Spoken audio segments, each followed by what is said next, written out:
10. The Power of the Witch. The most unexpected bestseller of 1926 was a book called The History of Witchcraft and Demonology by the Reverend Montague Summers. Issued by Routledge and Kegan Paul as part of their History of Civilization, it was an obviously serious work, full of Latin quotations, lengthy footnotes, and a comprehensive bibliography. What startled the reviewers was that the author clearly believed every word he wrote about the enormous wickedness of witches, warlocks, and devil worshippers. H. G. Wells was so incensed by the book that he launched a vituperative attack on it in the Sunday Express. The Times, equally disapproving, contented itself with the comment that the more Mr. Summers gives proof of general ability, of scholarship, and of wide reading, the more the suspicion deepens that a mystification is in progress and that he is amusing himself at our expense. Was it a leg pull? Or a cynical attempt to achieve a success de scandale? Apparently neither. The Reverend Montague Summers was a respectable Catholic scholar, editor of several Restoration dramatists, and founder of a theatrical society called the Phoenix, which revived Restoration plays on the London stage. It is true that his name was not to be found in the clergy lists of either the Roman Catholic Church or the Church of England, but this was not, as rumor had it, because he was an unfrocked priest. In fact, he had been ordained a deacon of the Church of England in 1908, a year before he became a Roman Catholic convert. It is also true that he allowed people to suppose that he was a Roman Catholic priest, and used to say Mass in his own private oratory, in spite of the fact that he had been rejected as a candidate for the priesthood by his superiors. The gusto with which he recounts sexual details of the satanic rites, even though most of them are decently clothed in Latin, may suggest why his superiors had found him unsuitable. In spite of these foibles, Summers was a genuine scholar. And the views he expressed were the views held by the Roman Catholic Church in his own day, as they still are. What is the truth about witchcraft? Between 1275 and 1692, thousands of men and women were tortured and burnt to death in Europe, accused of worshipping the devil, and having intercourse with spirits and demons. The first known victim was a 60-year-old woman called Angélie de la Barthe, who was accused of having had sexual intercourse with a demon, and given birth to a monster. This creature had to be fed on the flesh of dead babies, so, according to the accusation, Angélie either murdered children, or dug up their corpses from graveyards. Tried before the Inquisitor Hugues de Banyals at Toulouse, she was sentenced to be burned to death. It is natural for us to feel outrage at such appalling inhumanity, and to conclude that the evidence against Angélie amounted to the grossest superstition. Yet the last chapter suggests another possibility. If the Umbanda magicians of Brazil are capable of using spirits to cause mischief, even to wreck houses, how can we be certain that at least a few of the witches of the Middle Ages were not guilty as charged? Before we attempt to answer that question, let us look briefly at the history of the witchcraft craze.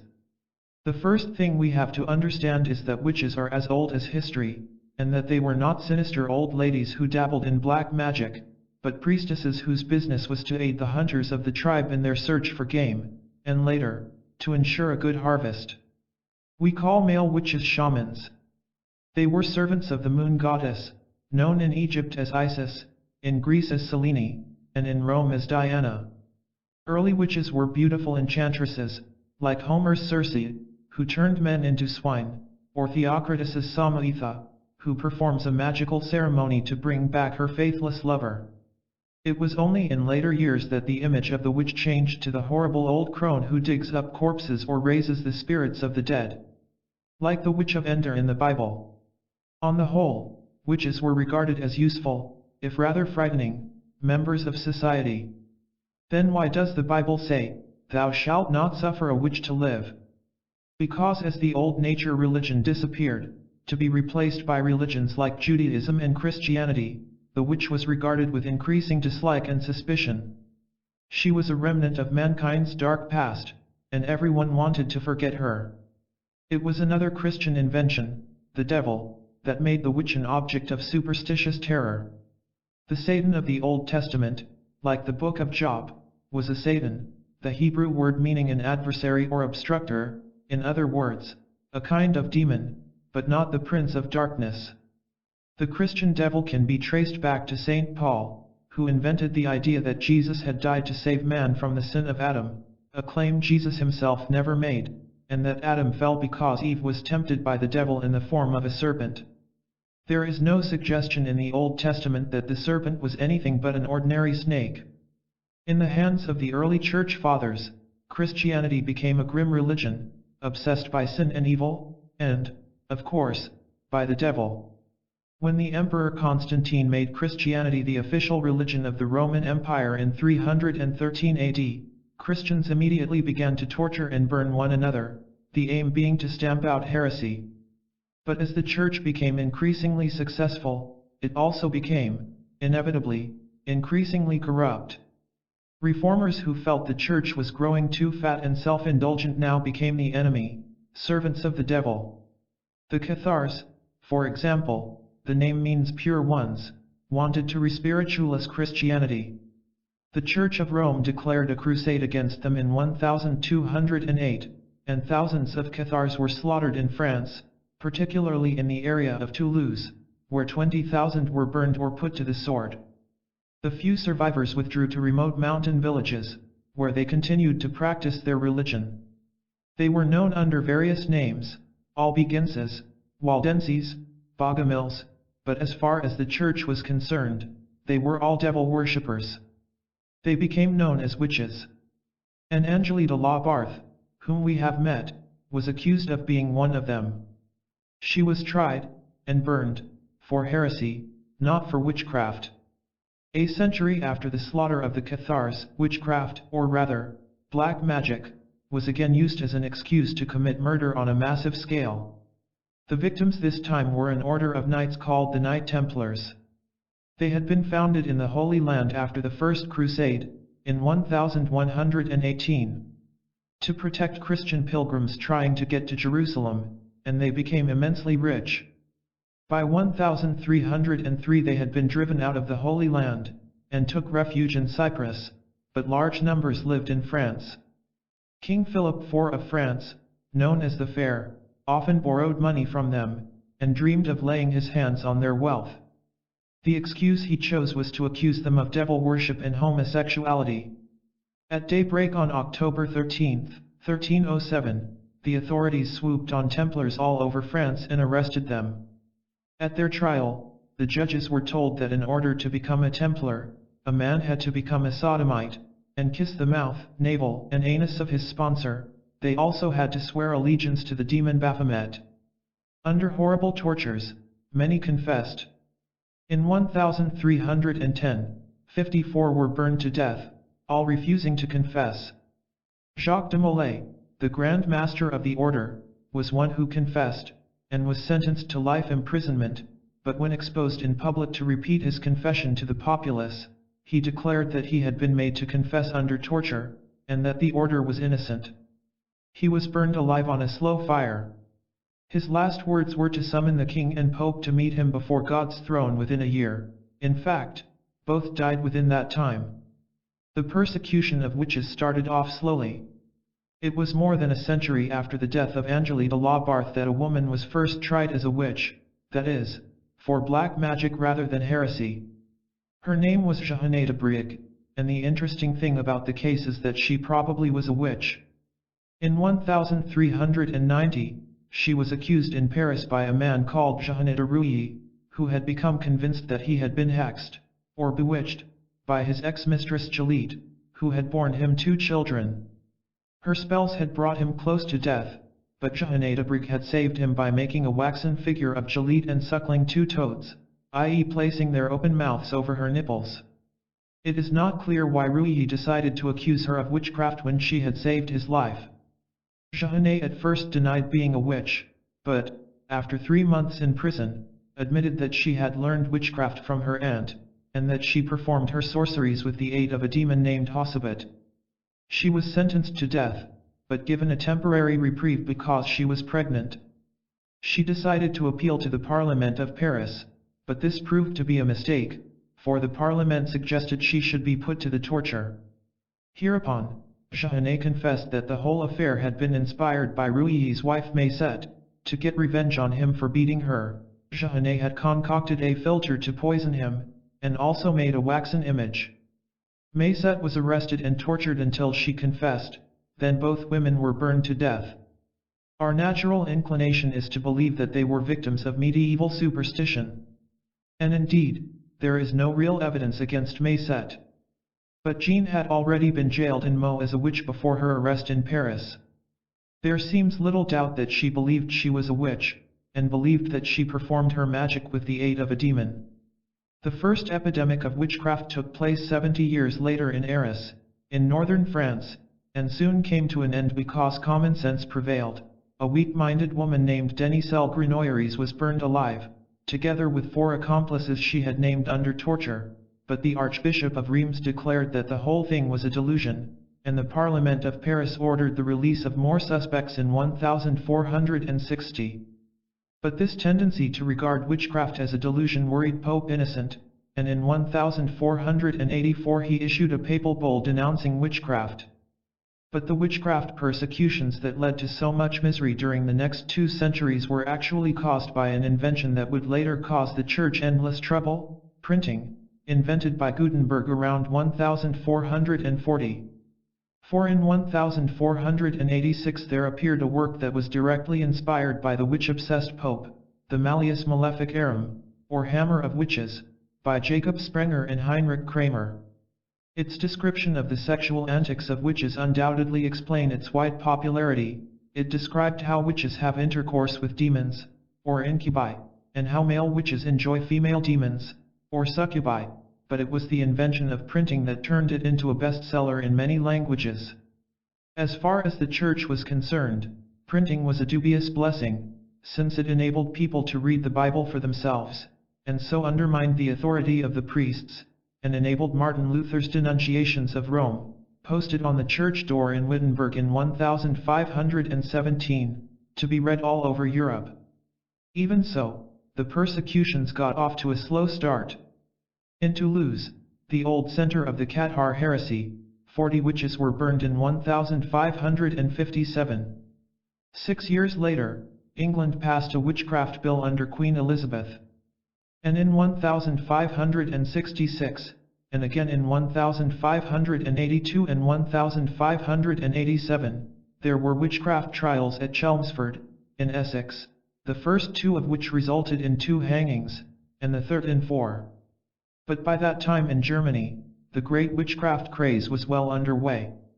In Treves, 5 women were burned as witches in 1572, but this was only a prelude to the trials that began in 1582. By then, the harvest had been poor for several years, and witches were blamed. Such troubles often seem to cause witch persecutions. 100 years later, Massachusetts was having all kinds of political problems when the Salem witch scare helped to release the sense of oppression and helplessness. Between 1587 and 1594, 306 persons were accused of being witches, and they involved another 6,000 people in their confessions as accomplices. In his History of Treves, Johann Linden, canon of the cathedral, notes, scarcely any of those who were accused escaped punishment. Dietrich Flade, vice-governor of Treves and rector of the university, objected that many of the trials were illegal, and was himself accused as a witch and burned. Franz Biermann was a German equivalent of the English witch-finder Matthew Hopkins, but there were many like him, and his career has survived only because Herman Lohr, a humanitarian court official who was forced to flee to Holland, wrote about his personal knowledge of Biermann in a book published many years later. Lohr lived at Rheinbach, near Bonn, a quiet village that had little crime. Biermann, described as a shrewd man of low birth, had been appointed itinerant judge and witch hunter by the Archbishop of Cologne. He was able to claim the property of those he condemned as witches, and, as a consequence, became affluent. In 1631 and 1636 he paid 2 visits to Rheinbach and 2 nearby villages, and burned 150 people out of 300 households. In further persecutions at Siegburg later the same year, Biermann even had the executioner burned as a witch. The German witch persecutions occurred mainly in towns that remained Catholic, like Treves. Other such areas were Strasbourg, Breslau, Fulda, Würzburg, and Bamberg. Würzburg and Bamberg were ruled by cousins, one of whom burned 900 people, the other 600. In Bamberg, the witch burning began around 1609, under Bishop von Aschhausen, who in 13 years burned 300 witches. In another series of trials between 1626 and 1630, 400 people were burned. When the vice-chancellor tried stopping the trials, he was accused as a witch and executed with his wife and daughter. The Prince-Archbishop ignored an order from the emperor ordering their release. But the Bamberg trials stopped as abruptly as they had started, in 1630, partly because of the invasion of Leipzig by the Swedish King Gustavus, which gave the instigators of the trials other things to think about, partly because of the continued opposition of the emperor. In Würzburg in 1629, the chancellor described in a letter how he had seen many children executed for intercourse with the devil, their ages ranging from 3 to 15. He adds that it is beyond doubt that in a place called the Frohringberg the devil in person with 8,000 of his followers held an assembly and celebrated a black mass. In 1629 there were 29 executions totaling 157 persons, many of them children. The prince-bishop even had his sole heir, a youth, beheaded as a witch. After this execution, the prince-bishop seems to have experienced a change of heart, and instituted commemorative services for the victims. Here, as in Bamberg, the inquisitors and witch-finders were Jesuits. Prince Bishop Philip Adolf, the man responsible for all these deaths, is described by one historian as otherwise noble and pious. Yet there were waves of revulsion and resistance to all the torture and murder. In 1663, a magistrate and witch-finder named Geiss, who had been torturing and burning the citizens of Lindheim for 2 years, turned his attention to a wealthy miller named Johann Schuller. Here, as in so many other cases, the basic motive was undoubtedly financial. Schuller's wife had borne a stillborn child the previous year, and Geiss forced the midwife to confess that they had murdered the child and used the body for witchcraft.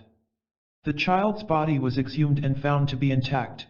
The midwife alleged it had been cut up, and the midwife and 6 people she had implicated were burned. Not long after, Geiss persuaded another suspected witch, through torture, to implicate Frau Schuller, who was arrested. An old scar was declared to be a devil mark. Schuller hastened to Würzburg to try to persuade the dean of the cathedral to help, but in his absence, Frau Schuller was tortured into confession. On his return, Schuller was thrown into the witch's tower and then tortured into confessing. However, as soon as the torture stopped, he recanted.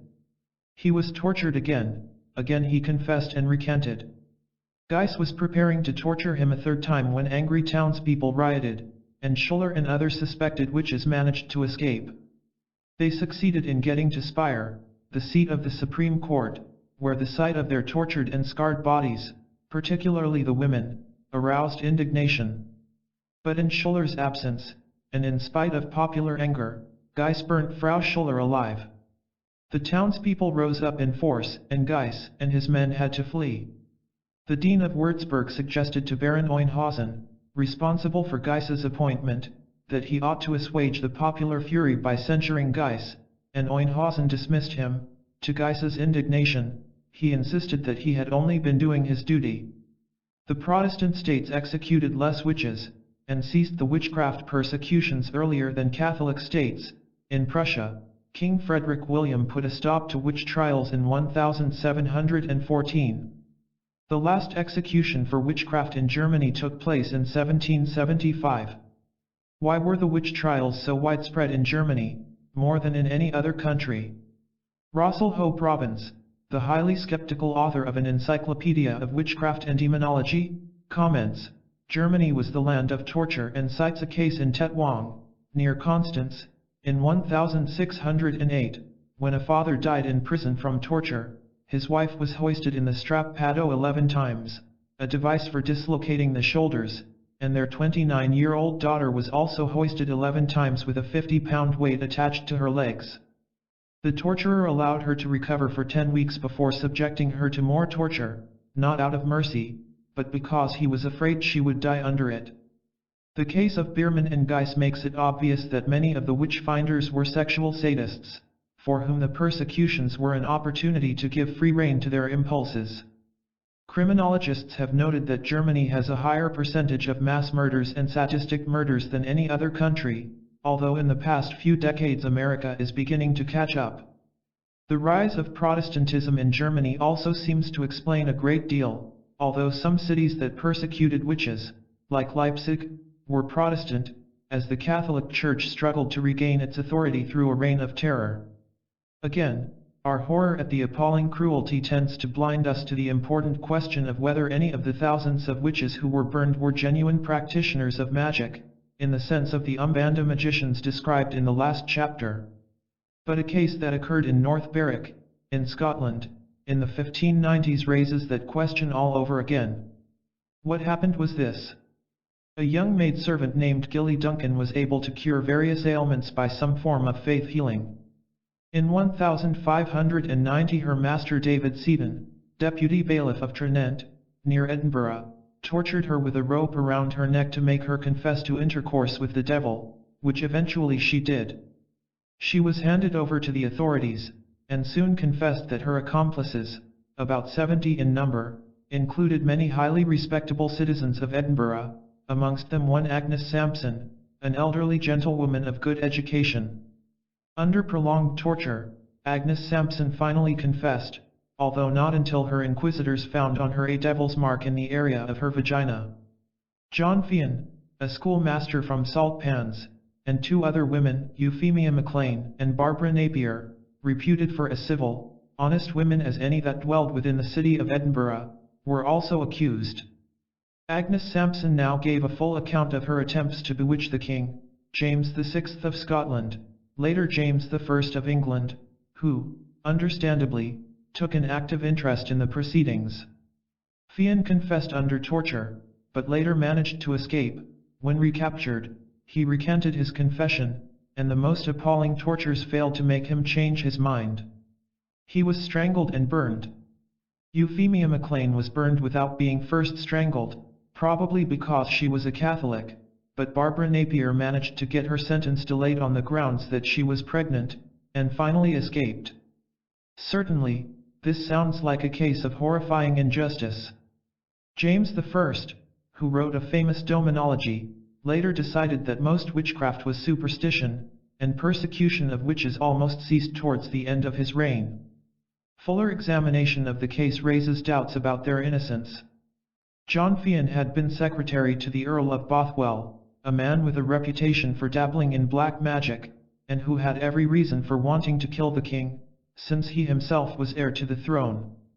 James was himself skeptical about the confession of Agnes Sampson until, according to the Chronicle News from Scotland, she took him aside and whispered in his ear certain words that had passed between him and his bride, Anne of Denmark, on their wedding night. No one but the king and his bride knew what they were. Naturally, James was convinced. Agnes Sampson also confessed that she and the others had raised a storm to attempt to drown the king on his way back from Denmark, and indeed, the king had almost been drowned in a tremendous storm. She described how she had tied a toad by its back legs, collected the venom that dripped from it in an oyster shell, and kept it until some occasion when she could get hold of some of the king's soiled linen, which would enable her to bewitch him to death, making him feel as if he had been lying upon sharp thorns and ends of needles. The method is reminiscent of the one still used by African witch doctors. Fian himself seems to have declared that the devil appeared to him in his cell on the night after his original confession. Since he had already confessed, he was not under the threat of torture, which again leads to the suspicion that he may not have been as innocent as Robbins assumes. Montague Summers is, of course, convinced that the witches were guilty as charged. He writes, "The most celebrated occasion when witches raised a storm was that which played so important a part in the trial of Dr. Fian and his coven, 1590-91, when the witches, in order to drown King James and Queen Anne on their voyage from Denmark, took a cat and christened it, and after they had bound a dismembered corpse to the animal in the night following, the said cat was conveyed into the midst of the sea by all these witches, sailing in their riddles or sieves. This done, then did arise such a tempest in the sea, as a greater hath not been seen. It all sounds preposterous enough, particularly sailing in sieves, but if African witch doctors can cause rain, or then summers could well be basically correct. There is at least a 50% possibility that Fian was involved in a real witchcraft plot to kill the king, and if witchcraft sometimes works, then we cannot rule out the possibility that Agnes Sampson and her associates really caused the storm which almost wrecked the king's ship. And what of this statement of Fian that the devil appeared to him? This would seem to brand the confession an invention wrung from him by fear of further torture. Yet again, we should not assume that this is the only possible explanation.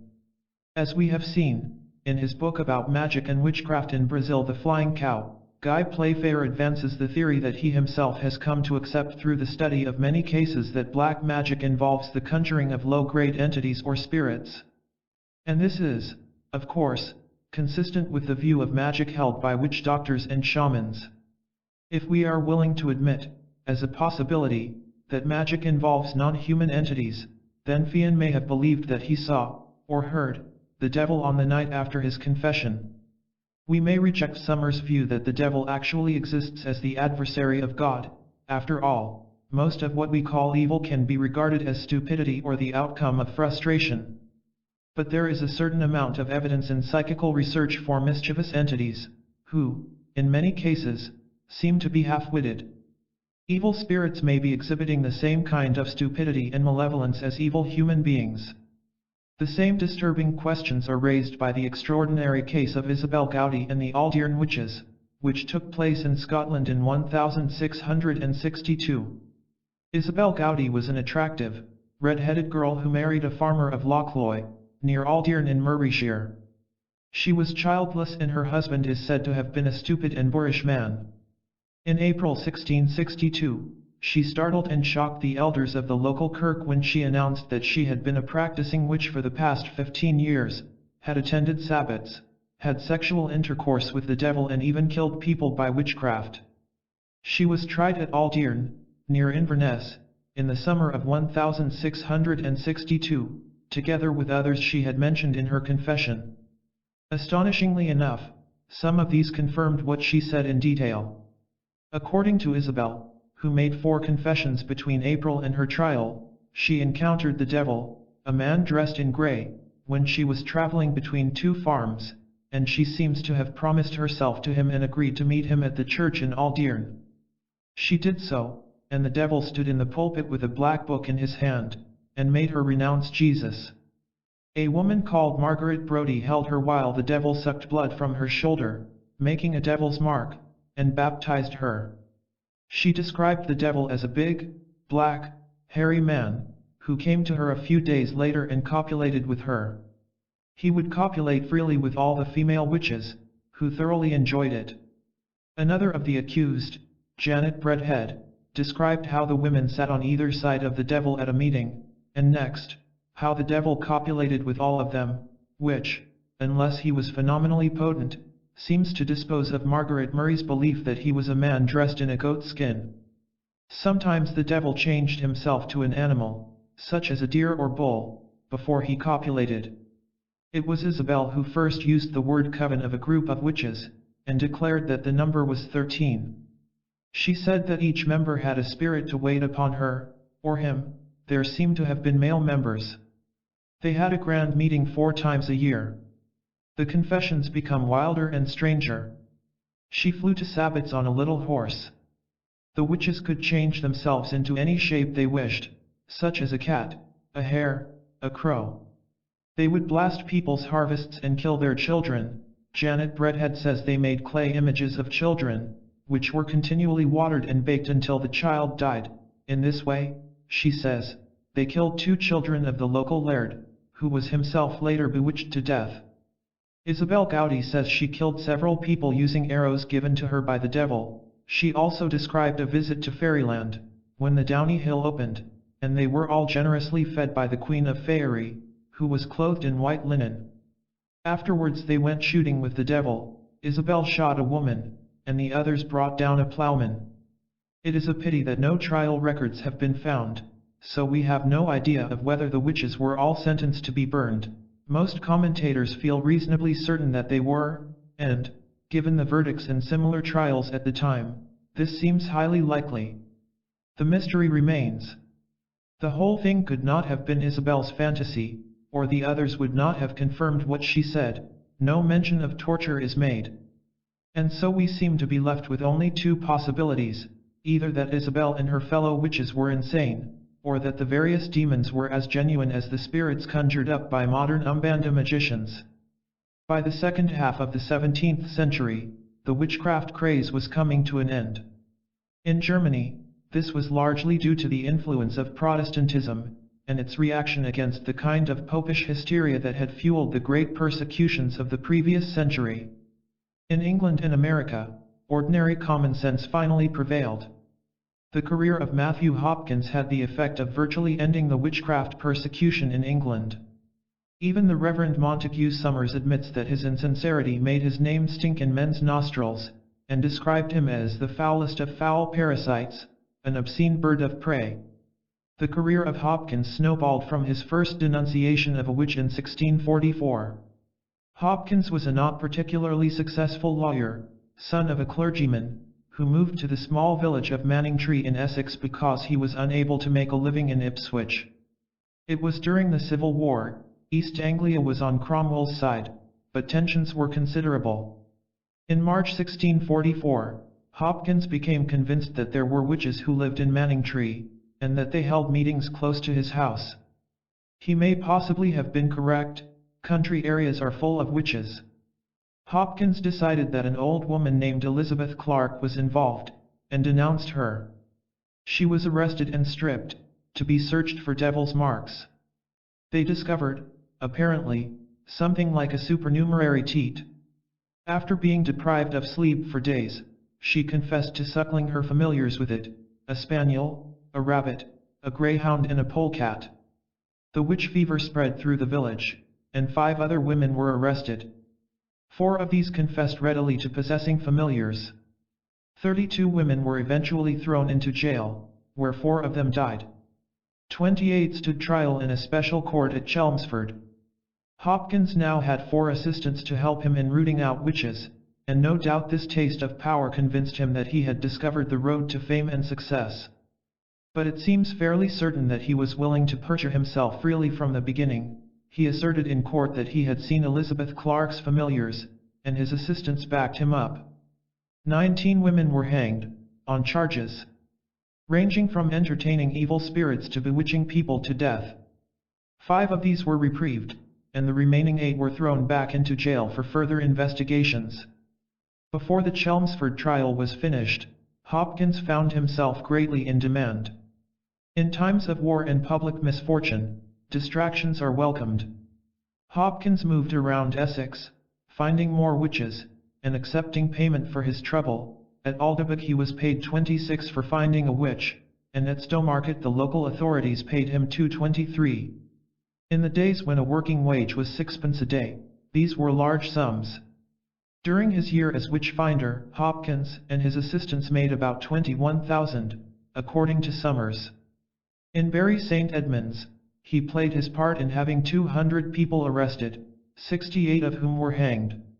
He moved around Suffolk and Norfolk, finding witches in every place that invited him, and in a few that he selected for himself. In April 1646, a Huntingdon clergyman named Gowell attacked Hopkins from the pulpit and published a pamphlet about his methods of torture. Torture of witches was still forbidden by law in England, but Hopkins used other methods. Pricking for devil's marks.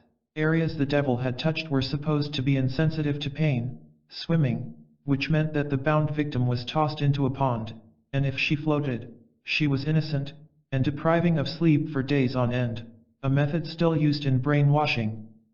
The pamphlet was widely read, and it turned the tide against Hopkins. One historian of witchcraft relates that Hopkins was seized by an angry crowd and made to endure the water ordeal. He was, in any case, a sick man. He retired to Manningtree, and died there later that year of tuberculosis. Robbins estimates that Hopkins was responsible for several hundred hangings. Witches in England were never burnt, although the North Berwick witches in Scotland were burned for having plotted against the king's person. And with his downfall, mass witch trials ceased in England. In America, the most famous was still to come. The explosion of superstition and violence that occurred in Salem, Massachusetts, in 1692, is still one of the most puzzling episodes in American history. For most writers on the case, including Arthur Miller, who dramatized it in The Crucible, there is no mystery. A few bored and naughty children became obsessed by the voodoo tales of a black servant, and decided to pretend they were bewitched. Egged on by the local minister, a man of paranoid tendencies, they accused various people of witchcraft. The whole thing snowballed until over 200 people were accused, 22 of whom were executed or died in prison. Then, as suddenly as it began, the hysteria faded away. And the Salem witchcraft trials virtually ended the witchcraft craze in America as the downfall of Matthew Hopkins ended it in England. The case may not be as simple as it looks. Even Russell Hope Robbins admits motives are very elusive. Clearly, these children were not really bewitched. But they behaved in some ways like the possessed nuns of Loudun or Aix-en-Provence, or like some teenagers who are the focus of poltergeist occurrences. The Rev. Samuel Parris was not a popular man, for he seems to have been an unpleasant character, mean and bad-tempered. He had brought with him from Barbados a number of black servants, including a woman called Tituba, and her husband, John Indian. During the long winter evenings, Tituba talked to the children about witches and spirits. His daughter Elizabeth, aged 9, her cousin Abigail Williams, aged 11, and a friend called Ann Putnam, 12, soon began behaving very oddly, having convulsions, screaming and talking disconnected nonsense. A doctor called in to cure Elizabeth said he thought she was bewitched. Other ministers were consulted, and decided that the devil was involved. Questioned, and beaten, by Parris, Tituba agreed that the devil had inspired her to work mischief against the children, and named a pipe-smoking beggar woman named Sarah Good as an accomplice. The children also mentioned Sarah Good as well as a bedridden old woman, Sarah Osborne. When a magistrate named Hathorne asked the girls about their convulsions, they began to moan with pain, and declared that the spirit, or specter, of Sarah Good was biting and pinching them. Sarah Good and Sarah Osborne both denied in court that they knew anything about witchcraft, but Tituba admitted it all with a certain relish. She went on expanding her confessions for 3 days. Tituba declared that Sarah Good and Sarah Osborne had been present at a witches' sabbat, and added that there were 2 more local women whom she did not know. This caused widespread gossip and speculation. 12-year-old Ann Putnam put an end to this by declaring that one of the witches was a woman called Martha Corey, who had laughed unbelievingly when the girls threw their convulsions, and that the other was a saintly old lady named Rebecca Nurse. A farmer named Proctor, another skeptic, was also accused. The whole area was now in the grip of a witchcraft scare. People were afraid to go out after dark because witches were supposed to be able to turn themselves into animals or night birds, a remnant of legends of werewolves and vampires. 8 more local children became afflicted and screamed out the names of witches who were tormenting them. A woman named Bridget Bishop, who had a reputation for being fast, was tried and executed in June 1692. Sarah Osborne died in prison, but Sarah Good was tried and executed, together with 4 others, in July. A minister named George Burroughs was denounced, and he was also tried and executed. The more hysteria increased, the more the girls, now 11 of them, seemed to be tormented by devils. By September, the death toll had increased to 20, and one unfortunate man, Giles Corey, was literally pressed to death under enormous weights in an effort to force him to confess. He refused, although it would have saved his life, because his goods would have been forfeit to the state, and he had no intention of dying a pauper. His wife was hanged as a witch. The various girls were called to neighboring towns to identify witches, and it looked as if the trials and executions would spread to Andover and Boston. The Andover magistrate declined to sign more than 40 warrants and had to flee with his wife to escape being tried as a witch. Then the girls began to overreach themselves. They named the wife of the governor, Sir William Phipps, as a witch, and the president of Harvard College. The magistrates told them sternly that they were mistaken, and this was the beginning of the end of the persecutions. When Governor Phipps returned from fighting Indians on the Canadian border, he dismissed the court and released many of the accused. In further trials, spectral evidence, the notion that the disembodied spirits of witches could torment their victims, was disallowed, and only 3 people out of 52 were condemned. Phipps reprieved them, released all others from prison, and the Salem craze ended abruptly about a year after it began. One of the girls, Ann Putnam, later confessed that she had been deluded by Satan when she accused Rebecca Nurse and others. The Reverend Parris, now attacked and denounced, left Salem with his family. Abigail Williams, according to legend, became a prostitute. Even Montague Summers agrees that the Salem trials were the result of hysteria and the diseased imaginings of neurotic children. But he was convinced that there is positive evidence of involvement in witchcraft in a few of the cases. It seems probable that George Burroughs, Bridget Bishop, and Martha Carrier were members of a coven, although they had nothing to do with bewitching the children. And what about the children? All writers on the affair assume that they were mischievous, prankish, and that the whole thing snowballed out of a harmless game. But what was this game? The answer, fairly certainly, is some form of magic. Tituba was familiar with voodoo and obeah. And the essence of voodoo rituals, as David St. Clair emphasizes in Drum and Kendall and Guy Playfair in The Flying Cow, is the evocation of low-grade spirits to do the bidding of the magician. The 3 children, bored with the long winter in the dreary New England village, undoubtedly tried out what Tituba had taught them. Their intentions were harmless enough, rather like a modern child playing with a Ouija board or automatic writing. But 2 of them at least were at the dangerous age when children become the focus of poltergeist phenomena. Ann Putnam was 12 and looked older. We do not know very much about possession, and the usual theory is that it is pure hysteria, but again, anyone who takes the trouble to read T.K. Oesterreich's classic Possession, Demoniacal and Other, or Martin Eben's anthology Exorcism, Fact Not Fiction will see that there is a very thin dividing line between possession and being a focus of poltergeist activity. This is a matter to which we shall return in the next chapter. The storm that ended the witchcraft craze in France emphasizes once again that witchcraft can have a genuinely sinister face. In 1673, during the reign of Louis XIV, 2 priests informed the police in Paris that a number of penitents had asked absolution for murdering their spouses. No names were mentioned, because of the secrecy of the confessional, but it alerted the chief of police, Nicolas de la Reynie. What was happening, it seemed, was that a ring of fortune-tellers and sorcerers were supplying succession powders, a euphemism for poisons, to wealthy men and women who preferred lovers to matrimonial entanglements. De la Reynie could only keep his ear to the ground. It took him 4 years to fit together the clues that led him to the recognition that there was an international poisons ring, much as there are now drugs rings, headed by men of influence.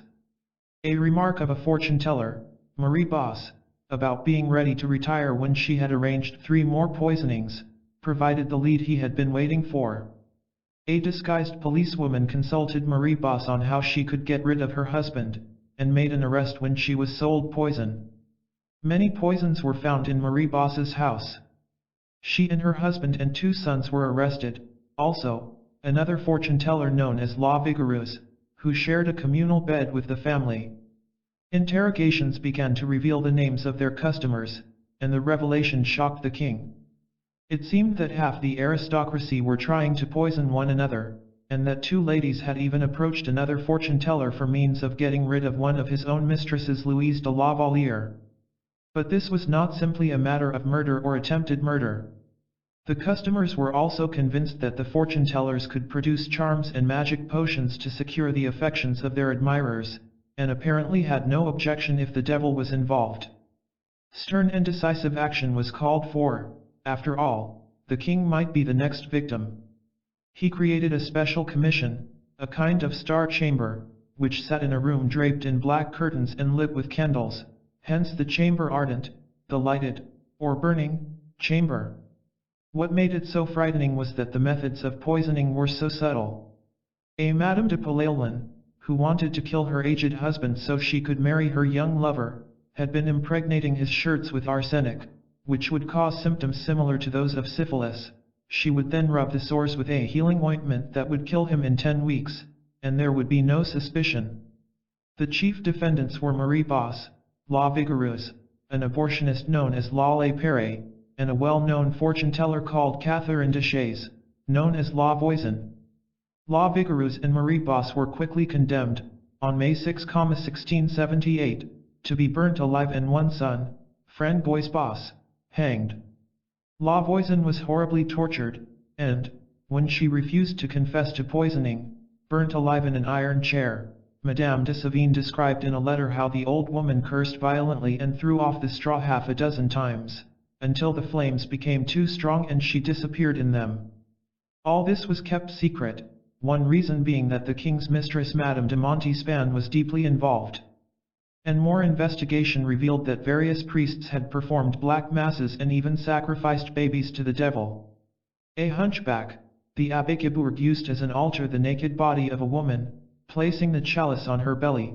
Madame de Montespan had often served as the altar.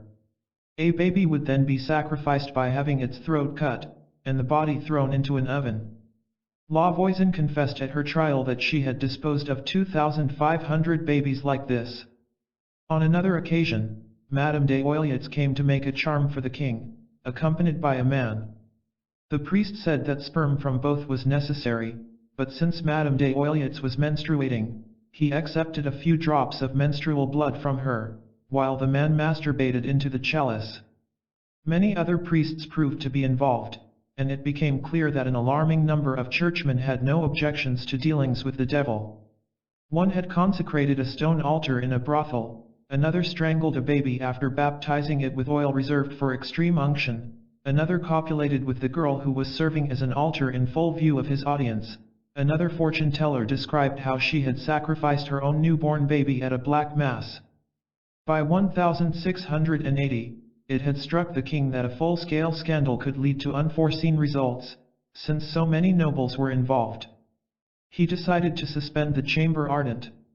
No noblemen, or women, were sentenced, but de la Reynie continued to arrest and torture fortune-tellers. 104 people were sentenced, 36 to death, others to slavery in the galleys or banishment. The chief result of the case was that fortune-tellers were banned by law, and witchcraft was declared to be a superstition. After that, people accused of witchcraft were sent to a madhouse, the Salpêtrière. In fact, a man was executed in Bordeaux in 1718 for causing a man to become impotent and his wife barren, but then, working fancied acts of magic was still a hanging offense. Louis attempted to suppress all the evidence for the affair in 1709 by ordering all papers to be destroyed, but the official transcripts were overlooked. It seems incredible that, at the time Isaac Newton was writing the Principia, priests and witches should be sacrificing babies at black masses. If we take the rational view of witchcraft, as a medieval superstition, it is virtually impossible to understand what they thought they were doing. Was it all, perhaps, a kind of escapism, a desire to indulge in wickedness for the sake of excitement, like some of the modern witchcraft covens? The French aristocracy was decadent, but surely not decadent enough to indulge in the 17th century equivalent of snuff movies?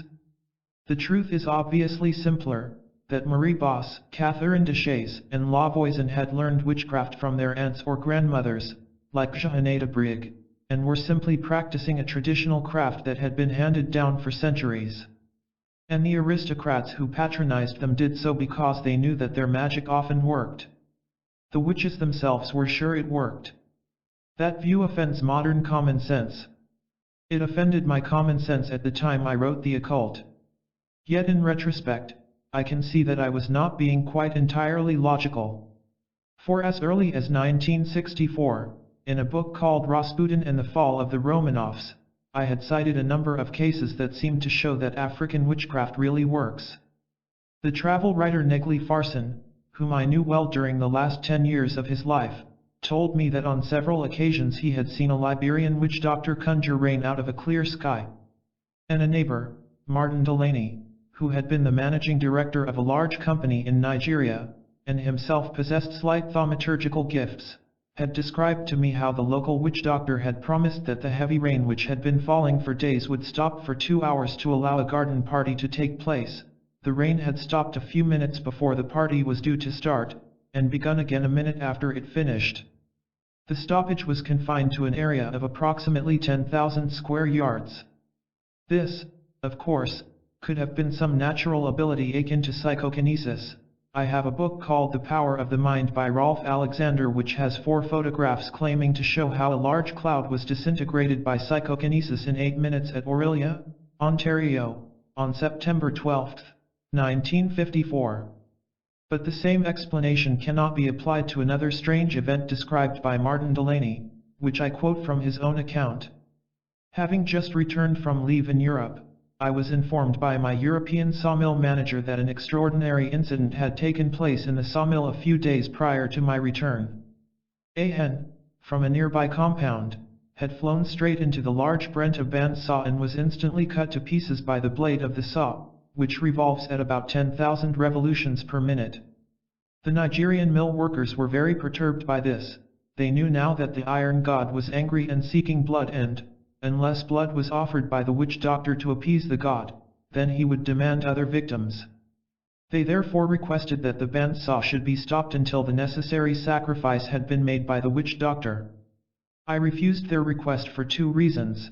Firstly, because an urgent export order for lumber had to be completed, and secondly because the sacrifice involved decapitating a puppy dog and sprinkling the blood over the machine, and this I was most reluctant to permit.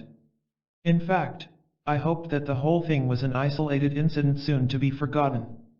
2 days afterwards another hen flew into the bandsaw. This caused consternation among the Nigerian workers, who again approached me, but I again refused.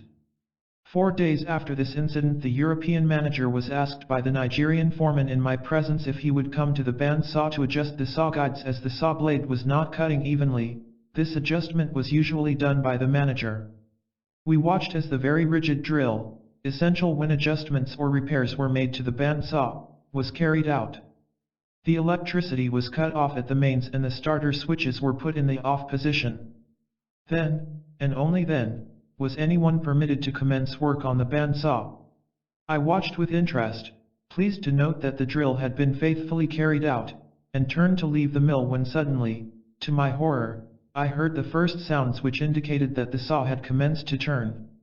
Rushing to the bandsaw, I discovered that the manager's hand had been badly cut by the saw blade, which had revolved possibly 6 or 7 times. By now, the Nigerian staff were in a state of extreme fear, so I decided to close the mill for the rest of the day and sent for 2 European experts, one an electrician, the other a sawmiller. They examined the machine, the starter motors, the main switches, checking in every possible way, only to state that everything was in perfect order and that it was utterly impossible for the bandsaw to start up when the mains and starter motor switches were off. I confess that I was badly shaken by this last incident, but still refused to have the witch doctor in because of a natural repugnance to the particular form of sacrifice. I suggested finding blood for the sacrifice from a dead hen or the local meat market, but to this the witch doctor would not agree. The men were persuaded to return to work only by an offer of additional money and the assurance that the machine, etc., were in perfect order, having been checked by the European experts. There was a lull for about 2 weeks and everyone concerned was beginning to relax when with horrifying and brutal suddenness the iron god struck. The bandsaw had just commenced to saw through a log. The 7-inch wide saw blade was turning at maximum revolutions when without warning and for no known reason the saw blade started to peel in a thin strip commencing at the rear. Within a second or so a tangled mass of peeled saw blade burst out and struck the operator in the chest and face, inflicting serious wounds. In fact, he died before he could be carried out to the waiting estate car. Operators are never protected, i.e. caged in with protective mesh. With this type of saw, as normally there is no need. the saws having adequate guards. A Mr. Stenner of Stenner's Limited of Tiverton said sometime later that never before in his many years of manufacturing band saws had he heard of such a thing occurring. So I finally gave way to the demands of the workmen, who would not have worked in the sawmill at any price until the witch doctor had made the sacrifice to the iron god. The band saw stopped operating 2 years ago, but during the 8 years from the date of the operator's death it functioned without hitch.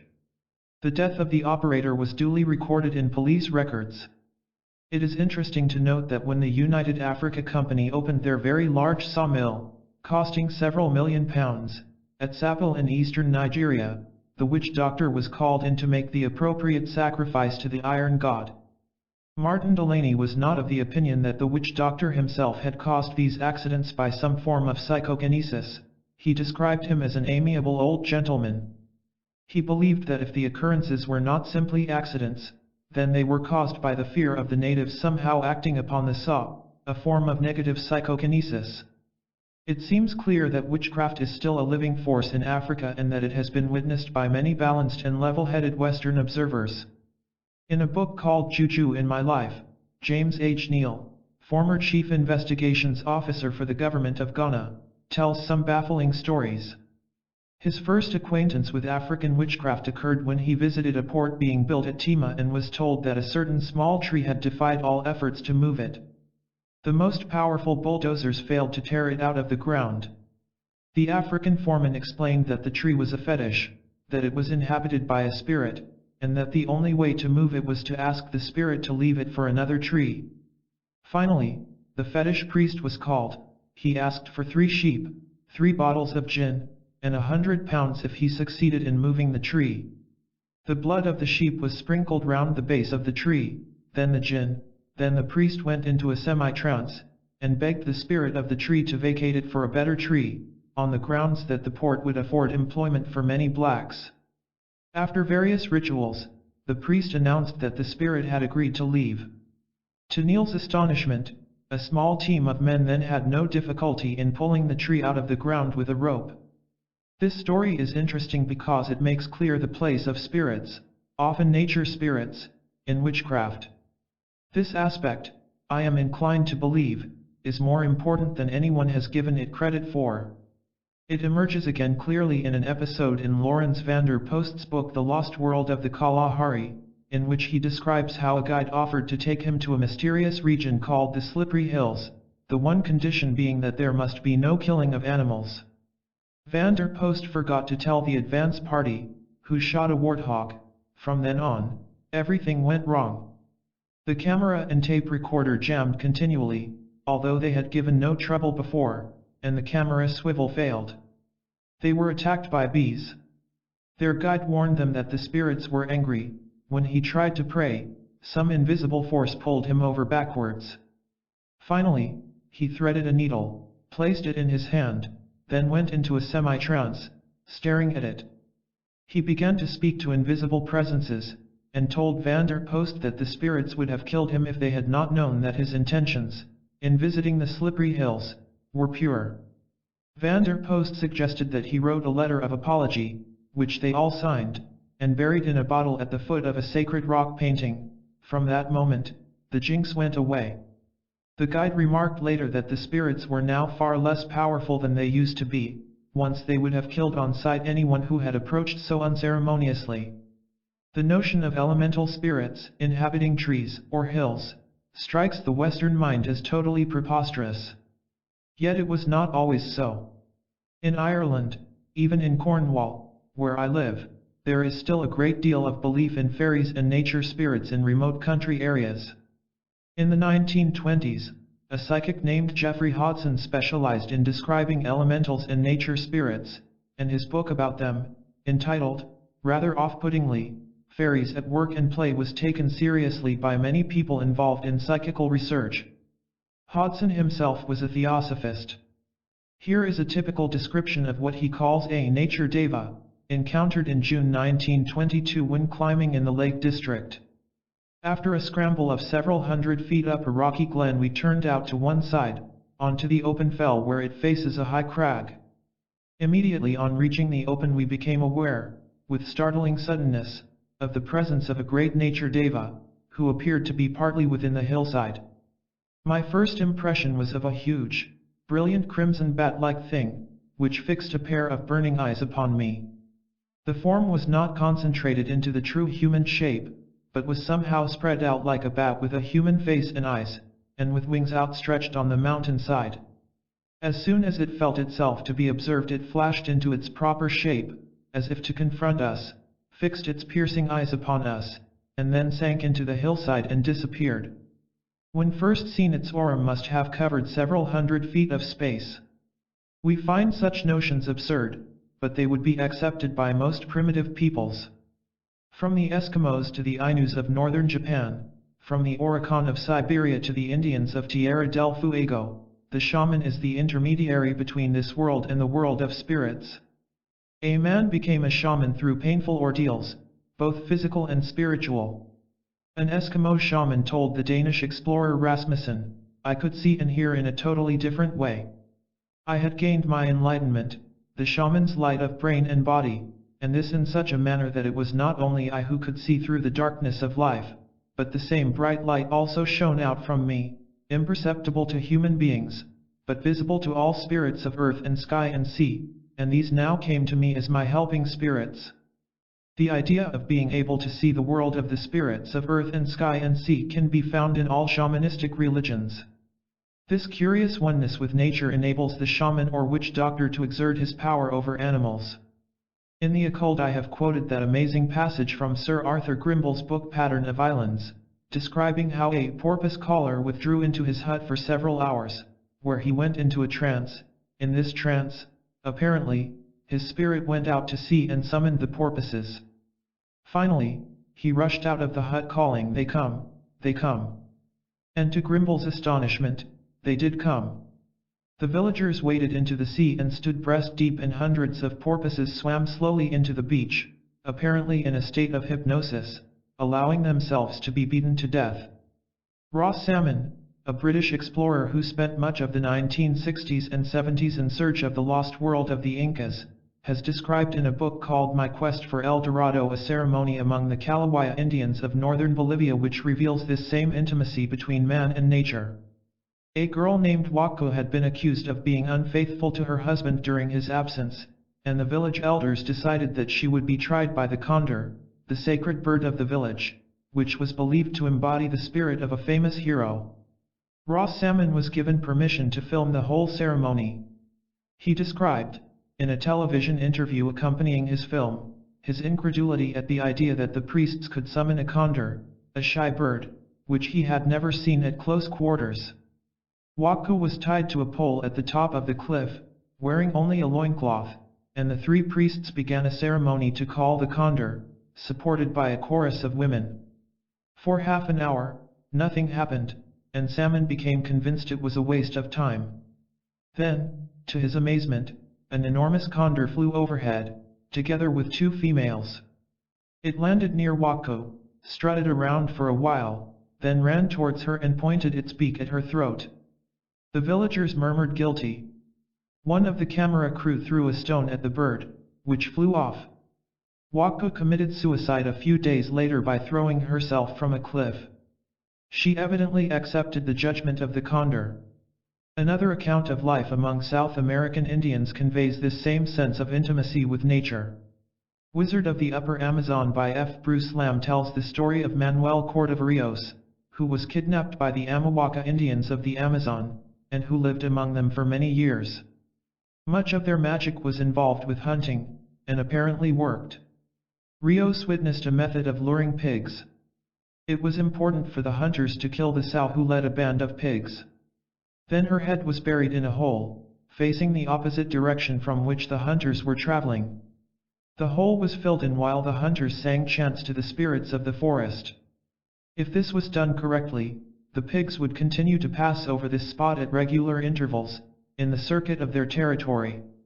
It also seems that the Amawaka Indians are capable of group telepathy as well as of this kind of direct contact with nature. Clearly, their modes of perception are more right brain than ours. But since we now know that our left brain perception has been developed by the pressures of civilization, and that the being who lives in the right is virtually a stranger, there is less reason for dismissing these stories of primitive empathy with nature as old wives' tales. It now becomes possible to understand the ceremonies performed by our Cro-Magnon ancestors before setting out on hunting expeditions, and those cave paintings of shamans performing ritual dances and wearing the skins of animals. The purpose is not simply to locate the herd of animals to be hunted the next day. Shamans should be regarded as mediums rather than magicians, but to somehow lure it to a place where the hunters can find it, as Grimble's porpoise caller lured the porpoises. Recent research has demonstrated fairly convincingly that circles of standing stones like Stonehenge and Avebury were intended as solar and lunar calendars. The discoveries of lay hunters like John Mitchell seem to suggest that there were also temples for the performance of fertility rituals. But I remain convinced that if we are to understand the real purpose of the standing stones, we have to put ourselves into the state of mind of the Kalawais or Amawakas, and understand that the ancient priests were probably shamans who went into a trance and conversed with nature spirits, asking them to guarantee the abundance of the harvest. Once we begin to understand this, we can also understand the origins of witchcraft. A shaman who has the power to converse with spirits to ask them to bless his tribe may also make use of them to revenge himself on an enemy. In the occult, I have described the theory advanced by anthropologist Ivor Listener about why our ancestors suddenly ceased to make images of human beings. They reasoned that if magic could be used to destroy a reindeer or bear, it could also be used to destroy another human being. So the making of images became taboo, or something carried out in secret by black magicians, those who would later be called followers of the left-hand path. It is significant that our ancestors equated the left with the sinister. Sinister in Latin means left, while right was synonymous with goodness. They were clearly aware that the two aspects of the human mind are separate, but had no means of knowing that the right half of the brain governs the left half of the body and vice versa. Neil's Juju in My Life describes his own gradual conversion to belief in the malevolent power of witch doctors, in this case, through unpleasant personal experience.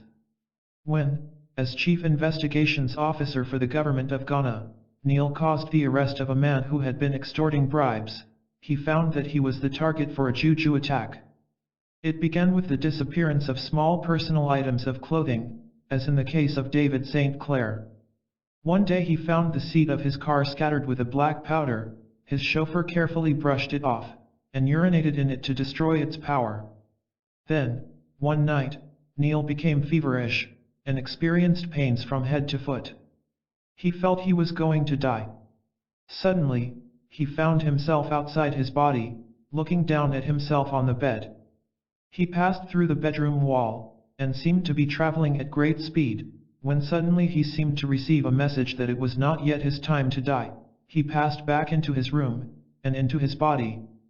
After this he spent 3 weeks in hospital suffering from an illness that the doctors were unable to diagnose. An African police inspector told him he was being subjected to a juju attack. More black powder was scattered in his car. One night, lying in bed, he felt invisible creatures with long snouts attacking his solar plexus and draining his vitality. A witch doctor who was called in described in detail 2 men who were responsible for the attacks, giving an accurate description of 2 men involved in the bribery case. Finally, after a ceremony performed by a Muslim holy man, who surrounded the house with a wall of protection, Neil slowly recovered. The white doctor who tended him agreed that he had been victim of a juju attack. He also describes how, not long after the exorcism ritual, his servant killed a cobra outside his bungalow. As they were exulting about the death of the snake, Neil noticed another snake, this time a small gray one, slithering towards them. When he drew the servant's attention to it, the man went pale. This, the man said, was a bad snake, meaning a snake created artificially by witch doctors. A man bitten by such a snake has no chance of recovery. Neil was understandably skeptical. Then he saw the snake, which was still slithering at a great speed towards them, come to a halt as if against an invisible wall. It had encountered the wall of protection put there by the holy man. With a single stroke, the servant chopped off its head with a cutlass. No blood came out. Soon after this, Neil began to itch all over. Two perfectly healthy trees just beyond the wall of protection split down the middle with a loud crash. Consultation with another skilled sorcerer elicited the information that both Neil and his servant were victims of a new juju attack, but that because of the protection, Neil could not be seriously harmed. The itch was the worst the magician could do. This kind of witchcraft can be found in primitive societies all over the world. In a book called Mitzinari, a Catholic priest, Father Andre Dupriat, describes his years in Papua, New Guinea. When he clashed with local sorcerers, he was also placed under a snake curse. One day, walking towards a village, he was surprised to see a silvery-colored snake wriggling towards him. The villagers all scattered. Knowing it would have to lower its head to come closer, Dupriat waited until it was no longer in a position to strike, and killed it with his stick. The next day, when he was lying in a hut, a snake lowered itself from the roof beam and dropped onto his chest. He lay perfectly still until it slid down to the floor, when he was able to kill it with a stick. A few days later, as he lay in a hammock, a native warned him that two black snakes had writhed up the support of the hammock, and were close enough to bite him. They cautiously handed him a knife and told him when to strike. He succeeded in killing both snakes.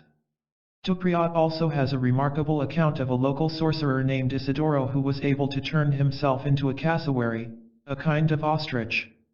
One evening as they all sat talking of Isidoro, they heard the distinctive sound of a cassowary running, and Isidoro came into the hut. He talked with them for a while, then said he would be staying in a house in the village overnight, and went out. They again heard the sound of a cassowary running. Dupriat checked, and found that Isidoro was not in the house where he had claimed he would be staying. The next day, he visited Isidoro's village, 5 hours away on the other side of the mountain. There he was greeted by Isidoro. Villagers assured him that Isidoro had spent the early part of the previous evening in the communal hut, then gone away at 7 o'clock. By 9 o'clock he had been with Dupriat, a 5-hour journey away on the other side of the mountain. And at dawn, he had been observed in his own village again. Yet in the dark, it was at least an 8-hour journey away. James Neal's own experiences of witchcraft in Ghana ended disastrously. Leaving his home in a hurry, on a morning when he intended to go to the Accra races, to capture a racecourse gang, he left behind a protecting amulet that had been given him by the holy man. From an almost empty grandstand he watched the men being arrested by his own officers. Then, walking down from the grandstand, with no one within 20 yards of him, he was pushed violently, and fell. The multiple fractures he sustained kept him in hospital for months, and when he recovered, his broken bones prevented him from continuing his police work and he was forced to resign. The holy man, who came to see him in hospital, told him that he had been pushed by an astral entity. Neal insists that, as he was pushed, he twisted round to see who was responsible, and that there was no one there. It was while writing about cases like these that I came to recognize that it was illogical to accept evidence about witchcraft in Africa, and reject the same kind of evidence about witchcraft in Europe. It is possible that the Chelmsford witches, the North Berwick witches, the Aldearn witches, were innocent victims of a barbarous superstition. It is equally possible that, like the Umbanda magicians of Brazil, they had learned to make use of the spirit world for their own purposes. Montague Summers was not being as absurd as he sounded when he declared that modern spiritualism is a revival of medieval witchcraft. It was in the 1880s, at the time when the Society for Psychical Research was trying to place the study of the paranormal on a scientific footing, that modern scholarship turned its attention to witchcraft. An American scholar named Charles Leland became fascinated by the English gypsies, as George Borrow had been half a century earlier, and became president of the Gypsy Lore Society. In 1886 he went to Florence, continuing his studies of gypsy magic and lore, and encountered an Italian witch named Madalena, who told fortunes and sold amulets. He employed Madalena to gather what traditions she could about the origins of Italian witchcraft, which was known as La Vecchia Religione, the old religion. She finally provided him with a handwritten manuscript called Aradia, or the Gospel of the Witches. This tells the story of how the goddess Diana had an incestuous affair with her brother Lucifer, and gave birth to Aradia, or Herodias. It was Aradia who eventually came down to earth and taught men and women the secrets of magic. This, according to the Gospel of the Witches, was because the church and the aristocracy were treating the poor with such cruelty that Diana felt they needed to be provided with some means of self-defense. That is to say, witchcraft was originally a movement of social protest, like the Peasants' Revolt. In his Witchcraft, Magic, and Alchemy, 1931, Grillet de Givry hits upon the same idea. It is perfectly logical that certain men, having seen that God possessed his rich and honored church on earth, should have asked themselves, above all, if they believed that they had a right to complain of God, who had condemned them to a wretched state of life and denied them worldly goods, why Satan should not have his church also, why they themselves should not be priests of this demon, who would, perhaps, give them what God did not deign to give. There is every reason to believe that Aradia is a genuine document, for there could be no possible reason to forge such a work. It would hardly attract the attention of anyone but a folklorist, and, in fact, it went out of print almost immediately. It provides one of the most powerful pieces of evidence that witchcraft was a survival of a pagan cult of the moon and earth goddess, a fertility cult. During the First World War, an English archaeologist named Margaret Murray was living in Glastonbury when she decided to study the history of witchcraft. Without, apparently, studying Aradia, at least, she never mentions it, Margaret Murray reached the conclusion that witchcraft was a survival of a pagan fertility cult. It was her view that the image of the devil, as a horned man with a tail, originated in the hunting rituals of our Cro-Magnon ancestors, in which the shaman wore the skin of the animal about to be hunted. When man became a farmer rather than a hunter, he directed his magic towards the earth with the object of ensuring a good harvest. These innocent pagan festivals continued down the ages. The church attempted to stamp them out, partly because they were a pagan survival, partly because of their strong sexual undertones, but in many country areas the old religion was simply blended with the new. Dances around a maypole replaced the pagan fertility ceremony with its ritual phallus. In recent years, Margaret Murray's theory, which was once accepted by most respectable scholars, has been violently attacked, on the grounds that she censored the evidence about witchcraft cults and sabbats to support her theories. And there can be no doubt that her later book The Divine King in England, which appeared when she was 94, is wildly eccentric, with its theory that many English kings were members of the old religion. Yet no one who looks impartially at the evidence can doubt that witchcraft was closely bound up with the cult of Diana, and that many of its ceremonies were pagan survivals. In his book The Roots of Witchcraft, Michael Harrison mentions that after the Second World War, Professor Geoffrey Webb was given the task of surveying damaged churches, and discovered that many altars of churches built before the Black Death contained stone phalluses. Scholars have long been puzzled by carvings on many ancient churches showing a crouching woman holding open the lips of her vagina. They are known as Sheila and Agigs. Harrison also mentions an event documented in the Bishop's Register of Exeter in the 14th century, which states that the monks of Frythelstock Priory in Devon were caught by the bishop worshipping a statue of the unchaste Diana in the woods, and made them destroy it. Why unchaste Diana, when she is usually known as the Queen and Huntress, chaste and fair? Because the bishop recognized the ceremony for what it was, a fertility ritual. Amusingly enough, Montague Summers is enraged by the theory of Margaret Murray, and denounces it as imaginative moonshine. He is determined to promote his own view that the witches were genuine heretics, inspired by the devil, and that the church was right to stamp out the infection lest the whole of society be corrupted and damned.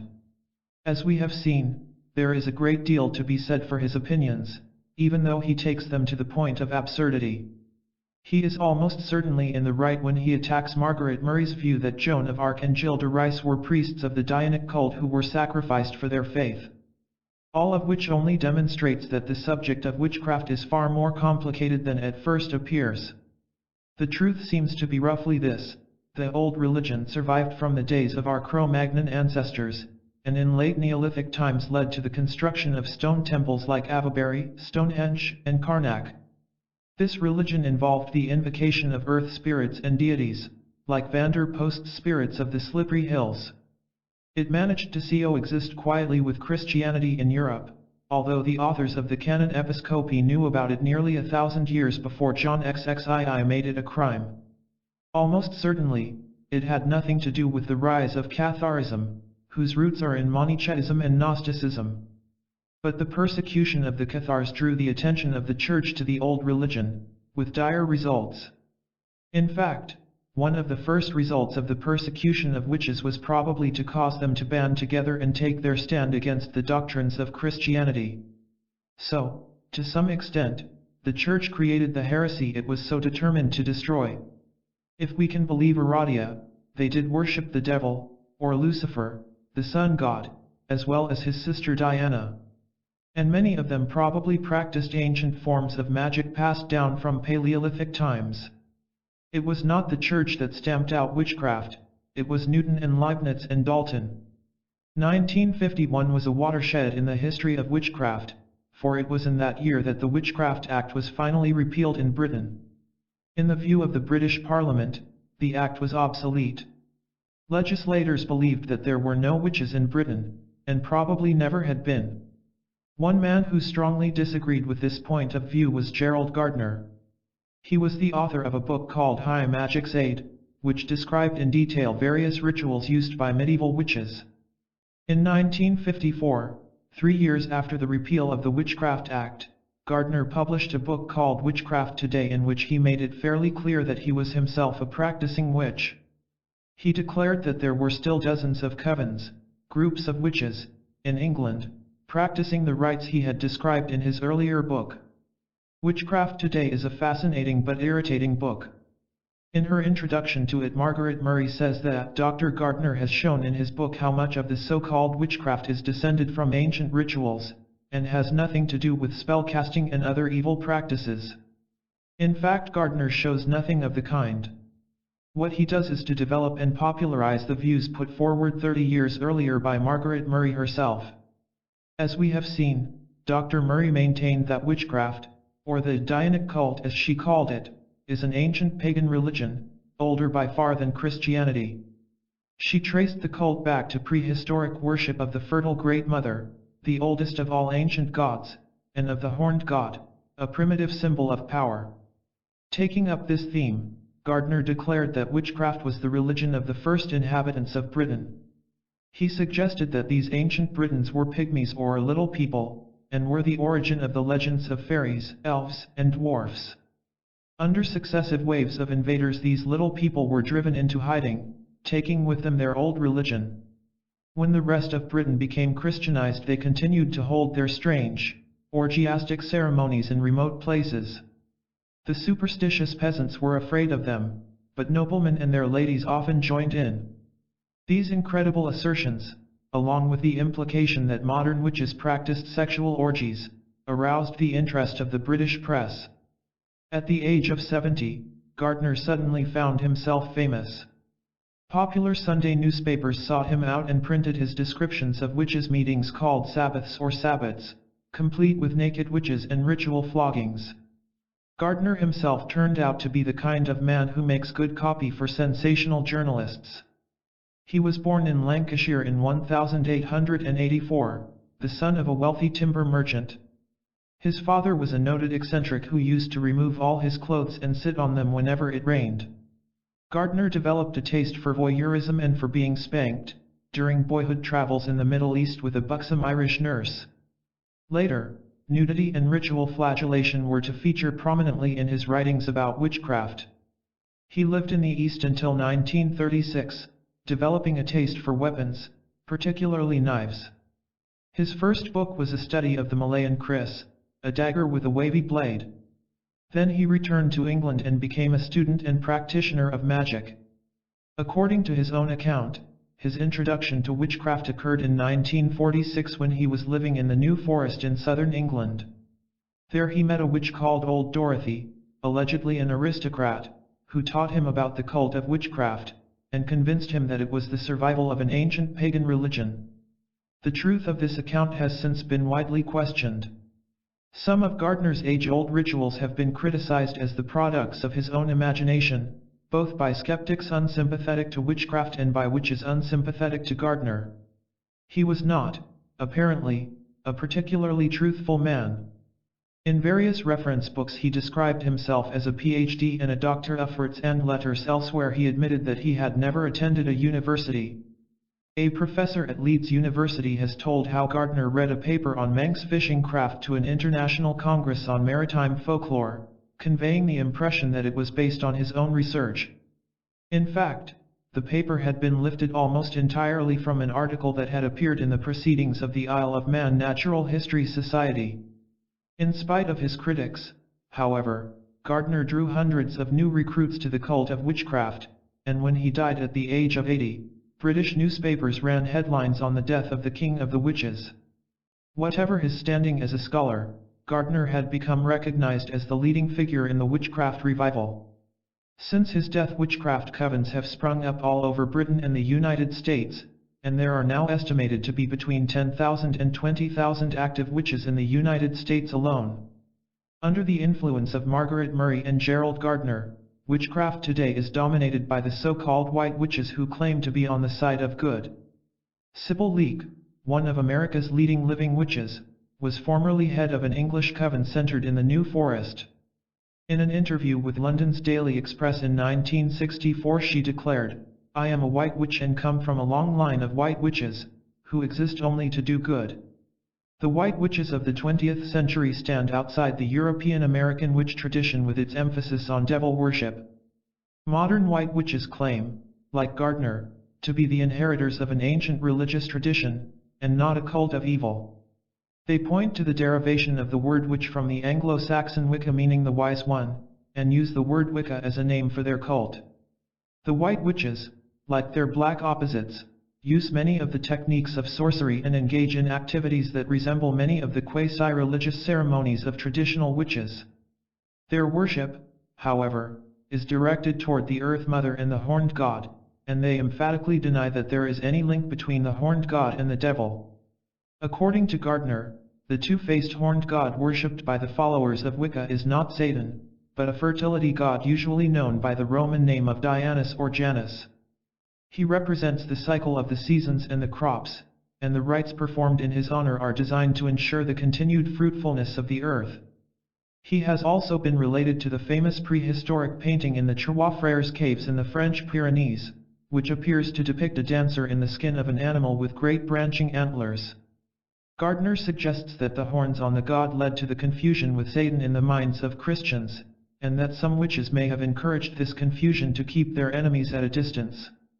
In the later years of his life, Gardner settled in Castletown on the Isle of Man, where he founded a witchcraft museum. After his death, the museum was taken over by Monique Wilson, a Scottish witch who is known as the Lady Olwen, and her husband Campbell, a former bomber pilot. Monique Wilson also assumed the title of Queen of the Witches.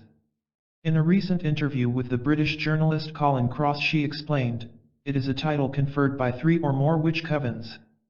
It is supposed to be an honor, but really it means that I carry the kin when anything goes wrong. I adjudicate on disputes that arise in covens under my jurisdiction. Of course there are many covens which are entirely independent. I used to be the only witch queen, but a few years ago we crowned one for America, where witchcraft is growing very rapidly." Monique Wilson estimated that there were about 2,500 witches in Britain. Others have put the figure much higher, at between 5,000 and 10,000. A coven consists of a minimum of 2 members and a maximum of 13. When it reaches the limit, it subdivides, Mrs. Wilson explained. A female witch is always initiated by a man, and a male one by a woman. Witches are usually naked for their rituals, but the Wilsons denied that the witchcraft movement is really a cover for sex. "I dare say there are 1 or 2 so-called covens which operate for sexual reasons," said Campbell Wilson. "Anyone can read a book and start his own coven with his own rules. But in real witchcraft, sex is only a very small part of the whole." The Wilsons went on to say that there are a few black witches, those who use their power to do people harm, but in their view such witches were rare. However, sufficient evidence exists to suggest that these darker powers of witchcraft, the power to cast damaging spells and lay curses, are no mere superstition, and that they are still being practiced today. In the encyclopedia Man, Myth, and Magic, the photographer Serge Kordiev described how he and his wife became members of a coven. After he had written an article in a Sunday newspaper describing his interest in the occult, he received a telephone call from a man who asked whether he would be interested in joining a witch cult. He said yes. By appointment, the Kordievs were picked up in an expensive car and driven to a large old house. After being given drinks at a bar, they were told to strip and put on small black satin aprons. They were then taken into a large room with a black floor and red carpets hanging on the walls. Half a dozen hooded figures stood in front of an altar. A naked man, his body gleaming with oil, appeared before the altar. Two black-robed girls stood on either side of him. The Kordievs were ordered to kneel, to swear perpetual homage to Satan, and to sign their oaths in blood. They were then given magical names, and the naked man placed his hand on their genitals, causing a curious tingling sensation. After several more meetings, the Kordievs began to have second thoughts about the cult. On one occasion, a young girl was accused of betraying the group's secrets. She was made to serve as a human altar while a black mass was said over her, after which she was ravished by the master. When the Kordievs discovered that they still had to go through a confirmation ceremony which involved sexual intercourse with the master and with a high priestess, they decided to leave the group. Almost immediately their troubles began. One day they returned home late at night to discover an enormous toad sitting on the front doorstep. On another occasion they heard sounds of maniacal laughter and smashing glass coming from Kordiev's studio. When they investigated, they found that the studio had been wrecked. But the doors were still locked, and the windows had apparently been smashed from inside, with all the glass scattered outside on the lawn. There followed many months of bad luck. In his book Experiences of a Present-Day Exorcist, the Reverend Donald Omond gives his opinion that a great deal of black magic is the result of a kind of hostile thought pressure.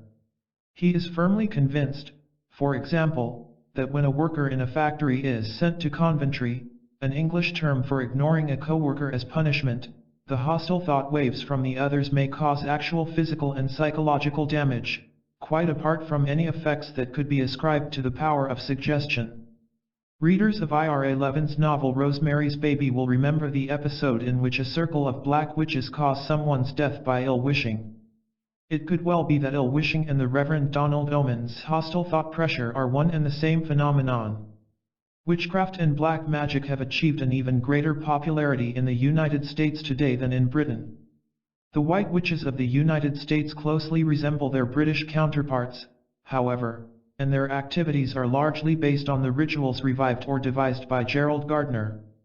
The two leading White Witches of the United States, Sybil Leek and Raymond Buckland, are both of British origin. Sybil Leek claims to trace her witch ancestry back to the 12th century. After her arrival in the United States in 1964, she rapidly became a popular radio and television personality. She now lives in Houston, Texas, where she organizes classes in the occult, broadcasts a nightly radio show, and runs a restaurant called Sybil Leek's Cauldron. Compared with Sybil Leek, Raymond Buckland has a far more reserved approach to his craft, but he has probably done more than any other American witch to give modern witchcraft a serious image. The high priest of a New York coven, Buckland edits a monthly magazine on witchcraft called Beyond, and has founded his own witchcraft museum on Bay Shore, Long Island. A one-time disciple of Gerald Gardner, Buckland is scornful of those who claim to be king or queen of the witches, declaring that the witchcraft movement is far too scattered for such a title to have any meaning. Nevertheless, there have been many attempts to unite the witches of the United States, including the New York-based Witches International Craft Association. This organization is a kind of witches' liberation movement. American witchcraft also has its darker side with an upsurge of interest in the practice of black magic and Satanism. Most of the black magic groups are located in California, and the rise of such evil cults has been linked with the increased use of hallucinogenic drugs such as mescaline and LSD. America's most notorious black witch is an ex-circus ringmaster and police photographer, Anton Sander LaVey. On April 30, 1966, LaVey initiated the First Church of Satan on California Street in San Francisco. April 30th is Walpurgis Night, the great feast of the witches' year. LaVey and his followers openly practiced black magic, putting evil curses on their opponents, performing weddings, funerals, and baptisms in the name of Lord Satan, and preaching indulgence instead of abstinence. The Church of Satan is dedicated to the worship of the devil and the glorification of carnal pleasures, a far cry from the assurances of Sybil Leek and the Wilsons. LaVey, known variously as the High Priest of Hell and the Black Pope of America, goes out of his way to look satanic by wearing a pointed black beard, Fu Manchu mustache, and shaven head. He is the author of a work called the Satanic Bible, which contains invocations to Satan in a language called Enochian and LaVey's own system of satanic morality. States LaVey, "Blessed are the strong, for they shall possess the earth. Cursed are the feeble, for they shall be blotted out." LaVey's church is expanding, but there are many students of the occult who claim that no one can handle black magic without risk. An event that took place in 1967 seems to support this view. On the evening of June 29, a middle-aged man suddenly collapsed on the floor of his San Francisco apartment. He and his family were all members of LaVey's church. As his wife and son knelt beside him, trying to revive him, they heard a woman's voice coming from his lips, saying, "I don't want to die." The mother and son immediately recognized the voice as that of actress Jane Mansfield, a fellow member of LaVey's congregation. Later they learned that the actress had died in a road accident earlier that very evening. She had been driving with her attorney on a narrow road near San Francisco when a truck hurtled from under a narrow bridge, and crashed into their car. Jane Mansfield was decapitated, and her attorney, Sam Brody, was also killed. Newspaper reporters soon unearthed a story of violent conflict between Brody, who was Jane Mansfield's lover as well as her attorney, and LaVey. It arose because Jane Mansfield's film studio was grooming her as a successor to Marilyn Monroe, and rumors of her membership of the Church of Satan were bad publicity. Brody threatened to start a newspaper campaign that would drive LaVey out of San Francisco, and LaVey retaliated by pronouncing a solemn ritual curse on Brody. He told Brody that he would see him dead within a year, and shortly before Jane Mansfield's death he warned her not to share Brody's car. She was the victim of her own frivolity, said LaVey dispassionately after the crash, but there were members of California's occult underground who declared openly that LaVey's curse had got out of hand, killing the disciple as well as the unbeliever. In Britain, it has also become clear that the modern witchcraft cult has its negative side, as cases involving black magic and ritual child abuse have made national headlines. Just before midnight on July 10, 1971, 2 police officers on the island of Jersey, in the English Channel, set off in pursuit of a car that had shot through a red light at high speed. After a chase they caught up with the driver when he abandoned his car in the middle of a field. More police arrived and helped subdue the furiously struggling man. As they bundled him into a police car, one of them noticed something strange about his clothes. 2 rows of sharp nails protruded from the shoulders of his jacket. He had another row of nails on his lapels, and wore bands studded with nails on his wrist. At the police station the man was searched. In his pockets police found a wig, a rubber face mask, and a length of pajama cord. It seemed that they had finally caught the Jersey rapist, a man who had been terrorizing the island for more than a decade. The attacks had begun in 1957 when 3 women had been assaulted by a man with a knife.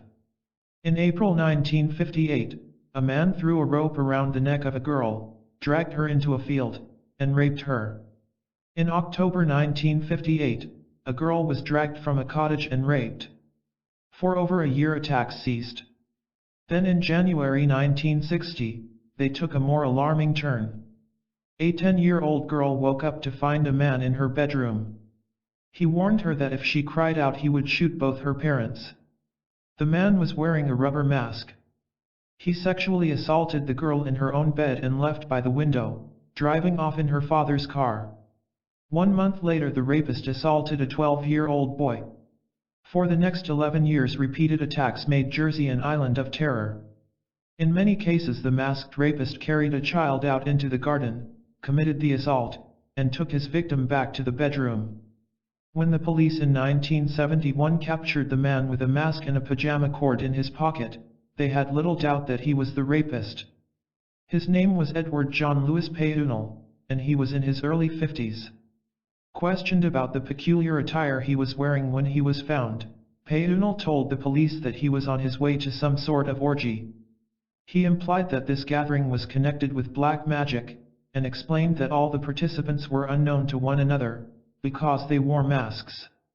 When the police visited Payunel's home, they discovered that he slept apart from his wife in his own room. In this room they found an alcove containing what appeared to be a small altar. On the altar stood a china toad and a small chalice. Suspended above these objects was a dagger on a length of cord. In the same room the police found a cupboard that swung away from the wall on hinges. Behind it was a small room containing a blue tracksuit and a fawn raincoat with nail-studded lapels. Earlier descriptions of the Jersey rapist had mentioned a blue tracksuit and fawn raincoat.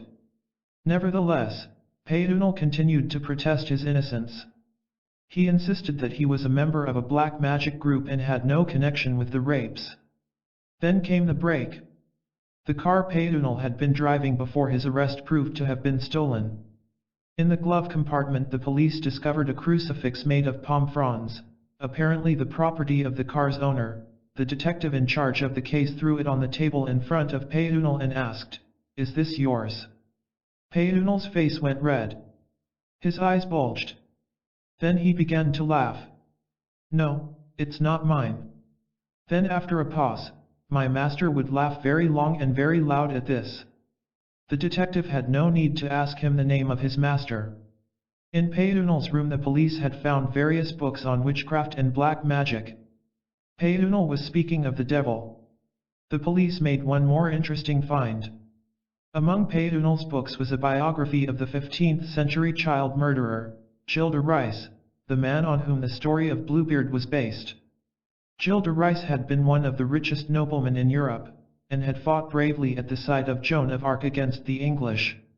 His extravagance forced him to mortgage many of his estates, and finally he began to practice black magic, hoping that with the aid of the devil he could discover the secret of turning lead into gold.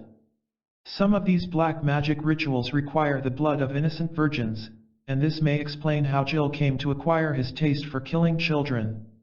When Jill was arrested, for assaulting a priest in the course of a quarrel, his mansion was searched, and the dismembered remains of more than 50 children were found in a locked tower.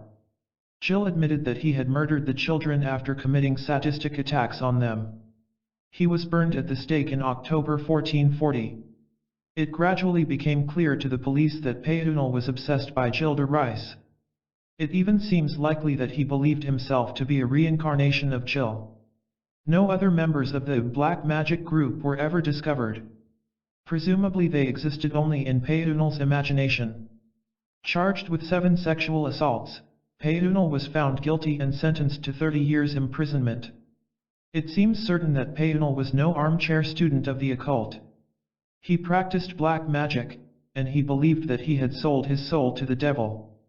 He worshipped his master before an altar, and he probably offered up prayers before he set off in search of victims. The logical view of all this is that he was simply a sex maniac who indulged in devil worship as a kind of imaginative exercise that enabled him to ignore his conscience. A devotee always has that advantage over an unbeliever. But this chapter should at least have raised some doubts about the logical view. The truth is that our scientific rationalism has blinded us to the truth behind witchcraft. And in order to grasp that truth, we have to begin by recognizing that all primitive people take the reality of the spirit world for granted.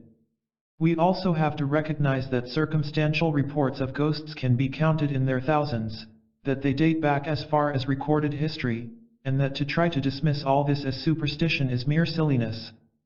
We may reject the Christian notion of the devil as an embodiment of evil, because surely evil is merely another name for stupidity, just as we reject the Manichaean notion that matter itself is evil, while still recognizing that the evidence for the existence of spirits is very powerful indeed.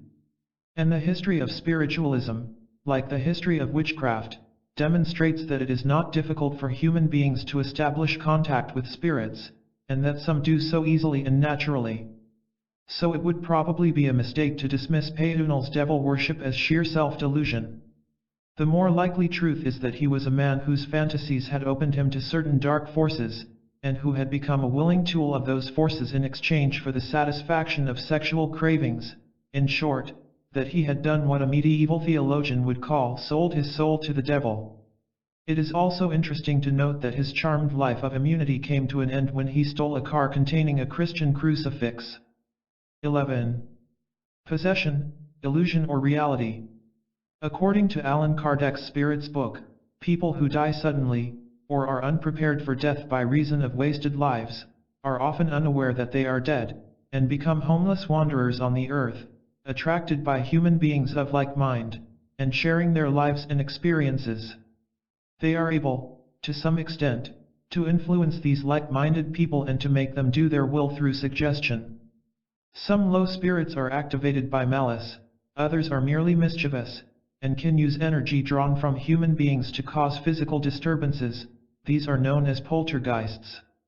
When Kardec asked, "Do spirits influence our thoughts and actions?" the answer was, "Their influence upon human beings is greater than you suppose, for it is very often they who direct both." Asked about possession, the spirit explained that spirits cannot actually take over another person's body, since that belongs to its owner, but a spirit can assimilate itself to a person who has the same defects and qualities as himself, and may dominate such a person. In short, such spirits could be described as mind parasites. According to Kardec's view, when people indulge in sexual fantasy, they may be providing a kind of pornographic film show for some homeless spirit, which will then try to influence them to providing more of the same kind of entertainment by putting sexual thoughts into their heads.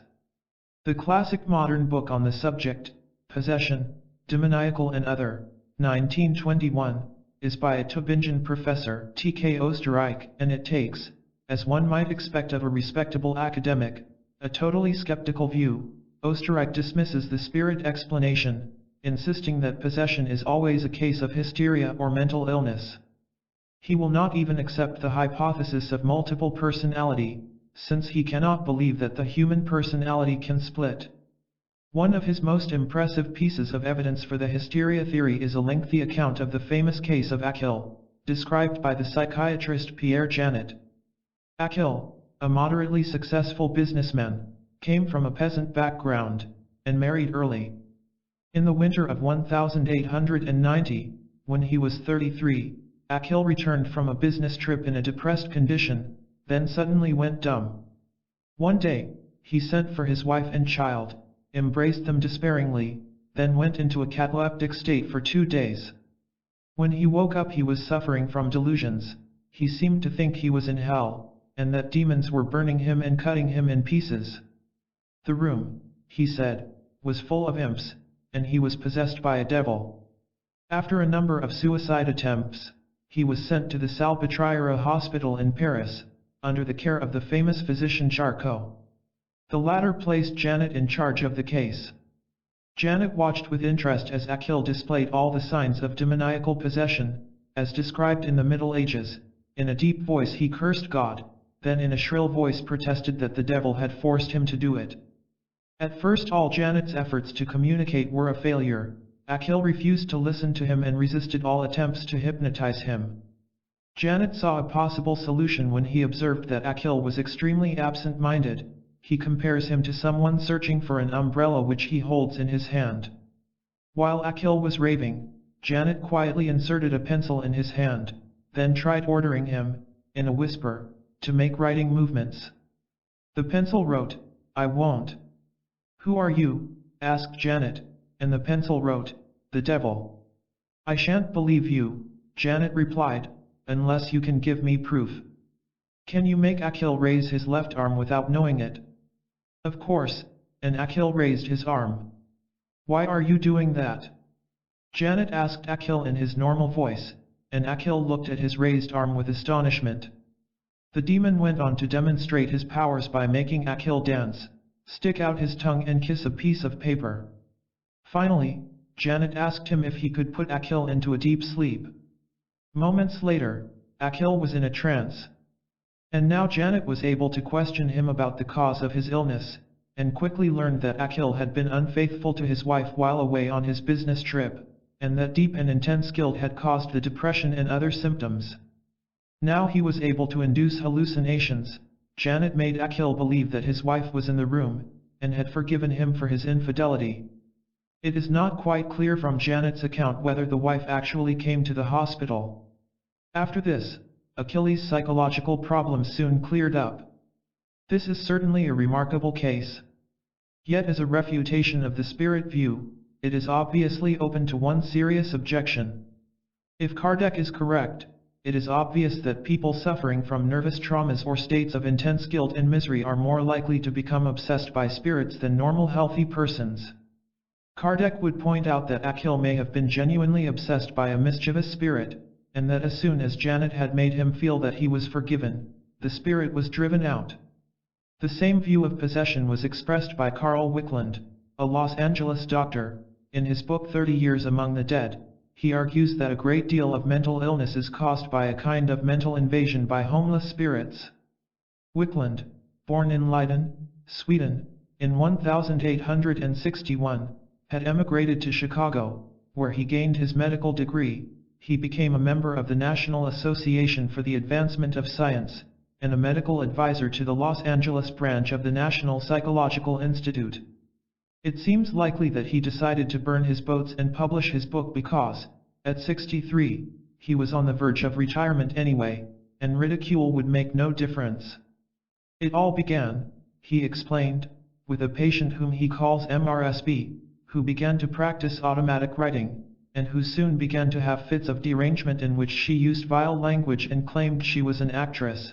She had to be committed to an asylum. Another woman, an artist and lady of refinement, became convinced that she was a damned soul and knelt in the mud to pray at the top of her voice.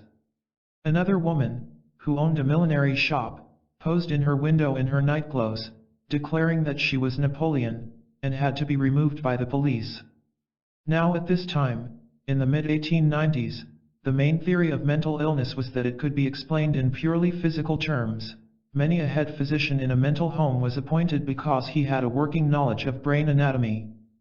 Freud himself was an early convert to this theory, known as organicism, his professor, Dr. Theodore Maynard, being one of his chief advocates. He later turned his back on Freud when the latter returned from Paris espousing a new psychological explanation of neurosis based on the idea of the unconscious mind.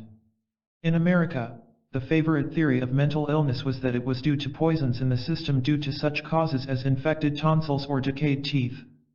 But Wickland was intrigued by the case of a youth called Frank James who, after a fall from a motorcycle at the age of 10, changed from an affectionate, obedient boy to a juvenile delinquent who spent many terms in reformatories and jails. Declared hopelessly insane, he succeeded in escaping from the criminal asylum, and during his recapture was hit on the head with a club. On awakening, he had once again reverted to his earlier personality, gentle and good-natured. This convinced Wickland of the inadequacy of the Takamiya theory. And while he was still a medical student, the accident of marrying a woman who proved to be an excellent medium soon provided him with evidence of an alternative theory.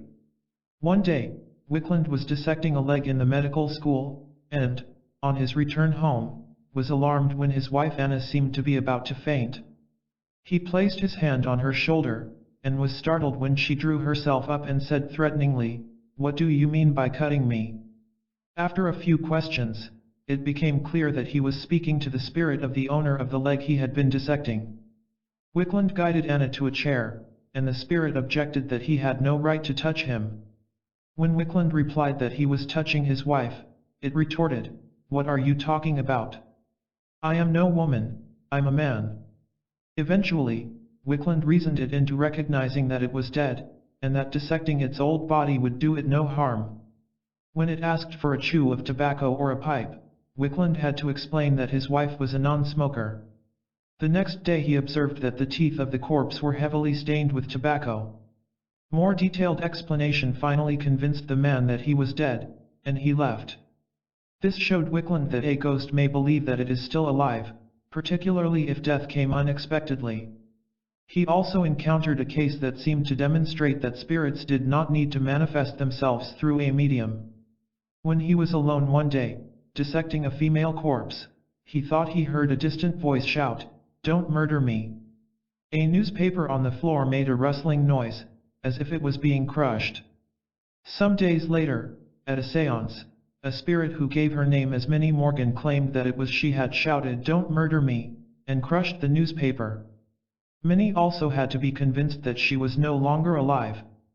At séances, entities who spoke through his wife later explained to Wickland that such homeless spirits, those who are unaware that they are dead, are attracted by the warmth of the human aura, a kind of energy sphere which is supposed to surround the human body, and, under certain circumstances, may attach themselves to its owner as a kind of mental parasite.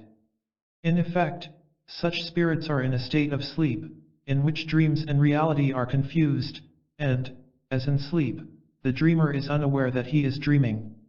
In her introduction to a new edition of Oostenrijk's Possession, the paranormal investigator Anita Gregory has some harsh words to say about Wickland and his 30 years among the dead. She points out that there is a basic sameness about all his cases. He always has to convince a spirit that it is dead, and his account of how the spirits of Madame Blavatsky and Mary Baker Eddy expressed contrition for their false doctrines is almost laughable. Yet anyone who then turns to Wickland's book will have to admit that these objections are less important than they sound. For the central issue is of Wickland's honesty. Unless we decide to take the view that he was a liar and self-deceiver on a practically unimaginable scale, which seems unlikely, then it seems clear that his evidence is in total agreement with Kardec's views on possession. Even Anita Gregory has to admit that Oostenrijk's rationalism is often crude and unconvincing, and that he deals with subtleties by ignoring them. Perhaps the most obvious example of Oostenrijk's failure to allow facts to speak for themselves is in his account of one of the most famous of all cases of possession, that of the Watseka Wonder, a girl called Lurency Venom. In July 1877, 13-year-old Lurency, of Watseka, Illinois, had a fit, after which she became prone to trances. In these trances she became a medium, and a number of disagreeable personalities manifested themselves through her. On February 11, 1878, placed under hypnosis by a local doctor, Lurency stated that there was a spirit in the room called Mary Roth, and a Mrs. Roth who was also present exclaimed, "That's my daughter." Mary had died at the age of 18, 12 years earlier. Lurency then stated that Mary was going to be allowed to take over her body for the next 3 months. The next day, Lurency claimed to be Mary Roth. She asked to be taken back to the Roth's home, and on the way there recognized their previous home, in which they had lived while she was alive, and which was unknown to Lurency. She also recognized Mary Roth's sister, who was standing at the window. And during the next few weeks, Mary showed a precise and detailed knowledge of the Roth household and of Mary's past, recognizing old acquaintances and toys and recalling long-forgotten incidents. On May 21, the day she had declared she had to leave, she took a tearful farewell of her family, and on the way home became Lurency again. The case was investigated by Richard Hodgson, one of the most skeptical members of the Society for Psychical Research, who was convinced of its genuineness. Readers of Hodgson's account of the Watseka Wonder will find it very hard to find loopholes. Mary provided such detailed proof of her knowledge of her early years, and of the family background, recognizing unhesitatingly anyone Mary had known, that the notion of trickery or delusion becomes untenable. It is perhaps the single most convincing case of possession in the history of psychical research. But Oostenrijk merely quotes William James's summary of the case, from Principles of Psychology, making no attempt to analyze it, and passing on quickly to other matters, in spite of the fact that James himself had spoken of the plausibility of the spiritualistic interpretation of the phenomenon.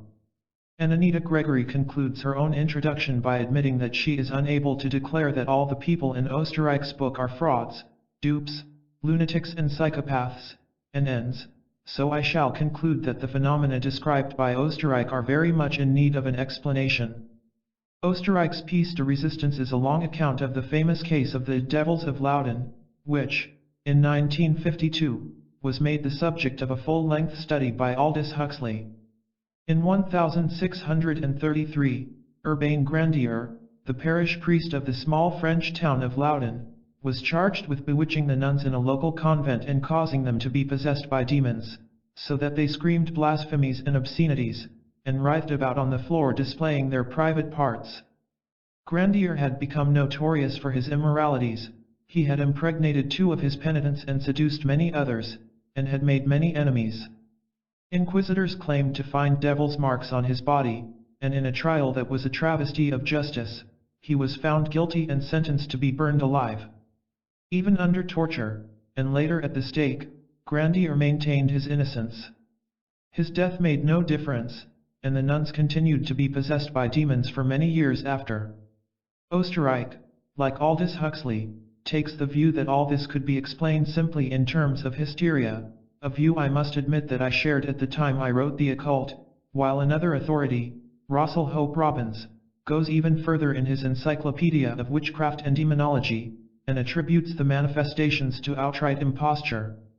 But a careful reading of Huxley's own book makes either of these explanations seem implausible. It is easy to see how sex-starved nuns could deceive themselves into believing that they were possessed by devils.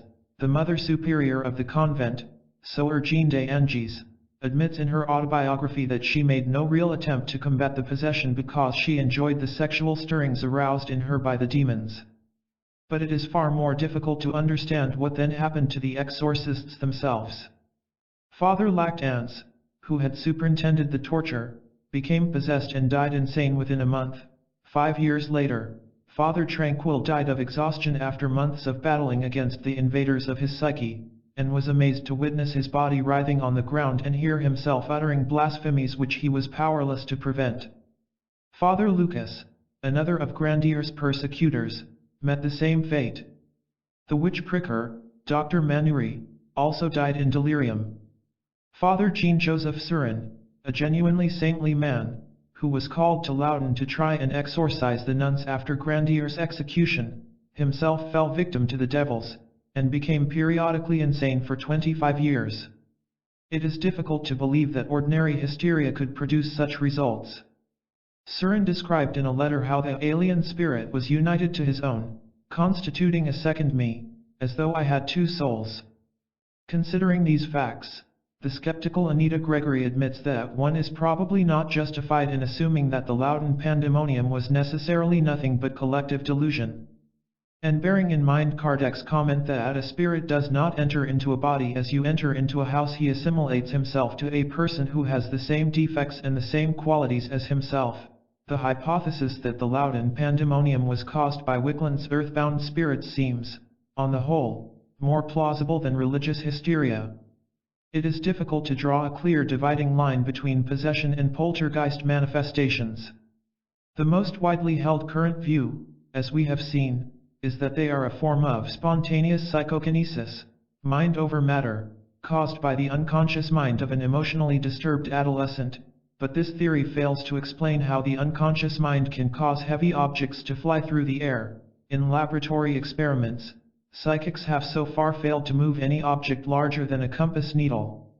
According to Kardec's informants, poltergeists are earthbound spirits who are, under certain conditions, able to draw energy from the living, and to make use of negative energies exuded by the emotionally disturbed and the sexually frustrated. The Loudun case seems to provide support for this view. Soeur Jeanne's autobiography makes it clear that her own sexual frustrations alone could have provided a host of entities with the necessary energy. And by the time a dozen or so nuns were writhing on the floor and making suggestions that caused even decadent aristocrats to blush, the convent must have been awash with sexual energy. Most cases of possession in nunneries seem to involve the same feverish sexuality.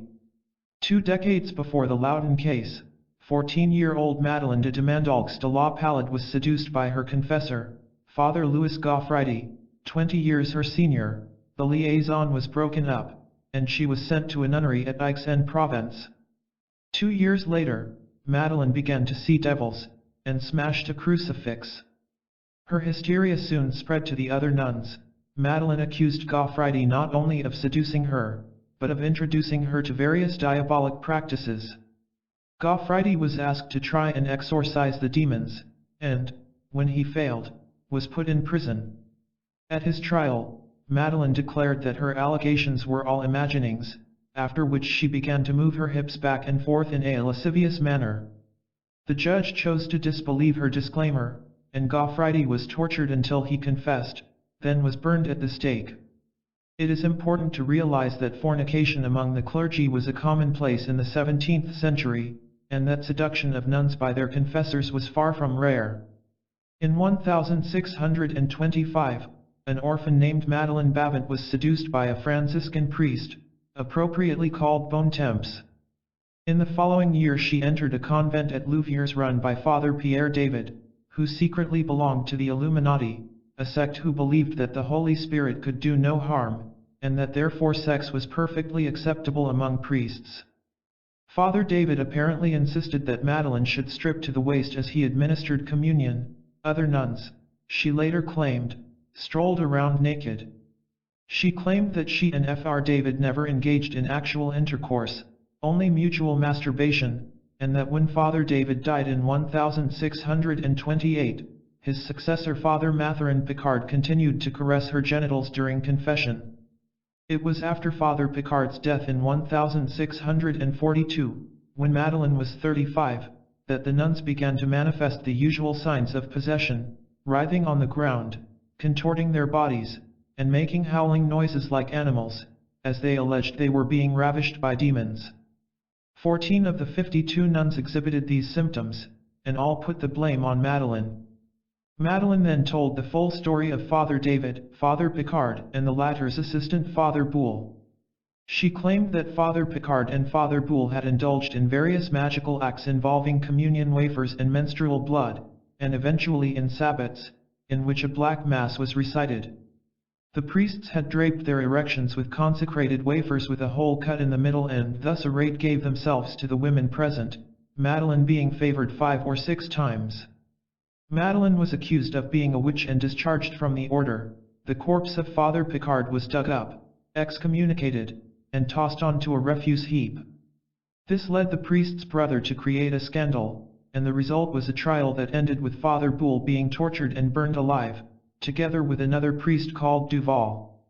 Madeleine, confined in a convent and brutally treated, made several suicide attempts, and finally died at the age of 40. The Louviers nuns were all dispersed to other convents. Madeleine's descriptions of sabbats and black masses sound like pure invention. But, as we saw in the previous chapter, the notorious chamber ardent, lighted chamber affair, half a century later, revealed that many priests took part in such practices. It is difficult for us to understand why the Church was involved in this wave of demonology. The likeliest explanation is that 17th century rationalism was undermining its authority, and that the protest against this authority took the form of licentiousness and black magic. Whatever the explanation, the chamber ardent transcripts leave no doubt but that it really happened. Another investigator who came to believe that possession was due to spirits was Max Freedom Long, an American schoolmaster who arrived in Hawaii in 1917, at the age of 27, and began to make a study of its native magicians, the kahunas, or keepers of the secret.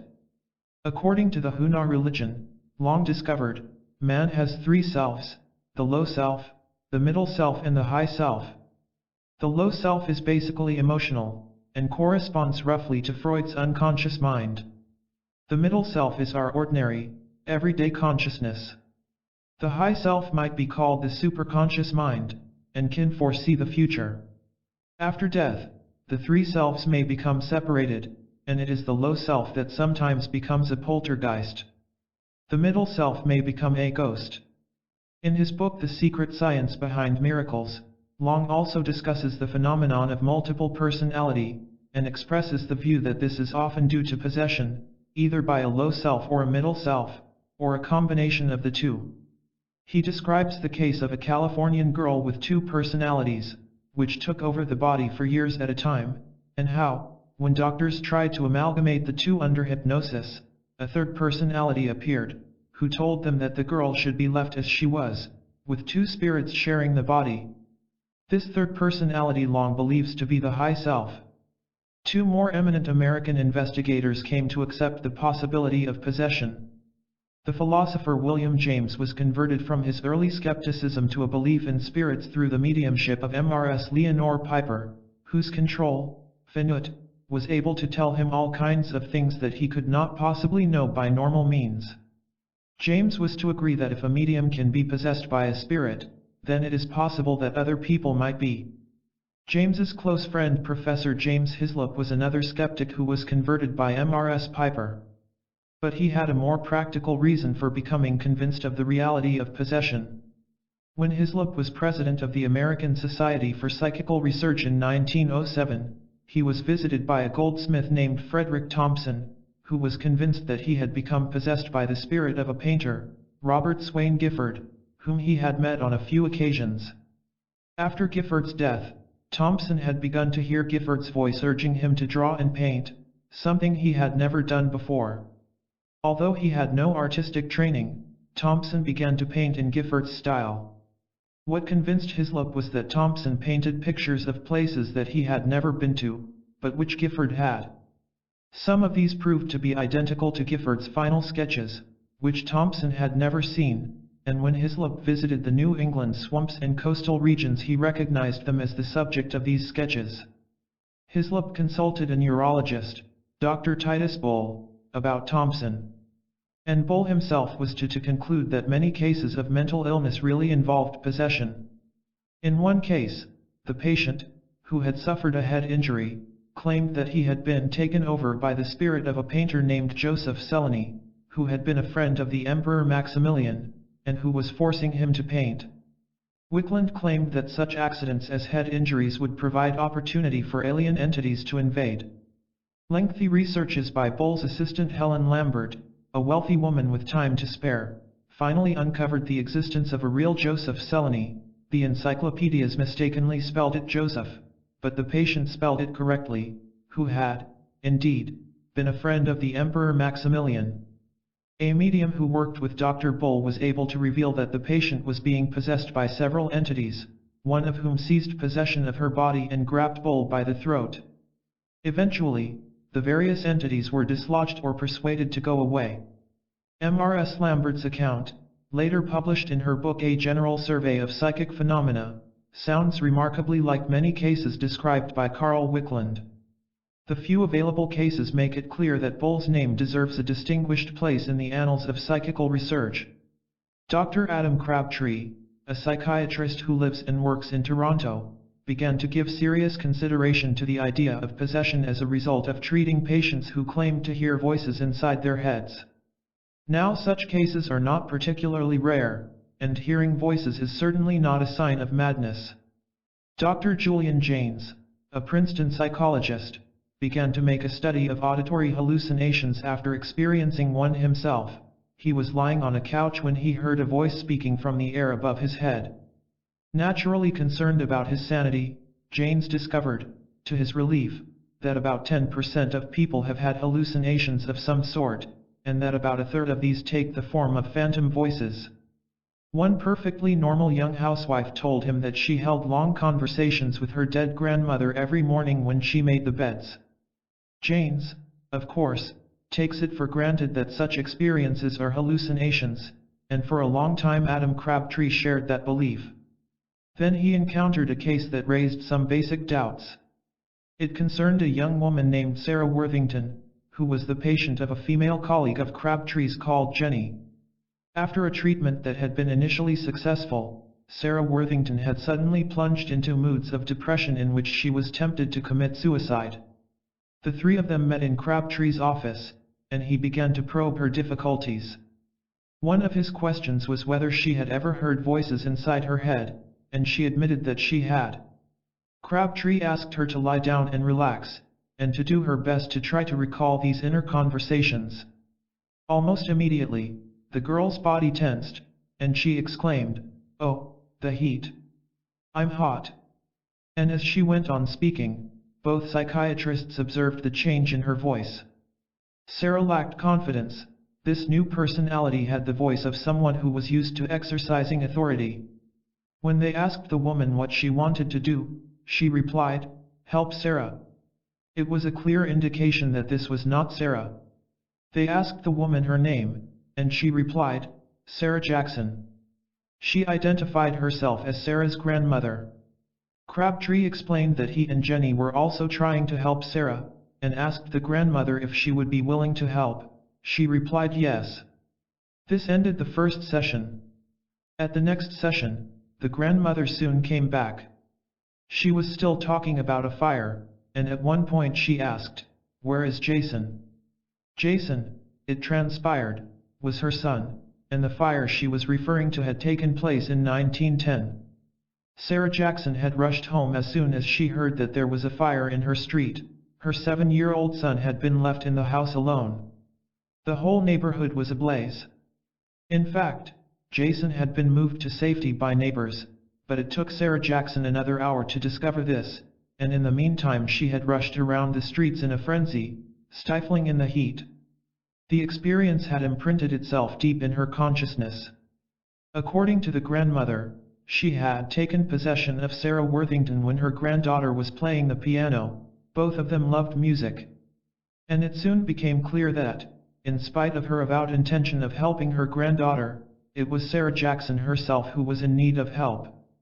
She was tormented by guilt feelings about her own life, particularly about how badly she had treated her daughter Elizabeth, Sarah's mother. Elizabeth had developed into an unhappy, neurotic girl, who had in turn treated her own daughter badly. And Sarah's relations with her mother were a strange duplicate of Elizabeth's relations with her mother. Both mothers had greatly preferred their son to their daughter, and had taught the daughter that men were everything and women nothing. The grandmother had become fully aware of all this by the time she died, which is why she now felt that she had to help her granddaughter. Instead of helping, she had made things worse. Sarah was frightened and confused by the voice inside her, and was becoming desperate. Now Grandmother Jackson was out in the open, things became much easier. She was able to give the psychiatrists invaluable information about Sarah's family background. And although Sarah was at first astonished to realize that her grandmother was speaking through her, she gradually learned to accept it, and began to achieve deeper insight into her problems. At the end of 2 months she was cured. The grandmother remained a possessing presence, but now Sarah understood it. She was no longer afraid. In fact, it gave her a sense of comfort to feel that her grandmother was a vaguely beneficent presence in the background of her life. The reader's reaction to this story is probably much the same as my own, when I first read it in the typescript of Adam Crabtree's Multiple Man, that there must be some purely psychological explanation. Sarah had known her grandmother as a child. Perhaps she had heard the story about the fire from her own lips. Perhaps she recognized how similar her mother's problems had been to her own. And her unconscious mind had retold her the story as a rationalization of her own sufferings. But the more I read of Crabtree's book, which his publishers had sent to me, asking if I would write an introduction, the more I saw that such explanations are unacceptable. He goes on to recount another 8 cases from his practice, each one involving some type of possession. And after the 3rd or 4th case, the unconscious mind explanation had begun to wear very thin. A social worker named Susan was unable to sustain any normal relationship with a male, and recognized, correctly, that this was due to some deep resentment towards her father. Crabtree was able to speak to her father, who had died in a car crash, just as he spoke to Sarah's grandmother, and he learned that he had been sexually obsessed with his daughter. Until she was 16, he had crept into her bedroom after she was asleep and had fondled her genitals. On some unconscious level, she was aware of what was happening. She recognized his desire for her, and treated him with contempt, behaving provocatively and exercising her newfound sexual power to make him squirm. The contempt spread into her relations with boyfriends and caused problems. When her father died in the car crash, he was drawn to his daughter as a place of refuge, and she was vulnerable to him because of the sexual interference. Once inside her, he was in a condition of foggy sleep, unaware of his identity or his present position. Crabtree patiently explained to Susan's father that he was actually dead, and that he ought to leave his daughter alone. And one day, he simply failed to appear at the therapeutic session, Susan experienced a sense of relief and freedom. I found one case particularly fascinating and intriguing. It concerned a university professor called Art, whose first marriage had been unsuccessful, and who was about to embark on a second. He was beginning to experience a deep reluctance to go through with the marriage, and he associated this with inner storms in which a censorious voice criticized him and various people he knew.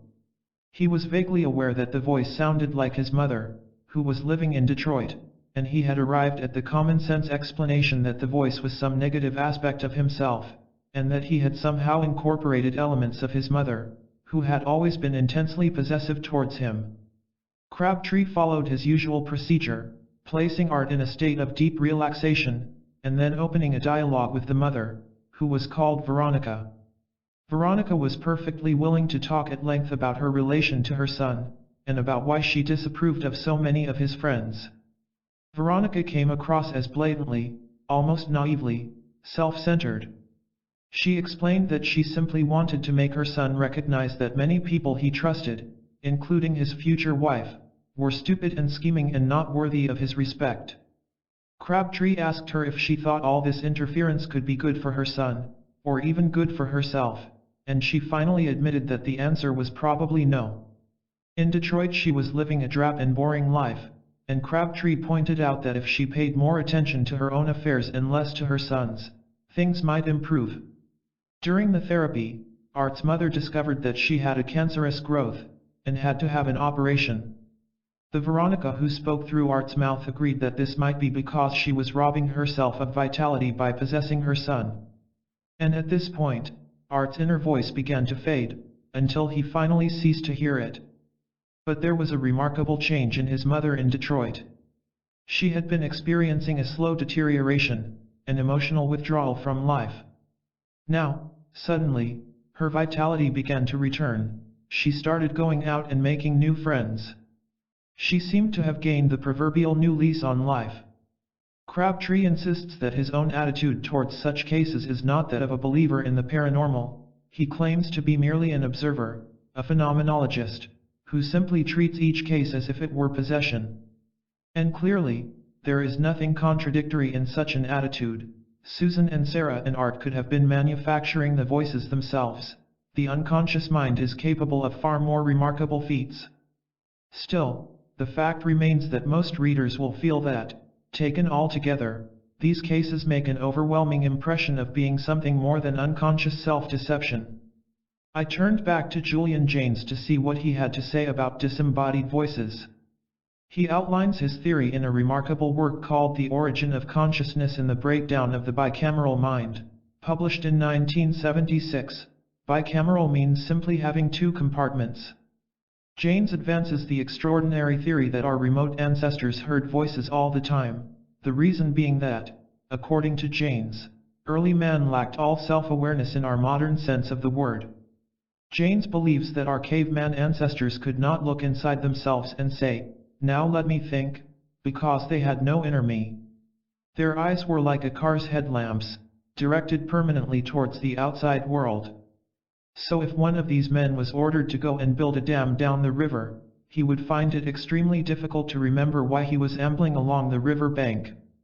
But his sense of purpose would be refreshed by a voice, the voice of his chief, which seemed to come from the air above his head, and which would repeat his instructions. And where would such voices come from? According to Jaynes, from the right side of the brain, the hemisphere which, as we have seen, houses the other self, Hudson's subjective mind. If that is correct, it certainly offers a plausible explanation for the voice of Sarah's grandmother and Susan's father and Art's mother. In fact, in the latter case, it sounds far more convincing than the notion that a living woman in Detroit could somehow get inside her son's head in distant Toronto. It is when Jaynes goes on to discuss the voices heard by mental patients that certain doubts begin to arise. He points out that most of the cases that have been studied involve schizophrenics, and says, they converse, threaten, curse, criticize, consult, often in short sentences. They admonish, console, mock, command, or sometimes simply announce everything that's happening. They yell, whine, sneer, and vary from the slightest whisper to a thunderous shout. Often the voices take on some special peculiarity, such as speaking very slowly, scanning, rhyming, or in rhythms, or even foreign languages. There may be one particular voice, more often a few voices, and occasionally many. The voices described by Crabtree do not sound in the least like this bewildering babble, they apparently converse like any normal person. And the same applies to the housewife who held long conversations with her grandmother as she was making the beds. There is no reason, of course, why phantom voices should not sound like those of a normal person, but it seems to be a fact that most of them don't. This is confirmed by a study made by another clinical psychologist, Dr. Wilson Van Dusen, formerly of the Mendocino State Hospital in California. Van Dusen spent 16 years observing the effect of hallucinations, and he describes his findings in a chapter called The Presence of Spirits in Madness in his book The Presence of Other Worlds. His conclusions are, perhaps, even more startling than those of Julian Jaynes. Van Dusen explains that most patients who are hallucinating prefer to keep their experiences to themselves, since they know it will be taken as a proof that they are mad. However, one unusually cooperative patient asked him if he would mind talking directly with her hallucinations, and he did. Naturally, the hallucination could not answer Van Dusen direct. He had to ask the patient to give an account of what he could hear and see. But there was nothing to stop Van Dusen addressing the hallucination directly. In this way I could hold long dialogues with a patient's hallucinations and record both my questions and their answers. And, like Adam Crabtree, he insists, my method was that of phenomenology. My only purpose was to describe the patient's experiences as accurately as possible. The reader may notice that I treat the hallucinations as realities, that is what they are to the patient. One consistent finding, says Van Dusen, was that the patients felt as if they had contact with another world or order of beings. Most thought these other persons were living. All objected to the term hallucination. For most individuals the hallucinations came on quite suddenly. One woman was working in the garden when an unseen man addressed her. Another man described sudden loud noises and voices he heard when riding in a bus.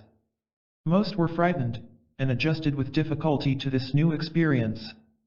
All the patients described voices as having the quality of a real voice, sometimes louder, sometimes softer, than normal voices. The experience they described was quite unlike thoughts or fantasies. When things are seen they appear fully real. For instance, a patient described being awakened one night by Air Force officers calling him to the service of his country. He got up and was dressing when he noticed their insignia wasn't quite right, then their faces altered. With this he knew they were of the other order and struck one hard in the face. He hit the wall and injured his hand. He could not distinguish them from reality until he noticed the insignia. Most patients soon realize that they are having experiences that others do not share, and for this reason learn to keep quiet about them. Many suffer insults, threats, and attacks for years from voices with no one around them aware of it. Perhaps Van Dusen's most significant finding is that he learned that his patients seem to experience two distinct kinds of voices. He speaks of these as the higher order and the lower order. Lower order voices are similar to drunken bums at a bar who like to tease and torment just for the fun of it. They suggest lewd acts and then scold the patient for considering them. They find a weak point of conscience, and work on it interminably. For instance, one man heard voices teasing him for 3 years over a 10-cent debt he had already paid. They call the patient every conceivable name, suggest every lewd act, steal memories or ideas right out of consciousness, threaten death, and work on the patient's credibility in every way. For instance, they brag that they will produce some disaster on the morrow and then claim credit for one in the daily paper. They suggest foolish acts, such as raise your right hand in the air and stay that way, and tease if he does it and threaten him if he doesn't. In fact, it seems clear that these lower-order hallucinations behave exactly like bored children with nothing better to do. The vocabulary and range of ideas of the lower order is limited, but they have a persistent will to destroy. They invade every nook and cranny of privacy, work on every weakness and belief, claim awesome powers, make promises, and then undermine the patient's will. A few ideas can be repeated endlessly. One voice just said hey for months while the patient tried to figure out whether hey or hey was meant. Even when I was supposedly speaking to an engineer, the engineer was unable to do any more arithmetic than simple sums. The lower order voices seem incapable of sequential reasoning. Though they often claim to be in some distant city, they cannot report more than the patient hears, sees, or remembers. They seem imprisoned in the lowest level of the patient's mind. The lower order, then, are basically tormentors. But about 1/5 of the hallucinations seem to be of a higher order, and they, on the other hand, seem concerned with helping the patient. The higher order is much more likely to be symbolic, religious, supportive, genuinely instructive. It can communicate directly with the inner feelings of the patient. It is similar to Jung's archetypes, whereas the lower order is like Freud's ID. Van Dusen mentions a case of a gaspipe fitter who experienced a higher order hallucination of a lovely woman who entertained him while showing him thousands of symbols. His female vision showed a knowledge of religion and myth far beyond the patient's comprehension. After Van Dusen had been holding a dialogue with this higher order hallucination, the gaspipe fitter asked for just one clue to what they had been talking about. Van Dusen reports that he has been told by these higher order beings that the purpose of the lower order is to illuminate all of the person's weaknesses. And the purpose, or one of the purposes, of the higher order seems to be to protect people against the lower order. This contrast may be illustrated by the experiences of one man. He had heard the lower order arguing for a long while about how they would murder him. He also had a light come to him at night, like the sun. He knew it was a different order because the light respected his freedom and would withdraw if it frightened him. In contrast, the lower order worked against his will, and would attack if it could sense fear in him. This rarer higher order seldom speaks, whereas the lower order can talk endlessly. While the lower order is consistently non-religious and anti-religious, jeering angrily at the least mention of religion, the higher order appeared strangely gifted, sensitive, wise and religious. Van Dusen made one extremely striking observation about the hallucinations. Although he was able to observe a very large number of them over the years, he soon realized that after 20 patients, there wasn't much to be learned because the hallucinations were all so similar. This in itself seems baffling. After all, one would expect to find as many different types of hallucination as there are people.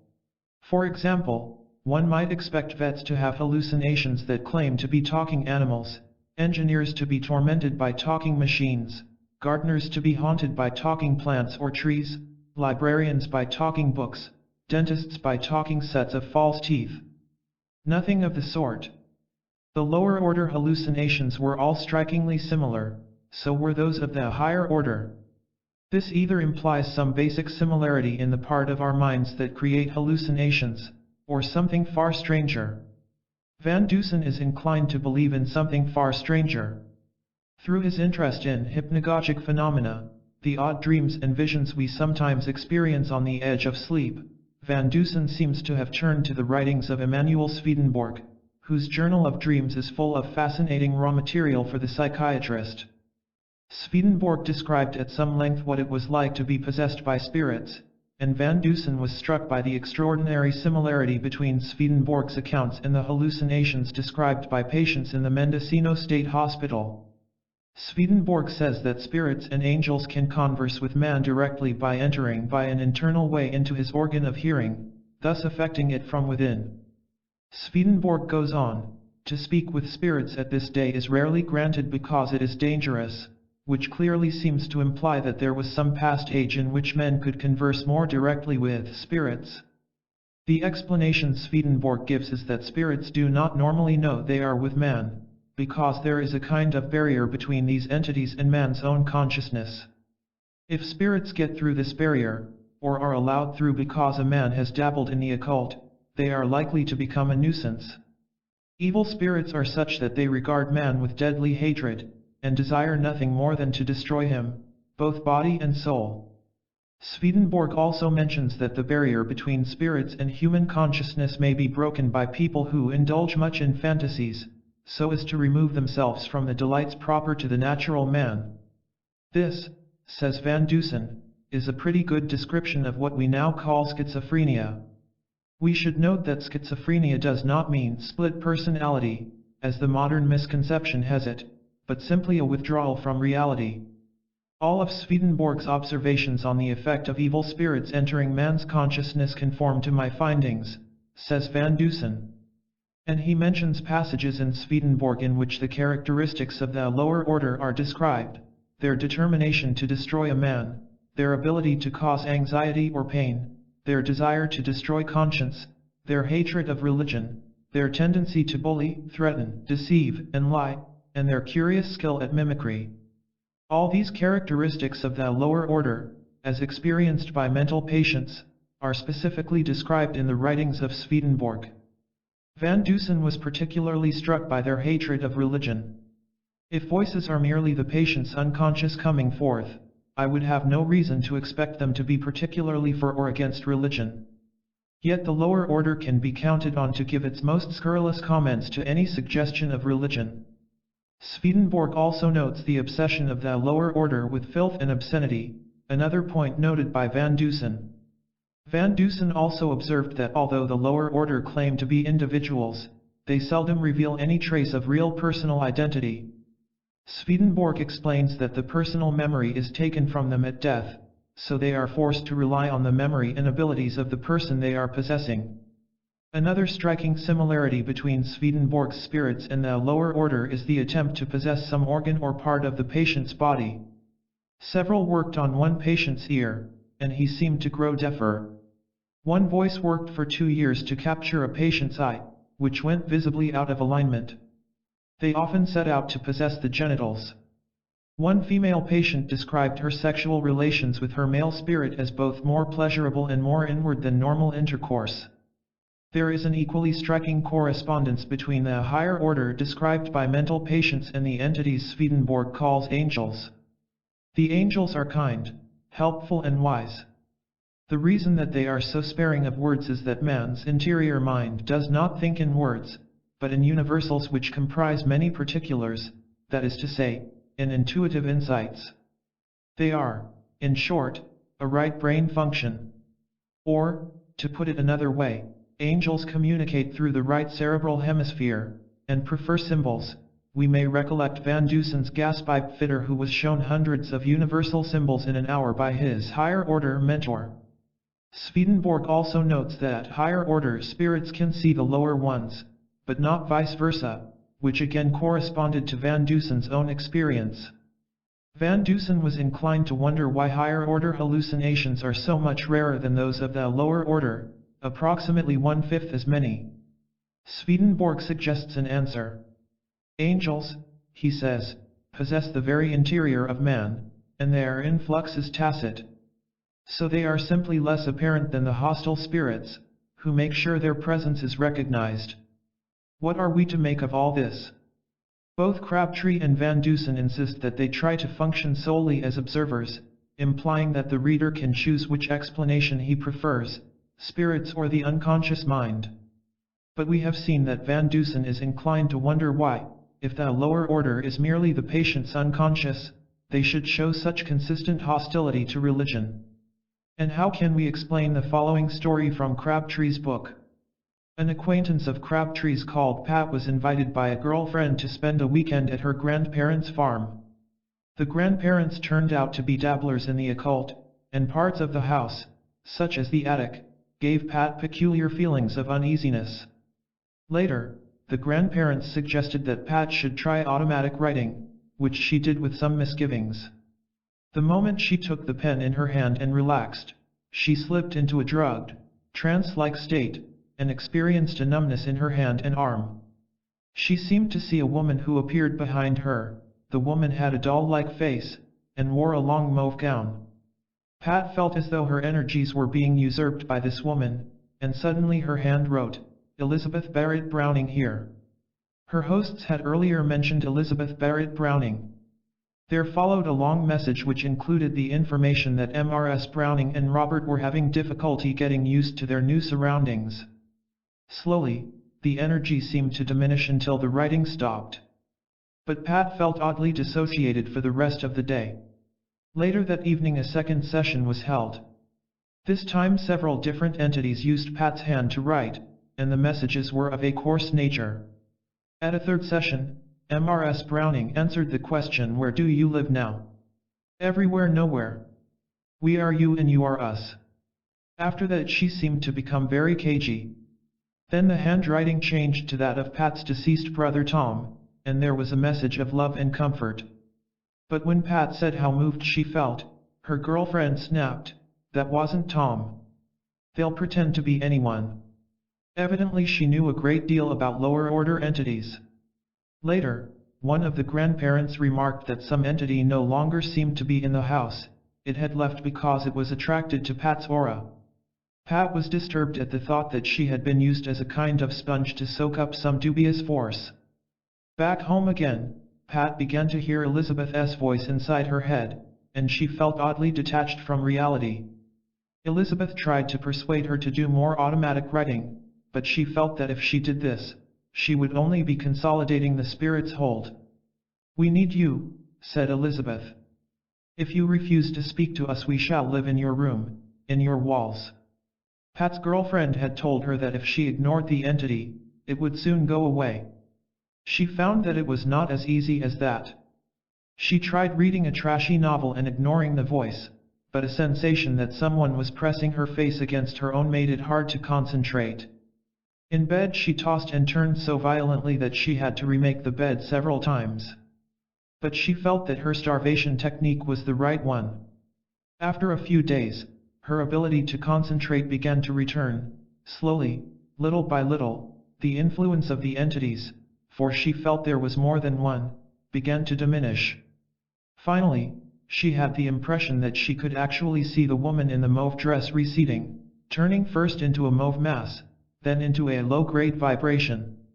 Pat may have been very suggestible, and her unconscious mind may have created the woman in mauve, but it must be admitted that this explanation seems less convincing than the alternative, that Pat had willingly opened herself to one of the lower order, and had to extricate herself as best she could. Descriptions of this type of possession are familiar in occult literature. The American researcher Alan Vaughan describes how he himself became possessed for a time. He had bought himself a Ouija board, to amuse a friend who was convalescing.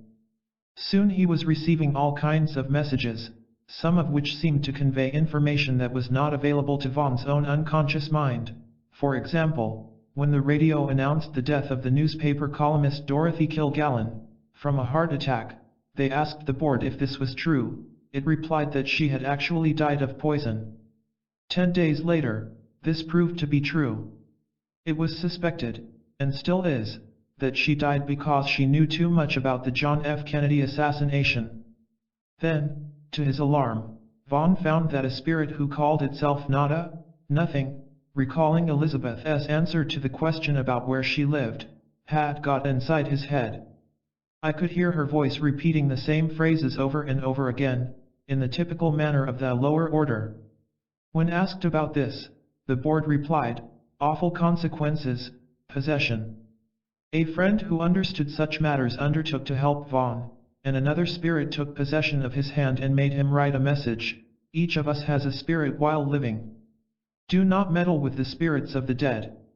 Then the spirit seemed to cause an uprising of energy in Vaughan's body which pushed both Nada and the helpful entity out of the top of Vaughan's head. I felt a tremendous sense of elation and physical well-being. My mind began to race in some extended dimension that knew no confines of time or space. For the first time, I began to sense what was going on in other people's minds, and, to my astonishment, I began to sense the future through some kind of extended awareness. Here again, we can see that Vaughan's account seems to tally closely with what Swedenborg had to say about angels and spirits. Nada repeated the same phrases over and over again, as the lower order always do. She identified herself as the wife of a Nantucket sea captain, and Vaughan remarks that she seemed to resent the fact that he was alive and she was dead. The entity that helped to push Nada out of Vaughan's head sounds very much like one of Swedenborg's angels. But could not both entities have been a product of Vaughan's right brain, as Julian Jaynes suggests? This is conceivable. Yet again, there does seem to be a distinction between the manifestations of the right brain and lower-order entities. The right brain is the intuitive self, the aspect of us that provides insight and inspiration, such as the tunes that walked into Mozart's head. It has better things to do than repeat the same stupid phrase over and over again. The distinction can be seen clearly in a case I have described elsewhere, that of Brad Absitz, an American teacher living in Finland, who accidentally stumbled upon the trick of establishing contact with his other self. After the death of their child from cancer, Brad Absitz's wife retreated into a state of schizophrenia. For hours at a time, she would lie on the bed, her eyes closed, struggling with guilt and depression. Brad would lie there beside her, waiting for her to emerge from these sessions of gloomy introspection so he could comfort and encourage her. He lay totally alert, waiting for the slightest movement that would indicate that she was returning to normal awareness. Yet clearly, a man who lies on a bed for hours at a time will drift into a state of relaxation. One day, as he lay there in this combined state of relaxation and alertness, he experienced a curious sense of inner freedom, of release from the body, almost as if floating clear of the bed. Then he noticed an impulse in the muscles of his arm, as if it wanted to move. Brad mentally gave his arm permission to move, and it floated up into the air. Soon both arms were making spontaneous movements, while he looked on as a bystander. In the dining hall, where buffet meals were served, his hands showed a disposition to select food for themselves. For several weeks, he allowed them to select the food they preferred. It was seldom what he would have chosen himself, and noticed that he began to lose weight, and to feel fitter than ever before. His hand later used crayons and paints to create an extraordinary series of paintings, and to make metal sculptures. It also began to write poems in free verse form, and these poems were remarkable for a certain clarity and purity of language. What had happened is that the right brain self had begun to express itself. We might say that in the parliament of his mind, the member for the unconscious had worked up the courage to start making speeches. Psychologists refer to the right brain as the non-dominant hemisphere. In most of us, it behaves like a suppressed housewife who never dares to utter her own opinion. Brad's hours of quiescence had taught her to overcome her shyness. One day when he took up a pencil to allow his hand to write, the handwriting was quite different from his own. A woman named herself and briefly introduced herself. Brad's immediate reaction was a powerful sense of rejection. He pushed the paper away, and said forcefully, "I will not be a mouthpiece for anyone but myself." The communicator went away and did not return. Here we seem to have a clear distinction between the voice of the right brain and some external communicator or spirit. In short, whether we accept it or not, it seems there is a prima facie case for the existence of disembodied entities that can, under certain circumstances, get inside the heads of human beings. When this happens by invitation, that is, when the human being goes into a trance and allows himself, or herself, to be used by the entity, it is known as mediumship. When it happens involuntarily, as in the case of Alan Vaughan, it is known as possession. The case that first drew Adam Crabtree's attention to the phenomenon dated from the last decade of the 19th century, and had been described in a pamphlet called Begone Satan, by the Reverend Carl Vogel. In 1896, a 14-year-old Wisconsin girl named Anna Eklund began to be troubled by a desire to commit what she considered unspeakable sexual acts, and by an inability to enter Catholic churches, complicated by a desire to attack holy objects. Her problems were ignored for 16 years, then Riesinger, a Capuchin monk from the nearby community of St. Anthony at Marathon, performed an exorcism which brought relief. But it was only temporary. In 1928, when Anna was 46, he decided to try again, this time at the convent of Ealing, Iowa. The results of the 23-day exorcism were spectacular, and many of the nuns were so exhausted by the appalling goings-on that they had to be transferred to another convent. Before the exorcism began, a number of the strongest nuns held Anna down on the bed. But as soon as Riesinger began to speak, Anna's body shot up into the air and landed high up on the wall, apparently holding on with cat-like grip. She was dragged down to the bed again, and as soon as Riesinger began to howl and screech so loudly that people in the street ran to the convent to find out what was happening. Then various demons spoke through the girl in different voices, although her mouth did not move. Her face became twisted, and her whole body contorted into extraordinary positions. Her head swelled and became bright red. She also vomited large quantities of foul matter. She also displayed another common phenomenon of possession, speaking in languages of which she had no conscious knowledge. When the exorcist spoke in German or Latin, she would reply in the same language. When food was sprinkled surreptitiously with holy water, she knew it instantly. A demon who identified himself as Beelzebub told the exorcist that he and his cohorts had been invited to enter the girl by her father, who had been infuriated by her rejection of his attempts at incest. The exorcist succeeded in summoning the father, who confirmed this story. His common-law wife also spoke through Anna's mouth, and admitted to killing 4 of her babies. She was probably referring to abortions. During all this time, Anna herself was unconscious, so in fact the spirits were speaking through her as through a medium.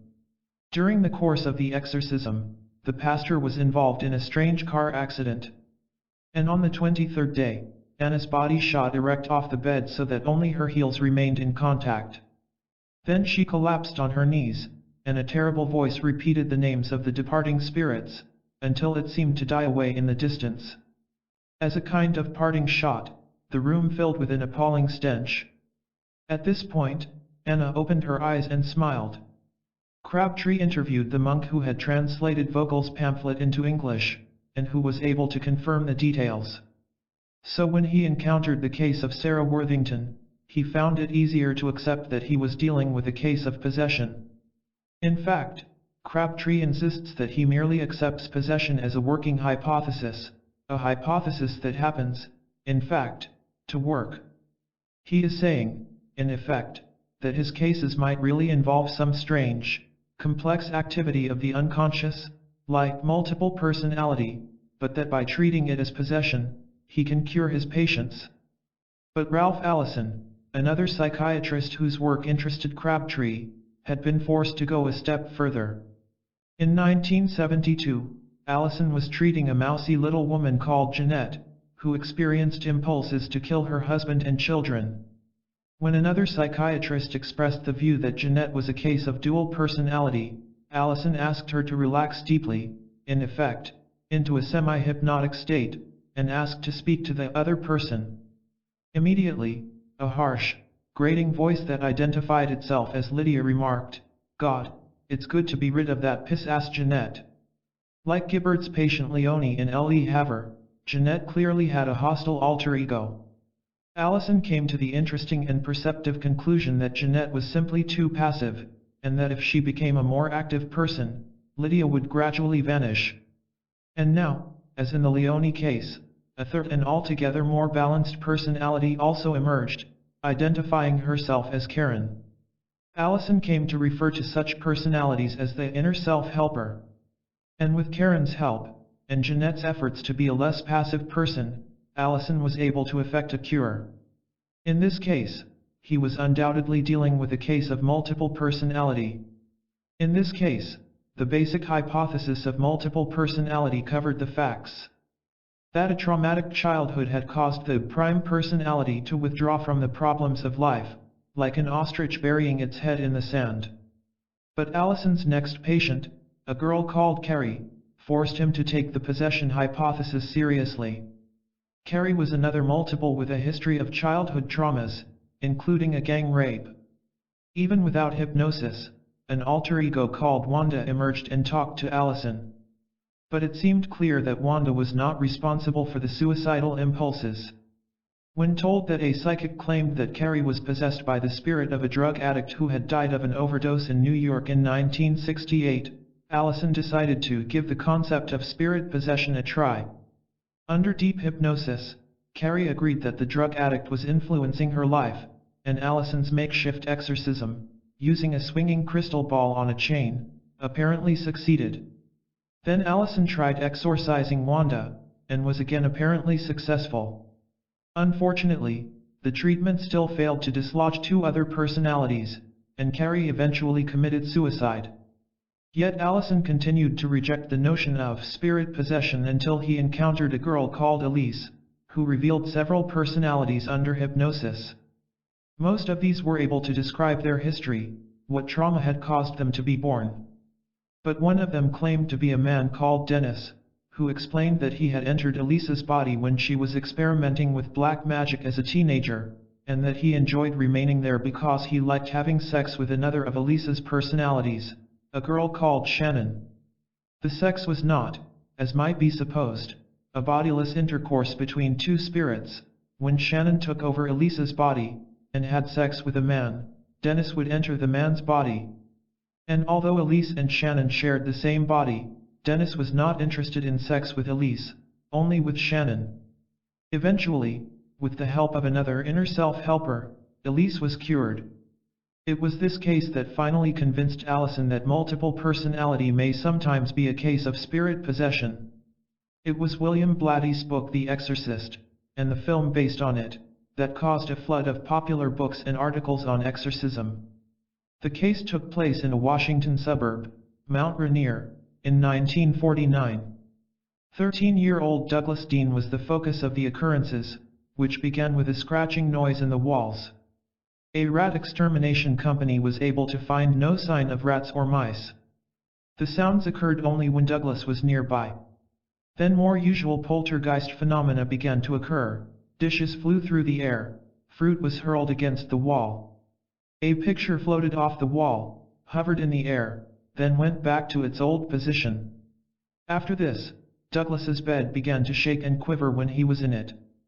The family asked the local minister, the Reverend M. Winston, for help, and on February 17, 1949, Douglas spent the night in his home. The two retired to a room with twin beds. Douglas's bed soon began to vibrate, and there were scratching noises in the walls. Winston asked Douglas to sleep in an armchair. The chair slid over to the wall, then slowly tilted until it threw the boy on the floor.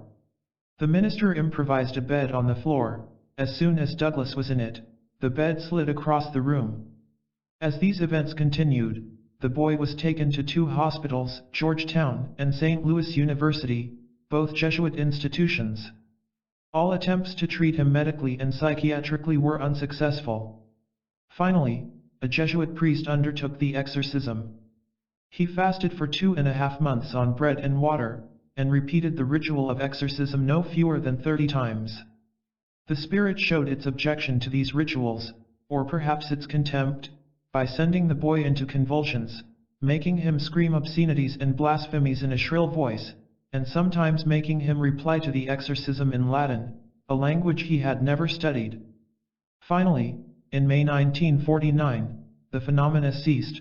The 30th exorcism was apparently successful. But then, as we have seen, most poltergeist phenomena last only a month or so. It may have gone away of its own accord.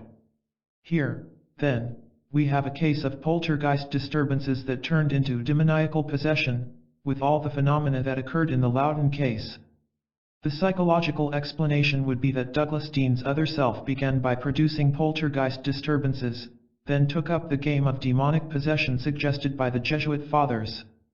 His ability to speak Latin is not as surprising as it sounds. He must have heard a great deal of Latin during his life, at Mass, and may have picked it up unconsciously. But Kardec's explanation about a mischievous spirit fits equally well.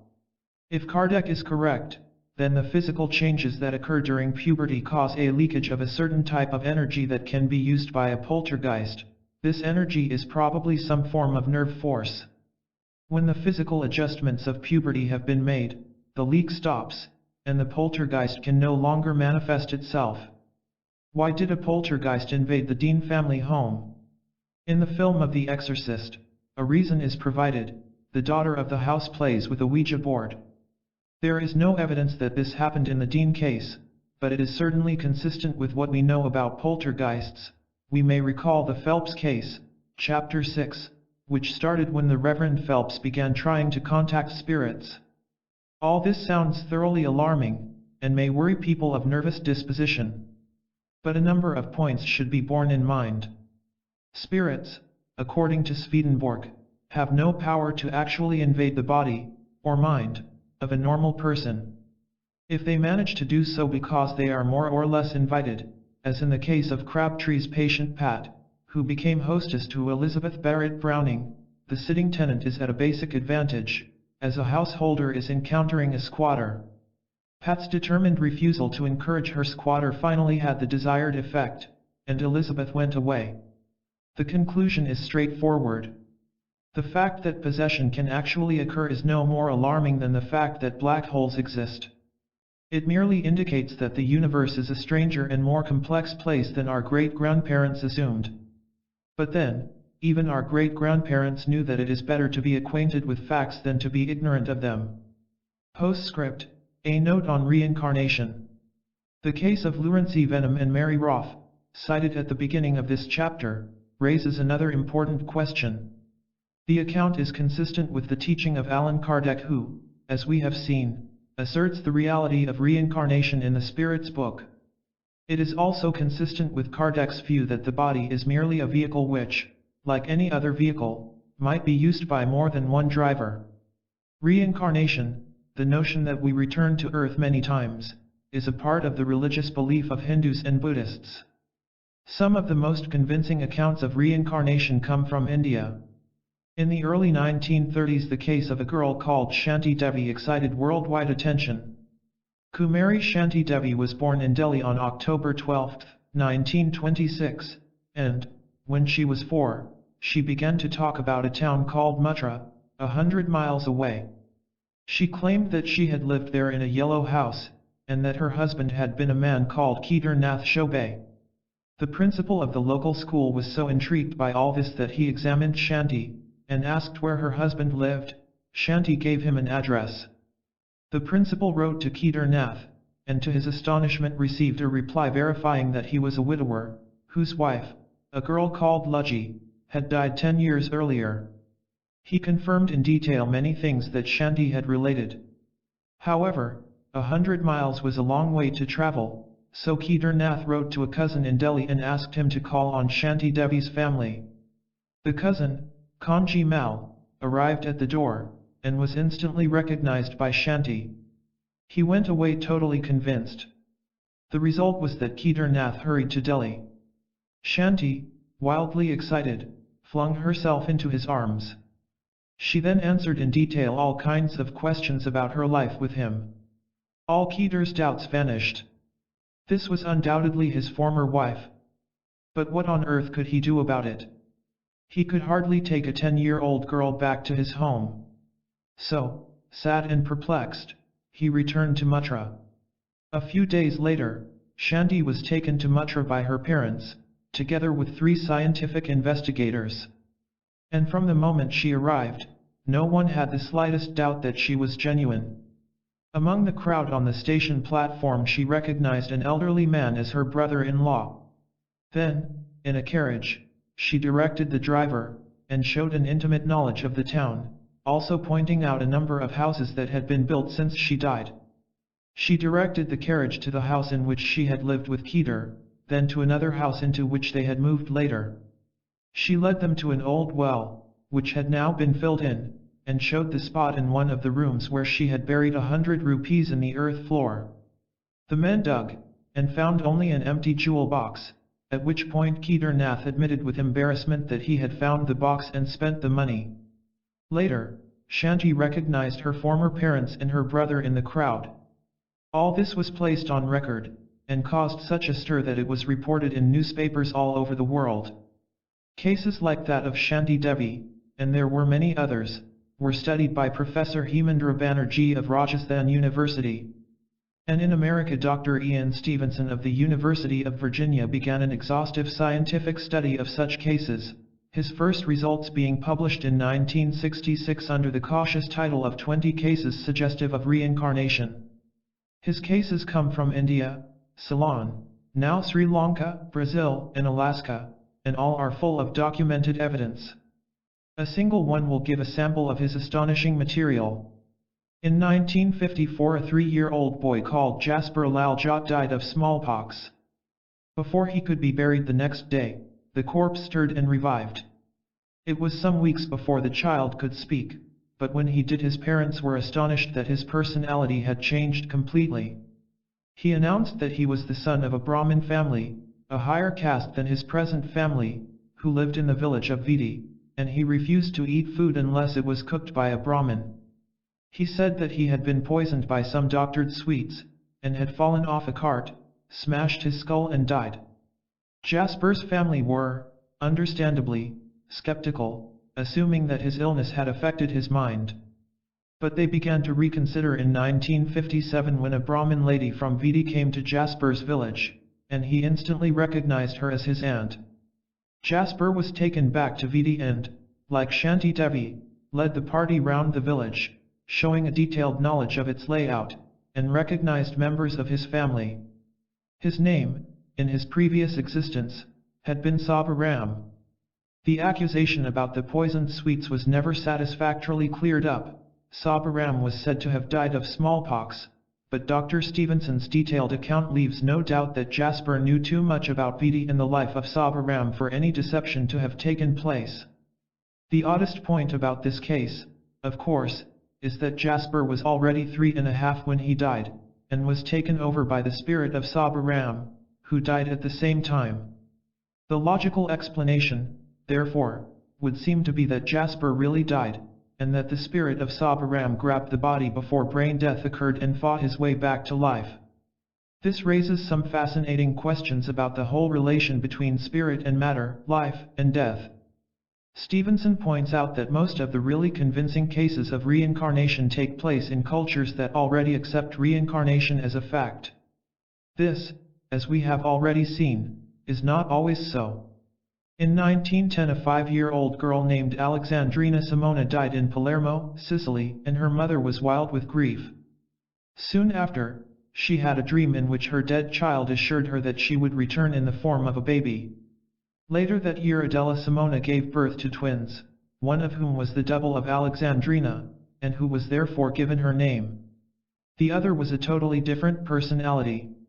When the new Alexandrina was 10, her mother took her on an outing to the town of Montreal, where Alexandrina had never been before. Yet the child insisted that she had. She described various things she had seen in the town, and said that she had been there with her mother and a woman with horns on her forehead, whereupon Signora Simona recalled that a few months before the death of the first Alexandrina they had been to Montreal, accompanied by a neighbor who had unsightly cysts on her forehead. Other details recalled by Alexandrina also proved correct. This case gave rise to widespread interest, and was reported together with lengthy depositions of everyone concerned, leaving little doubt about the basic accuracy of the facts. In recent years there has been a steadily increasing interest in reincarnation, dating from 1956 when a book entitled The Search for Bridie Murphy became a bestseller. A hypnotist named Maury Bernstein placed a Colorado housewife, Virginia Ty, in a trance, and asked her questions about the period before she was born, a technique known as regression. Ms. Ty declared that in the 19th century she had been an Irish girl named Bridie Murphy, who lived in Cork. She gave extremely detailed information about her life there. The case caused a sensation, which collapsed abruptly when an American newspaper ran an expose, declaring that Ms. Ty had had an Irish aunt who told her endless stories about Ireland, and that as a child she had lived opposite a woman called Bridie Corkle, with whose son she was in love. Yet on closer investigation it is impossible to dismiss the Bridie Murphy case as unconscious self-deception. To begin with, the newspaper that did the expose was the one that had failed to gain the serial rights on Bernstein's book, which had gone to a rival. It emerged that Virginia had never met her Irish aunt until she was 18, and that she was certainly never in love with Ms. Corkle's son, who turned out to be the editor of the Sunday edition of the newspaper that denounced her. But the general public are not interested in such fine points as these. As far as they were concerned, Bridie Murphy had been proved to be a fake. Other hypnotists, like Arnold Bloxham, an Englishman, and Joe Keaton, began to try the techniques of regression, and produced astonishing information that seemed to prove that patients could recall their past lives. One of Bloxham's subjects gave an impressive account of being a naval gunner at the time of Nelson, while another, a housewife, recalled many past lives, including one of being a Jewess involved in an anti-Semitic pogrom in New York. Her knowledge of ancient history proved to be astonishingly detailed, as Jeffrey Iverson has recounted in his book More Lives Than One. A professor identified the church she had described, in the crypt of which the hunted Jews took refuge, as St. Mary's, the only problem being that St. Mary's had no crypt. A few months later, workmen renovating the church discovered the crypt. Now book after book appeared with powerful evidence for reincarnation. In The Cathars and Reincarnation, Dr. Arthur Girdham described a patient called M.R.S. Smith who had dreams and visions of being alive in 13th century France, as a member of a persecuted sect called the Cathars, who were finally exterminated by the Inquisition. Girdham had himself been interested in the Cathars because he had also had strange dreams about them. Now, stimulated by M.R.S. Smith's detailed dream knowledge of the period, he investigated Catharism with the aid of French scholars, and found that she was correct again and again. When she and scholars disagreed, it was usually she who turned out to be correct. In Second Time Round, Edward Ryle described in detail memories of a previous existence as a West Country farmer who lived during the reign of Charles II and took part in the Battle of Sedgemoor. In Lives to Remember, Peter Underwood and Leonard Wilder described hypnotic experiments with a housewife, Peggy Bailey, and detailed memories of 3 of her previous lives. Yet obviously the problem here is one of how far we can accept the evidence of people who have become convinced that reincarnation is a reality. To many skeptics, Arthur Girdham's case is undermined by his admission that he was also a Cathar in a previous existence, and, by a strange coincidence, the lover of the previous M.R.S. Smith. The reader of H.A. Stewart's died 1513, born 1929, is bound to experience a certain incredulity to learn that, in her previous existence, Miss Stewart was James II of Scotland. In 1981 the skeptics found a formidable champion in Colin Wilson, whose book Mind Out of Time is a devastating analysis of some of the cases of reincarnation.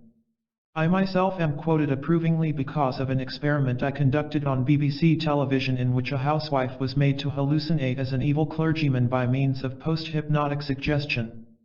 Wilson goes on to show how easily our unconscious minds can deceive us, citing many cases in which people have convinced themselves that long-buried memories of some book they once read are actually memories of past lives. He points out, for example, that the man who thought he had been a gunner in one of Nelson's ships had read C.S. Forrester's Hornblower novels as a child and could easily have picked up his facts from them. His final considered assessment is that most cases of reincarnation are actually examples of the strange psychological illness known as multiple personality. Wilson's skepticism is salutary and bracing.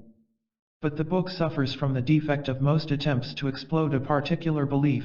It seems to ignore some of the most convincing evidence. Anyone who is interested in reincarnation immediately turns to the index to see what he makes of the Lurency Venom case, and discovers that, for some odd reason, he does not even mention it. Discussing Stevenson's cases, he objects that so many involve young children, and points out that children often fantasize about being somebody else.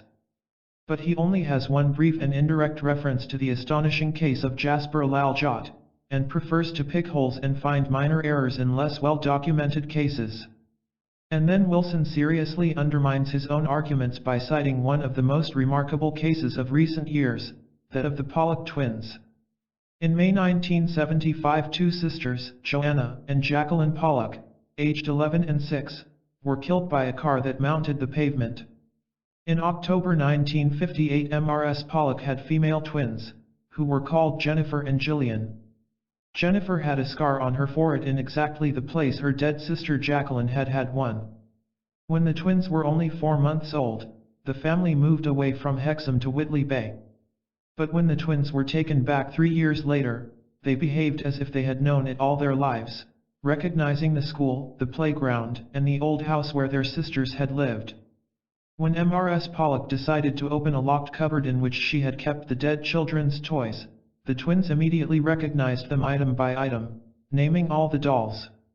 One day M.R.S. Pollock was shocked to find them playing a game in which one twin cradled the other's head saying, "The blood's coming out of your eyes. That's where the car hit you." But the Pollocks had been careful never to tell their children anything about how their sisters had died. So although Mr. Wilson points out that the evidence is by no means watertight, because John Pollock himself believes in reincarnation, he leaves most readers with the impression that it is quite strong enough for any reasonable person. And when, at the end of his discussion of the Bridie Murphy case, he admits reluctantly, when the dubious and the downright spurious has been discarded, there remain signs of some not yet understood phenomenon at work, most readers will be inclined to wonder why he considers himself a skeptic. 12. Magicians and Wonder Workers. It would be a mistake to think of the magician as the male form of the witch. In fact, the word witch can apply to both men and women. But in the long occult tradition, the magician is distinguished from the witch by his desire to achieve intellectual mastery over the principles of nature. Magicians like Paracelsus and Cornelius Agrippa regarded themselves as scientists rather than as sorcerers, as becomes clear from Lynn Thorndike's vast history of magic and experimental science, in which there is no attempt to distinguish one from the other. But what also becomes very clear from the history of magic is that most of the great magicians were driven by another motive, the desire for personal fame and power. And, more often than not, this has been their downfall. In primitive tribal societies, the magician was indistinguishable from the witch.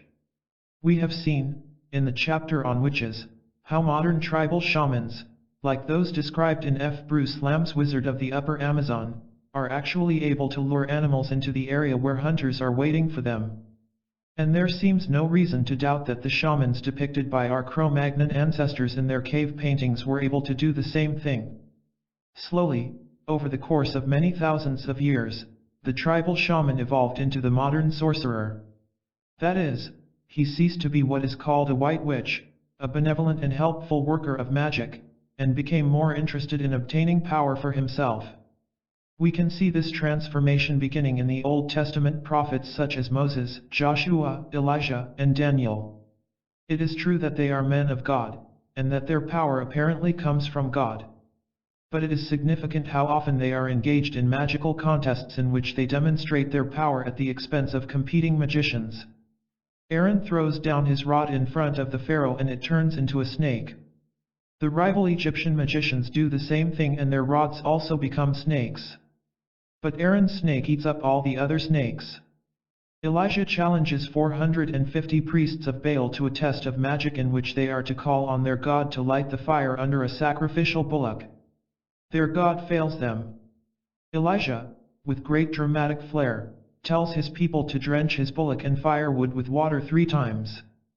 Then he calls upon Jehovah. The God of the Jews sends down a fire that consumes the bullock, the wood, and the water. After this, Elijah orders the people to kill all the priests of Baal. The will to power swaggers through the whole story. The desire to dominate, to assert themselves, to humiliate or destroy those who oppose them is something that can be observed again and again in the lives of the great magicians.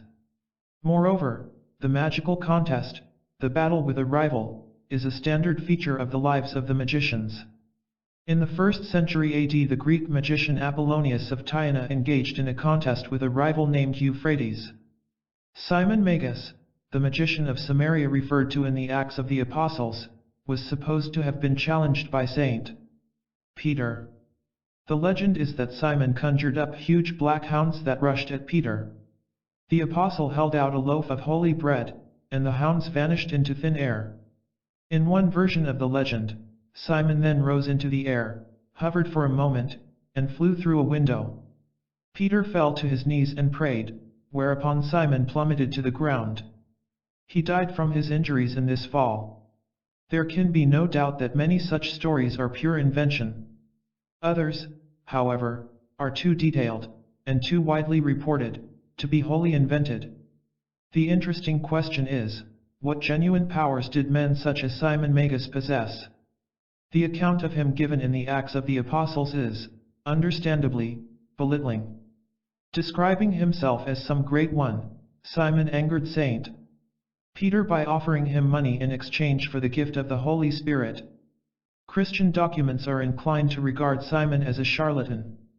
He claimed to be able to make himself invisible, change himself into an animal, and walk unharmed through fire. The Christians said that all this was achieved by bewitching the senses of the onlookers. Modern writers have taken this to mean that he used some form of hypnosis. For example, legend says that when Simon went to Rome, Nero ordered him to be decapitated by one of his officers. Simon, however, bewitched the officer into decapitating a ram instead. When he reappeared with his head still on his shoulders, Nero was so impressed by his powers that he made Simon his court magician. But was Simon's means of control over the officer ordinary hypnosis, or was it the kind of psi power exercised by Wolf Messing when he induced the bank clerk to hand over 10,000 rubles? The latter is altogether more likely, because hypnosis usually takes the cooperation of the person about to be hypnotized. It is unlikely that Simon was able to make himself invisible or turn himself into an animal. But he certainly seemed to have command of the power of thought pressure, just as some people are born with a green thumb. At this point, it is time to raise the question of how such a power could work. Let us look more closely at some of the recorded examples. The poet W.B. Yeats was a member of the Order of the Golden Dawn, one of the first and best-known occult societies of late 19th century England. In his autobiography, Yeats describes an incident that occurred on a walk taken by one of the other Golden Dawn members and MacGregor Mathers, one of the Order's founders. "Look at those sheep," said Mathers. "I am going to imagine myself a ram." The sheep immediately began to run after him. Mathers could also use his strange powers on people, just as the Swedish playwright August Strindberg believed he himself could.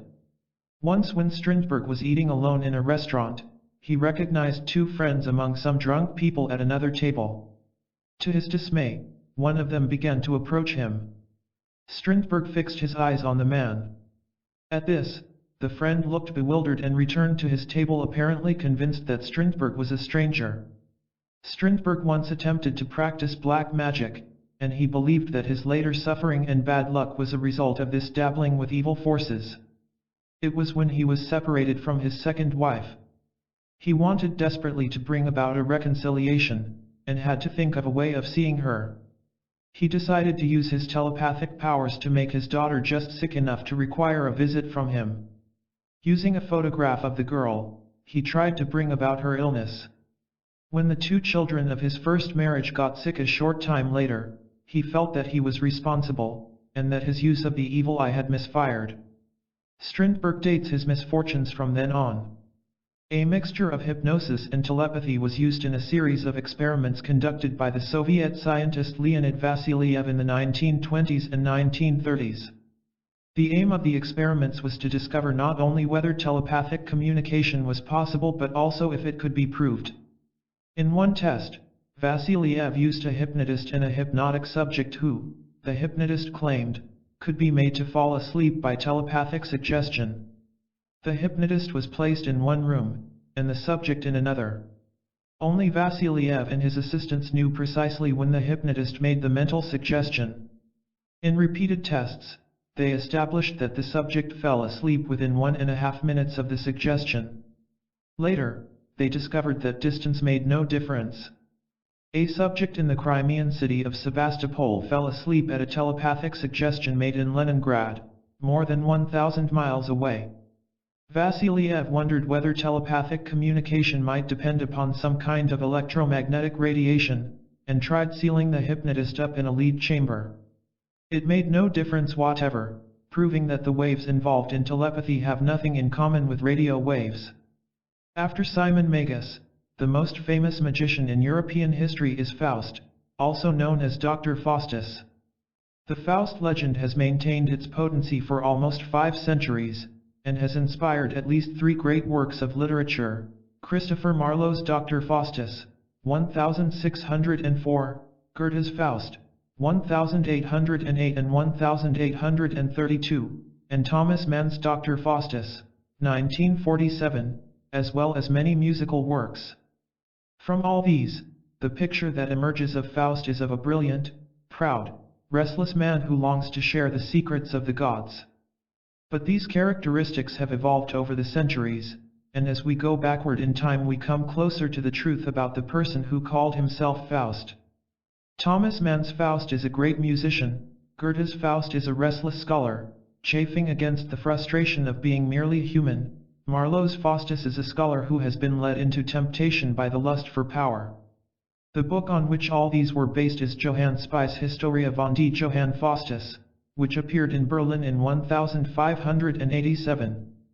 Its hero is little more than a magical confidence trickster.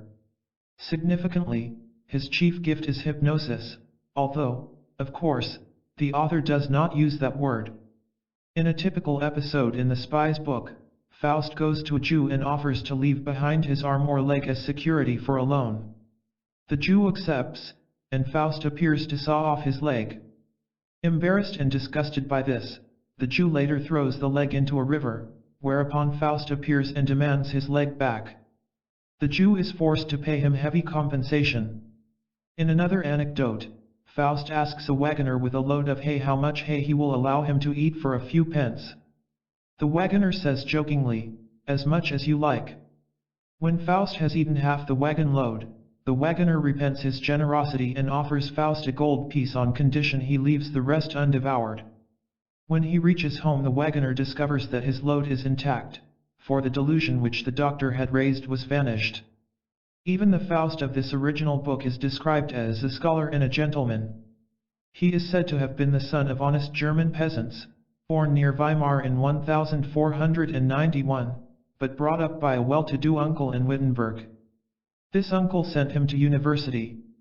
Faust's strong powers of mind soon distinguish him, and his friends urge him to enter the church. But Faust has greater ambitions. He begins to dabble in sorcery. He studies Chaldean, Greek, and Arabic. He takes his degree of Doctor of Divinity, and also a medical degree. In due course, he becomes a famous doctor. It is intellectual brilliance that is his downfall, the boldness of his profane inquiries, a quality that later generations would consider a virtue, and for which even Spies has a sneaking admiration. Faust wishes to become a great magician, and this is why he invokes the devil. Having entered into his pact with the devil, Faust is corrupted by the Prince of Darkness, who proceeds to fill him with greed and lust for power. At this point, it is worth quoting the Historia on a subject that has some bearing on the lives of magicians. It used to be an old saying that the magician, charm he ever so wisely for a year together, was never a sixpence richer for all his efforts. This belief that unusual powers cannot be used for financial gain is fundamental and persistent. And there seems to be some truth in it. None of the great magicians from Simon Magus to MacGregor Mathers has died rich, and most of them have died paupers. The few who have succeeded in living comfortably, Emanuel Swedenborg and Gurdjieff, for example, made their money in other ways than magic. When we pass from the Faust legends to the obscure original, as described by some of his contemporaries, we encounter exactly the sort of person that this investigation has led us to expect: a coarse, vulgar, boastful man, with some natural talent and an overmastering desire for fame. We don't know if he was named George Sibelius or Johannes, but he was often called Faustus Jr. The first we hear of him is in 1507 when, through the good offices of a nobleman, he obtained a post as a teacher in a boys' school in Kreuznach near Frankfurt. Apparently he was a homosexual, for he proceeded to seduce some of his pupils, indulging in the most dastardly kind of lewdness. When found out, he fled. In 1509, Johannes Faust was given a degree in theology in Heidelberg, some 40 miles from Kreuznach. In 1513, the canon of St. Mary's Church in Gothia in what is now East Germany, recorded that he had heard George Faust, known as the demigod of Heidelberg, boasting and talking nonsense in an inn in nearby Erfurt. The alchemist Trithemius recalls a meeting with Faustus Jr. as early as 1507, and dismisses him as a fool, a boaster, and a charlatan. In the few other references we have, he is casting horoscopes, making prophecies, or being driven from town to town by his unsavory reputation as a sodomite and necromancer, one who foretells the future by communicating with the dead. From Johann Weir, an acquaintance of Faust who wrote about him, we learn that Faust was wont to boast about his friend the devil, which may have been nothing more than a typical piece of bombast. A story of Faust's malicious humor recorded by Weir describes how Faust, when a prisoner in the castle of Baron Hermann of Battenberg, offered to show the nobleman's chaplain how to remove his beard without a razor, in exchange for a bottle of wine. The chaplain was to rub his beard with the magic formula, arsenic. The gullible chaplain did this. His beard fell out, just as Faust had prophesied, but it took most of the chaplain's skin with it. Weir also tells us that Faust was a drunken wanderer who spent much of his time in low taverns, impressing the locals with conjuring tricks. Other contemporary chroniclers describe him as a liar and a low juggler. We do not know when Faust died. It was probably in the 1540s, but we do know how his legendary fame began. A Swiss Protestant clergyman, Johann Gast, once dined with Faust, and was unfavorably impressed by him, perhaps because of Faust's hints at his pact with the devil. At all events, Gast later spoke of Faust in one of his sermons, declaring that he had been strangled by the devil, and that his corpse had persisted in lying on its face, although it had been turned on its back 5 times. This story had the right touch of horror to appeal to the imaginations of his congregation. Soon other stories grew up. One told how the devil had twisted Faust's head around completely so that it looked down his back. Another recounted how, toward the end of his life, Faust began to hope that he might escape the devil's clutches, but the trembling of the house at night warned him that the end was near. The 16th century was an age of religious persecution, a time when a man could be executed on the mere suspicion that he did not believe in the Trinity. The very idea of a man selling his soul to the devil was enough to make Faust's contemporaries turn pale. Little wonder, then, that Spy's Historia became one of the most popular works of its time. Philip Melanchthon, a follower of Luther, also preached about Faust. He gilded the lily somewhat with the story that Faust had defeated and eaten a rival magician in Vienna. Luther also has 2 slighting references to Faust in his Table Talk, from which it is clear that he regarded Faust as a common charlatan rather a demonic wonder worker. The only powers that some of Faust's educated contemporaries were willing to grant him were the gifts of casting accurate horoscopes and of foretelling the future. In 1535, for instance, Faust correctly predicted that the Bishop of Munster would recapture the city, and in 1540 he foretold the defeat of the European armies in Venezuela. Legend has made Faust the most famous figure in the history of necromancy. But when we peer through the legendary mist, what do we find? Most of the more sensational stories about the man as told by people who knew him, tell of feats that have been more or less duplicated by other men of strange powers down the ages. It is difficult to decide whether this helps to support or to discredit Faust. Credentials as a magician. When we try to sift fact from legend, it becomes clear that Faust knew something about hypnosis. It may be that he also knew how to conjure poltergeists. The priest Gast claimed that when Faust was angered by the poor hospitality offered to him by some monks, he sent a poltergeist to trouble them. Apparently the rattling spirit created such a furor that the monks had to abandon their monastery. Accounts made it plain that Faust was stupid, boastful, and malicious. The same is true of many men of strange powers. As we shall see, Faust's restless egoism, his desire to impress, his need to bend nature to his will are characteristic of many of the best-known magicians from Simon Magus onward. Magicians are not comfortable people to know. Faust was not the most celebrated magician of his age. He had 2 remarkable contemporaries, Cornelius Agrippa and Paracelsus, whose fame greatly and deservedly surpassed his own, and who were undoubtedly white magicians. Agrippa and Paracelsus were both students of that strange mystical system of knowledge called the Kabbalah, whose purpose is to show the fallen man his way back to paradise and the Godhead. The 2 works that contain the essence of Kabbalistic teaching, the Sefer Yetzirah, Book of Creation, and the Zohar, Book of Splendor, are of such profound importance in the history of magic that we must say a few words about them here. The Book of Creation dates from the 2nd century AD. The Book of Splendor appeared in an Aramaic manuscript written by a student named Moses de Leon in the late 13th century. It is, however, a tradition that the teachings of both books date from the beginning of human history, when angels taught Adam the secret of how to recover his lost bliss. Kabbalists think of man as a being who is tied up and enveloped in a complicated straitjacket, like Houdini before one of his celebrated escapes, and whose problem is to discover how to untie all the knots. Most men do not even realize that they are tied up. The Kabbalist not only knows it, he knows also that man's highest state is total freedom. According to the Kabbalah, when Adam sinned he fell from a state of union with God. He fell down through 10 lower states of consciousness into a state of amnesia, in which he totally forgot his divine origin, his true identity. Man's task, therefore, is to clamber back until he once more attains his highest state. The journey is long and hard. It is not simply a matter of climbing, like Jack clambering up the beanstalk, because the beanstalk passes through 10 different realms. But even that image is too simple. The beanstalk does not pass straight upward, like a fireman's pole, but wanders from side to side. The image of the beanstalk is apt because the Kabbalah is essentially the study of a sacred tree, the tree of life. At the top of the tree is God the Creator, who is called Kether, the crown. The 9 other branches of the tree are wisdom, beauty, power, understanding, love, endurance, majesty, foundation, and kingdom.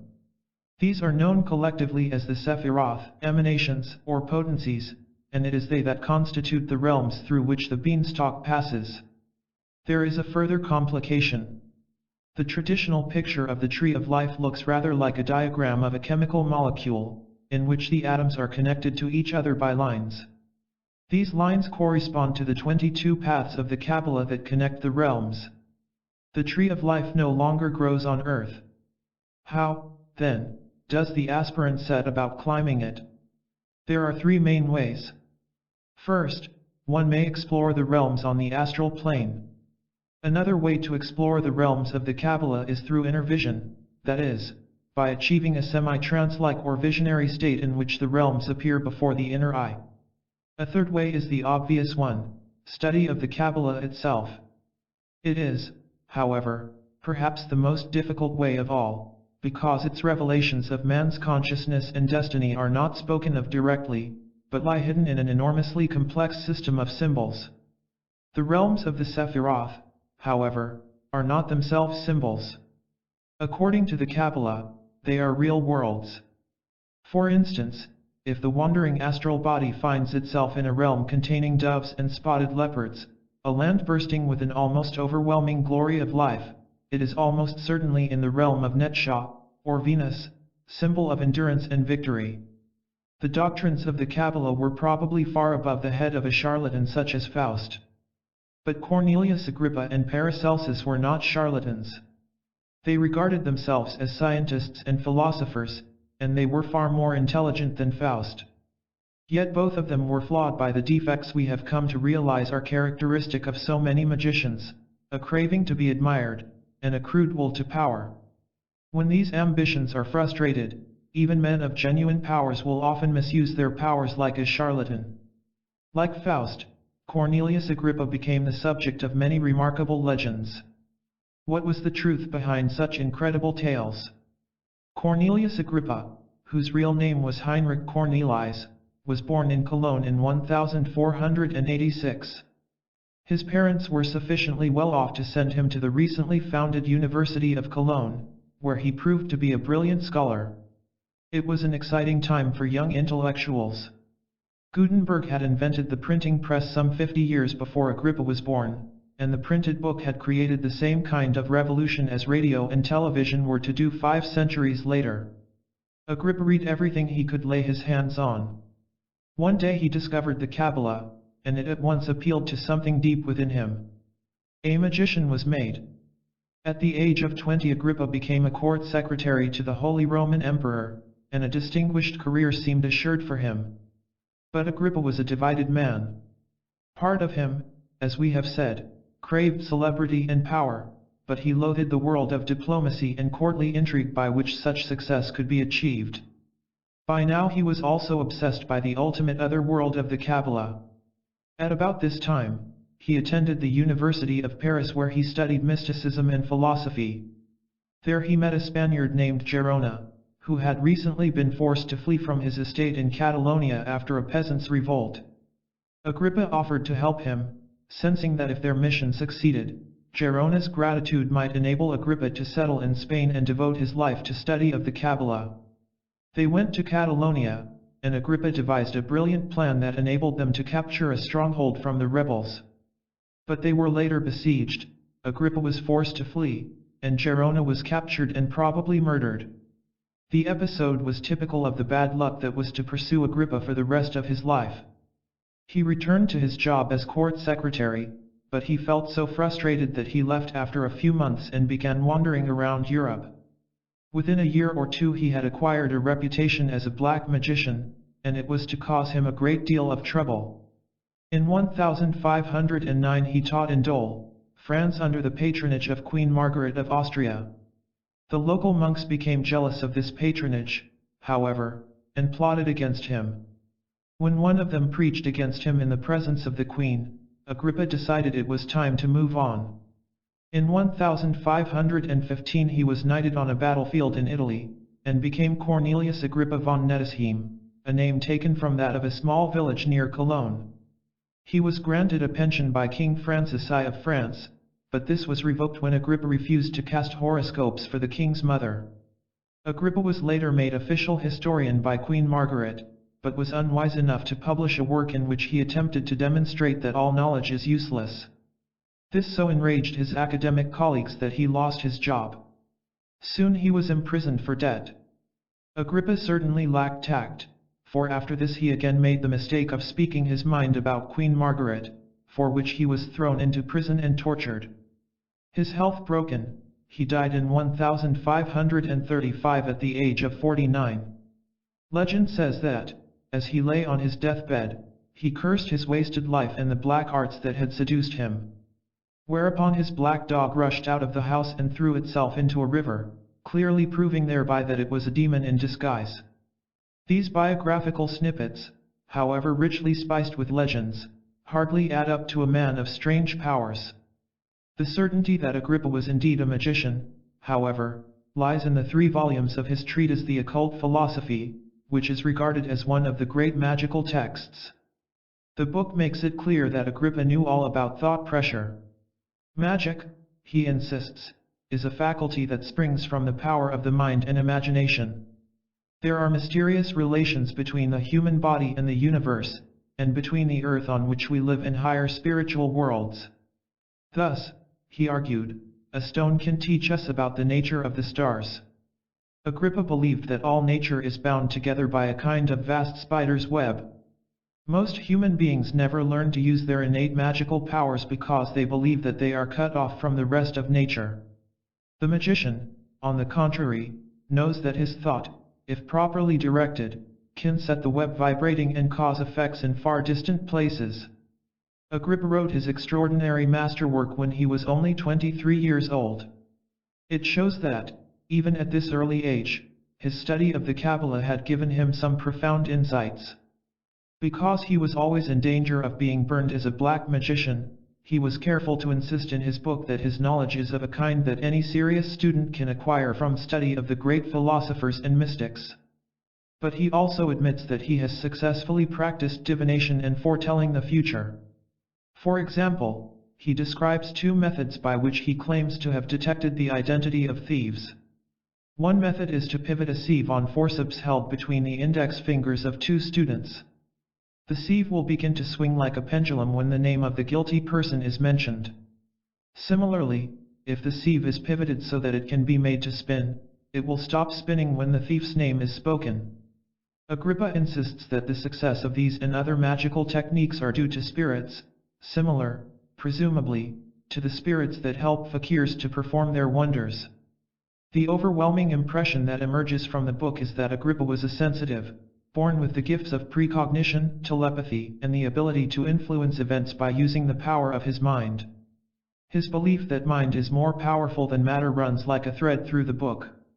The Occult Philosophy is the work of a young man, full of vitality and brilliance, and of a dreamer who peered into a world that few of us have the gift to see. The case of Paracelsus is even more tantalizing than that of Agrippa. His writings prove him to have been a more remarkable man, a great scientist as well as a magician. But, again, seeking the truth about him is like groping about in a fog, so obscured is his life with myth and legend. He was born as Theophrastus Bombastus von Hohenheim in 1493, the son of an impoverished Swiss nobleman who had become a doctor. He studied medicine in Basel and completed his education at universities in Italy and Germany. His gifts as a physician were immediately apparent, and a series of remarkable cures soon earned him a formidable reputation. In 1524, when he was only 29 years old, he was appointed professor of medicine at Basel University. In 9 years he had become one of the great names in medicine in Europe. It was at this point that his career, so rich in both achievement and promise, was undermined by the same kind of character defects that brought ruin to Agrippa, and that seemed to be hallmarks of so many magicians.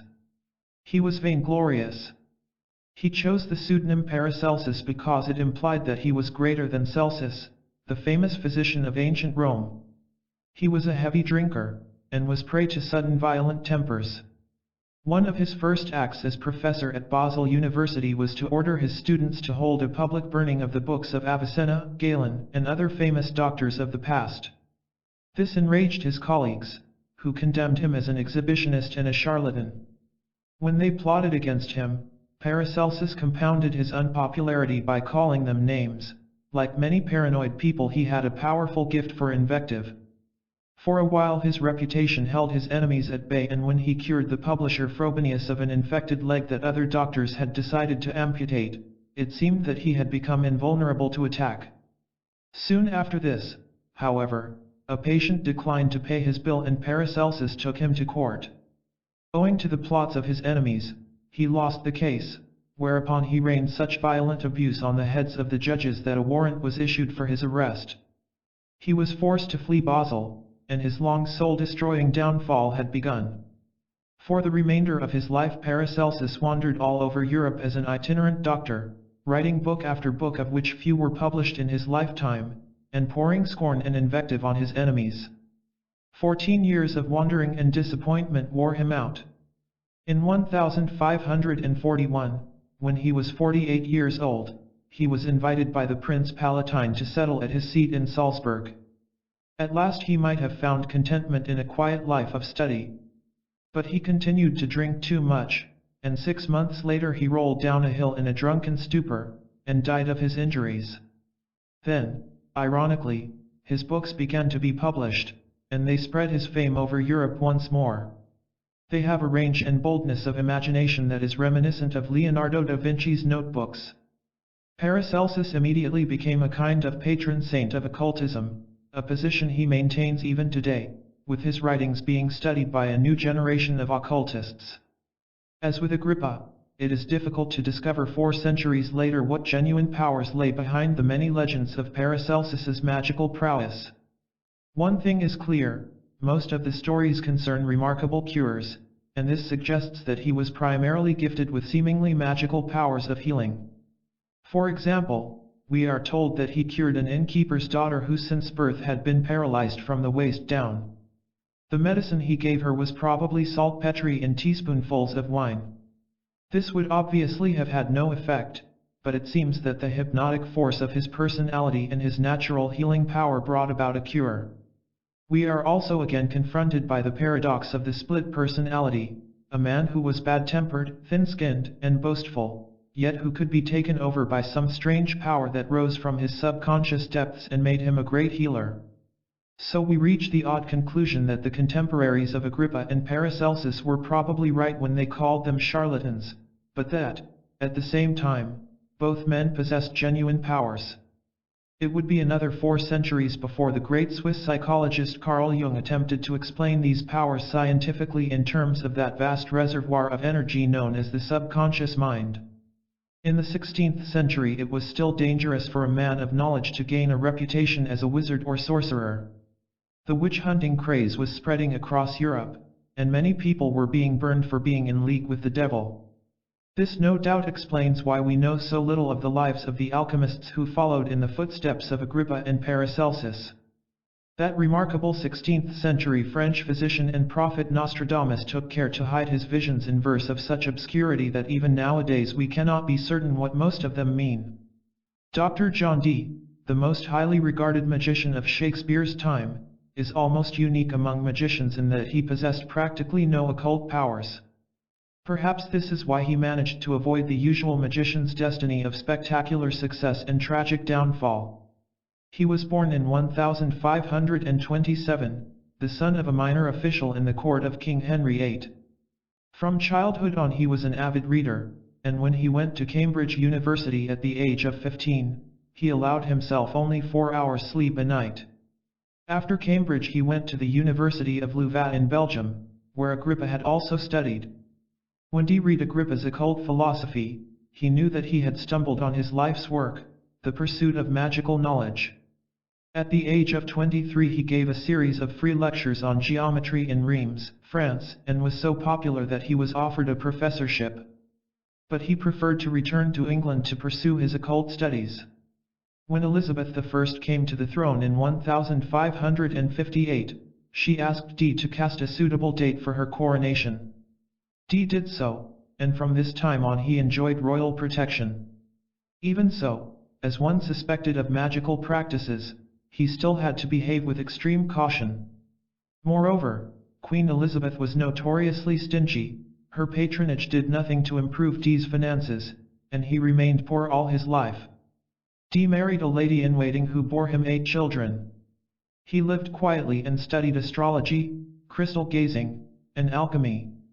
The aim of crystal gazing is to induce a semi-trance-like state in which the subconscious mind projects future events as images in the crystal.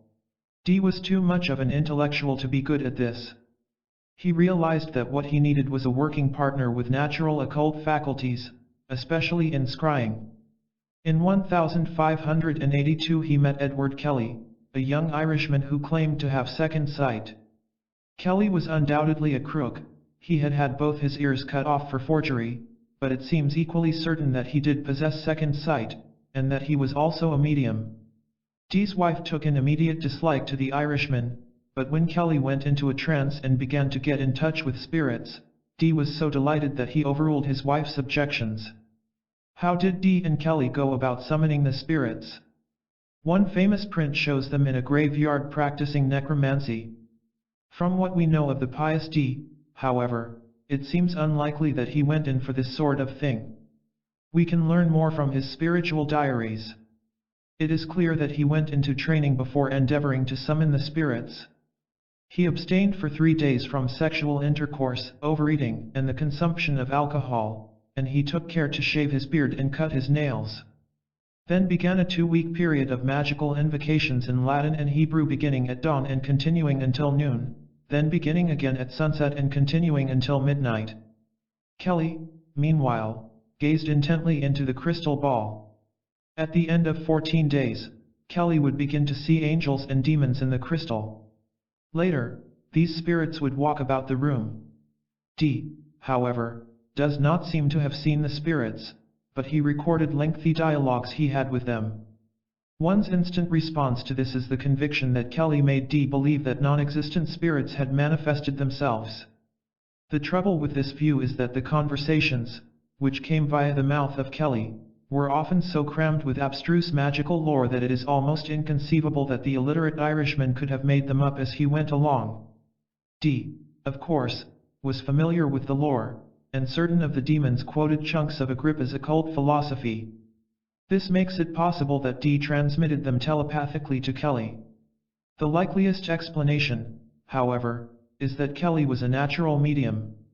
Count Adalbert Lasky, a servant of Henry III of France, was so impressed by these seances of Dee and Kelly that he invited them to visit the King of Germany. Dee and his family, and Kelly and his wife spent 4 years traveling around Europe as guests of various kings and noblemen, and their performances were sensationally successful.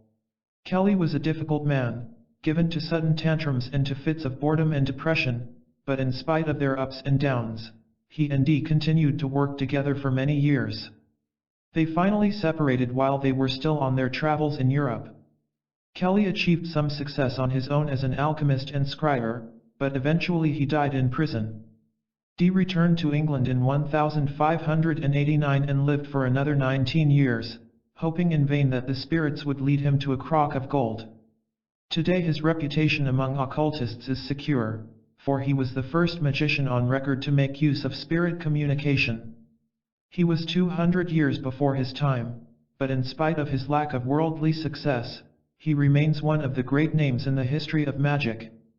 The tide turned in the 17th and 18th centuries, the age of scientists such as Newton, Huygens, and Harvey, and the seeker after forbidden knowledge once again became respectable, at least in Protestant countries.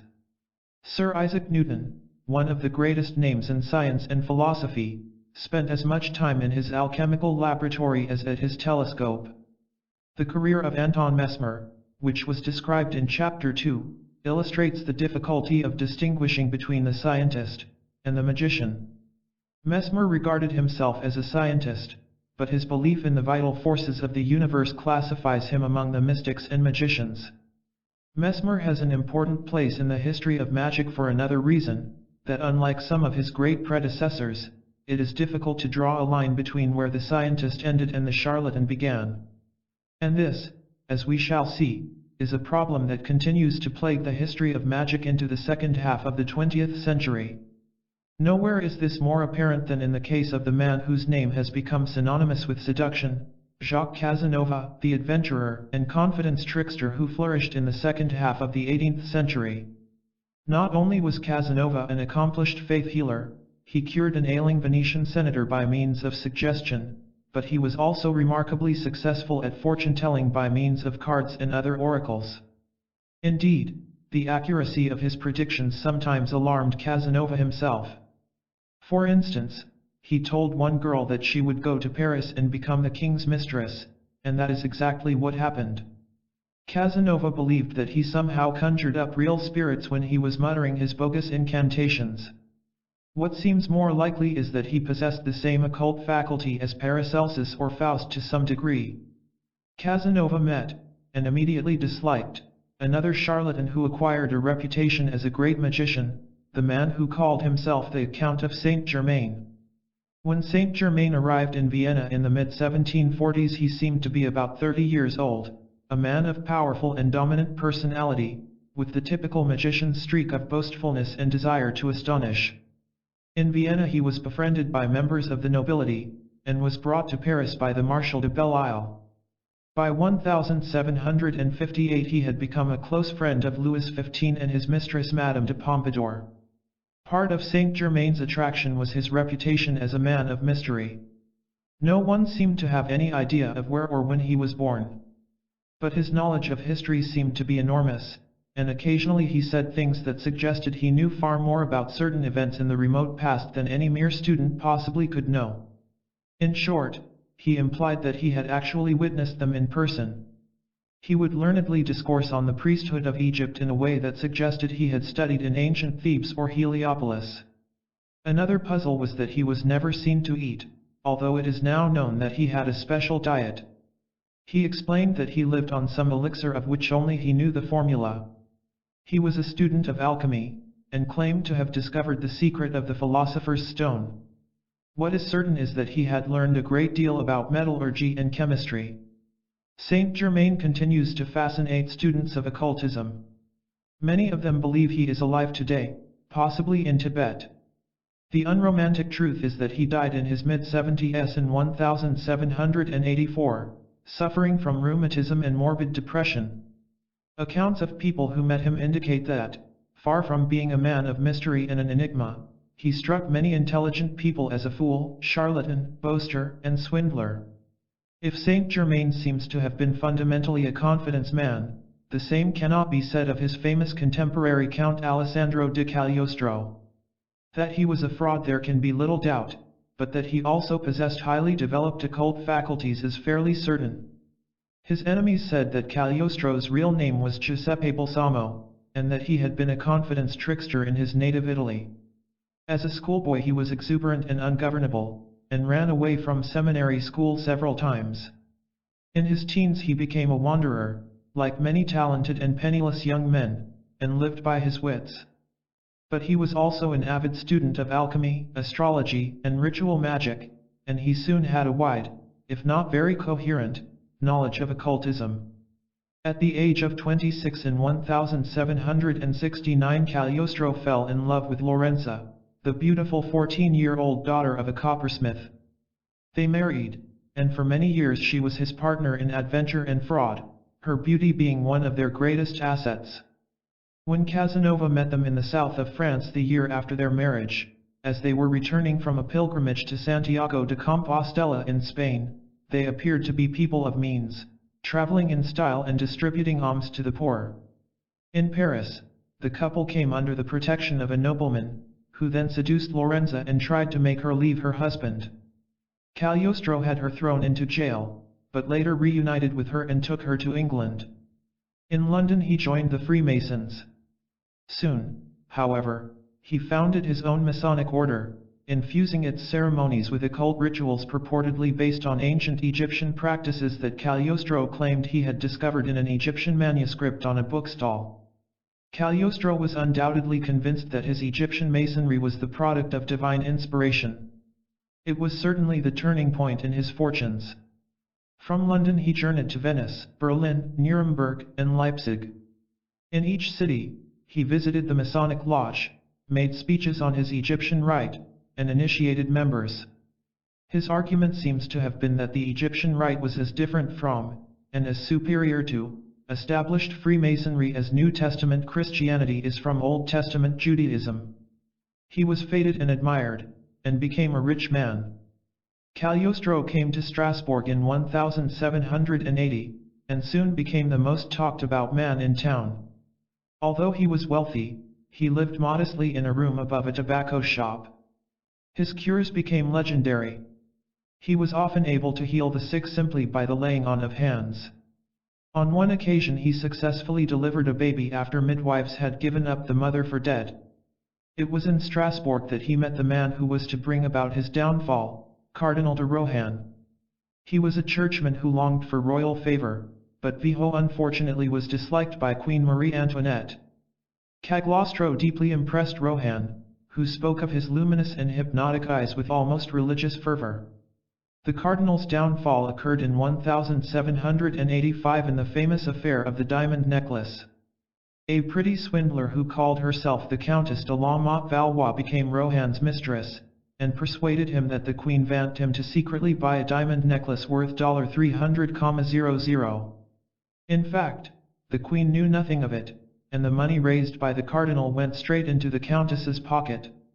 When Thai jewelers finally approached the queen for a long overdue installment on the money, the whole affair came to light. The countess was tried and publicly flogged. Rohan and Cagliostro were also tried and, although they were acquitted, the scandal damaged both of them irreparably. In addition, the months that Cagliostro spent in jail before trial broke his nerve, and his luck. Cagliostro went to London after leaving prison. There he accurately predicted the nature and date of the French Revolution and of the fall of the Bastille. Then he traveled around Europe, often hounded by the police. Finally, he made the extraordinary error of going to Rome to propagate his Egyptian Freemasonry under the nose of the Pope. He was arrested and thrown into the papal prison in the Castel Sant'Aglo, and was later transferred to the even worse prison of San Leo. 8 years after his arrest in 1787, French soldiers captured San Leo prison and searched for Cagliostro, intending to treat him as a revolutionary hero. In fact, he had been dead for 7 years, though exactly when and how he died is still unknown. Of all the great charlatan magicians, Cagliostro is the most tragic. One of his enemies said that he possessed a demonic power that paralyzes the will. But in retrospect he seems less a demon than a fallen angel. In 1801 there appeared in London a work called The Magus, or Celestial Intelligencer by Francis Barrett. It was supposed to be a complete system of occult philosophy. Nowadays it is not highly regarded by students and adepts of the magic arts, because many of the rituals it details are garbled and inaccurate. Nevertheless, it was an important work, for it was almost the first attempt at a serious description of magical practices since Agrippa's occult philosophy nearly 3 centuries earlier. After Agrippa's time, fear of persecution had driven the magicians underground for 200 years. The Age of Reason, as thinkers and writers of mid-18th century Europe called their period, had made magic superfluous, or at least unfashionable. But the tide soon turned again. For the popular imagination, at least, reason was not enough. All over Western Europe novels such as Horace Walpole's The Castle of Otranto began to appear, in which high adventure and crimes of passion were mixed with supernatural events. Of course, most readers did not really believe in the supernatural trappings of such stories, but their enormous popularity shows that ghosts, magic, and the paranormal continued to fascinate. At the end of the Magus, Barrett printed an advertisement asking for students to help him found a magic circle, and an active group was established at Cambridge. 9 years after publication of the Magus, there was born in Paris a remarkable man who, more than any other, was responsible for the great magical revival that swept across Europe in the 19th century, Alphonse Louis Constant, better known as Eliphas Levi. The son of a poor shoemaker, Levi was a dreamy, sickly, highly intelligent, and imaginative child with powerful religious inclinations. At the age of 12 in 1822, he decided he was destined for the church. He had a craving to belong to some spiritual order, some great organization, that would enable him to devote his life to the truths of the Spirit. His teacher at the seminary of Saint Nicholas du Chardonnay was Abbot Frère Colonna, a remarkable idealist who believed that man was slowly ascending toward God, and that a great age of the Holy Spirit was at hand. The abbot had studied Mesmer's doctrines, and believed that they were inspired by the devil. He devoted some time to denouncing them in class, but succeeded only in awakening young Levi's interest in such forbidden matters.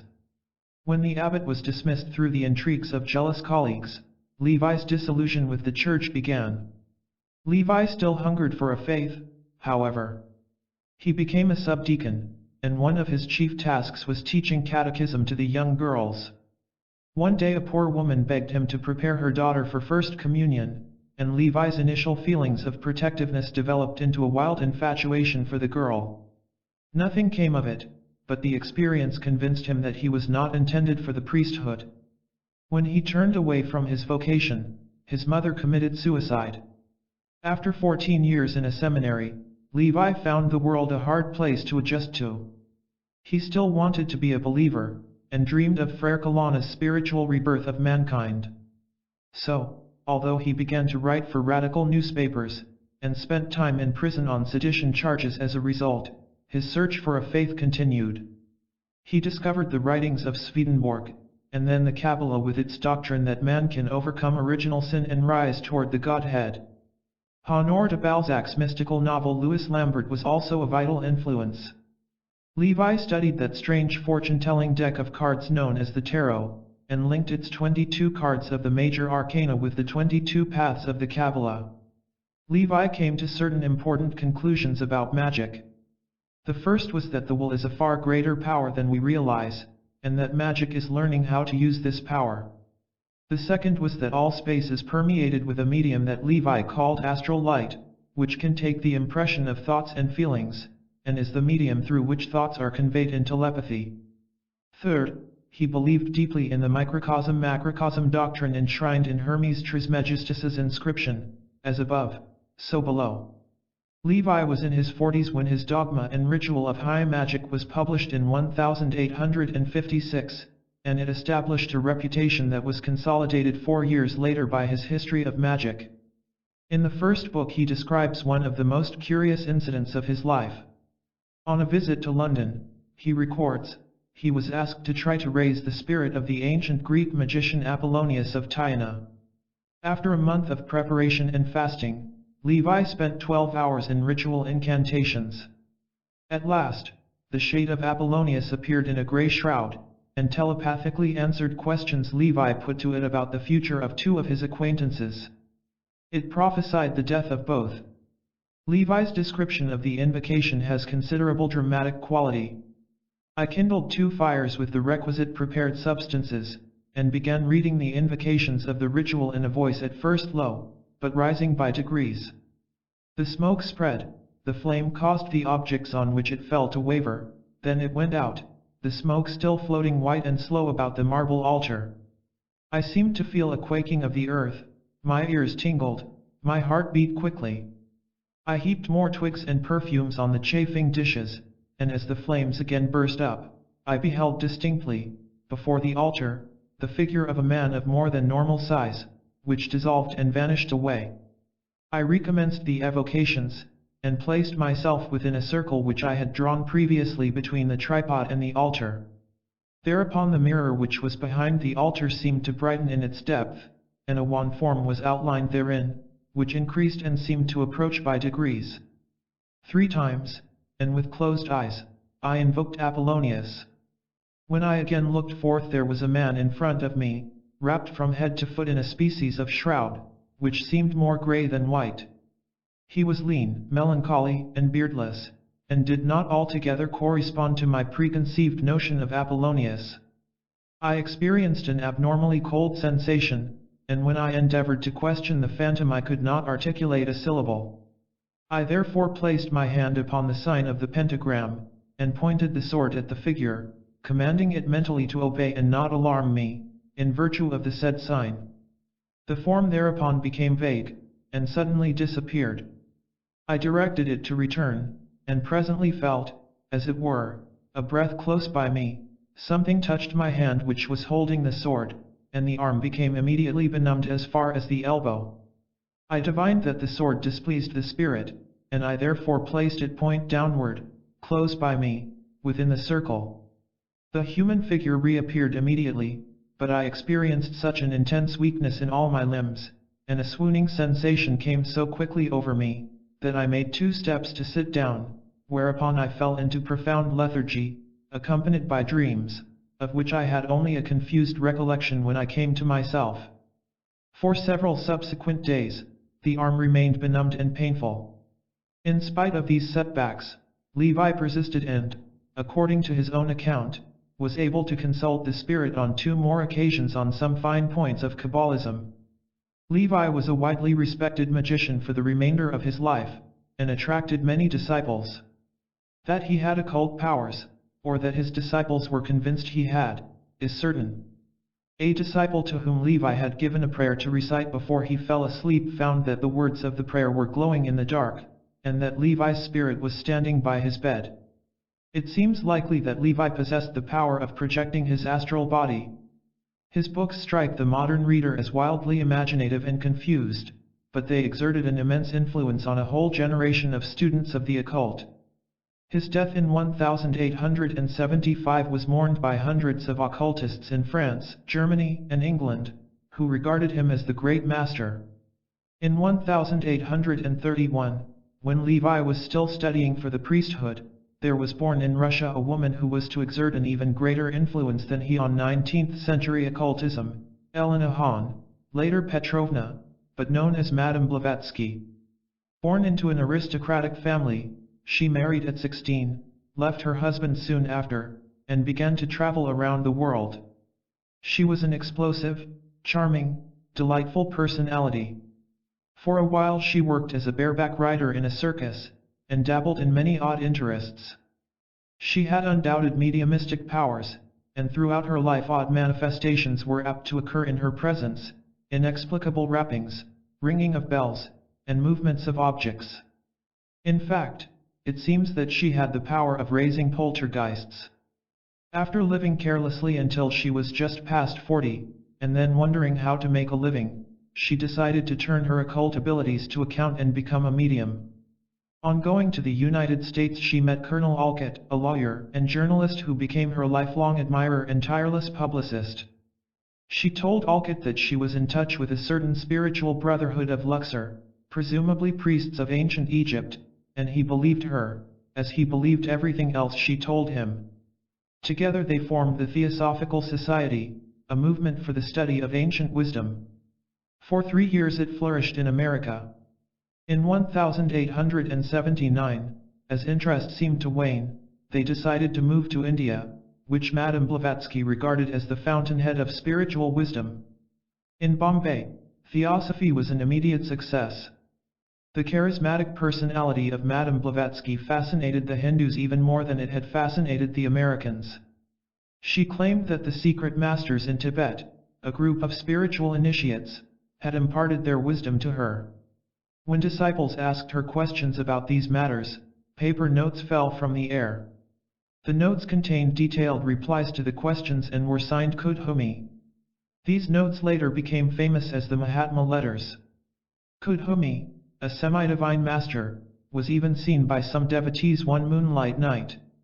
In 1884 the bombshell came. A housekeeper with whom Madame Blavatsky had quarreled told a Western journalist that most of the magical effects were merely tricks. The Mahatma letters were simply dropped through a crack in the ceiling of the room in which the disciples had gathered, and the 7-foot-tall Kudhumi was actually a model carried around on someone's shoulders. Examination of a cabinet in which many manifestations had occurred revealed a secret panel. The Society for Psychical Research, which had been investigating her powers, issued a skeptical report. It might seem that the Blavatsky reputation was irretrievable. Not a bit of it. Madame Blavatsky set sail for London, and soon the Theosophical Society was flourishing again, although it never achieved anything like its earlier success. Once again, accounts of Madame Blavatsky's magical powers began to circulate among occultists. The poet W.B. Yeats, a serious and long-term student of the occult, reported that when he visited Madame Blavatsky, her cuckoo clock made hooting noises at him. A.P. Sinnett, who later became her faithful disciple, complained when he visited her that he had attempted to raise spirits at seances, but could not even get rapping sounds. "Oh, raps are the easiest thing to get," she replied, and raps immediately sounded from all parts of the room. When Madame Blavatsky died in 1891, 6 years after the fiasco that drove her out of India, she left behind a host of disciples who firmly believed in the existence of Kudhumi and the Tibetan masters. She also left behind 2 huge books, Isis Unveiled and The Secret Doctrine, in which she explains that the Earth is destined to evolve through 7 root races, of which we are Thai 5th. Much of these enormous, bewildering books is taken up with descriptions of the root races. In retrospect, it seems fairly certain that Madame Blavatsky was a genuine medium of unusual powers. It is more certain that, when her somewhat erratic powers were feeble, she helped them out with trickery, a temptation to which dozens of bona fide mediums and magicians have succumbed. She was in short both a charlatan and a genuine magician, and her hypnotically powerful personality made her one of the most remarkable women of the 19th century. The next major step in the history of magic was the founding of the Hermetic Order of the Golden Dawn. One day in 1885 a middle-aged clergyman named Woodford was passing an idle hour at a second-hand bookstall on Farringdon Street in London. Among the dusty volumes he came upon a bound, handwritten manuscript that was obviously in cipher. Woodford was a student of the occult, and he recognized certain symbols of the Kabbalah in the text. He bought the manuscript but, after several unsuccessful attempts to decode it, put it aside. 2 years later, in the summer of 1887, he sent the manuscript to a friend, Dr. William Wynne Westcott, a coroner who was interested in occultism and Freemasonry. Westcott was familiar with the first major work on ciphers, the Stegonographia by the 15th century alchemist Abbot Johann Trithemius, and it did not take him long to conclude that the mysterious pages were actually written in Trithemius's code. When deciphered, they proved to be 5 magical rituals for introducing newcomers into a secret society, together with notes on various Kabbalistic matters. Concealed among the pages Westcott found a letter in German, which stated that anyone interested in these rituals should contact a certain Fräulein Sprengel at an address in Stuttgart. Westcott lost no time in writing to her. Fräulein Sprengel replied, divulging that she was a member of a German magical order. A correspondence about magic ensued, and eventually Fräulein Sprengel gave Westcott permission to found an English branch of the order, and to use the rituals to initiate members. Accordingly, in 1888, Westcott founded a society called the Isis Urania Temple of the Golden Dawn. Its pretentious title perhaps reflects the influence of Madame Blavatsky, who had arrived in London from India a few months previously. Two other students of the occult were co-founders, William Woodman, a retired doctor who had studied the Kabbalah in Hebrew, and Samuel Liddell Mathers, an eccentric scholar of aristocratic leanings.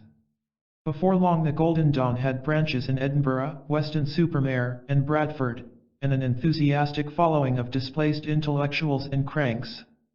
Its members included the beautiful actress Florence Farr, the poet W.B. Yeats, and the young and as yet unknown Aleister Crowley. This, at any rate, is the story of the founding of the Golden Dawn as put about by Westcott and Mathers. In recent years Ellick Howe, the historian of magic, has looked into the matter closely, and has concluded that Fräulein Sprengel never existed. The cipher manuscript was probably genuine, but it came from a collection of occultist Fred Hockley, who died in 1885, and not from a bookstall in Farringdon Street. Westcott, probably with the connivance of Mathers, forged various letters in German purporting to come from Fräulein Sprengel. His aim evidently was to give the society a certain authority rooted in ancient practices. Mathers was later to denounce the Sprengel letters as forgeries, although he must have known about them from the beginning. Westcott seems to have been a Jekyll and Hyde character. Indeed, his split personality was so marked that he wrote in two completely different styles of handwriting.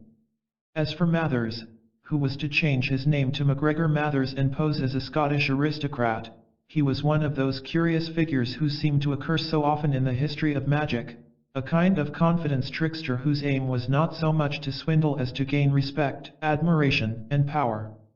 Does all this mean, then, that the Order of the Golden Dawn was nothing more than a combination of chicanery and wishful thinking? By no means. Its members did, beyond question, pursue serious and genuine studies of the magical arts. At this point, then, we must have a closer look at the whole subject of magic and those who practice it. First of all, we have to admit that common sense insists that magic is bound to be nonsense. How could some semi-religious ceremony have the slightest influence on the real world? Clergymen in church may pray for rain, or prosperity, or victory in battle, but they do not expect their prayers to produce a definite effect. They merely hope that God will pay attention. So why should some magic ceremony, not even addressed to God, have the power to influence actual events? This is, I repeat, the common sense view, the so-called scientific approach. But every day, thousands of events occur that science refuses to recognize because they appear to flout scientific laws. Dowsing, telepathy, precognition of future events, and specters of the living are only a few examples. Perhaps we cannot really blame scientists for declining to pay too much attention to these things. The aim of science is to describe the universe in terms of natural laws, especially laws that forge unbreakable links between cause and effect, between an occurrence and the forces that make it happen. It is the apparent absence of such a link in magical events that makes scientists skeptical of them. The occultist responds to such skepticism by claiming that scientists refuse, or are unable, to spread their net of inquiry wide enough to encompass strange events. What is beyond dispute is that such events do occur. When we try to take account of occult events, and to devise some kind of theory that helps to account for them, we discover an interesting thing. Such a theory has already existed for thousands of years. It does not matter whether we call it magic, occultism, shamanism, the Hermetic tradition as based on the works of Hermes Trismegistus. It all amounts to the same thing. Its basic assertion is that there is a far more intimate connection between man and nature than we are inclined to believe. The world is full of unseen forces, and of laws of whose nature we have no inkling. Perhaps there is some strange medium that stretches throughout space, such as Eliphas Levi's astral light, that transmits these forces as the air transmits sound waves. How do we make contact with such forces? The answer seems to be that you have to want to with an intense inner compulsion. In his autobiography, the painter Oskar Kokoschka tells of how his mother, who was having tea with his aunt one day in Prague, Czechoslovakia, suddenly leaped to her feet and announced that she must rush home because her youngest son was bleeding.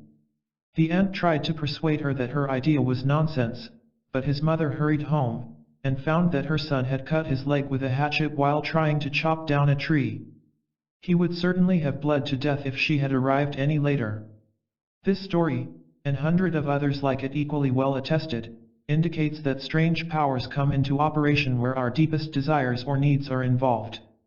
As we go through our everyday lives, we do not need to exercise much willpower, but occasionally, something stirs us to some really deep effort. It is this kind of effort that is likely to produce magical effects. The 20th century poet Robert Graves has remarked that many young men use a form of unconscious sorcery to seduce young women. This is another word for thought pressure. We could say, then, that organizations such as the Hermetic Order of the Golden Dawn set out to experiment with willpower, and to explore the possibilities of reaching deep subconscious levels of the will. Perhaps their magic was a hit-and-miss affair that worked only occasionally, but at least they were trying to learn about the possibilities of the true will. The magic practiced by the members of the Golden Dawn was based on a number of simple principles. To begin with, they believed that certain basic symbols or ideas have a deep meaning for all human beings. On one occasion, Mathers handed Florence Farr a piece of cardboard with a geometrical symbol on it, and told her to close her eyes and place it against her forehead. She immediately saw in her mind's eye a cliff top above the sea, with gulls shrieking. Mathers had shown her the water symbol from the Kabbalah. There is a close connection between such symbols and the theory of archetypes of the psychologist Carl Jung, who believed that certain symbols are able to strike a chord in the unconscious mind of every human being. The Golden Dawn taught its students to try to train their imagination, which is the trigger of the will, and gain control over it. One of their exercises was to control likes and dislikes until they could like something they normally hated, and hate something they usually liked. Another exercise was to attempt to see the world through other people's eyes rather than their own, in other words, to completely change their normal point of view. Many modern psychologists would agree that such exercises are valuable and healthy. They are, in fact, similar to exercises practiced in yoga and other meditation disciplines.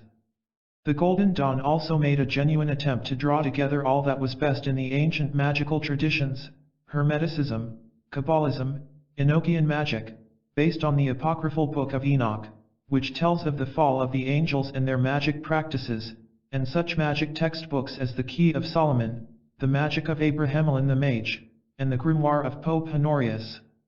On the face of it, the Golden Dawn should have been a wholly beneficial and healthy influence. Unfortunately, too many of its leading figures were driven by the craving that has been the downfall of so many magicians, the will to power, not only over themselves but also over everyone else. Gerald York, a friend of Aleister Crowley, concluded that the story of the Golden Dawn showed that the majority of those who attempt to tread the occult path of power become the victims of their creative imagination, inflate their egos, and fall. There was a great deal of infighting for the leadership of the Golden Dawn. Drive Westcott saw himself as the leader, but MacGregor Mathers felt the position should rightly be his. Mathers claimed to be in direct touch with the secret chiefs, semi-divine spirits, who dictated new rituals to him through his wife as a medium. Then there was A. E. Waite, a learned American historian of magic. His interests, however, were more mystical than magical, and he was not a very inspiring person. Finally, there was Aleister Crowley, a remarkable and demonic magician whose career brought ruin to many others as well as himself. Crowley was the son of a wealthy and puritanical brewer. He was born in Leamington near Stratford-upon-Avon in 1875. His birthplace gave him opportunity to remark with typical bombast and arrogance, "It is a strange coincidence that one small county Leamington and Stratford are in Warwickshire should have given England her two greatest poets, for one must not forget Shakespeare." It sounds like a joke, but in fact Crowley was convinced that he was a great poet. However, though his verse shows considerable talent, he lacked the discipline and sense of language to be even a good poet. Crowley was a spoiled child who developed an intense dislike of the Plymouth Brethren, the strict religious sect to which his father belonged. He was also obsessed by sex. His first of numerous seductions occurred with a young servant when he was 14 years old. At university he wrote a great deal of poetry, which he published at his own expense. He also developed an incurable desire that lasted all his life to shock respectable people. In his late teens he discovered Mather's translation of a book called The Kabbalah Unveiled, as well as a work by A. E. Waite on ceremonial magic. He quickly established contact with the Golden Dawn. By the time Crowley entered the Golden Dawn in 1898, the struggle for its control had already been going on for some time. In 1891 Mathers had returned from France to announce that he had met 3 of the secret chiefs in Paris, and had had various magical secrets imparted to him. Dr. Woodman died that year, and for the next 6 years there was a certain amount of tension within the movement. Drive Westcott resigned from the order, apparently having been told by his superiors on the London Council that magic was not a suitable occupation for a respectable public official. Mathers spent a great deal of time in Paris working on magical manuscripts at the Bibliothèque Nationale, so the struggle for leadership of the movement continued. In August 1899 Crowley rented a house in Boleskine, Scotland on the shores of Loch Ness, conferred on himself the title Laird of Boleskine, donned a kilt, and proceeded to practice the magic of Abrahamelin the Mage, a system which, he claimed, he had learned about in the writings of John Dee. In December 1899, convinced that it was time he moved up to a higher grade in the Golden Dawn, Crowley went to London to demand initiation. This was refused through the efforts of Yeats and various other senior members, who regarded him as an overgrown juvenile delinquent. Crowley therefore went to Paris and persuaded Mathers to perform the necessary rituals. He also took the opportunity to stir up trouble, convincing Mathers that he had a revolt on his hands. Mathers sent him back to London with instructions to break into the Golden Dawn headquarters, and to put new locks on all the doors. Yeats, Florence Farr, and the other London initiates were enraged.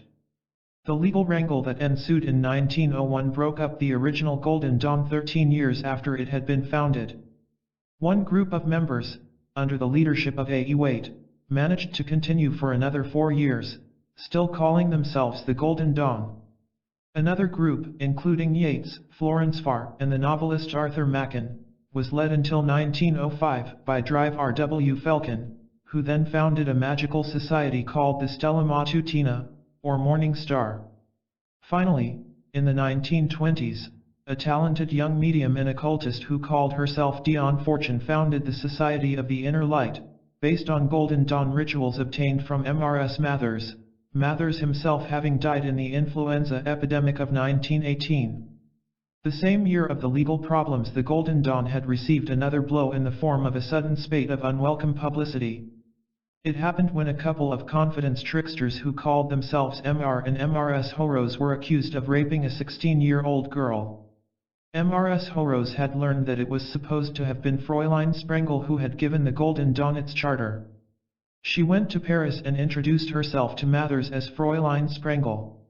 Oddly enough, Mathers was taken in, which could argue that he was not at that time aware that Fräulein Sprengel had been invented by Westcott.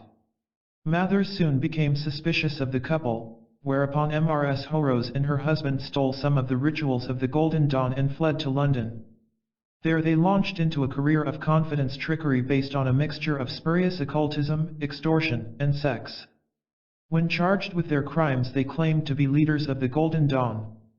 As a consequence, many of the most intimate secrets of the order were made public and sensationalized by the press. The publicity, combined with the power struggles within it, sealed the fate of the Golden Dawn. Crowley had decided to get away before the Horose scandal broke. Late in 1900 he had gone to Mexico, where he studied the Kabbalah, practiced yoga, and, according to his own account, finally became a true magician. When he returned to Paris in 1902 he tried to persuade Mathers to take up yoga. Mathers declined, and their relation became several degrees colder. Eventually it turned into hatred, with Mathers and Crowley pronouncing magical curses on one another. Crowley claimed that his curses were actually responsible for the death of Mathers. Back in England, Crowley married Rose Kelly, and they traveled to Ceylon and Egypt. They called themselves the Prince and Princess Shokan. In Cairo, Crowley performed various rituals with the intention of invoking the Egyptian god Horus. On April 8, 1904, he received instructions from his wife, who had taken to uttering strange messages while in a trance-like state, to go into a room he had furnished as a temple. Suddenly he heard a disembodied voice ordering him to write. What Crowley wrote was an odd document called the Book of the Law, which became the cornerstone of his later teaching. He claimed that it was dictated by Iwas, one of the secret chiefs. Its basic teaching was expressed in the phrase, "Do what you will." In 1905 Crowley went to the Himalayas to attempt the climb of Kanchenjunga, third highest mountain in the world. During the climb he quarreled with the rest of the team and, when they were buried in an avalanche, made no attempt to help them. Several were killed. He deserted his wife and baby in India where the baby died of typhoid. Rose later became an alcoholic, and died insane. In a magazine called The Equinox Crowley began to publish the secret rituals of the Golden Dawn. Mathers took him to court for this, but lost his case. In 1912 Crowley received a communication from another magical organization, the Order of the Temple of the Orient, reproaching him for publishing its secrets. Puzzled by the accusation, Crowley went to see Theodore Royce, one of the O.T.OS leaders. It appeared that the secret in question was something called sex magic. It arose from the system of yoga known as Tantra, which attempts to use the power of sexual energy to fuel the drive toward higher consciousness. The OTO had, it seems, developed its own form of tantric techniques. Crowley was fascinated, and promptly availed himself of Royce's permission to set up an English branch of the OTO. Magical ritual performed by Crowley often involved sex magic. With his disciple Victor Newberg it was an act of sodomy. Sex magic remained one of Crowley's central enthusiasms for the rest of his life, though addiction to heroin and cocaine lessened his sex drive in later years. In the United States during World War I, Crowley had an endless series of mistresses, each of whom he liked to call the Scarlet Woman. He undoubtedly had an exceptional sexual appetite, but it must also be said that he genuinely believed that sex magic heightened his self-awareness, and enabled him to tap increasing profound levels of consciousness. At all events during this period Crowley steadily developed a kind of hypnotic power that it is as difficult to account for as it is to describe. William Seabrook, an American writer on the occult, witnessed the use of this power one day when he and Crowley were walking on Fifth Avenue in New York City. Crowley began to follow a complete stranger who was walking along the sidewalk. Crowley followed a few yards behind, keeping in perfect step with him. Suddenly, Crowley allowed his knees to buckle, and dropped momentarily to the ground. At exactly the same moment, the man he was following collapsed in precisely the same manner. By the early 1920s Crowley, who was suffering from asthma, was almost permanently in debt. A legacy of $12,000 enabled him to move to a small farmhouse in Cefalù, Italy. He called it the Abbey of Thelema, which means do what you will, began to practice magic, and invited disciples to join him. He provided apparently limitless quantities of drugs for anyone who wished to use them, and attractive women devotees were expected to help Crowley practice his sex magic. Even with the legacy, however, the money problem remained pressing. Crowley wrote a novel called Diary of a Drug Fiend and started his confessions, which he called his hagiography, the biography of a saint. He announced that the earth had now passed beyond Christianity and had entered the new epoch of Crowleyanity. But when one of his disciples died after sacrificing a cat and drinking its blood, the resulting newspaper scandal drove Crowley out of Sicily. The British press denounced him as the wickedest man in the world and, although he loved the publicity, he soon discovered that his notoriety made publishers shy away from his books. He deserted his disciples, one of whom committed suicide, and married again. His second wife, like the first, became insane. Hoping to make money, he sued the English sculptress Nina Hamnet for calling him a black magician. But when witnesses described Crowley's magic, the judge stopped the case, declaring he had never heard such dreadful, horrible, blasphemous, and abominable stuff. By the outbreak of World War II, Crowley had added alcoholism to his drug addiction, even though his daily intake of heroin at the time would have killed a dozen ordinary men. Every now and again he found rich disciples to support him until, inevitably, they lost patience with him. He retired to a rooming house near Hastings in southern England, and died there in December 1947 at the age of 72. John Simons, a writer who had met him in his last years, later wrote his biography, a hilarious but often disturbing book.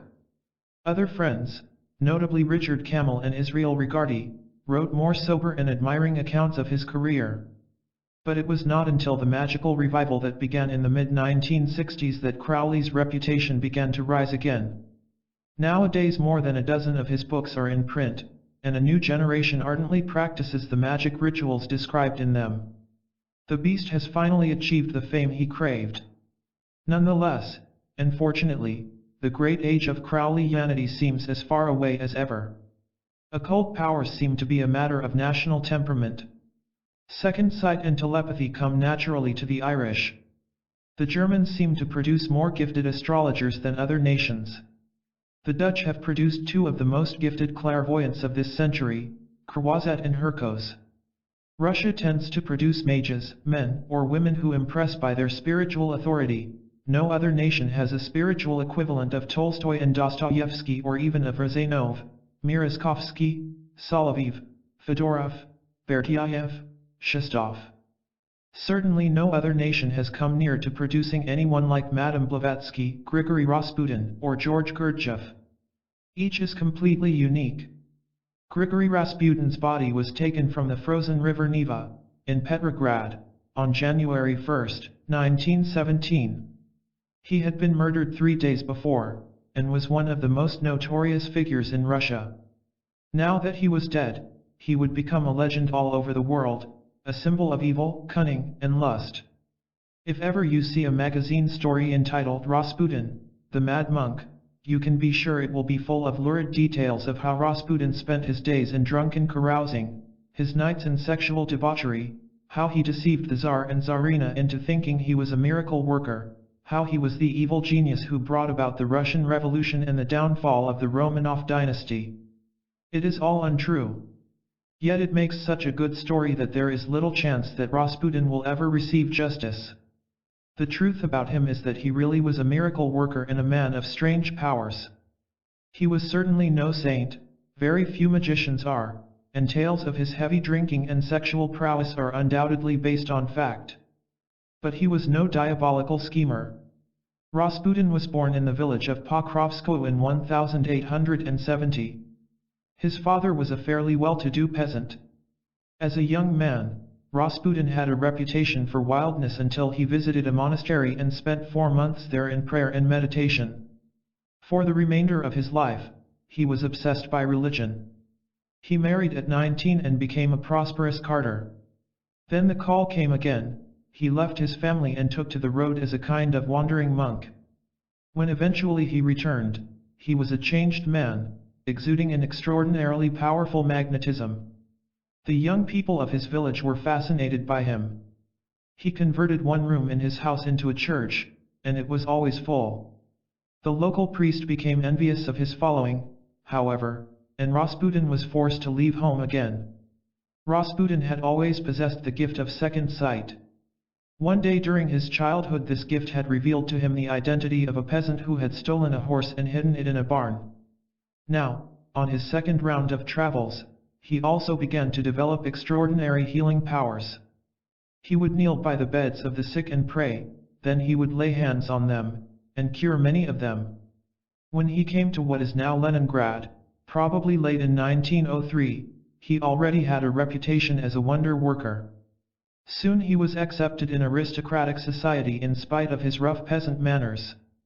It was in 1907 that he suddenly became the power behind the throne. 3 years before, Tsarina Alexandra had given birth to a longed-for heir to the throne, Prince Alexei. But it was soon apparent that Alexei had inherited hemophilia, a disease that prevents the blood from clotting, and from which a victim may bleed to death even with a small cut. At the age of 3, the prince fell and bruised himself so severely that an internal hemorrhage developed. He lay in a fever for days, and doctors despaired of his life. Then the Tsarina recalled the man of God she had met 2 years earlier, and sent for Rasputin. As soon as he came in, he said calmly, "Do not worry the child. He will be all right." He laid his hand on the boy's forehead, sat down on the edge of the bed, and began to talk to him in a quiet voice. Then he knelt and prayed. In a few minutes the boy was in a deep and peaceful sleep, and the crisis was over. Henceforward the Tsarina felt a powerful emotional dependence on Rasputin, a dependence nourished by the thinly veiled hostility with which Alexandra, a German, was treated at court. Rasputin's homely strength brought her a feeling of security. The Tsar also began to confide in Rasputin, who became a man of influence at court. Nicholas too was a poor ruler, not so much cruel as weak, and too indecisive to stem the rising tide of social discontent.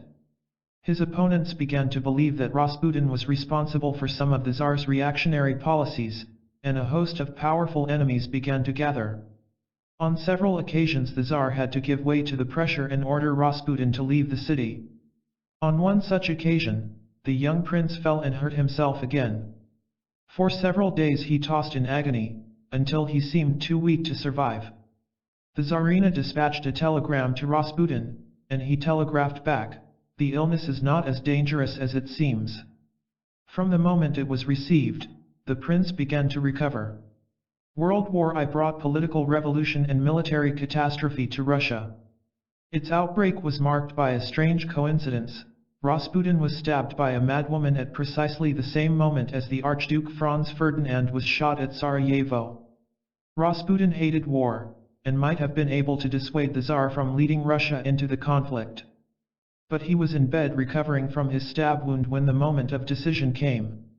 Rasputin's end was planned by conspirators in the last days of 1916. He was lured to a cellar by Prince Felix Yusupov, a man he trusted. After feeding him poisoned cakes, Yusupov shot him in the back, then Rasputin was beaten with an iron bar. Such was his immense vitality that he was still alive when the murderers dropped him through the hole in the ice into the Neva. Among his papers was found a strange testament addressed to the Tsar.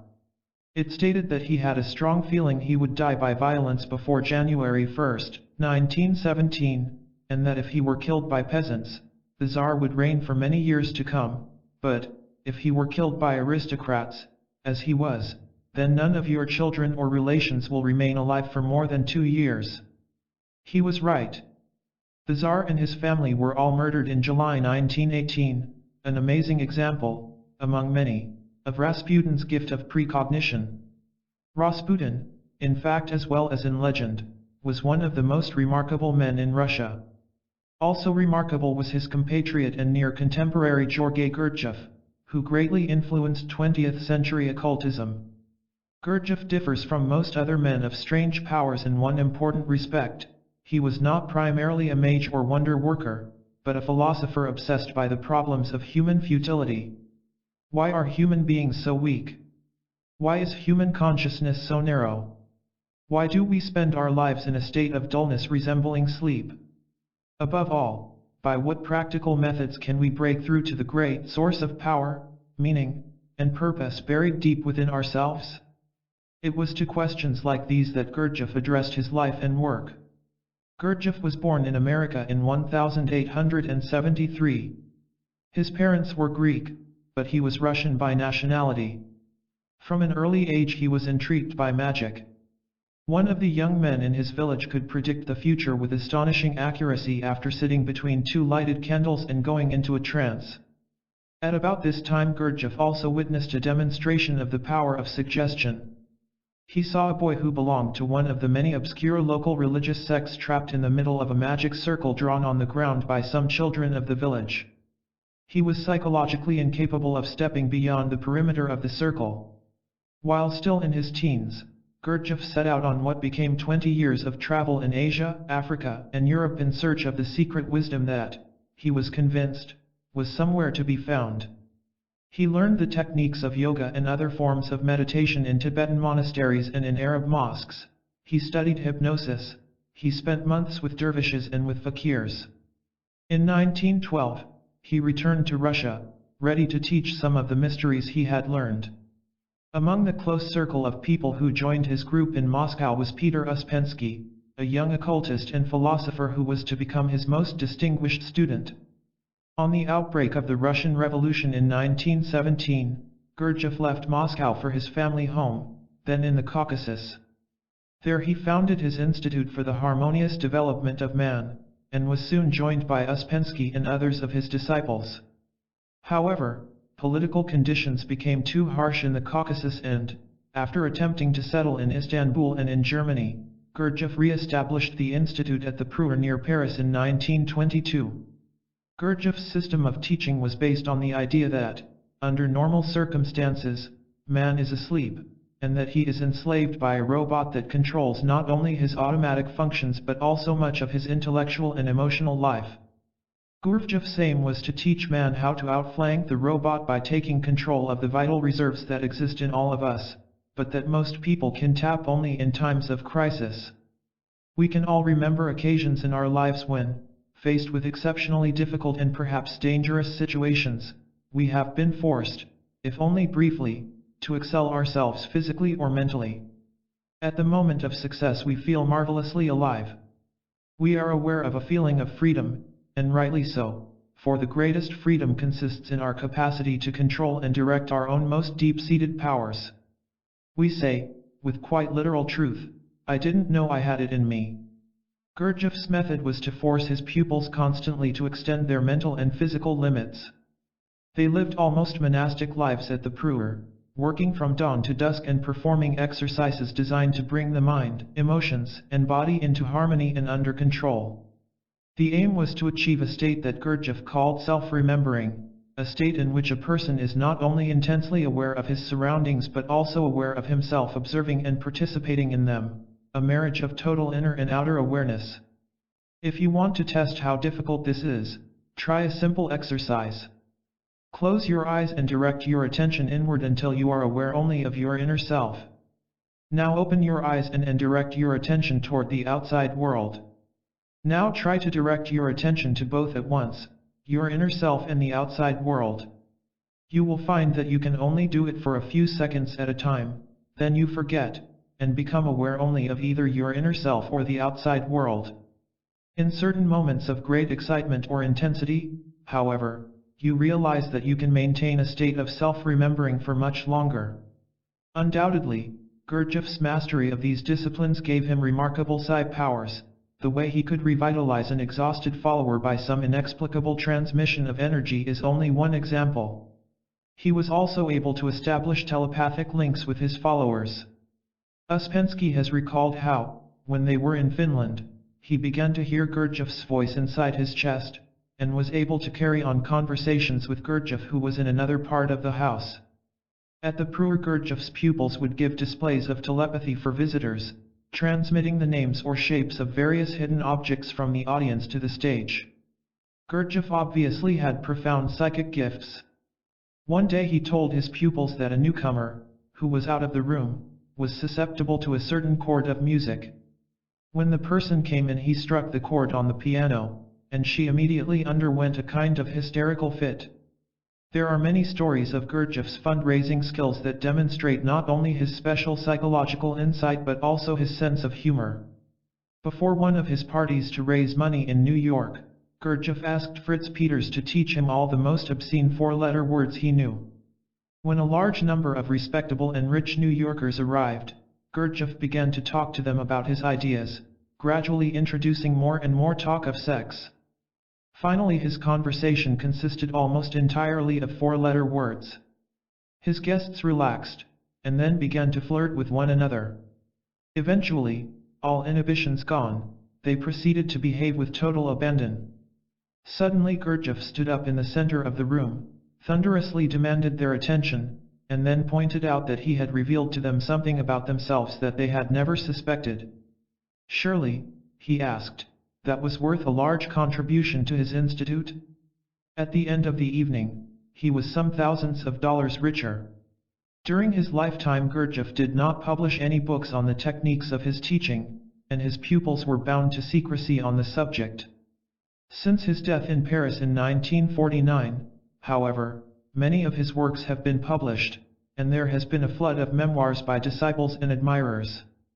Gurdjieff was in almost every respect the antithesis of Aleister Crowley. Whereas Crowley craved publicity, Gurdjieff shunned it. Crowley was forgotten for 2 decades after his death. Gurdjieff, on the contrary, has become steadily better known, and his influence continues to grow. One of the main reasons for this is that there was so little of the charlatan about him. He is no cult figure with hordes of gullible disciples. What he has to teach makes an appeal to the intelligence, and can be fully understood only by those who are prepared to make a serious effort. Nevertheless, Gurdjieff undoubtedly understood all the tricks of thought pressure. One of the most typical stories of him is told by the writer and traveler Ram Landau. One day, Landau was sitting in a restaurant with an attractive lady novelist. She was facing away from Gurdjieff, who was sitting on the other side of the restaurant. Suddenly she turned as if she had been struck, and her eyes met Gurdjieff's. Then, blushing, she turned away. Later she admitted to Landau that Gurdjieff had somehow struck her through her sexual center, including a powerful sexual response as if with an intimate caress. Like Rasputin, Gurdjieff was no saint in his personal relations with women. Unlike Rasputin, however, he knew how to direct and control his extraordinary powers. His disciples regard him as one of the greatest men of the 20th century, and it is not necessary to be a disciple of Gurdjieff's to think that they may be right. Among the most remarkable, and at present underestimated, magicians of the 20th century is the brilliantly talented writer who called herself Dion Fortune. Little is known of her childhood, as her biographer, Alan Richardson, admits. Born in Llandudno on December 6, 1890, the only child of a lawyer, and of a mother who became an ardent Christian Scientist, Violet Mary Firth seems to have been an introverted child who began to have visions at the age of 4. She later came to believe they were of past lives. She was also sensitive to psychic phenomena from early childhood. Another well-known psychic, Phoebe Payne, has described how as a child she always saw pretty auras surrounding flowers, and was surprised to discover later that they were invisible to most people.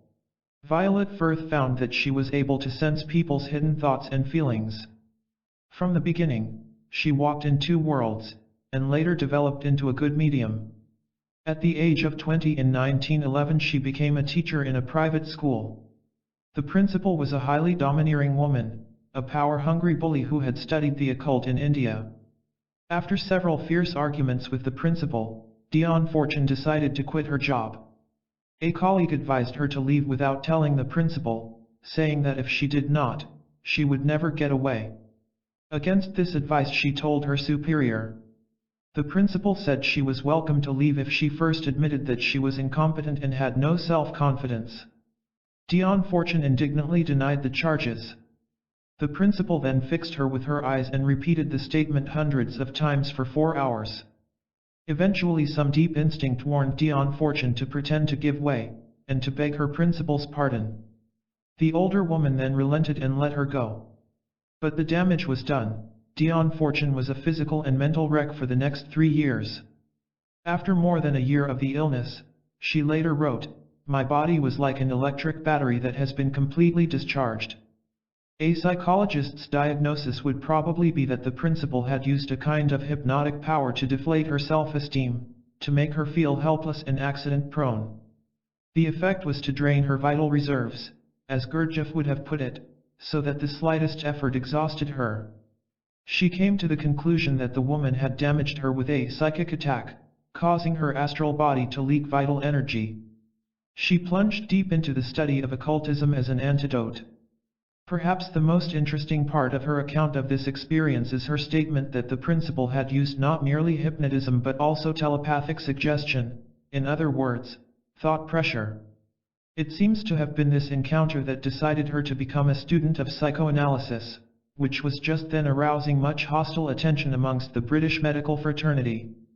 In Psychic Self-Defense, her story of the battle with the domineering principal, she states briefly, "I took up the subject and became a student, and eventually a lecturer, at a clinic that was founded in London. This was the Medico-Psychological Clinic in Brunswick Square. She goes on to explain that she soon noticed that some patients left her psychologically drained, and that when one of the nurses told her that some patients seemed to take it out of the electrical machines, and could absorb high voltages without turning a hair, she began to wonder whether she was not dealing with some vital force that was quite distinct from Freud's libido. She became convinced that some people are psychic vampires, a conclusion in accordance with the principles of occultism. When she discovered that the Theosophical Society had founded a club not far from the clinic in Brunswick Square, she joined it, not, as she explains, because she was interested in theosophy, but because it was a convenient place to get a cheap meal.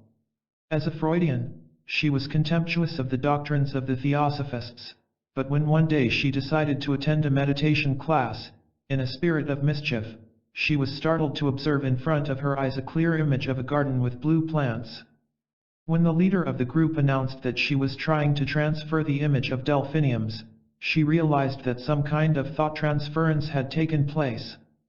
Feeling that thought reading would be an admirable gift for a psychoanalyst, she became a regular member of the meditation class. And as she recognized the reality of thought transference, she also began to feel increasingly dissatisfied with the narrow materialism of the Freudians. With typical honesty, she decided to give up psychoanalysis and join the Land Army, which she felt to be a more useful job in wartime. She was placed in charge of a laboratory where research was being conducted into food. Her job involved hours of waiting while bacteria brewed in an incubator. And in the long hours of silence, her vision turned inward. The result, she explains, was the sudden opening of astral sight, which gave me one of the frights of my life. With a sense of being helplessly swept into something she failed to understand, she hurried along to the library of the Theosophical Society in Tavistock Square, and borrowed Annie Besant's book The Ancient Wisdom. Suddenly, she was converted to a belief in the masters, although she always maintained that Madame Blavatsky was stretching the truth when she insisted that she had seen them in the flesh. For the next 10 days she seemed to live in a strange, twilight world, which she would later identify as the astral plane of the Kabbalah.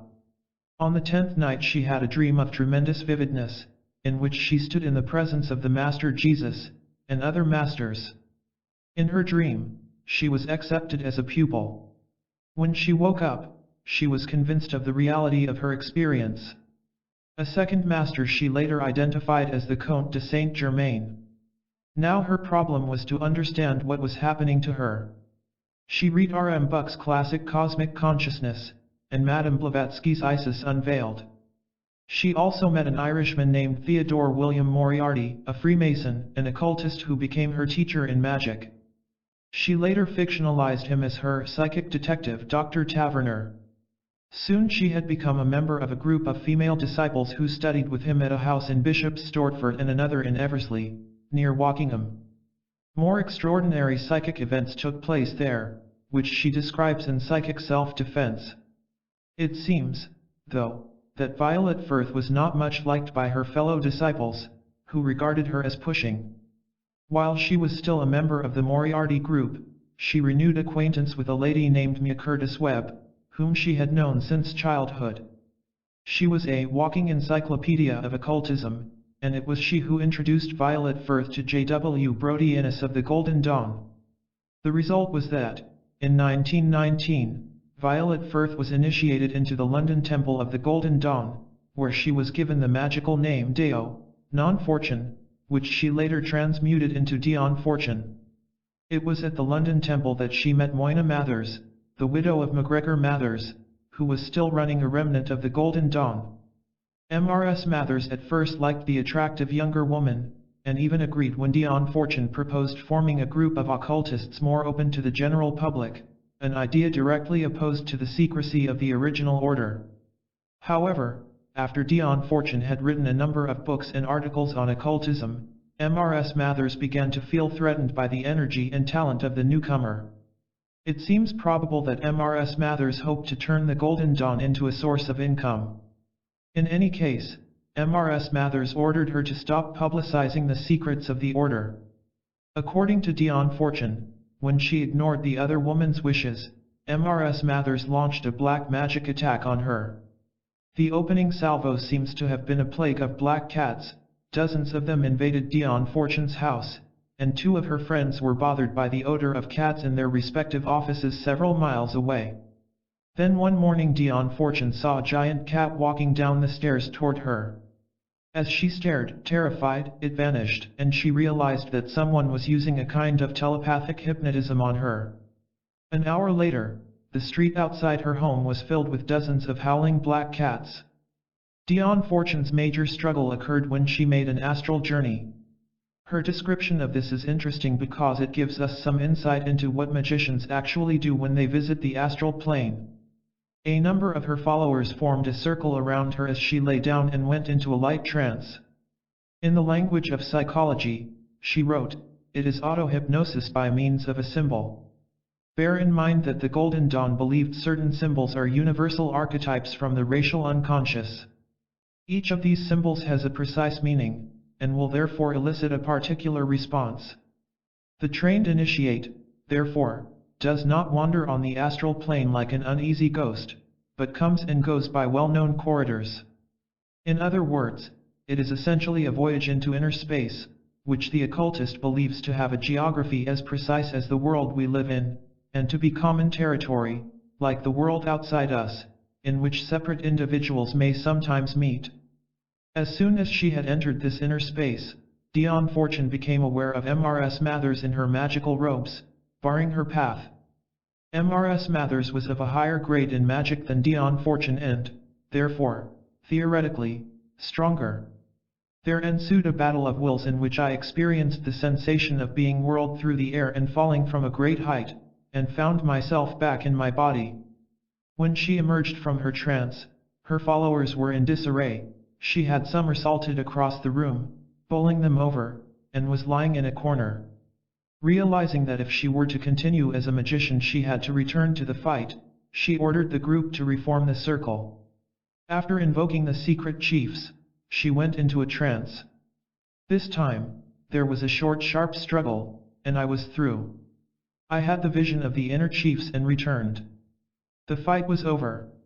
I have never had any trouble since. That night when she undressed to go to bed, Dion Fortune found that her back was scratched, as if clawed by a huge cat. Of course this story could be pure invention. Yet, in one important respect, that is not the question at issue. We have no way of determining whether the story is objectively true, whether Dion Fortune actually journeyed the corridors of the astral plane. The question is whether the account has its own kind of integrity, and whether the experience was different in kind from an ordinary nightmare. Dion Fortune, like other magicians, certainly took the concept of the magical attack very seriously. She described in one of her books how one of her followers, Netta Fornario, was killed by an astral attack.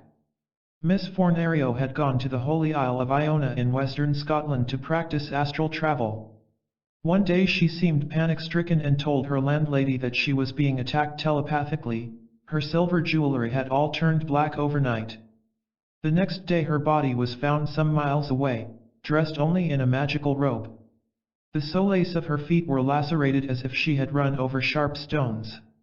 She had died of a heart attack, and Dion Fortune was convinced that Mrs. Mathers was responsible. It was inevitable that Mrs. Mathers and Dion Fortune would go their separate ways.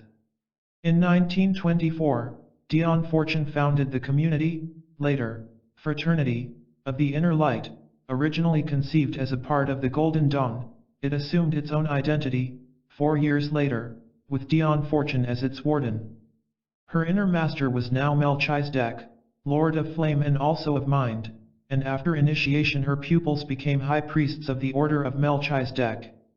Other masters were Thomas Erskine, a Lord Chancellor at the time of Dr. Johnson, Sir Thomas More, and, oddly enough, Socrates. She came to believe that Socrates was responsible for much of her magical magnum opus, the Cosmic Doctrine. In the year of the Cosmic Doctrine, 1927, she married a handsome and charming Welshman, Thomas Penry Evans, who was a doctor and 2 years her junior. She called him Merle, after Merlin. In 1930, she leased a house called the Belfry in West Halkin Street, near Belgrave Square. She ran her magical school at a house in Glastonbury, Chalice Orchard, later bought by the Arthurian scholar Geoffrey Ashe, and gave lectures at 3 Queensborough Terrace in London.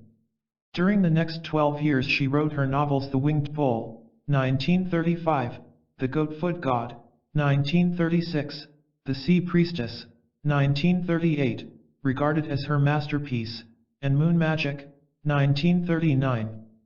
They have been described as the finest novels about magic ever written, and there is no doubt that they are works of extraordinary fascination, certainly among the best fiction ever written by an occultist. She also tells us a great deal in the novels about the gradual breakup of her marriage. There seem to have been many reasons: her lack of interest in physical sexuality, her increasing bulk, it seems to be a characteristic of mediums that they put on weight, her autocratic temperament. In 1938, her husband went to Barcelona to help the Republican government with the nutritional problems of children. On his return, he met a younger woman, and asked his wife for a divorce, which she granted. During the war years, her life became increasingly dark. One of her leading disciples, Charles Seymour, defected. She regarded him as a great magician. Grandiose schemes for a national occult movement came to nothing. She became convinced that a black magician who was a member of Hitler's entourage was launching a magical assault on her, and her health declined. In 1945, using the name M.R.S. Matthews, she asked for an appointment with a Jungian psychiatrist, Dr. Lawrence Bendit. Dion Fortune had become a Jungian, having long ago abandoned Freud. She told him she felt she was approaching a crisis in her life, and wanted analysis. Bendit was struck by her keen intelligence. She described a number of dreams full of mythological images, but all, he noted, with an underlying tone of darkness. One day, as they were talking about the Kabbalah, Dr. Bendit mentioned that the only book he had read on it was Dion Fortune's The Mystical Kabbalah, and went on to make some criticism of her interpretation of Tifer-Reth. His patient then told him, "I am Dion Fortune." The book Dr. Bendit mentioned is generally acknowledged to be her most important contribution to the theory of ritual magic. M.R.S. Bendit had seen Dion Fortune passing through the waiting room, and had asked the identity of that strange woman. When her husband asked why she wanted to know, M.R.S. Bendit remarked, "I couldn't help noticing she was just a burned-out shell." At Christmas, as she made another appointment, Dr. Bendit had a sudden intuitive certainty that she would not keep it. And when he sent her check to his bank in the new year, it was returned stamped "Drawer deceased." What had seemed a general malaise had suddenly flared into acute leukemia. It seems appropriate that Dion Fortune should be the last great magician of the 20th century. More than any other, she has left a personal record of herself in her works, and these are unique in that they reveal the inner life of an adept in such intimate detail. They make it clear that the destiny of a magician is at the same time one of the most fascinating and one of the most difficult in the world. 13. The Mystery of Time. It was the late Professor Joad who, in his Guide to Modern Thought, used the phrase "the undoubted queerness of time." The case he refers to was recorded by two maiden ladies, Charlotte Moberly and Eleanor Jourdain, successive principals of an Oxford college, in their book An Adventure, published in 1911. On August 10, 1901, the two ladies visited the Trianon Park at Versailles and were surprised to encounter a number of people in 18th century dress. Two gardeners gave them directions, and a man who hurried past them warned them not to take a certain path. They passed a woman in old-fashioned dress who was drawing, but only Miss Moberly saw her. Both ladies felt oddly depressed and experienced a dreamlike sensation. They went into the Petit Trianon, followed a wedding party at a distance, then went back to their hotel for tea. A week later, when Miss Moberly was describing the visit in a letter, the two ladies compared notes and decided that there had been something odd about the afternoon. Miss Jourdain wrote her own detailed account. The following January, she returned alone to Versailles on a cold, rainy afternoon. Again she experienced the old eerie feeling. It was as if I had crossed a line and was suddenly in a circle of influence. She saw two laborers in bright tunics and hoods loading a cart. When she looked back a second later, they had vanished. although she could see a long way in all directions. She heard the rustling of silk dresses around her and heard voices, but she saw no one. When the two ladies returned to the gardens 3 years later, they found everything totally changed. The trees had vanished, so had a rustic bridge, a ravine, a cascade, and a kiosk. Convinced now that they had seen the place as it was in the reign of Marie Antoinette and Louis XVI, they studied books on the period and concluded that they had actually seen historical personages of the period just before the Revolution, and that the woman seen by Charlotte Moberly could well have been Marie Antoinette. After publication of their book in 1911, 3 people who had lived in a house overlooking the park at Versailles told them that they had experienced the same kind of thing so often that they had ceased to pay any attention to it. In 1938, a member of the Society for Psychical Research, J. E. Sturtwhite, strongly criticized the account of the two ladies. He had examined the grounds and concluded that they had simply followed paths that still exist on the first occasion and failed to locate them on their second visit. In 1965, Philippe Jolien published a biography of Count Robert de Montesquieu, the dandy on whom Proust based Baron de Charlis, which described how Montesquieu took a house near Versailles in the early 1890s and often spent whole days in the park. His friend Madame de Greffulhe organized a fancy dress party in the dairy. And this, remarks Jolien in an aside, could easily explain the adventure of the two English ladies. Perhaps the ghosts were, quite simply, Madame Greffulhe, dressed as a shepherdess, rehearsing an entertainment with some friends. The explanation sounds plausible, and together with Sturtwhite's theory of the paths, it so convinced Dame Joan Evans, the literary executor of the two ladies, that she decided to allow an adventure to go out of print. Yet on closer examination, the two theories still leave 9/10 of the incidents unexplained. Sturtwhite fails to explain away the topographical problem. Charlotte Moberly says quite clearly about her 1904 visit. From this point the guardhouse everything was changed.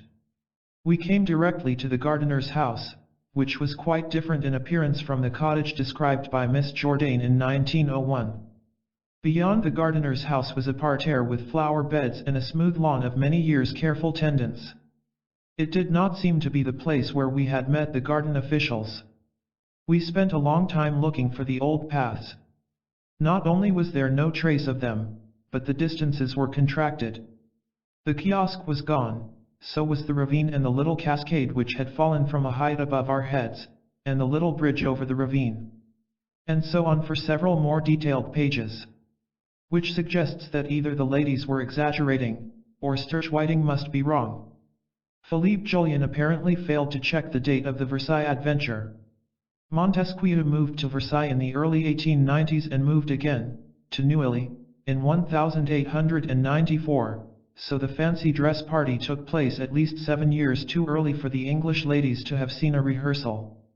Finally, Joan Evans makes no attempt to explain what happened on Miss Jourdain's 1902 visit, when she saw the disappearing Carters. On this occasion, Miss Jourdain again saw the old Versailles, as on her first visit. During the next 2 years, she returned many times and must have become fairly familiar with the geography of the park. On all these occasions she found the place completely changed and modernized. And so on the Versailles adventure remains one of the most baffling and incongruous incidents in the history of modern psychical research. Jode concludes, while admitting that the hypothesis of the present existence of the past is beset with difficulties of a metaphysical character. I think that it indicates the most fruitful basis for the investigation of these intriguing experiences. What exactly did he mean by the present existence of the past? He never bothered to explain. But the phrase seems to suggest a notion that is not too difficult to grasp, that the past is somehow alive and still among us, like the voice of Caruso preserved on gramophone records. In fact, as we have seen, Joseph Rhodes Buchanan, and his disciple William Denton, meant roughly the same thing by psychometry, Chapter 3, and Denton even coined the phrase telescope into the past.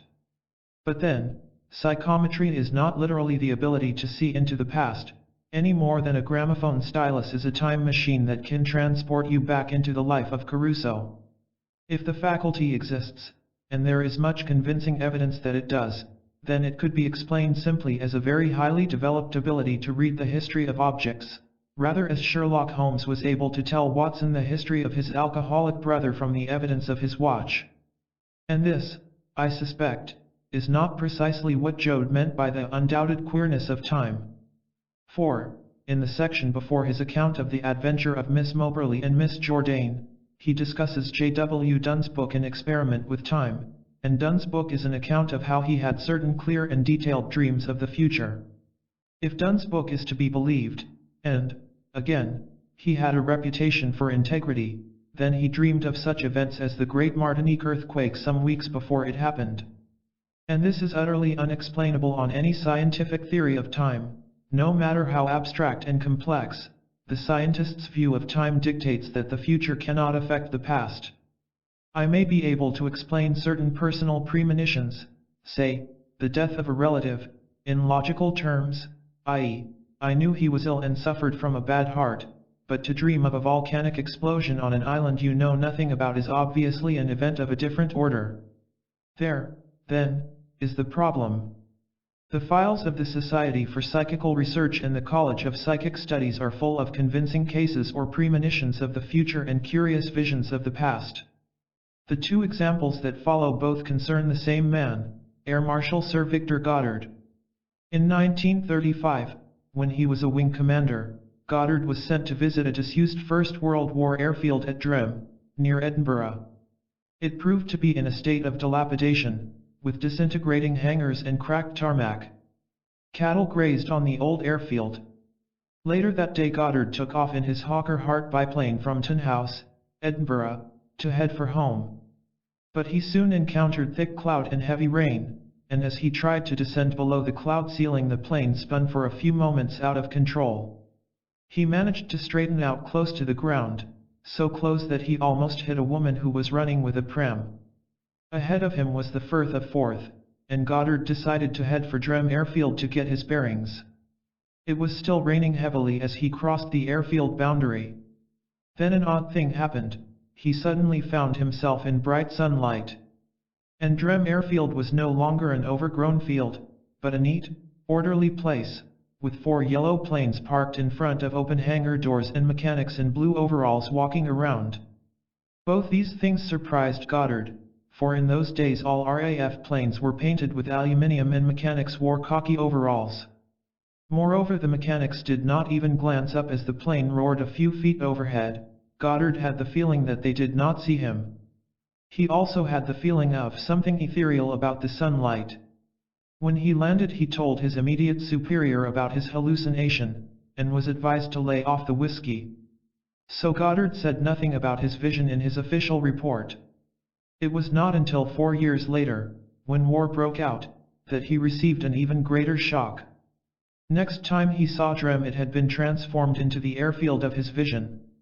The trainers were now painted yellow and the mechanics wore blue overalls. A monoplane he had failed to recognize 4 years earlier he now identified as a Miles Magister.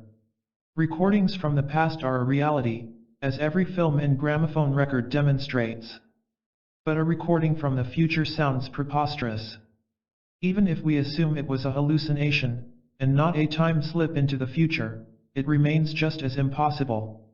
The second episode concerns a glimpse of the more immediate future. In 1946 Sir Victor Goddard was attending a party given in his honor in Shanghai. He was talking to some friends when he overheard someone behind him announcing that he, Goddard, was dead. He turned round and found himself looking into the face of a British naval commander, Captain Gerald Gladstone. Gladstone immediately recognized him, and looked appalled. "I'm terribly sorry. I do apologize. But what made you think I was dead?" "I dreamt it." Gladstone went on to describe his dream. He had seen the crash of a transport passenger plane, perhaps a Dakota, on a rocky coast. It had been driven down by a terrible snowstorm. In addition to its RAF crew, the plane also carried 3 civilians, 2 men and a woman. They had emerged from the plane, but Air Marshal Goddard had not.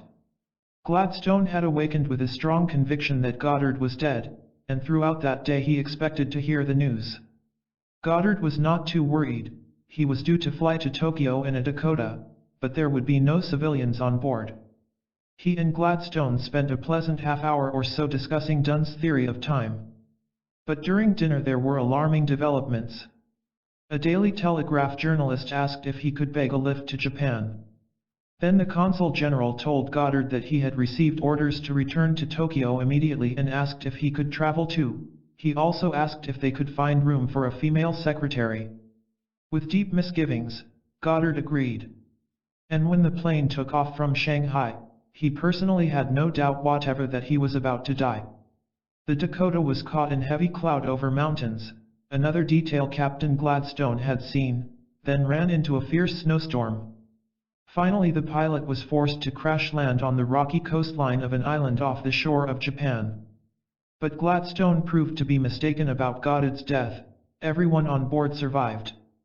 Such incidents flatly contradict everything that human beings know, intuitively, about time. The one thing that is absolutely certain about our world is that everything that is born ends eventually by dying, and that, in between these two events, it gets steadily older. Time is irreversible. With the aid of a tape recorder, I can replay the voice of someone who is dead, but, if I happen to feel guilty about the way I have treated him, there is absolutely no way in which I can go back in time and unhappen what has happened. We all know this. It is not only a fundamental part of our experience, it seems to be a law of the universe. Now when, in 1895, H.G. Wells wrote his science fiction story The Time Machine, he introduced his readers to an exciting and fascinating new hypothesis. Time, says Wells's time traveler, is nothing more than a fourth dimension of space. Consider photographs of a man at the ages of 8, 15, 17, 23, and so on. These are basically three-dimensional representations of a four-dimensional being, rather as you might take slices or cross-sections of a length of soft clay.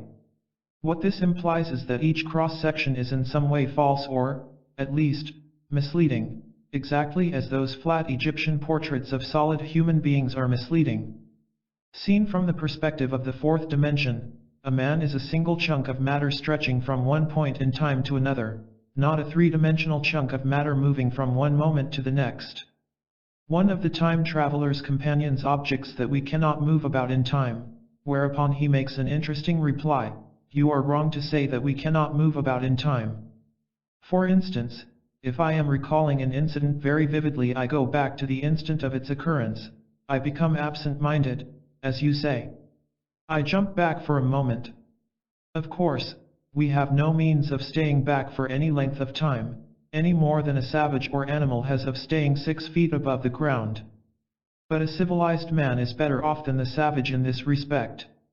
He can go up against gravitation in a balloon, and why should he not hope that ultimately he may even be able to stop or accelerate his drift along the time dimension, or even turn about and travel the other way?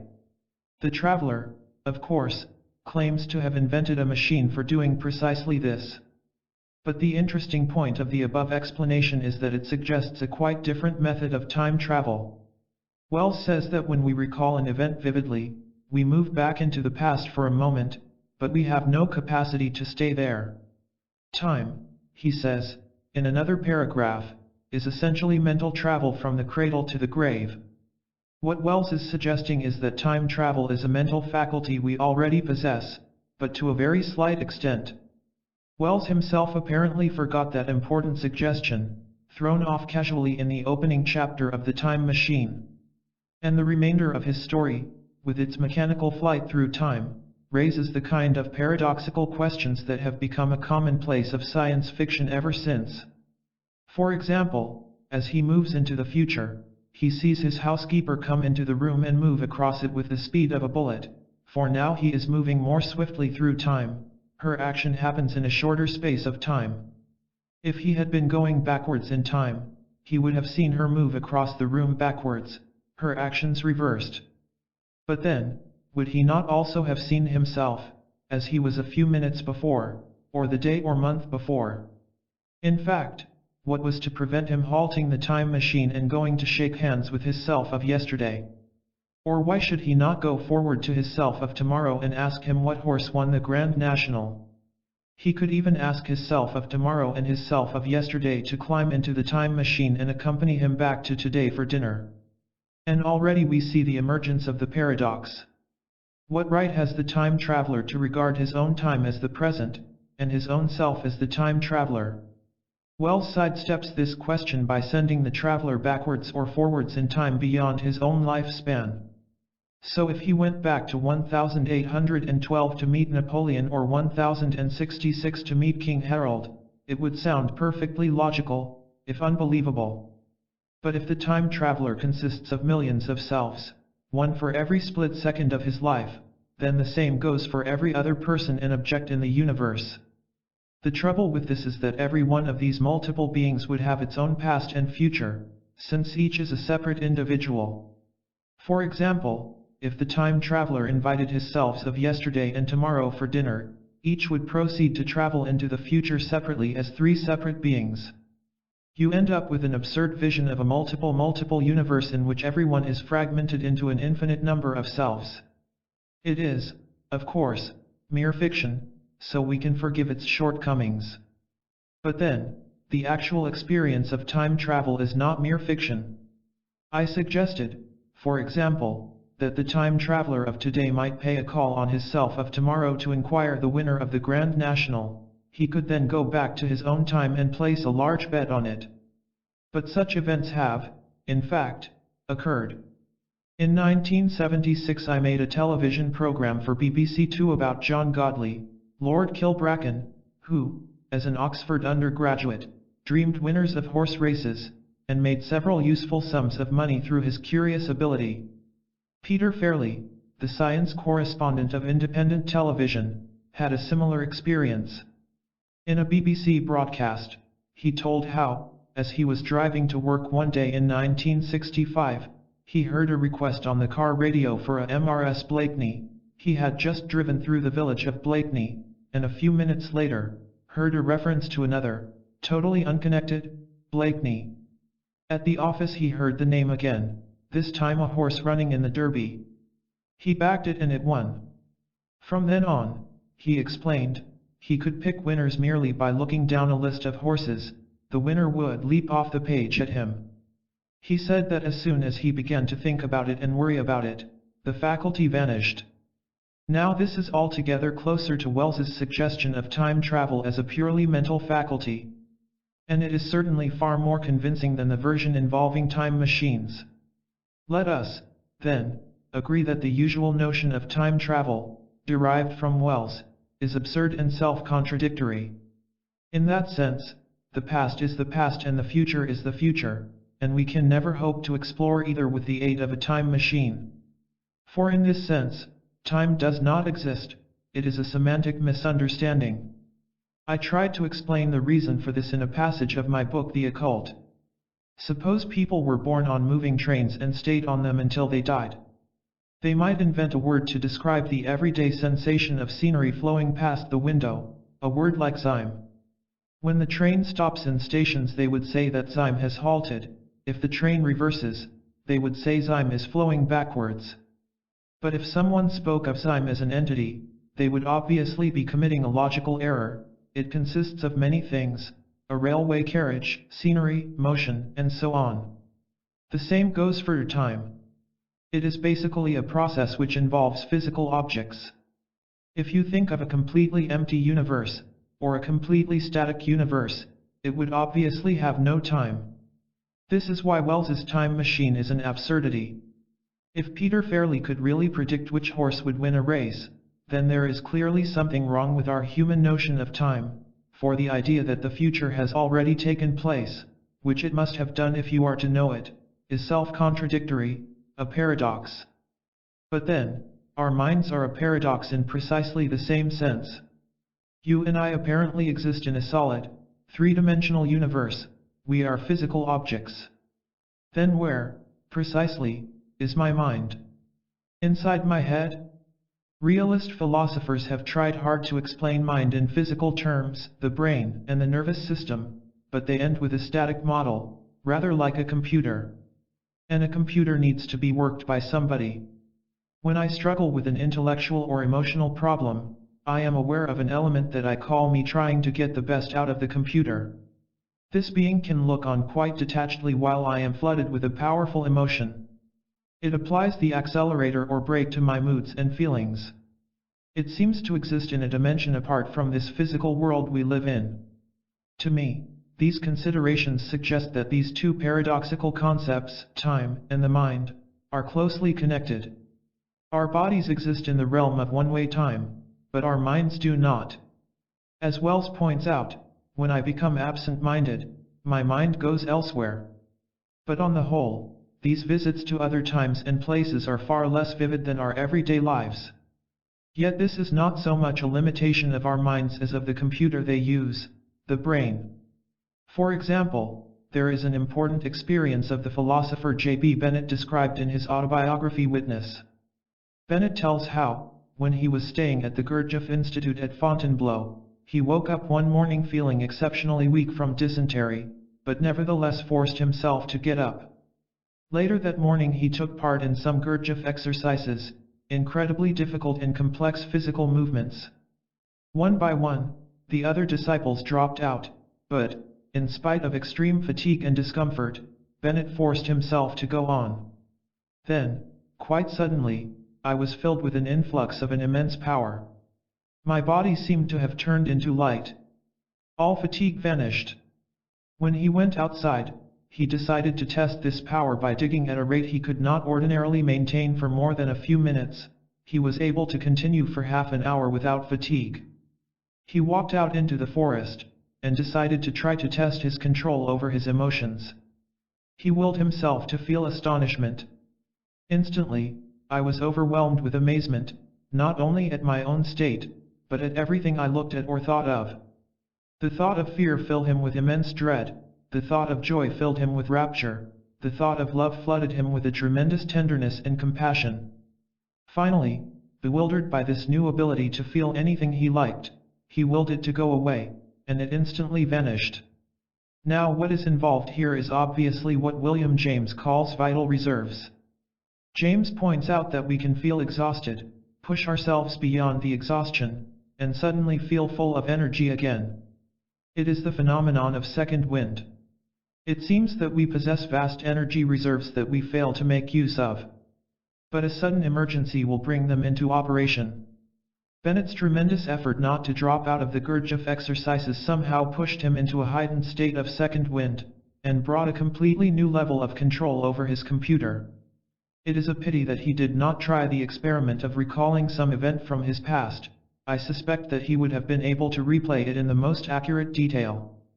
In fact, as Dr. Wilder Penfield discovered, our brains contain the stored memory tapes of everything we have ever seen or felt, and these tapes can be replayed by stimulating the temporal cortex of the brain with an electric probe.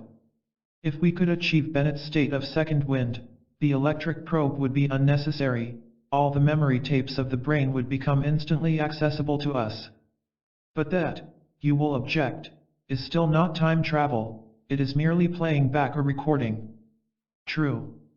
But, if Joseph Rhodes Buchanan and William Denton were correct about psychometry, then the brain also has the power to play back the history of any object it chooses to scan, for example, a 5-billion-year-old meteorite.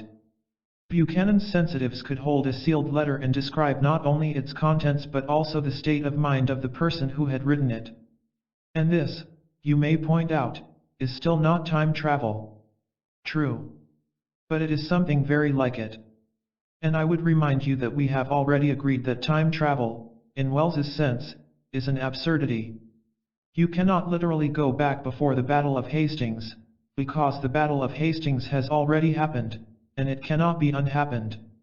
Yet, if Buchanan and Denton are correct, then it should be possible for a sensitive to literally relive a day in the life of a soldier who fought at the Battle of Hastings.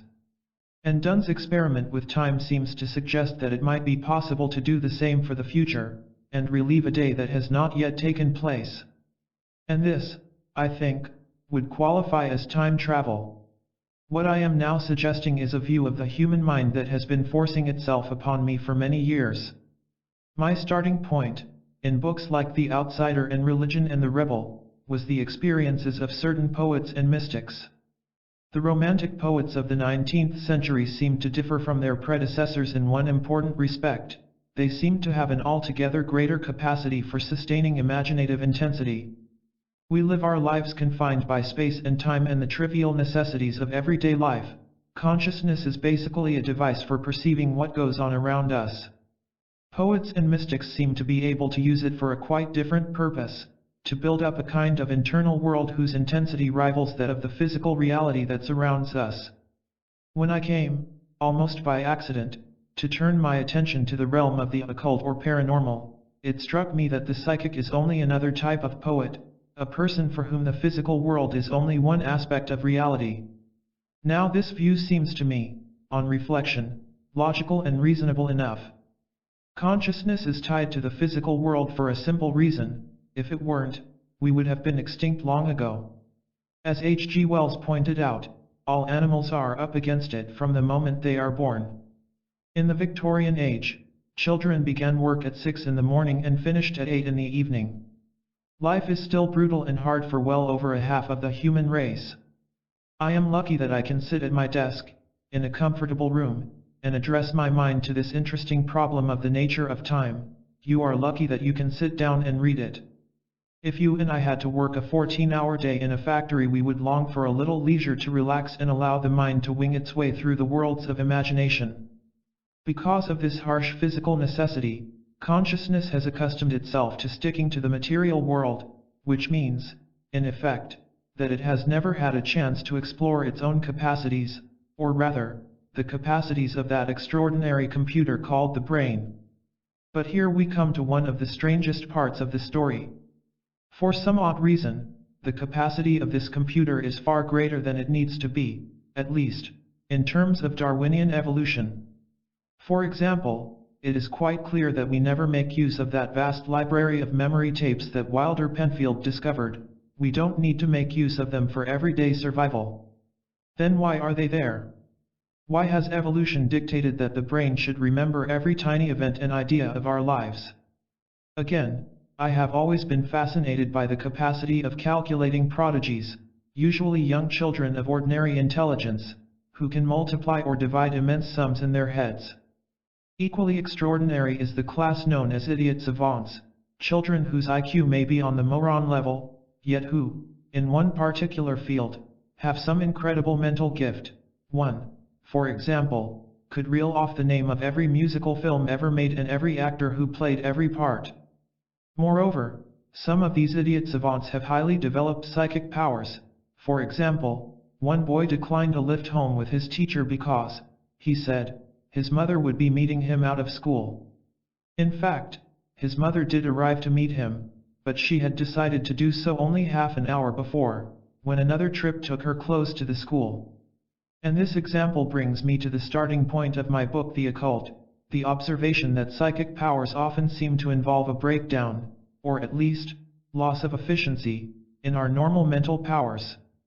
For example, a Dutch house painter named Peter van der Herk fell off his ladder and fractured his skull. When he woke up in hospital, he discovered that he knew all kinds of things about his fellow patients, about their past and even their future. This strange capacity has remained with him and, under the name of Peter Herkos, he has made a considerable reputation as a clairvoyant and psychometrist, often helping the police to solve murder cases. But, in the days immediately following his accident, he found life difficult because his new psychic powers made it impossible for him to concentrate on ordinary, everyday jobs. He might have starved if someone had not suggested using his powers to make a living as a stage magician. When I read this story in Herko's autobiography, I found myself thinking of all those romantic poets and artists who had died in poverty because they found it impossible to concentrate on the dreary necessities of material existence. There is obviously a close analogy. All this seems to suggest that our brains possess extraordinary powers that most of us never have reason to use. The problem of survival demands that we are tied down to the everyday world. If this were not so, we might all be calculating prodigies and psychics, and probably literary and artistic geniuses into the bargain. But to phrase it this way suggests that it is a question of either/or, either we get rid of such unusual faculties or we lose our ability to survive. But is the choice really as harsh as that? I am inclined to doubt it. Life for most of us is safer and more secure than at any other time in history. Modern man is far less likely to be knocked down by a car than his ancestors were to be eaten by wild beasts or killed by their fellow men. Even as recently as the age of Dr. Johnson, remote country houses were often besieged by gangs of ruffians who killed those who resisted and carried off everything of value. Most of us have hours of leisure every week in which we might explore the possibilities of human consciousness. No, the real problem is a force of habit so deeply ingrained that it would be better to refer to it as hypnosis. If you force a chicken's beak against the floor, then draw a chalk line straight in front of it, the chicken will be unable to raise its head when you let it go. For some odd reason it focuses attention on the chalk line, and becomes hypnotized by it. We all suffer from a similar tendency. The moment we relax, habit induces a state similar to hypnosis, in which the attention becomes fixed on the external world. Sartre wrote about the cafe proprietor in Nausea. When his cafe empties, his head empties too. But it is not confined to the illiterate or unintelligent. There is a story told of the famous mathematician Hilbert. Before a dinner party, his wife sent him upstairs to change his tie. When, after an hour, he had still not reappeared, she went to see what had happened. He was in bed fast asleep. He explained that as soon as he had removed his tie, he had automatically taken off the rest of his clothes, put on his pajamas and climbed into bed. This is the problem of human consciousness. Habits that bundle us into bed and off to sleep when there are far more interesting things to be done. Chesterton asked why the world is so full of bright children and dud-grown UPS. The reason is that our most interesting potentialities fail to survive adolescence. We slip into a habit of using only a fraction of our powers. When habit is broken, anything can happen. In a book called Mysteries, 1978, I have cited the case of a lady named Jane O'Neill who, when driving to London Airport, witnessed a serious accident and helped to free badly injured people from a wrecked coach. The shock was so severe that she had to take several weeks off from work. She began to experience strange waking visions, some of which were oddly accurate. For example, she saw a close friend chained in the galleys. Told about this, her friend replied that her ancestors were Huguenots and many had found themselves in the galleys. One day in Fotheringhay Church, Jane O'Neill was impressed by a picture behind the altar. She later mentioned this to the friend who had accompanied her, and her friend said that she had not seen any picture. Miss O'Neill was so puzzled that she rang the lady who cleaned the church and asked her about it. The lady replied that there was no such picture. Later, the two women revisited the church. To Jane O'Neill's surprise, the inside was quite different from what she had seen before. It was much smaller, and the picture was not there. She asked an expert on East Anglian churches, who put her in touch with a historian who knew the history of Fotheringhay. He was able to tell her that the church she had seen had been the church as it was more than 4 centuries ago. It had been rebuilt in 1553. Jane O'Neill's experience is, in its way, as well authenticated as that of Miss Moberly and Miss Jourdain. In one sense, it is more convincing. I heard of it by accident, through a friend, and wrote to Miss O'Neill, who was kind enough to send me a full account, together with the exchange of letters with the historian which established that she had seen the earlier church. Miss O'Neill had made no attempt to publish her interesting story, so cannot be accused of attention-seeking. But how can we reconcile a story as extraordinary as this with our everyday experience of the real world? Most scientists have a short and convenient method of dealing with such anomalies. They dismiss them as lies, distortions, or mistakes. Whether intellectually justified or not, on grounds of the laws of probability, this is bound to strike anyone interested in such matters as pure mental laziness.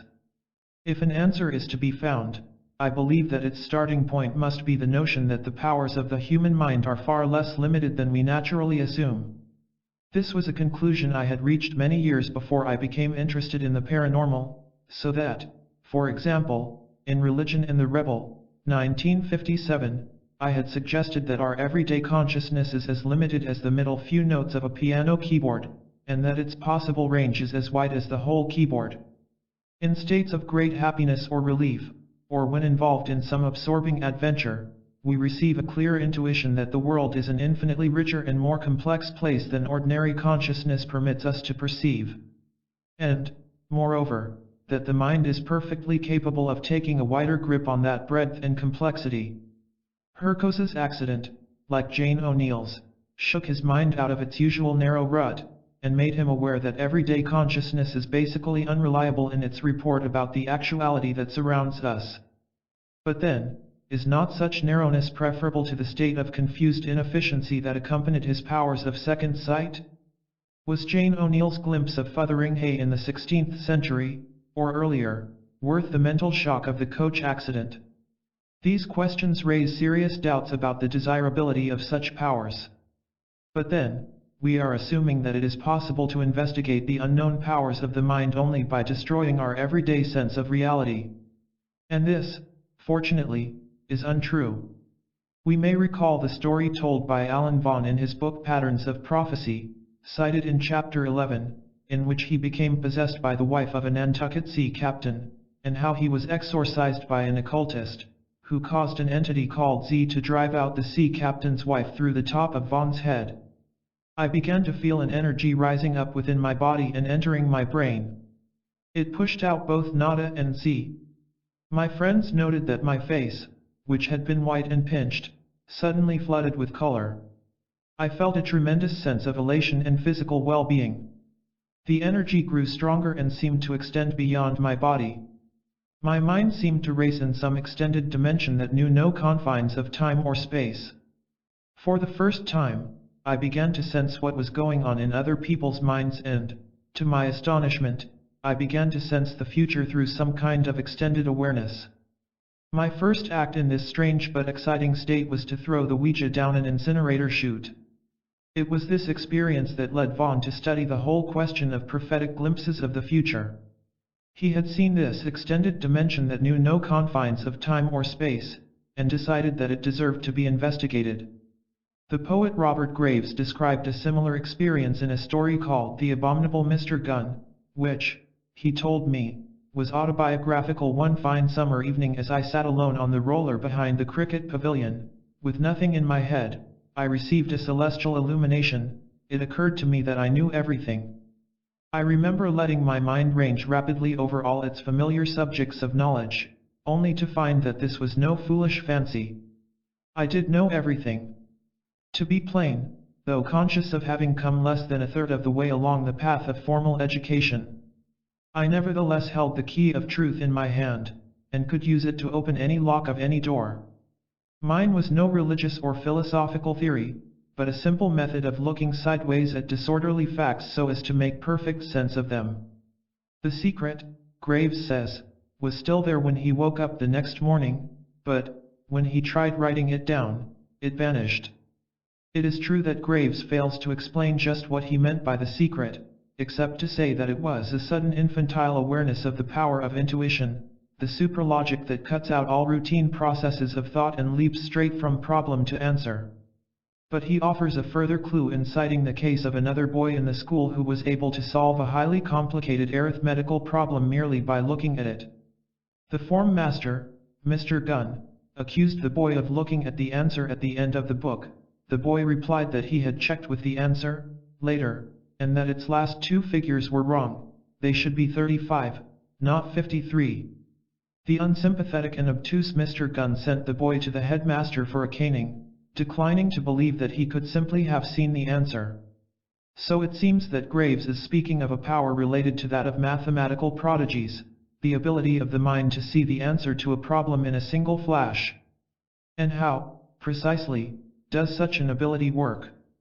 Is it some form of lightning calculation, that is, a process of ordinary reason in which everything is speeded up, as in the famous Trachtenberg speed system of mathematics?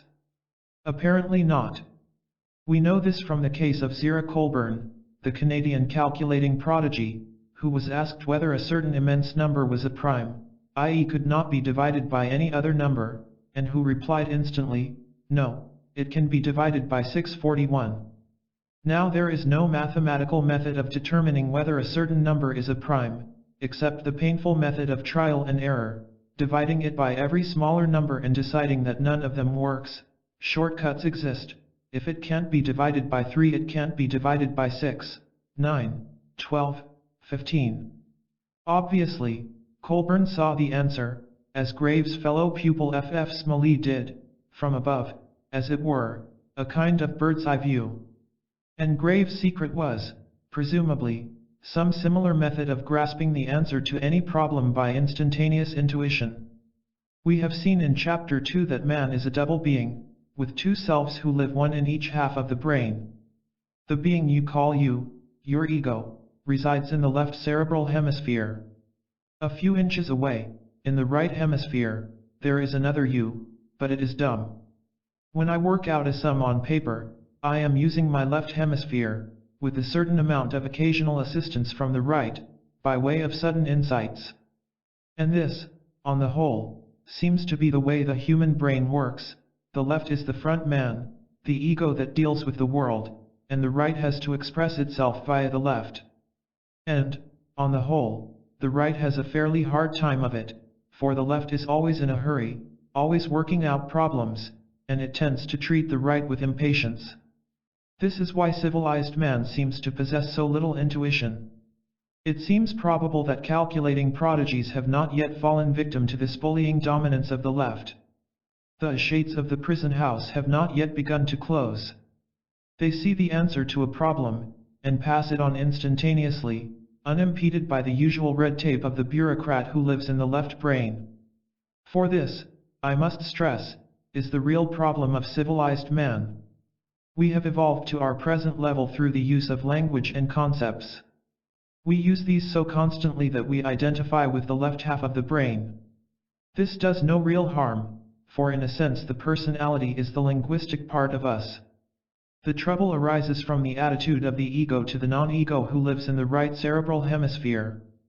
We tend to treat it as an idiot, as a kind of inarticulate and not very bright younger brother who is always being ignored and told to shut up. If we took the trouble to listen to it, we might learn a great deal. Occasionally, it may become so alarmed at our carefully calculated stupidities that it takes the law into its own hands and interferes. Here I can cite a personal example. The hill that leads up from Pent Ewan to Mevagissey is long, and has several abrupt curves. One day, I was driving up this hill with the sun in my eyes, almost completely blinded. At a certain point I reasoned that I must be approaching a bend, and tried to turn the steering wheel. My hands ignored me, they kept the wheel steady. My right brain knew I had not yet reached the bend, and simply cancelled my order to turn the steering wheel. Even this last sentence illustrates our basic mistake. I say my hands, my right brain, as if they were both my property, like my clothes. But the being who calls himself I is a usurper. It is his brother, who lives next door, who is the rightful heir to the throne. I say this because the left, for all its naive egoism, cannot live without the intuitions and insights of the right. There are many creatures in the world who live perfectly well without language or ideas. But the ideal state is one of close cooperation between the two halves, with the left treating the right as a wise counselor and trusted advisor, not as the village idiot. Significantly, the left brain has a strong sense of time, the right has absolutely none. It strolls along at its own pace, with its hands in its pockets. This does not mean that the right lacks the ability to calculate time. On the contrary, when you tell yourself that you must wake up at 6 o'clock precisely and you open your eyes on the stroke of 6, this is the work of the right. But it declines to take time too seriously. And it is right to feel skeptical. The left is stupidly obsessed by time. An anecdote told by William Seabrook of Aleister Crowley illustrates the point. When Crowley was on the island of Sicily, a film star named Jane Wolfe came to pay him a visit. She was in a state of permanent nervous tension. Crowley told her that she must begin her cure with a month of meditation on the cliff top. The idea dismayed her, but she agreed. She lived in a lean-to shelter and a boy brought up water, bread, and grapes every day at dusk. For the first few days she was bored and irritable. By the 19th day she felt nothing but boredom. Then, quite suddenly, she passed into a state of deep calm and peace, with no desire to move. What had happened was simply that her overdominant left brain, accustomed to the Hollywood rat race, had gradually realized that it could stop running, then the right took over, with its sense of timelessness and serenity. What is being suggested is that time is an invention of the left brain. Time, as such, does not exist in nature. Nature knows only what Whitehead calls process, things happening. What human beings call time is a psychological concept, moreover, it is a left brain concept. Now the left brain, as we know, sees things in rigid categories, and nature does not operate within such categories. Consider Zeno's paradox of the arrow. At any moment it is either where it is or where it isn't. It can't be where it isn't, but if it is where it is, then it can't be moving. The paradox of Achilles and the tortoise depends on the same kind of logic. But the arrow does move, Achilles does overtake the tortoise, although it is logically impossible. According to the left brain, there is no logical way of deciding whether a large number is a prime except by trial and error, but Zira Colbin's right brain solved it instantly, and, in the same way, Peter Fairley's right brain knew in advance which horses would win at the races. Significantly, Fairley had suffered temporary blindness just before he developed this ability. It seems probably that the shock was responsible for short-circuiting the usual left brain processes. This chapter is, of course, written in language, and it makes use of concepts, consequently its aim is, to some extent, self-defeating. How can I convey in words the notion that time itself is merely a concept? The above examples can at least take us in the right direction. For most people have known what it is to suddenly know the answer to a problem without thinking it out. Everyone has had the experience of trying hard to remember something, and then having it stroll into his brain when he was no longer trying, almost as if another person had knocked on the door of the left brain and said, "Is this what you were looking for?" Which brings me to the most important step in this argument, that everyone has experienced the most basic right brain insight, the curious ability that in the occult I labeled Faculty X. This is simply that odd ability to suddenly grasp the reality of some other time or other place. I have elsewhere cited the example of the experience that led Arnold Toynbee to begin his study of history.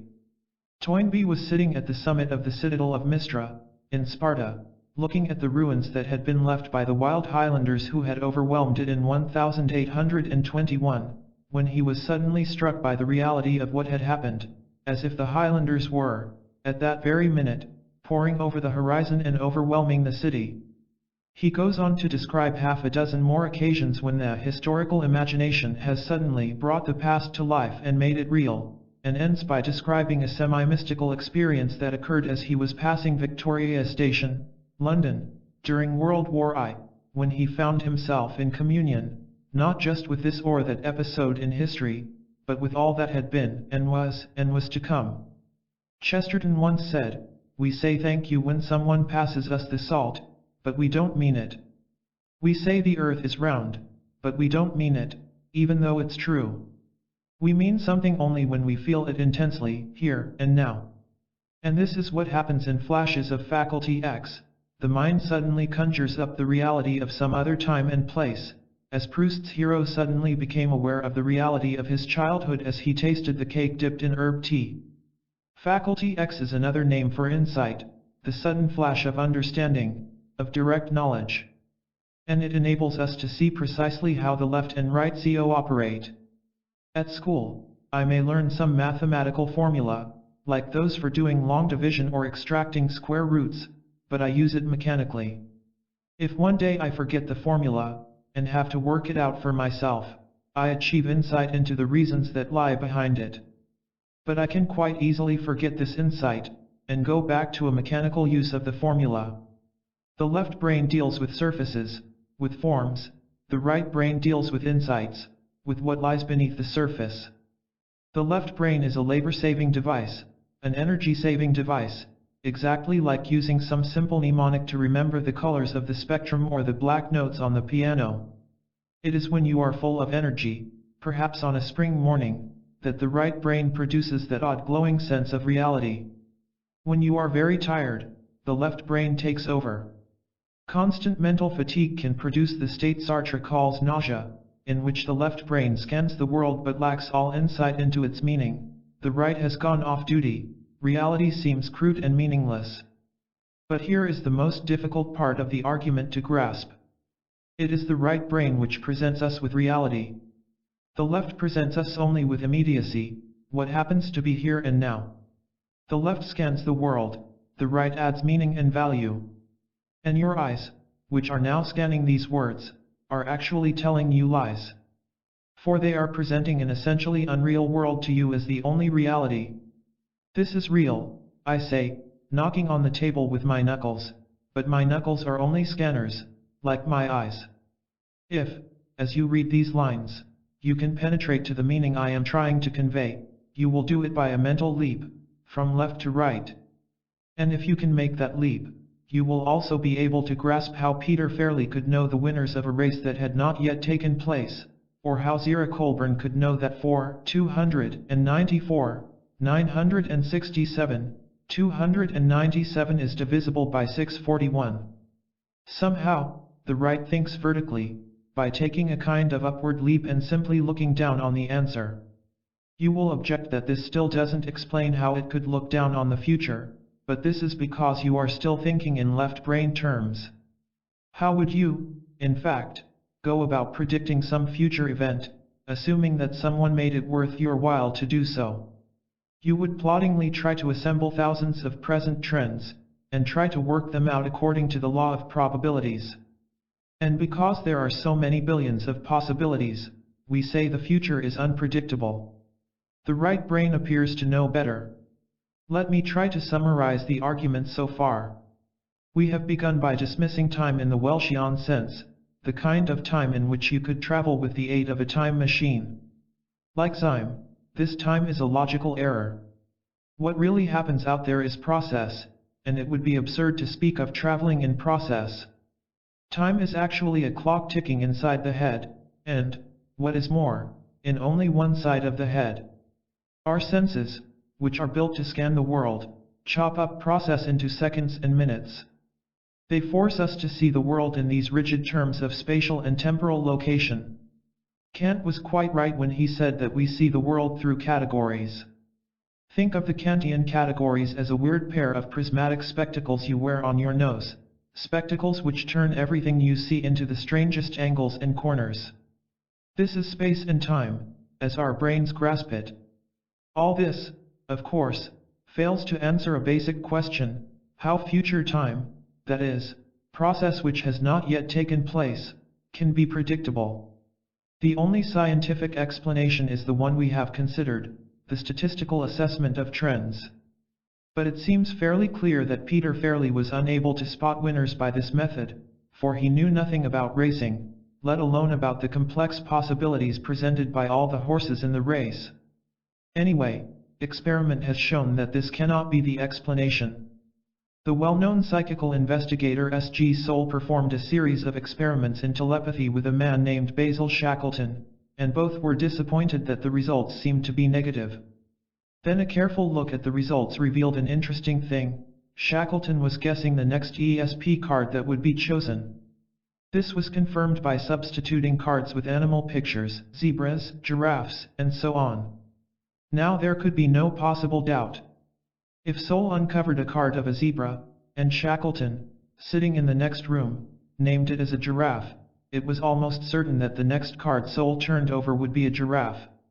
Other experimenters, like J.B. Ryan and Charles Tart, have produced similar results. So it looks as if we are faced with a basic fact, that, whether it is impossible or not, precognition actually takes place, precise and detailed precognition of the future, which suggests clearly that the Kantian theory is basically correct. There is something wrong with what our senses, and left brain, tell us about the world. I could easily spend the remainder of this chapter raising questions about precisely how our senses could be mistaken. Such an approach would be interesting, but I doubt whether it would be very conclusive. Besides, much of my time would be taken up in summarizing Edmund Husserl's book The Phenomenology of Internal Time Consciousness, and those who are interested would do better to read it for themselves. Instead, let us, for the sake of argument, assume that this part of the case is proved, that there is something wrong with our left brain conception of time, and look more closely into the other half of the equation, the curious power that, under certain circumstances, seems to enable us to foresee the future. In a fascinating and lucid book, The Case Against Jones, John Vivian cites two interesting cases, one of precognition, one of retrocognition. The first concerns a priest named Canon Guarnier, who dreamed with exceptional clarity of an Italian landscape, a mountain road, a white house, a woman knitting with her daughter looking on, three men dressed in aprons and pointed hats sitting at a table, a sleeping dog, three sheep in a field. The scene was detailed and vivid. 3 years later, on his way to Rome, Guarnier's carriage stopped to change horses, and he found himself looking at the identical scene, accurate in every detail. Nothing is changed, the people are exactly those I saw, as I saw them, doing the same things in the same attitudes, with the same gestures. The other case concerns the novelist George Gissing, who fell into a fever at Crotone in southern Italy. After a nightmare, he fell into a visionary state, in which he saw a series of pictures of Roman history. These are described in considerable detail, too long to quote here. But Gissing himself had no doubt that he had somehow witnessed real scenes of history, not simply imaginative pictures. If the picture corresponded to nothing real, tell me who can, by what power I reconstructed, to the last perfection of intimacy, a world known to me only in ruined fragments. This, of course, is no proof that it was not imagination. What strikes me in reading Gissing's account, for example, of seeing Hannibal's slaughter of 2,000 mercenaries on the seashore by Crotone, is its similarity to Toynbee's visions of the past. Wells's account of Gissing's death, in the Experiment in Autobiography, makes it clear that Gissing saw these visions again on his deathbed. Like John Vivian, I am certainly inclined to disbelieve that it was mere hallucination. His insistence on the clarity of the scene recalls Guarnier's dream, and the experiences of Jane O'Neill and of Mrs. Moberly and Jourdain. I formulated the theory of Faculty X in my book The Occult, 1971. But 4 years before this, I had made use of the concept in fiction, in a novel called The Philosopher's Stone, which is centrally concerned with this notion of mental time travel. In this novel I suggested that the prefrontal lobes of the brain, I didn't then know about the roles of the right and left brains, are somehow connected with poetic experience, Wordsworth's feeling as a child that meadow, grove, and stream were apparelled in celestial light. No one seems certain of the precise purpose of the prefrontal lobes, but we know that, when an adult's prefrontal lobes are damaged, it seems to make little difference to his functioning, except that he becomes coarser. In children, on the other hand, prefrontal damage causes an obvious drop in intelligence, that is, children use the prefrontal lobes. Could this explain why children experience the glory and the freshness of a dream, while adults live in an altogether drearier world, that adults have ceased to use this visionary function of the prefrontal lobes? In The Philosopher's Stone I posit a brain operation that is able to restore the glory and the freshness to the prefrontal lobes. Whoever has this operation experiences a kind of revelation. The world becomes alive and exciting and infinitely fascinating, a place of constant magic. The underlying assumption here is that the rational intellect, the left brain, is to blame for the dullness of everyday consciousness, with its accompanying sense of triviality and futility. The dullness and rationality are necessary if we are to deal with the complexities of adult life, but we somehow forget the reality that lies behind our systems of abstraction. And since our vitality is fed by the sense of reality and purpose, this forgetfulness causes a gradual withering away of some essential faculty, just as blindness would cause a gradual forgetfulness of the reality of color. The prefrontal operation remedies this forgetfulness, generating a sudden enormous sense of the purpose of human existence. One of the central scenes of the novel occurs when the hero is seated in a Stratford garden, basking in the peace and serenity, and enjoying the sense of timelessness that Jane Wolfe experienced after a month of meditation in Sicily. He finds himself wondering idly what this garden would have looked like in the age of Shakespeare, then suddenly realizes that he knows the answer, that he possesses a faculty that can tell him exactly what he wants to know. In writing this scene, it struck me as quite obvious that if one could retreat into a deep enough state of serenity, all such questions would become answerable. Yet I was fully aware that insight can deal only with questions of a logical nature, not with those involving particularities or facts, e.g., no amount of insight could normally tell me the name of Cleopatra's great-grandmother. I have to turn to the history books. When I thought about this question, it seemed to me that the answer lay in something we know intuitively about states of deep serenity. And this something is probably the notion I have already discussed in connection with Buchanan and psychometry, the feeling that the world contains an infinitude of information, and that we possess, although we seldom use, the senses to make use of it. If psychometry works, and there is an impressive body of experimental evidence that it does, it must be because objects somehow record everything that has ever happened to them. But we have already noted that our brains also record everything that has ever happened to us. At this point we should observe that, no matter how much information we have access to, we can make use of it only by cross-checking it with information inside us, e.g. faced with a broken-down car. A man who knew nothing about cars would be helpless, even if he had a massive handbook on cars. Before he can make use of it, he needs to have certain basic information about cars inside his brain. But with an infinitude of information outside us, and something like an infinitude inside us, we possess the basic necessities for answering almost any question. I am still by no means certain that this paradigm is the answer. How, for example, can it explain something that happened to a musician friend of mine, Mark Breton, as he was traveling back late one night by taxi along the Bayswater Road? Suddenly, he felt certain that, at the next traffic light, Queensway, a taxi would jump the lights and hit them, side on. But it seemed absurd to tap the driver on the shoulder and say, "Excuse me, but..." So he said nothing. At the next traffic light, a taxi ignored a red light, and hit them sideways on. Could it have been some kind of extrasensory perception that told him of the approach of the taxi along Queensway at a certain speed, and that the impatient driver would arrive just as the light was turning red? All that does seem clear is that Breton was tired and very relaxed, but that, after a concert, his senses were still alert. The great roaring machine of everyday awareness, with all its irrelevant information, had been switched off and he could become aware of normally unperceived items of knowledge. It was after writing The Occult, and while I was working on my book Mysteries, that I became aware that the problem was probably complicated by another factor. My discovery that I could use a dowsing rod, and that it reacted powerfully in the area of ancient standing stones, made me clearly aware of this other me, the non-ego, who lives in the right hemisphere.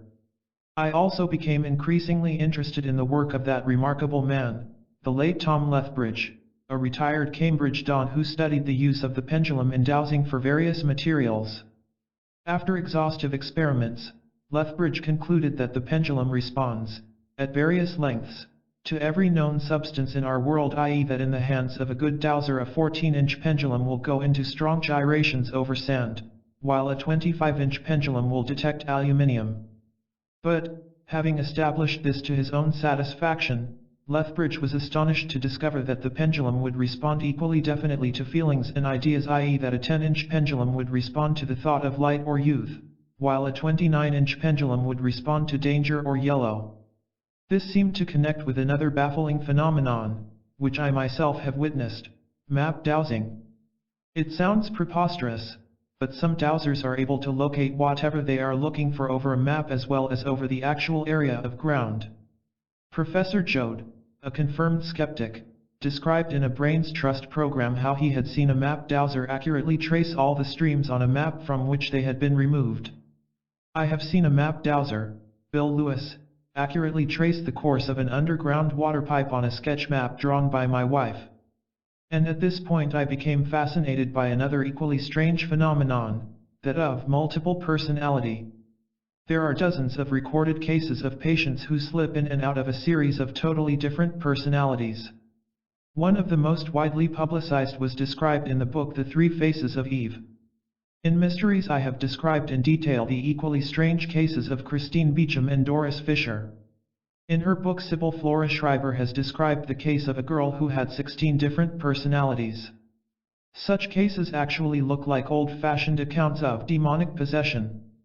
The resident personality, so to speak, is suddenly expelled from the body, and a stranger takes over. When the resident personality comes back, he, or she, has no memory of what has taken place in the meantime. What interested me about such cases is that the various personalities seem to have a definite pecking order or hierarchy, with the most powerful at the top, the next most powerful next to the top, and so on. The resident personality is usually about halfway down the ladder. Moreover, the top personality knows all about all those underneath, the next one down knows about all those underneath, but not about the one above. And so it goes on, with the bottommost personality knowing only about himself/herself. I made another interesting observation. In many cases, the top personality is a more mature and balanced individual than the patient has ever had the opportunity to become. For example, Jung's cousin, who was such a case, was a teenager, yet her top personality was a mature woman at least 10 years older. In 1973, my own experience of panic attacks, brought on by overwork and stress, suggested a further insight, that we are basically all multiple personalities, although, in well-balanced human beings, the others never actually unseat the resident personality. In my panic attacks, I found that I could gain a measure of control by calling upon what seemed to be a higher level of my own being, a kind of higher me. This led me to wonder how many higher me's there are, and whether the solution of some of these mysteries of paranormal powers, like precognition, may not lie in this higher level of myself. In short, whether, as Aldous Huxley once suggested, the mind possesses a superconscious attic as well as a subconscious basement, a superconscious mind of which we are unaware, as we are unaware of the subconscious.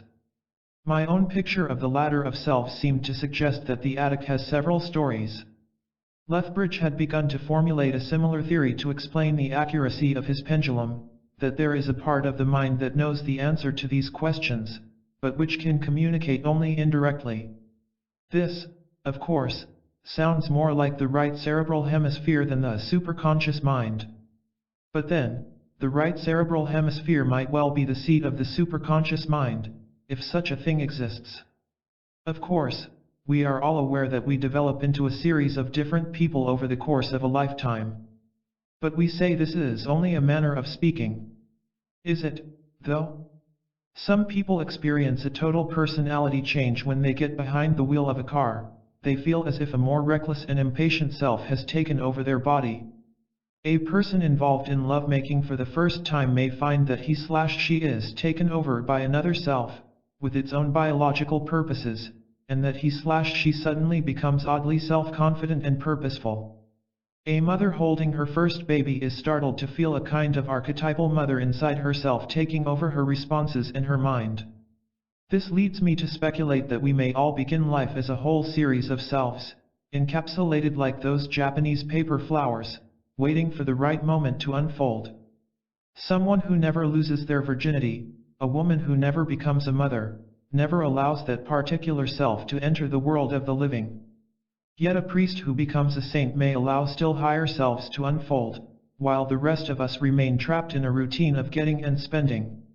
A Queen Elizabeth or Florence Nightingale may develop areas of her being which remain unconscious in the satisfied housewife. All this seems to provide a possible explanation for Alan Vaughan's experience, when Z drove the Nantucket spirit out of his head. He obviously felt an immense and boundless relief, an explosion of sheer delight. Could this have lifted him, as it were, to a higher rung on the ladder of selves? For one thing is perfectly clear, the lower we feel, the more we are subject to time. At the beginning of a railway journey, I may feel so concentrated and absorbed that I can simply look out of the window, and experience all kinds of interesting insights and sensations. Later on, I feel less absorbed, but can nevertheless find pleasure in a book. If the journey is far too long, and the train breaks down, and I get cold and hungry, all my concentration vanishes, and time now drags itself slowly, like a wounded snake. The less absorbed I become, the slower time passes. It seems, therefore, reasonable to assume that if I could reach some entirely new level of delight and concentration, time would virtually disappear. In such a state, I might well know what was passing in other people's minds, and know the future. At all events, it seems clear that psychological time is closely related to our control over our own inner states. It seems likely that someone who had achieved a perfect level of collaboration between the right and left hemispheres, instead of the present mutual misunderstanding and confusion, would be able to slow time down or speed it up at will. Therefore, whatever we know or do not know about time, one thing seems certain, that increased understanding of our own latent powers will bring increased insight into the nature of time. It could also bring insight into the oddest of all mysteries connected with time, the problem of synchronicity. The word was coined by the psychologist C.G. Jung to describe what he called meaningful coincidence. As an example, he offers the amusing case of M. Forguebu, as recounted by the French scientist Camille Flammarion, in his book The Unknown. This is Flammarion's own account. Émile Deschamps, a distinguished poet, somewhat overlooked in these days, one of the authors of the libretto of the Huguenots, tells of a curious series of fortuitous coincidences as follows. In his childhood, being at a boarding school at Orleans, he chanced to find himself on a certain day at table with M. de Forguebu, an émigré recently returned from England, who made him taste a plum pudding, a dish almost unknown at that time in France. The remembrance of that feast had by degrees faded from his memory, when, 10 years later, passing by a restaurant on the boulevard Poissonnière, he perceived inside it a plum pudding of most excellent appearance. He went in and asked for a slice of it, but was informed that the whole had been ordered by another customer. M. de Forguebu, cried the dame du comptoir, seeing that Deschamps looked disappointed, would you have the goodness to share your plum pudding with this gentleman? Deschamps had some difficulty in recognizing M. de Forguebu in an elderly man, with powdered hair, dressed in a colonel's uniform, who was taking his dinner at one of the tables. The officer said it would give him pleasure to offer part of his pudding to the gentleman. Long years had passed since Deschamps had even thought of plum pudding, or of M. de Forguebu. One day he was invited to a dinner where there was to be a real English plum pudding. He accepted the invitation, but told the lady of the house, as a joke, that he knew M. de Forguebu would be of the party, and he caused much amusement by giving the reason. The day came, and he went to the house. 10 guests occupied the 10 places at table, and a magnificent plum pudding was served. They were beginning to laugh at Deschamps about his M. de Forguebu, when the door opened and a servant announced, M. de Forguebu. An old man entered, walking feebly, with the help of a servant. He went slowly round the table, as if looking for somebody, and he seemed greatly disconcerted. Was it a vision? Or was it a joke? It was the time of the carnival, and Deschamps was sure it was a trick. But as the old man approached him he was forced to recognize M. de Forguebu in person. My hair stood up on my head, he said. Don Juan, in the chef d'oeuvre of Mozart, was not more terrified by his guest of stone. All was soon explained. M. de Forguebu had been asked to dinner by a friend who lived in the same house, but had mistaken the door of his apartment. There is really in this story a series of coincidences which confounds us, and we can understand the exclamation of the author when the remembrance of a thing so extraordinary occurred to him. 3 times in my life have I eaten plum pudding, and 3 times have I seen M. de Forguebu. A 4th time I should feel capable of anything. Or capable of nothing. This last comment recalls Richard Church's feeling, described in Chapter 1, when he realized that the blows of the woodchopper's axe were not synchronizing with its sound, the sudden exultant feeling that time is somehow a cheat, and that man is far more free than he realizes, a recognition that allowed Church to float off the ground and fly. The word synchronicity was coined by Jung in connection with the I Ching, the Chinese book of changes, which the Chinese consult as an oracle. The method of consulting the I Ching consists of throwing down 3 coins at random half a dozen times and noting whether there are more heads or tails. 2 or 3 tails gives a line with a break in the middle, as in the diagram below. 3 heads gives an unbroken line. The 6 lines, placed on top of one another, form a hexagram. The above hexagram is number 58, the joyous, lake, with a judgment, the joyous, success, perseverance is favorable. But from the logical point of view it is obviously impossible to explain how throwing down coins at random can provide an answer, even if the question has been very clearly and precisely formulated in the mind before the coins are thrown. If, against all reason, it actually works, then we must conclude that there is some hidden mechanism that causes it to work. Such a mechanism could only involve a connection between the mind and the external world, so that the one could influence the other. One obvious possibility is extrasensory perception, ESP. Dame Rebecca West has described how she was in the London Library, trying to check up on an episode in one of the Nuremberg war crimes trials, and how she discovered, to her annoyance, that the trials were not arranged in alphabetical order. After an hour of fruitless searching, she addressed a librarian who was approaching her and started to complain, reaching out as she did so to illustrate her point by showing him a typical volume. The one she picked opened at the page she had been looking for. This certainly sounds like some form of ESP, some unconscious knowledge of where the passage was located. But what about the chance that caused the librarian to be standing in front of the book at the right moment? We have here such a complex situation that it is difficult to think of an answer in terms of some passive faculty like ESP. Another story concerning Rebecca West underlines this point. Again in the London Library, she was waiting for a copy of Gounod's memoirs to arrive. She was approached by an American who recognized her, and who asked if it was true that she possessed some lithographs by the artist Delpech. They were still talking about Delpech when the memoirs arrived.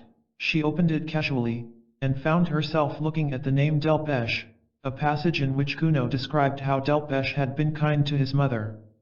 The assistant was already on his way to collect the memoirs when the artist approached her, so again we have a complex situation that cannot be explained in terms of ESP. We are forced to fall back on coincidence. But some synchronicities seem so preposterous that this explanation seems increasingly hollow. The best example I can give is a personal one. When writing an article about synchronicity, for an encyclopedia of unsolved mysteries, I began to experience a series of absurd synchronicities, the oddest of which was as follows. I was describing an experience of the ufologist Jacques Vallée, who became interested in a Los Angeles religious cult known as the Order of Melchizedek, Melchizedek being one of the obscure biblical prophets. We have already encountered him in connection with Dion Fortune. Vallée had searched for information about the prophet, but without much success. In the midst of this search, he took a taxi to Los Angeles Airport, and asked his lady taxi driver for a receipt.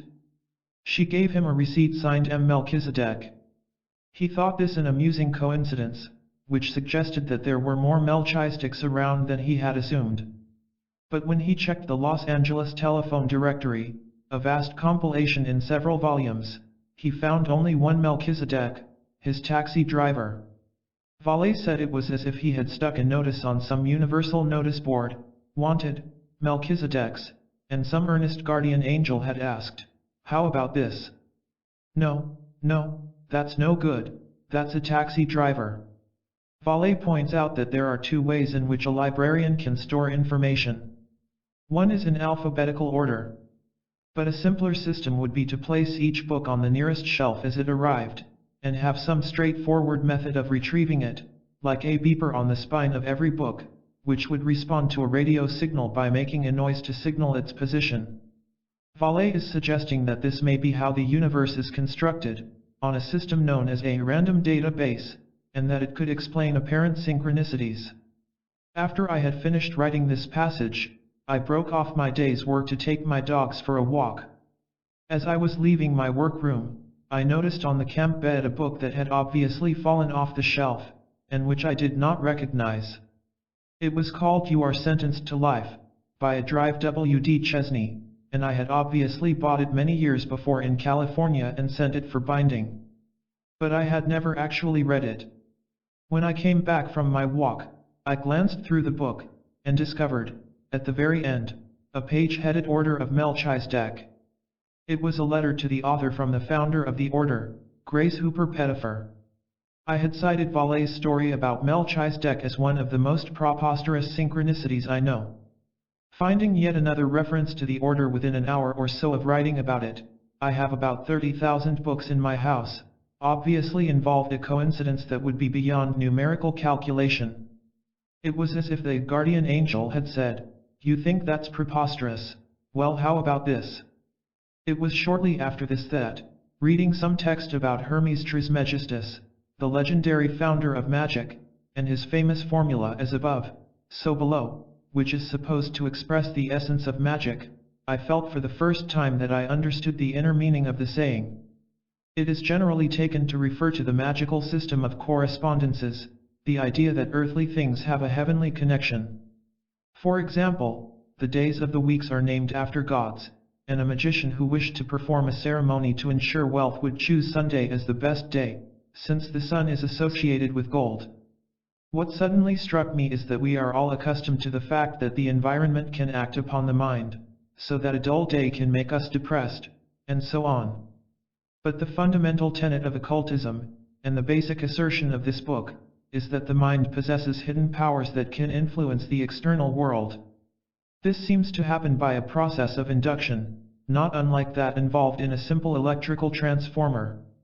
If, for example, I wish to use my British electric razor when I am in America, I have to buy a transformer which will step up American voltage, 120, to British voltage, 240.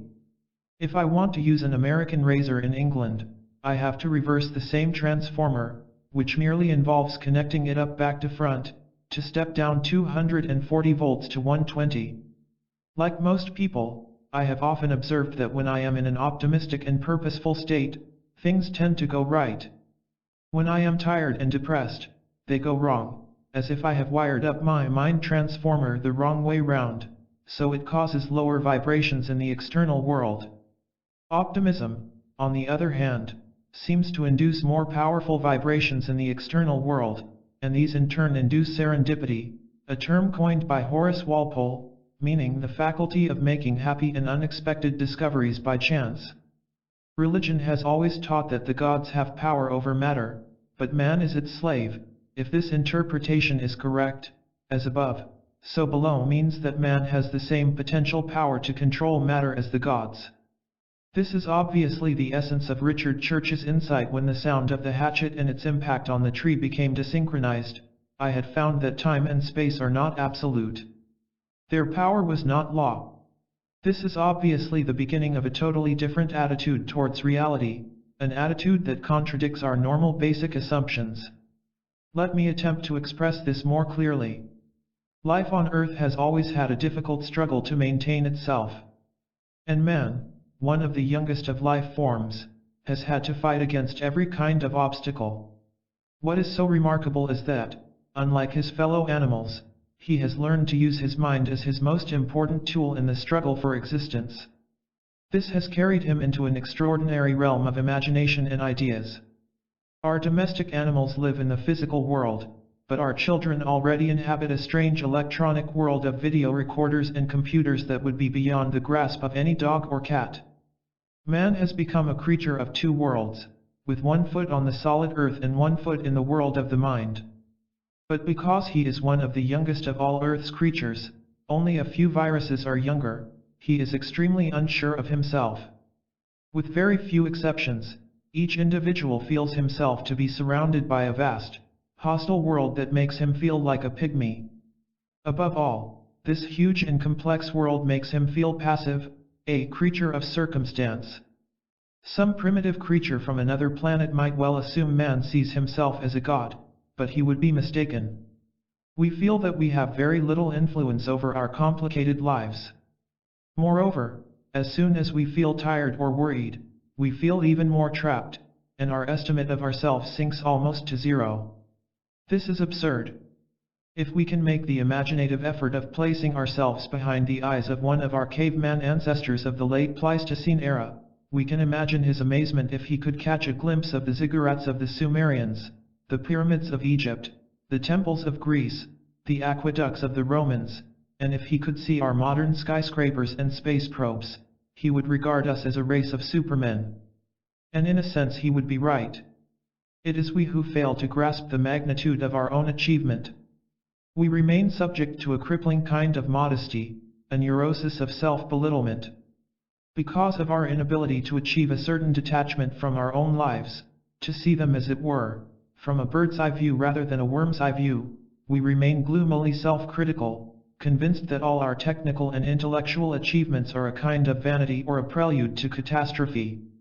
Yet in the past century or so, we have, in fact, begun to develop a kind of bird's eye view, a certain capacity to soar above the trivia of our everyday lives into the realm of imagination and intellectual detachment.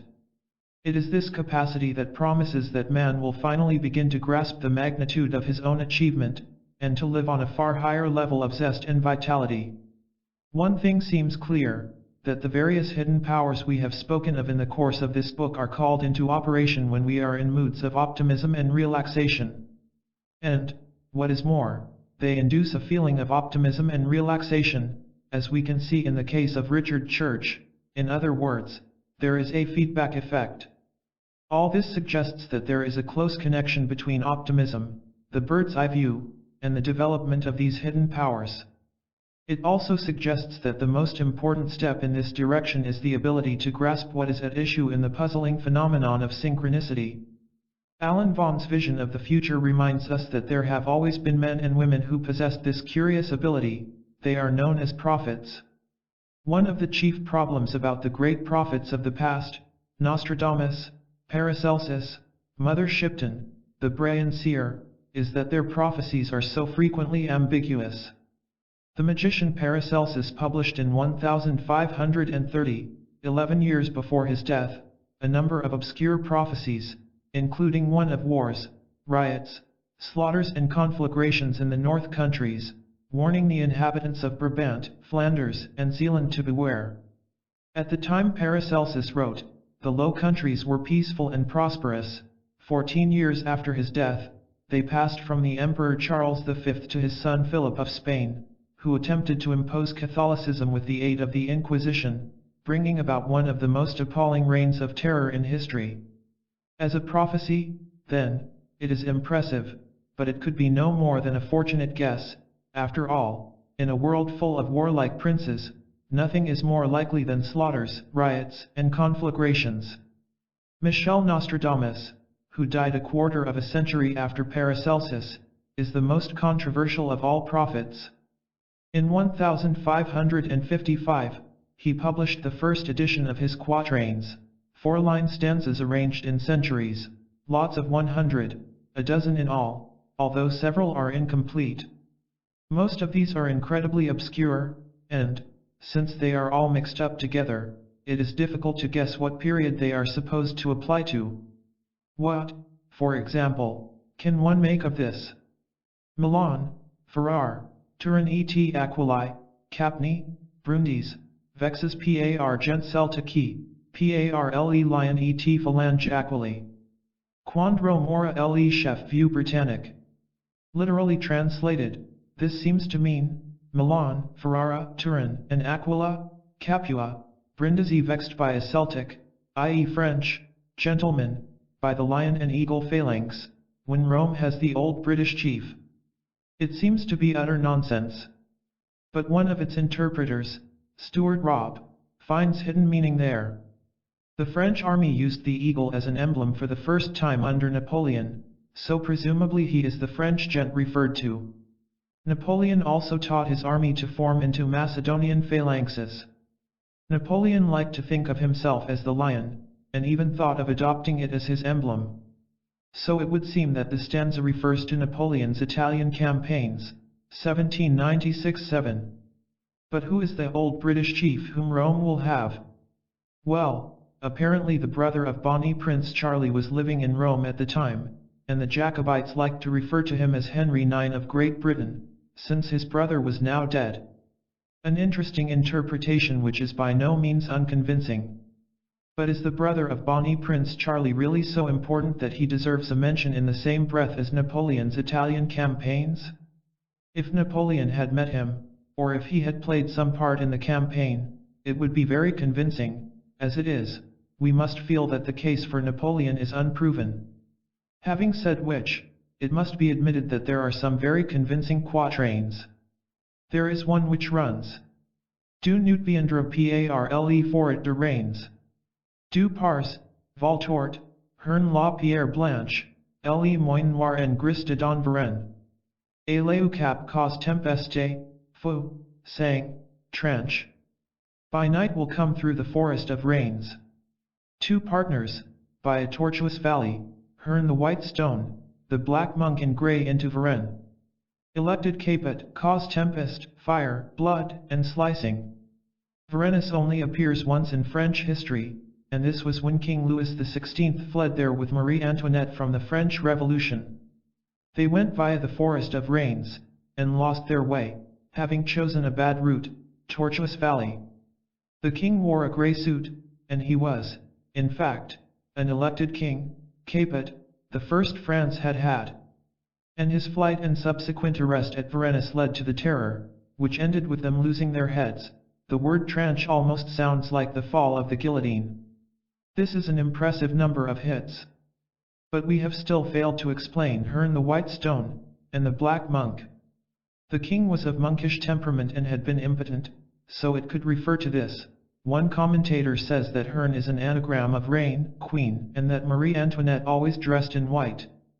Other hits concern Henry of France, the French Revolution, and the massacre at Nantes. But literally hundreds of other stanzas remain totally obscure, like the following. Weak warships will be united together. False enemies, the strongest one on the ramparts, the weak attacked, Bratislava trembles. Lubeck and Misnen will hold the barbarous part. The only word that leaps out of all this is Bratislava, the capital of Czechoslovakia, and since two German place names are also mentioned, a modern interpretation will obviously start out from the assumption that this is about Hitler's annexation of Czechoslovakia in 1939, and possibly his invasion of North Africa in 1941, the barbarous part. The German Navy was not strong in 1939. Jean-Charles de Fontbrun explains in his edition of Nostradamus that the false enemies are the Hungarians whose threat led Czechoslovakia to proclaim independence. The strongest one on the ramparts is presumably Hitler, but what he is doing on the ramparts is not clear. Fontbrun suggests keeping watch. Czechoslovakia has no sea coast, so it is hard to see why Bratislava is trembling at the German Navy, or why Lubeck, which is 15 kilometers inland from the Baltic, should be mentioned. Misnen is on the North Sea. Altogether, it requires something of an act of faith to believe that Nostradamus was really prophesying the events of 1939 and 1941. This should bring comfort to those who recall Nostradamus's most famous prophecy. Ellen 1999 September mois du ciel viendra un grand roi de frère.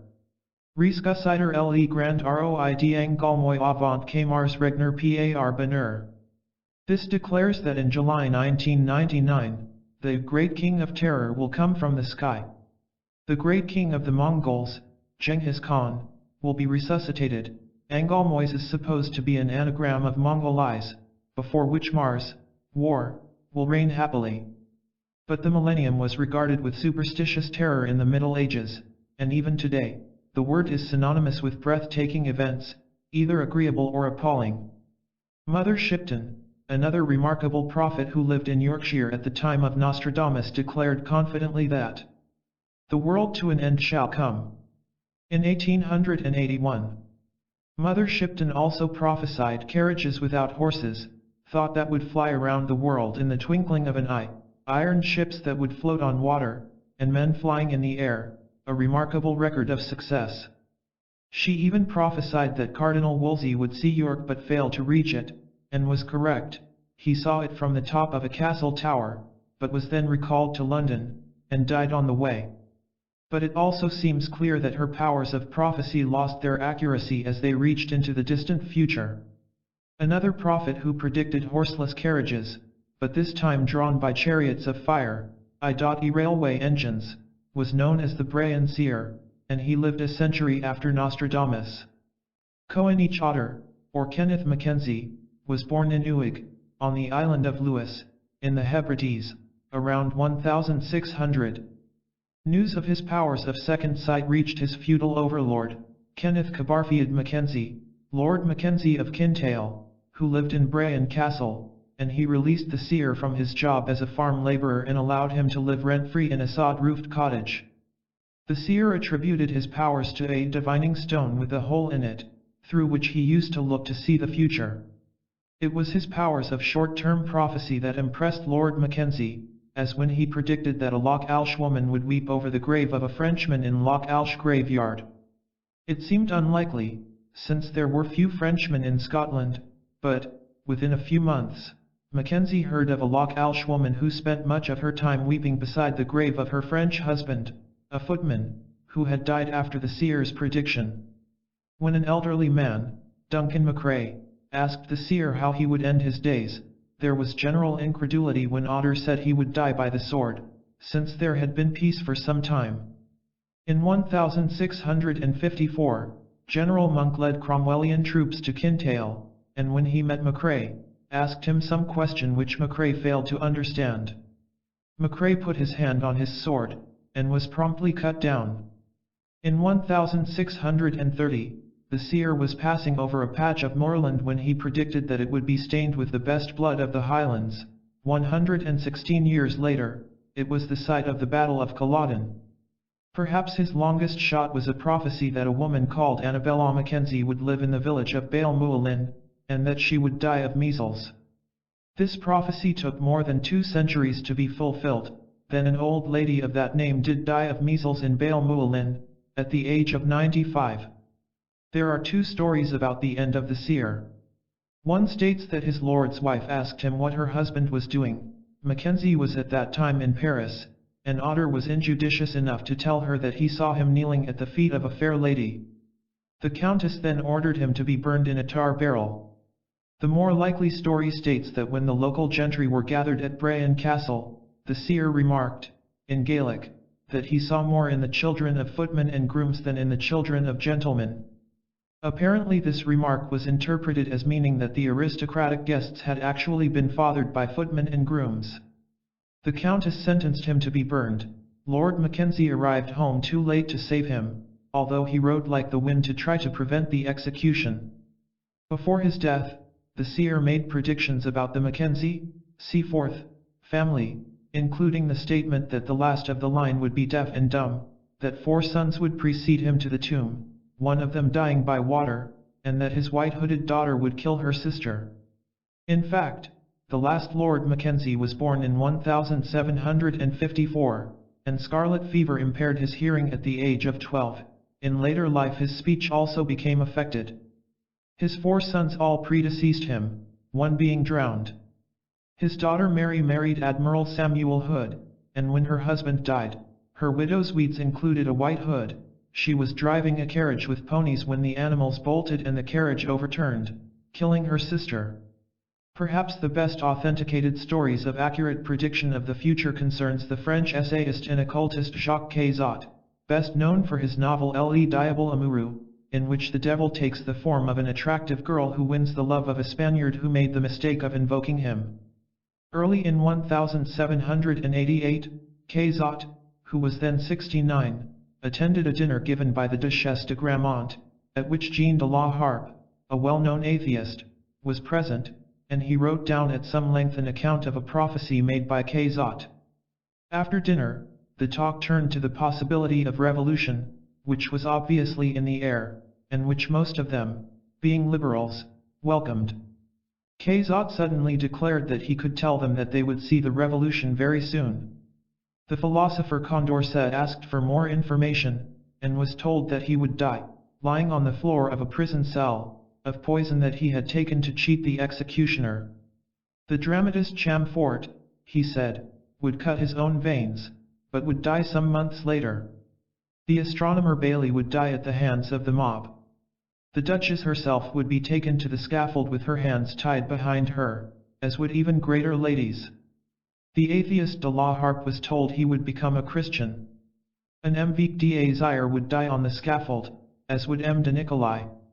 All these prophecies proved to be accurate. De la Harpe himself became a monk, and his account of the evening was found after his death in 1803. A scholar named Walter Bormann went into the whole matter in the early 20th century and found abundant evidence for Cazotte's prophecy in journals and letters of the time. Harpe's own account could, of course, have been a forgery. It was published as part of a new edition of Le Diable Amoureux in 1871, edited by Gerard de Nerval.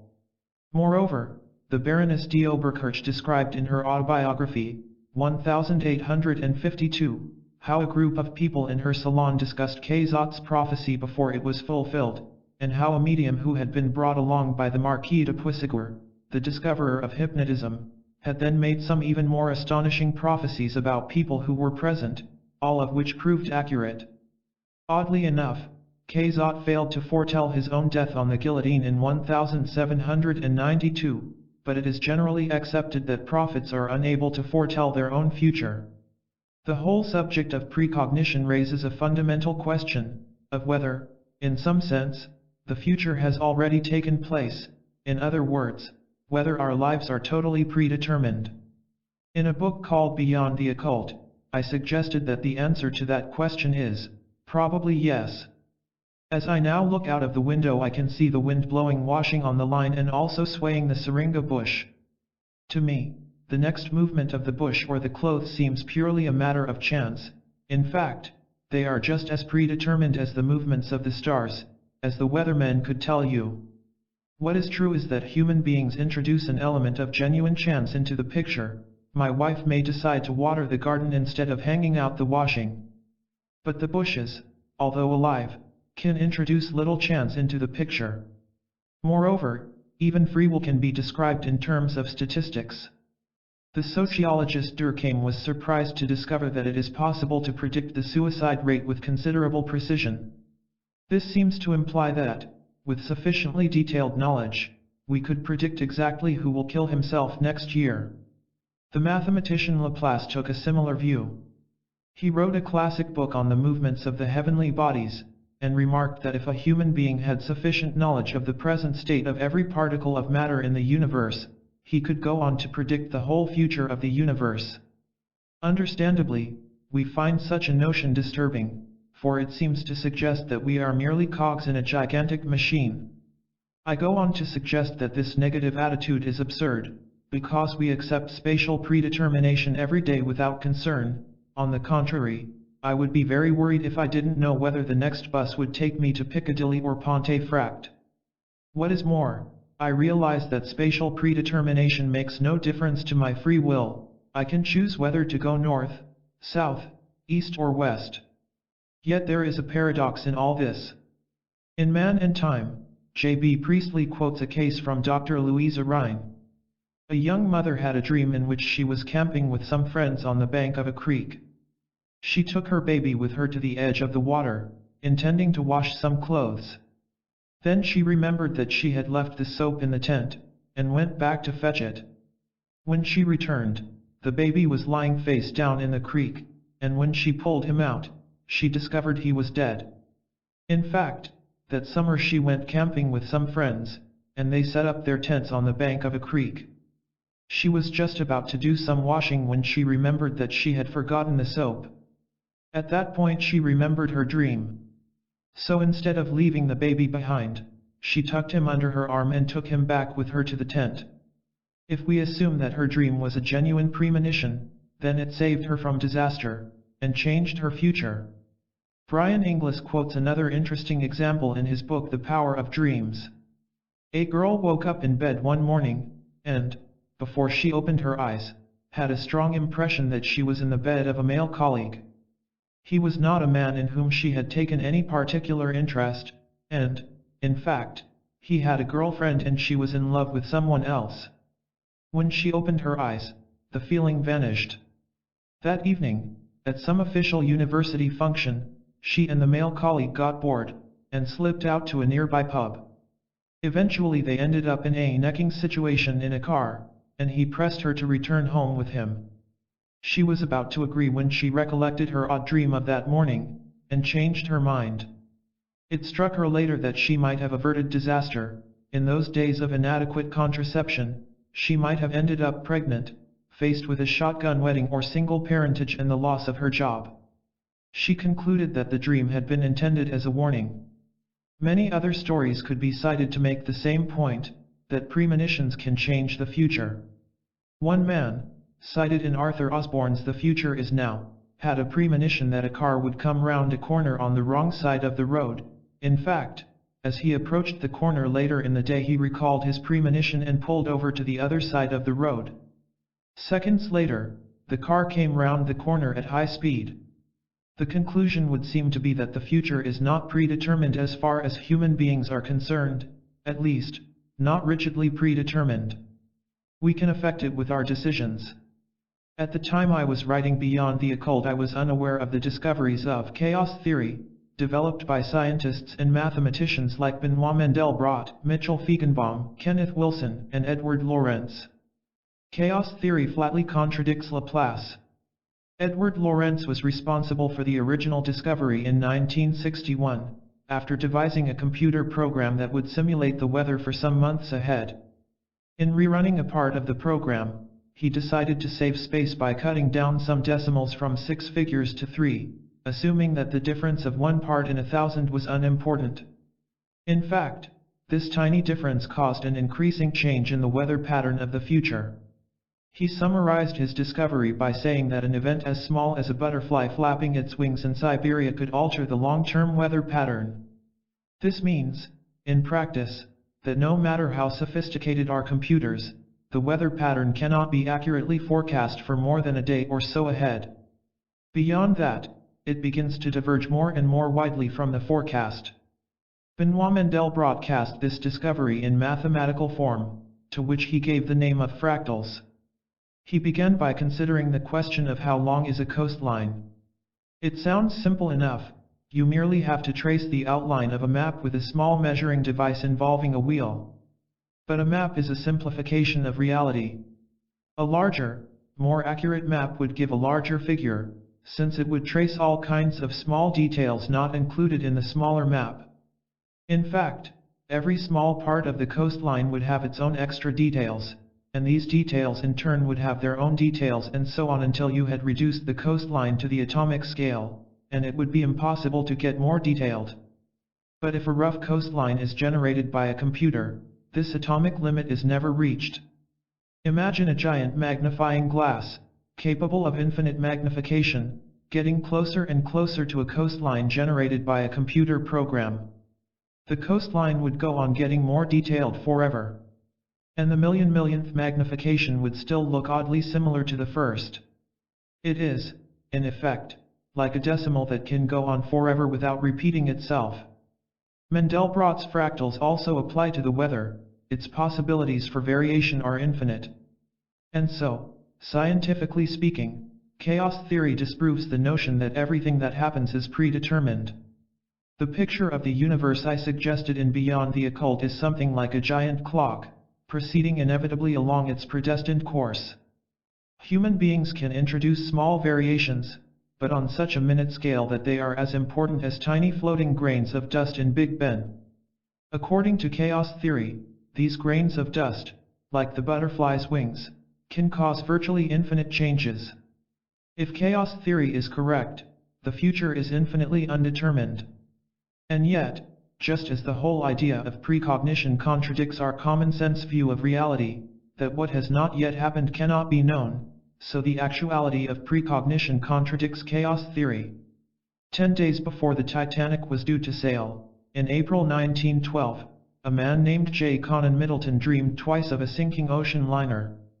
Since he was due to sail on the Titanic, he was understandably worried, and greatly relieved when the conference he was due to attend was cancelled. A marine engineer named Colin MacDonald also had premonitions of disaster and declined to sign on the Titanic.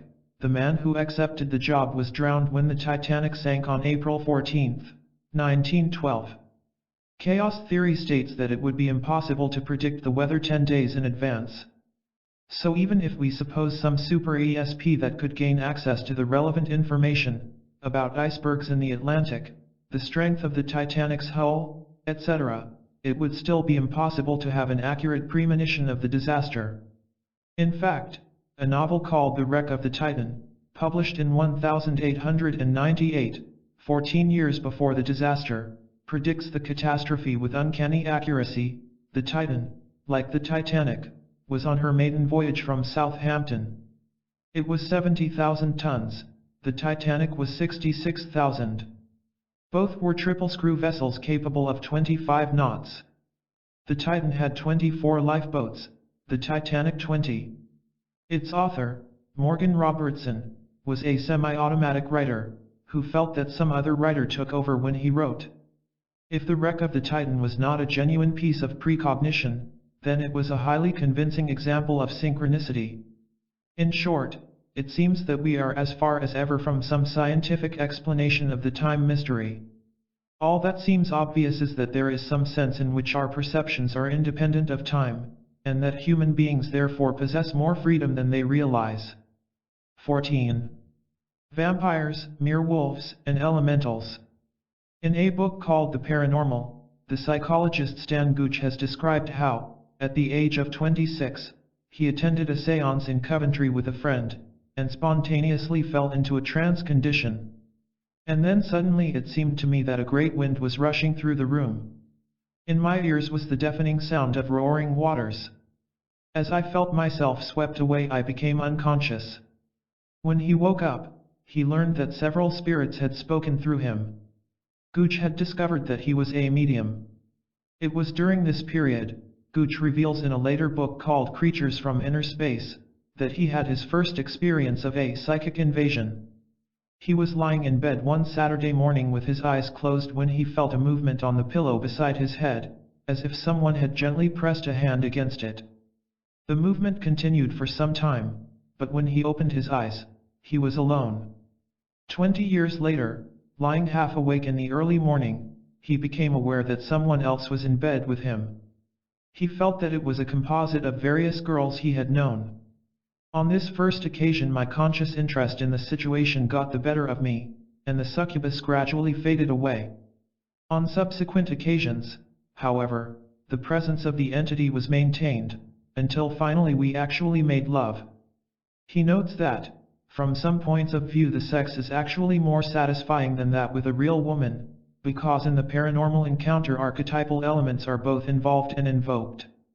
Oddly enough, Gooch does not believe that his succubus, or female demon, was real. He thinks such entities are creations of the human mind.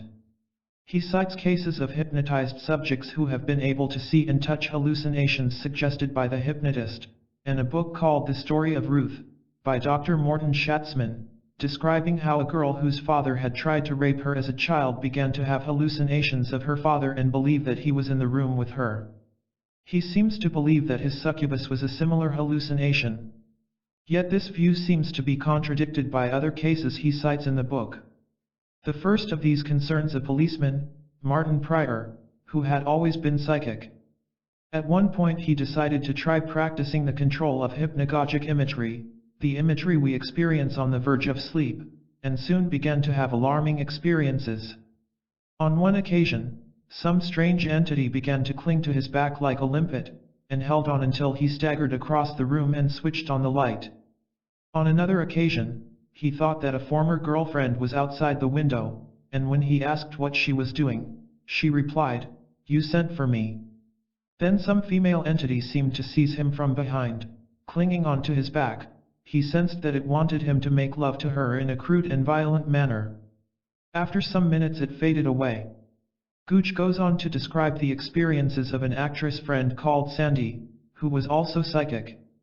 One night, she woke up and felt that the spotlight in the corner of her ceiling had changed into an eye that was watching her. Then she felt an entity, she felt it was male, lying on top of her and trying to make love to her. One part of her was quite willing for the lovemaking to proceed, but another part of her knew that she wanted it to stop. The entity became heavier and another force seemed to be dragging her down through the mattress. She made an effort to imagine that she was pulling herself up through the mattress, and the pressure suddenly vanished. But when she went into the bathroom, she discovered that her mouth was rimmed with dark streaks, and when she opened it, proved to be full of dried blood. There was no sign of a nosebleed or any other injury that could account for the blood. We have already encountered Guy Playfair's case of Marcia, the Brazilian schoolteacher who had experiences with an incubus after picking up a statue of the sea goddess Iemanjia on the beach. Chapter 9, page 265. Such cases make it difficult to accept Gooch's view that these entities are some kind of hypnotic hallucination. He seems to have arrived at that conclusion because his succubus was a blend of previous girlfriends. But on the earthbound spirit hypothesis put forward by Carl Wickland, Chapter 11, it seems more likely that the entity put these ideas into his mind, that is, into his imagination. He says, in short, this entity, though possessing physical and even psychological attributes familiar to me, was nonetheless essentially its own independent self. And he agrees that the archetypal elements were, to some extent, invoked, that is, that he himself was conjuring them up. Sandy was able to free herself from the psychic invasion by imagining that she was pulling herself back up through the mattress, indicating that the entity was controlling her imagination, not her body. We also note that these psychic invasions occurred when all three subjects, Gooch, Martin Pryor, and Sandy, were either asleep or hovering between sleep and waking, and therefore in a trance condition akin to mediumship. The succubus, or incubus, was, as the Reverend Montague Summers states in his book The Vampire, an early version of that mythical creature the vampire or blood drinker. And the various accounts of possession we have considered seem to lead naturally to the question, was the vampire real, or is it, as most sensible people assume, just a myth? The vampire as depicted in stories like Bram Stoker's Dracula, 1897, is a kind of walking corpse that drinks blood. Stoker based his character on a real historical personage, Vlad Tepes, the Impaler, King of Wallachia, 1456–77, was, as his nickname implies, a man of sadistic temperament whose greatest pleasure was to impale his enemies, which meant anyone against whom he had a grudge, on pointed stakes. The stake, driven into the ground, was inserted into the anus, or, in the case of women, the vagina, and the victim was allowed to slowly impale himself under his own weight. Vlad often had the point blunted to make the agony last longer. In his own time he was known as Dracula, which means son of a dragon, or of the devil. It is estimated that Dracula had about 100,000 people impaled during the course of his lifetime. When he conquered Brasov, in Transylvania, he had all its inhabitants impaled on poles, then gave a feast among the corpses. When one nobleman held his nose at the stench, Vlad sent for a specially long pole and had him impaled. When he was a prisoner in Hungary, Vlad was kept supplied with birds, rats and toads, which he impaled on small stakes. A brave and fearless warrior, he was finally killed in battle, or possibly assassinated by his own soldiers, and his head sent to Constantinople. 420 years later, in 1897, he was immortalized by Bram Stoker as the sinister Count Dracula, no longer a sadistic maniac, but a drinker of blood. But how did the legend of the blood-drinking vampire begin? The story first reached Europe soon after 1718, when Charles VI, Emperor of Austria, drove the Turks out of Eastern Europe, which they had dominated for the past 4 centuries. Marching in and out of Transylvania, Wallachia, and Hungary, and even conquering Constantinople, 1453. Don John of Austria defeated them at the Great Sea Battle of Lepanto, 1571, but it was their failure to capture Vienna after a siege in 1683 that caused the breakup of the Ottoman Empire. During the earlier stages of this war between Europe and Turkey, Vlad the Impaler struck blow after blow against the Turks, until they killed and beheaded him in 1477. When the Turks were finally defeated, 241 years later, their conquerors were intrigued to hear strange stories about dead people who could cause death to the living. Such stories had been known to travelers in Greece down the centuries. There the vampire was known as the Vricolaicus, and on January 1, 1701, a French botanist named Pétain de Tournefort had visited the island of Mykonos and been present at a gruesome scene of dissection. An unnamed peasant, of sullen and quarrelsome disposition, was murdered in the fields by persons unknown. 2 days after burial, his ghost was reported to be wandering around at night, overturning furniture and playing 1,000 roguish tricks. 10 days after his burial, a mass was said to drive out the demon that was believed to be in the corpse, after which the body was disinterred, and the local butcher given the task of tearing out the heart.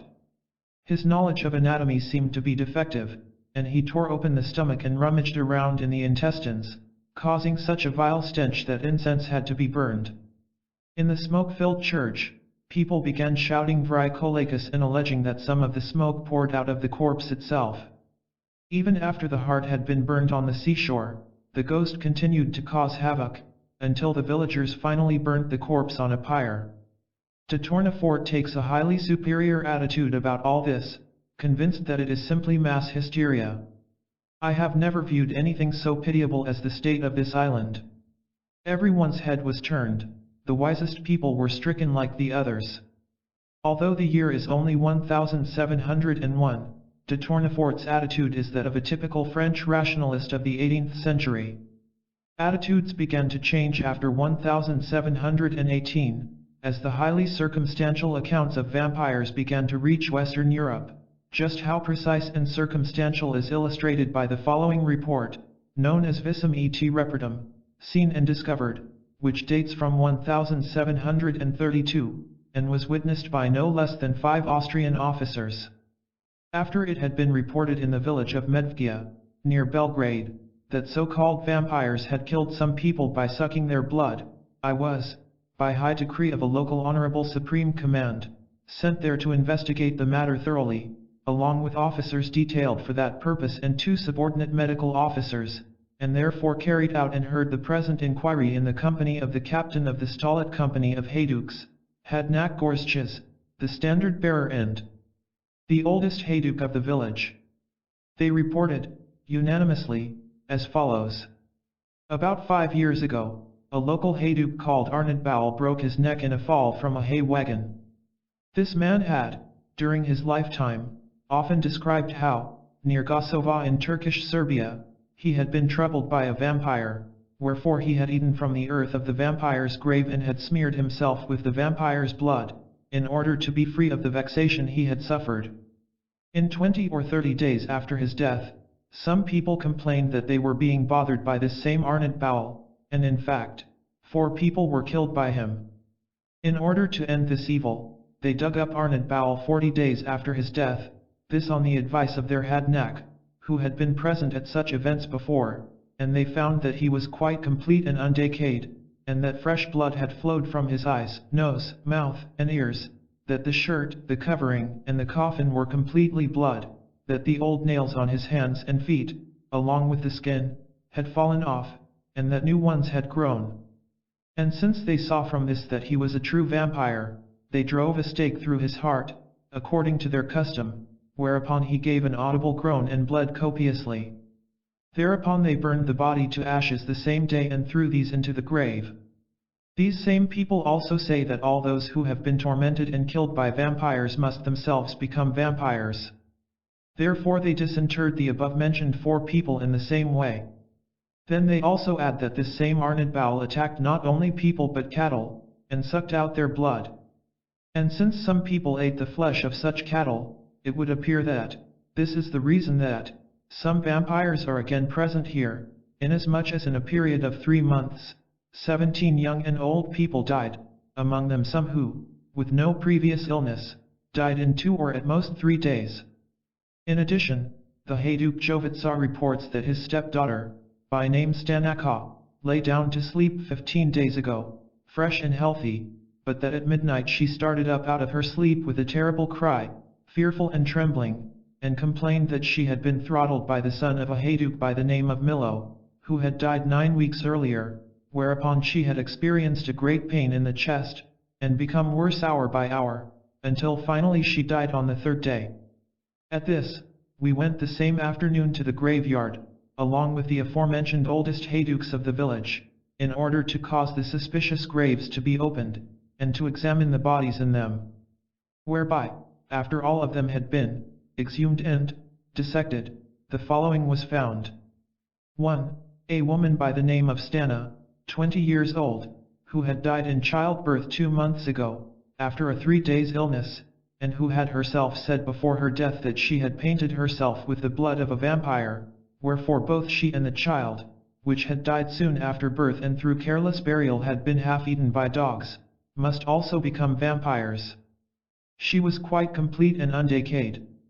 After the opening of the body there was found in the cavitate pectoris a quantity of fresh extravascular blood. The vessels of the arteriae, like the ventricules cordis, were not, as is usual, filled with coagulated blood, and the whole viscera, that is, the lung, liver, stomach, spleen and intestines, were quite fresh, as they would be in a healthy person. The uterus was however quite enlarged and very inflamed externally, for the placenta and lochia had remained in place, wherefore the same was in complete putrefaction. The skin on her hands and feet, along with the old nails, fell away on their own, but on the other hand completely new nails were evident, along with a fresh and vivid skin. 2. There was a woman by the name of Militsa, 60 years old, who had died after a 3-month sickness and had been buried 90 or so days earlier. In the chest much liquid blood was found, and the other viscera were, like those mentioned above, in good condition. During her dissection, all the hayduks who were standing around marveled greatly at her plumpness and perfect body, uniformly stating that they had known the woman well from her youth, and that she had throughout her life been very lean and dried up. They emphasized that she had come to such surprising plumpness in the grave. They also said that it was she who had started the vampires this time, because she had been eating of the flesh of those sheep who had been killed by previous vampires. 3. There was an 8-day-old child which had lain in the grave for 90 days, and which was also in a condition of vampirism. 4. The son of a hayduk, 16 years old, named Milo, was dug up, having lain in the earth for 9 weeks, after he had died from a 3-day illness, and was found to be like the other vampires. This is obviously the vampire who had attacked the stepdaughter of the hayduk Jovitsa.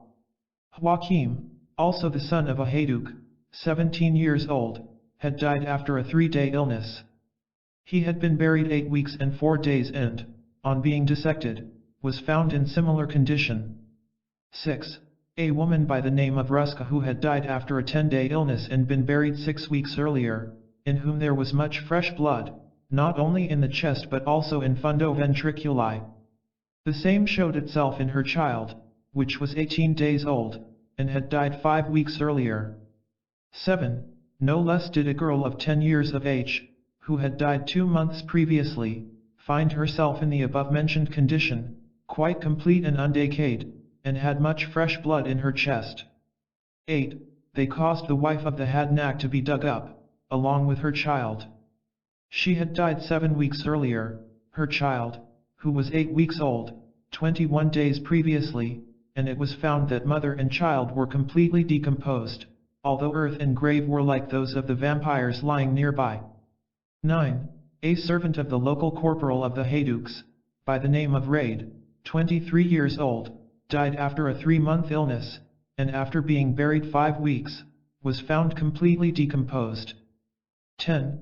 The wife of the local standard bearer, along with her child, were also completely decomposed. 11. With Stanch, a hayduk, 60 years old, who had died 6 weeks previously, I noticed a profuse liquid blood, like the others, in the chest and stomach. The entire body was in the above-mentioned condition of vampirism. 12. Milo, a hayduk, 25 years old, who had lain for 6 weeks in the earth, was also found in a condition of vampirism. 13. Stanoika, earlier called Stanaka, the wife of a hayduk, 23 years old, died after a 3-day illness, and had been buried 18 days earlier. In the dissection I found that her countenance was quite red and of a vivid color, as was mentioned above, she had been throttled at midnight, by Milo, the son of a Hayduk, and there was also to be seen, on the right side under the ear, a bloodshot blue mark, i.e. a bruise, the length of a finger, demonstrating that she had been throttled. As she was being taken out of the grave, a quantity of fresh blood flowed from her nose. With the dissection I found, as so often mentioned already, a regular fragrant fresh bleeding, not only in the chest cavity, but also in the heart ventricle. All the viscera were found in a completely good and healthy condition. The skin of the entire body, along with the nails on the hands and feet, were as though completely fresh. After the examination had taken place, the heads of the vampires were cut off by the local gypsies, and then burned along with the bodies, after which the ashes were thrown into the river Morava. The decomposed bodies, however, were laid back in their own graves, which I attest along with those assistant medical officers provided for me. Actum ut supra. L.S. Signed, Johannes Fluchinger, Regimental Medical Officer of the Foot Regiment of the Honorable B. 1st Ten Bush. L.S.J.H. Sigel, Medical Officer of the Honorable Morel Regiment. L.S. Johann Friedrich Baumgarten, Medical Officer of the Foot Regiment of the Honorable B. 1st Ten Bush. The undersigned attest herewith that all which the Regiment Medical Officer of the Honorable 1st Ten Bush had observed in the matter of vampires, along with both medical officers who signed with him, is in every way truthful, and has been undertaken, observed, and examined in our own presence. In confirmation thereof is our signature in our own hand, of our own making, Belgrade, January 26, 1732. L.S. Butner, Lieutenant Colonel of the Honorable Alexandrian Regiment. L.S. J.H. von Lindenfels, Officer of the Honorable Alexandrian Regiment. The first thing we note in this account is that the vampires were obviously not able to get up and walk out of their graves, since they were sealed in their coffins. It was clearly their spirits that caused the trouble. And the girl Stanaka was not attacked in the manner we associate with Dracula, by the vampire's fangs, but was apparently throttled. Moreover, we note in the case of the Vricolacus reported by the French botanist Tournefort that the vampire wandered around the town playing 1,000 roguish tricks. This sounds more like a poltergeist than the traditional vampire. Another vampire described in a lengthy official report of 1725, Peter Plagahowitz, also seems to have come to his victims in their sleep, laid himself upon them, and throttled them. But someone who is throttled dies immediately. In vampire reports we have people who lived on, like Stanaka, for days. It sounds as if the vampire is draining their vitality, not their blood. This would, of course, produce a feeling of suffocation, or throttling.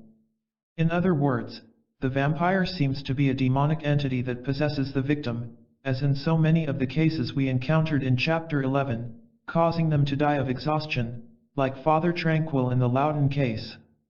The details of the blood in the chest of the exhumed vampire seems puzzling, until we note that the blood is found in the breast cavity, cavitate pectoris, of the woman called Stana, while the lungs are mentioned separately in the same sentence. If she had been drinking blood, it would be in the stomach, not the breast cavity. The blood found in the chest is presumably the vampire's own, and is merely a proof that the creature is undead. Now, in fact, reports of lamias, or predatory ghosts, date back to ancient Greece. Keats's poem Lamia tells a traditional story about one, which he borrows from a biography of the magician Apollonius of Tyana by Philostratus. There are even earlier accounts of the walking dead. The French expert on vampires, Jean Marigny, remarks, "Well, before the 18th century, the epoch when the word vampire first appeared, people believed in Europe that the dead were able to rise from their graves to suck the blood of the living. The oldest chronicles in Latin mention manifestations of this type, and their authors, instead of employing the word vampire, which did not yet exist, utilized a term just as explicit, the word sanguisugae, Latin for leech, bloodsucker. The oldest of these chronicles date from the 12th and 13th centuries, and, contrary to what one might expect, are not set in remote parts of Europe, but in England and Scotland. He goes on to cite 4 cases described by the 12th century chronicler William of Newburgh, author of Historia Rerum Anglicarum. These are too long to cite here, although they can be found in full in Montague Summers' The Vampire in Europe.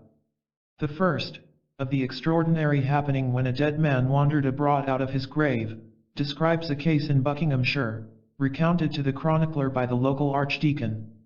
It describes how a man returned from the grave the night after his burial, and attacked his wife.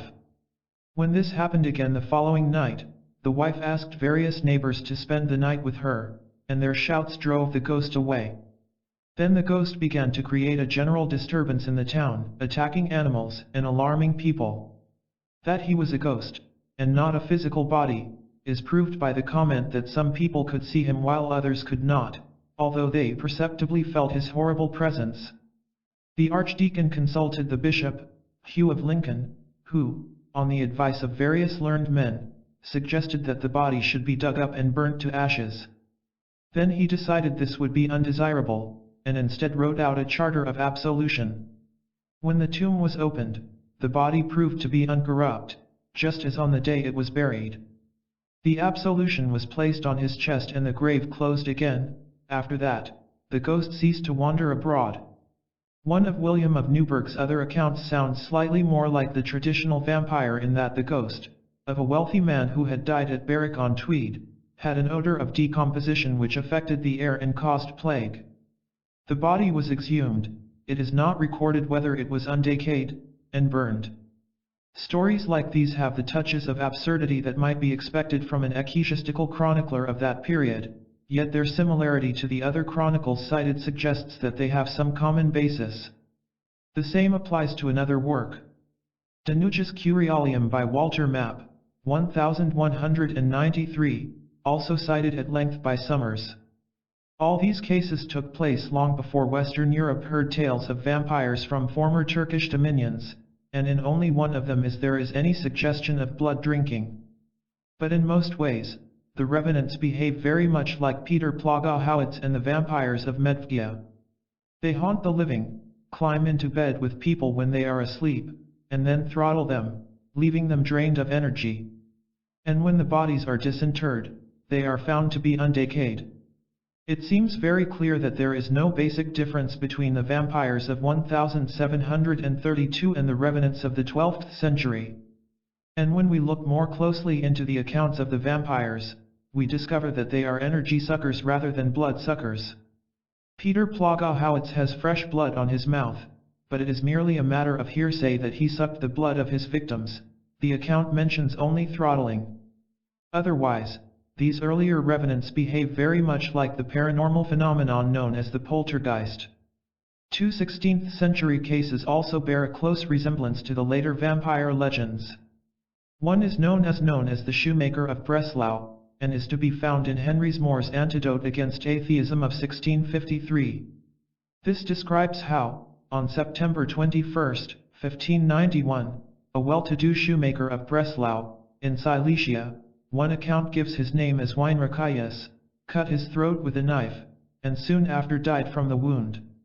Since suicide was regarded as a mortal sin, his wife tried to conceal it, and announced that her husband had died of a stroke. An old woman was taken into the secret, and she washed the body and bound up the throat so skillfully that the wound was invisible. A priest who came to comfort the widow was taken to view the corpse, and noticed nothing suspicious.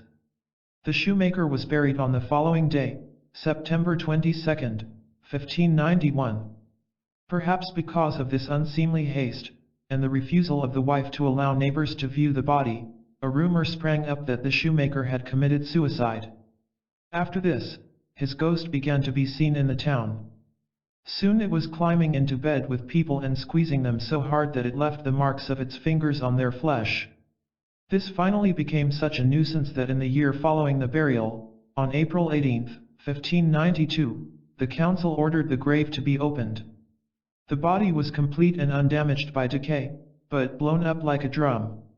On his feet the skin had peeled away, and another had grown, much purer and stronger than the first. He had a mole like a rose on his big toe, which was interpreted as a witch's mark, and there was no smell of decay, except in the shroud itself. Even the wound in the throat was undecayed. The corpse was laid under a gallows, but the ghost continued to appear. By May 7th, it had grown much fuller of flesh. Finally, the council ordered that the corpse should be beheaded and dismembered. When the body was opened up, the heart was found to be as good as that of a freshly slaughtered calf. Finally, the body was burnt on a huge bonfire of wood and pitch, and the ashes thrown into the river. After this, the ghost ceased to appear. Paul Barber, citing the case in Vampires, Burial, and Death, agrees that much in this story is implausible, but points out that so many details, notably the description of the body, are so precise as to leave no doubt that we are dealing with real events. But what are these real events? Before we comment further, let us consider another well-known case from the same year, 1592, which is, of course, more than a century earlier than the famous vampire outbreak in Eastern Europe. This is also to be found in Moore, and concerns an alderman of Pence, or Pentuck, in Silesia named Johannes Kuntze, whose name more Latinizes to Cuntius. On his way to dinner with the mayor, Kuntze tried to examine a loose shoe of a mettlesome horse, and received a kick, presumably on the head. The blow seems to have unsettled his reason. He complained that he was a great sinner, and that his body was burning. He also refused to see a priest. This gave rise to all kinds of rumors about him, including that he had made a pact with the devil. As Kuntze was dying, with his son beside the bed, the casement opened and a black cat jumped into the room and leapt onto Kuntze's face, scratching him badly. He died soon after.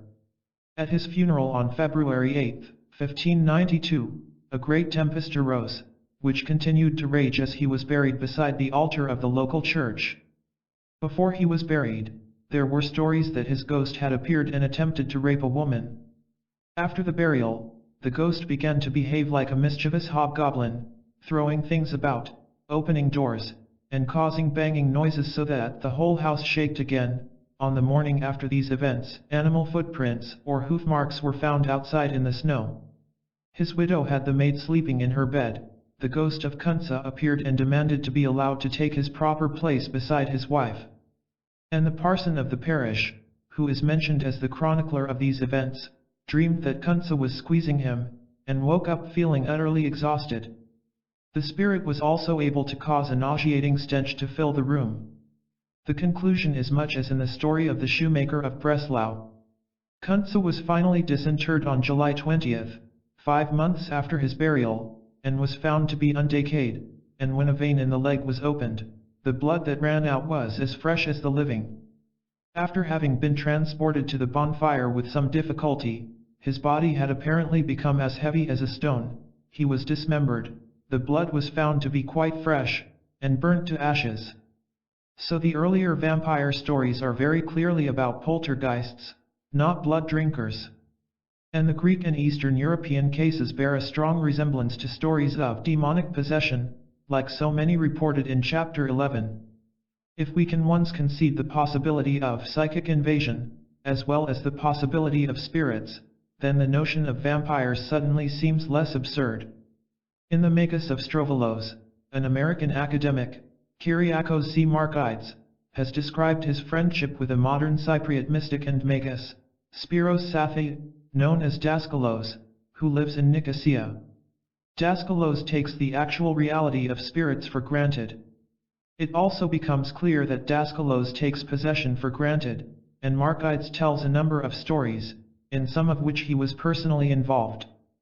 There are, Daskalos claims, 3 kinds of possession: by ill-disposed human spirits, by demonic entities, and by elementals, the latter being human thoughts and desires which have taken on a life of their own. And he goes on to describe a case of spirit possession of the first type. Daskalos was approached by the parents of a girl who claimed that she was being haunted by the spirit of her dead fiancé. Although they had lived together, she had refused to allow him to possess her until they were married.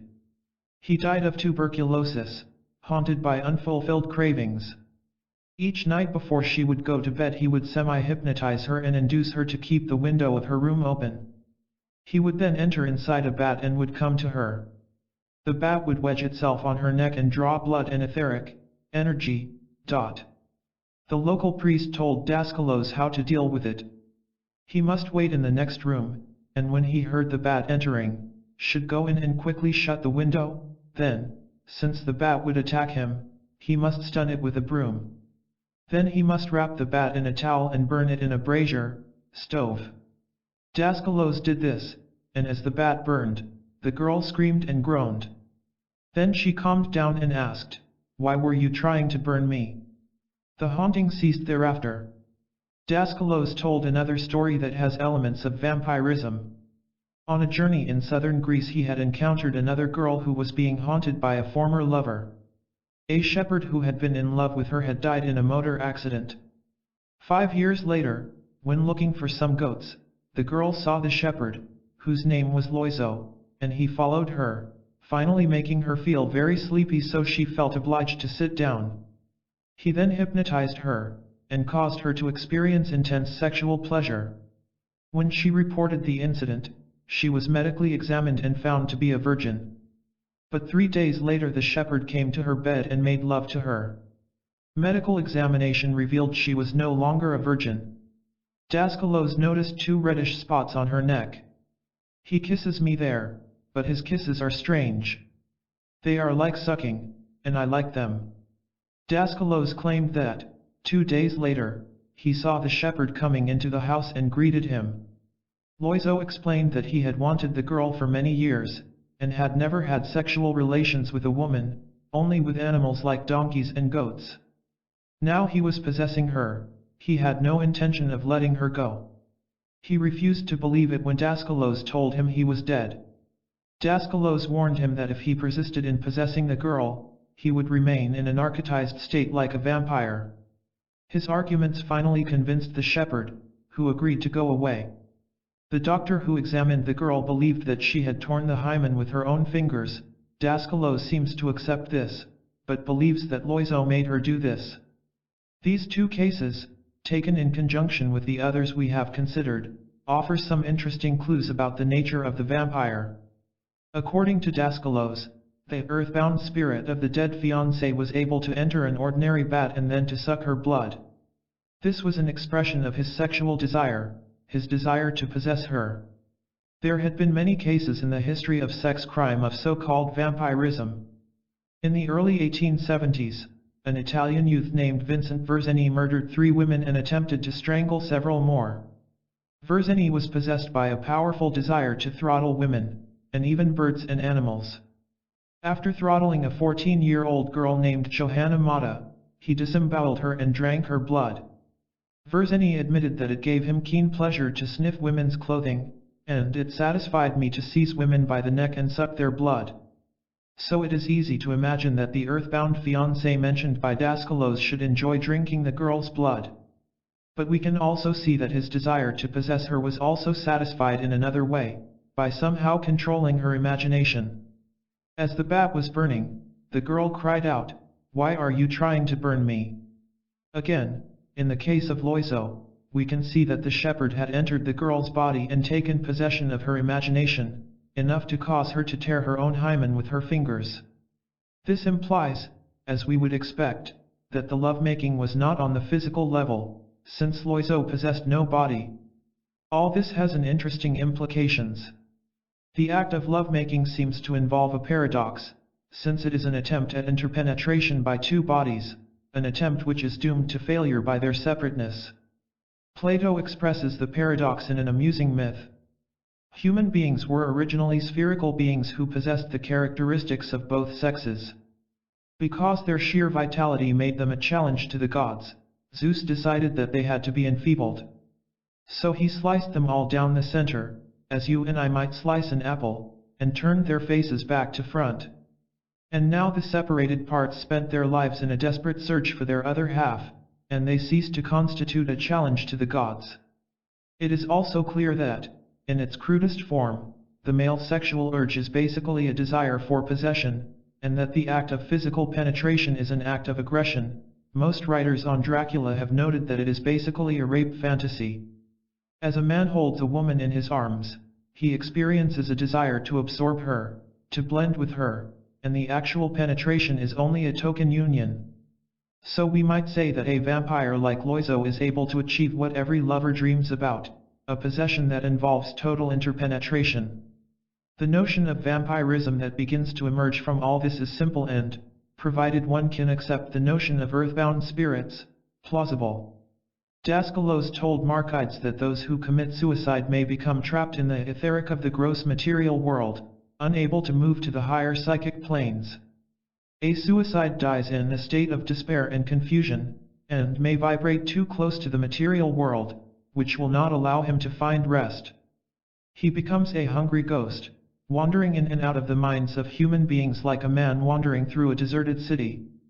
Yet he is incapable of influencing his involuntary host, or of making his presence felt, unless the host also happens to be on the same wavelength and to share the same desires. Vampirism, then, involves the notion, which we have already encountered in Wickland's 30 Years Among the Dead, that earthbound spirits are attracted by the vitality of the human aura, and may do their best to share it. A book called Hungry Ghosts, by the journalist Joe Fisher, makes this point with great force. Fisher had written a book about reincarnation, in the course of which he had become convinced of its reality. One day, after being interviewed on radio in Toronto, where he lives, he received a phone call from a woman who explained that she had accidentally become a mouthpiece of discarnate entities. She was being hypnotized in an attempt to cure her of leukemia, and various spirit guides had begun speaking through her mouth. Myers points out that a spirit can only enter a body when the usual tenant is absent, a point to note when considering that early accounts of vampires involve attack during sleep. The first time Fisher went to her house, a spirit named Russell spoke through her mouth with a reassuring Yorkshire accent, and told him that he had a female guide, a Greek girl named Philippa, who had been his mistress in a previous existence 3 centuries earlier. This struck Fisher as plausible, since he had always felt some affinity with Greece. He began attending the séances regularly, and devoting some time every morning to relaxing and trying to contact Philippa. Eventually he succeeded. Buzzing noises in his ears would be succeeded by a feeling of bliss and communication. Philippa was a sensual little creature who liked to be hugged, and Fisher implies that, in some sense, they became lovers. It broke up his current love affair. His live-in girlfriend felt she was no match for a ghost. Other people at the séances were told about their guides or guardian angels. One guide was an ex-RAF pilot named Ernest Scott, another an amusing cockney named Harry Maddox. Fisher's disillusionment began when, on a trip back to England, he decided to try and verify Ernest Scott's war stories, with no doubt whatever that they would prove genuine. The airfield was certainly genuine, so was the squadron Ernest claimed to have belonged to. The descriptions of wartime raids were accurate, so were the descriptions of the squadron's moves from airfield to airfield. But there had been no Ernest Scott in the squadron, and a long search in the Public Record Office failed to throw up his name. Fisher went back to Canada in a bitter mood and accused Ernest of lying. Ernest strenuously denied it. Anyway, he said, he was due to reincarnate in another body, so had to leave. The guide Russell later told Fisher that Ernest had been reborn in England, and gave the name of the parents and date of birth. Oddly enough, when Fisher checked on this it proved to be accurate. He even contacted the parents, who were intrigued, but decided they had no wish to get more deeply involved. With Russell's approval, Fisher tried to track down the farm in Yorkshire where Russell claimed he had lived in the 19th century. Here again, many of the facts Russell had given about the Harrogate area proved to be accurate, but again, the crucial facts were simply wrong. It seemed that Russell was also a liar. And so, upon investigation, was the lovable World War I veteran Harry Maddox. His accounts of World War I battles were accurate, but Harry did not exist. Finally, Fisher took his search to Greece. In spite of his disillusion with the other guides, he had no doubt whatever that Philippa was genuine. She possessed, he states early in the book, more love, compassion, and perspicacity than I had ever known. The problem was that all his attempts to locate Theros, a village near the Turkish border, in atlases or gazetteers had failed. Yet that could be because it had been destroyed by the Turks in the past 3 centuries. But a town called Alexandropoli, which Philippa had mentioned, still existed.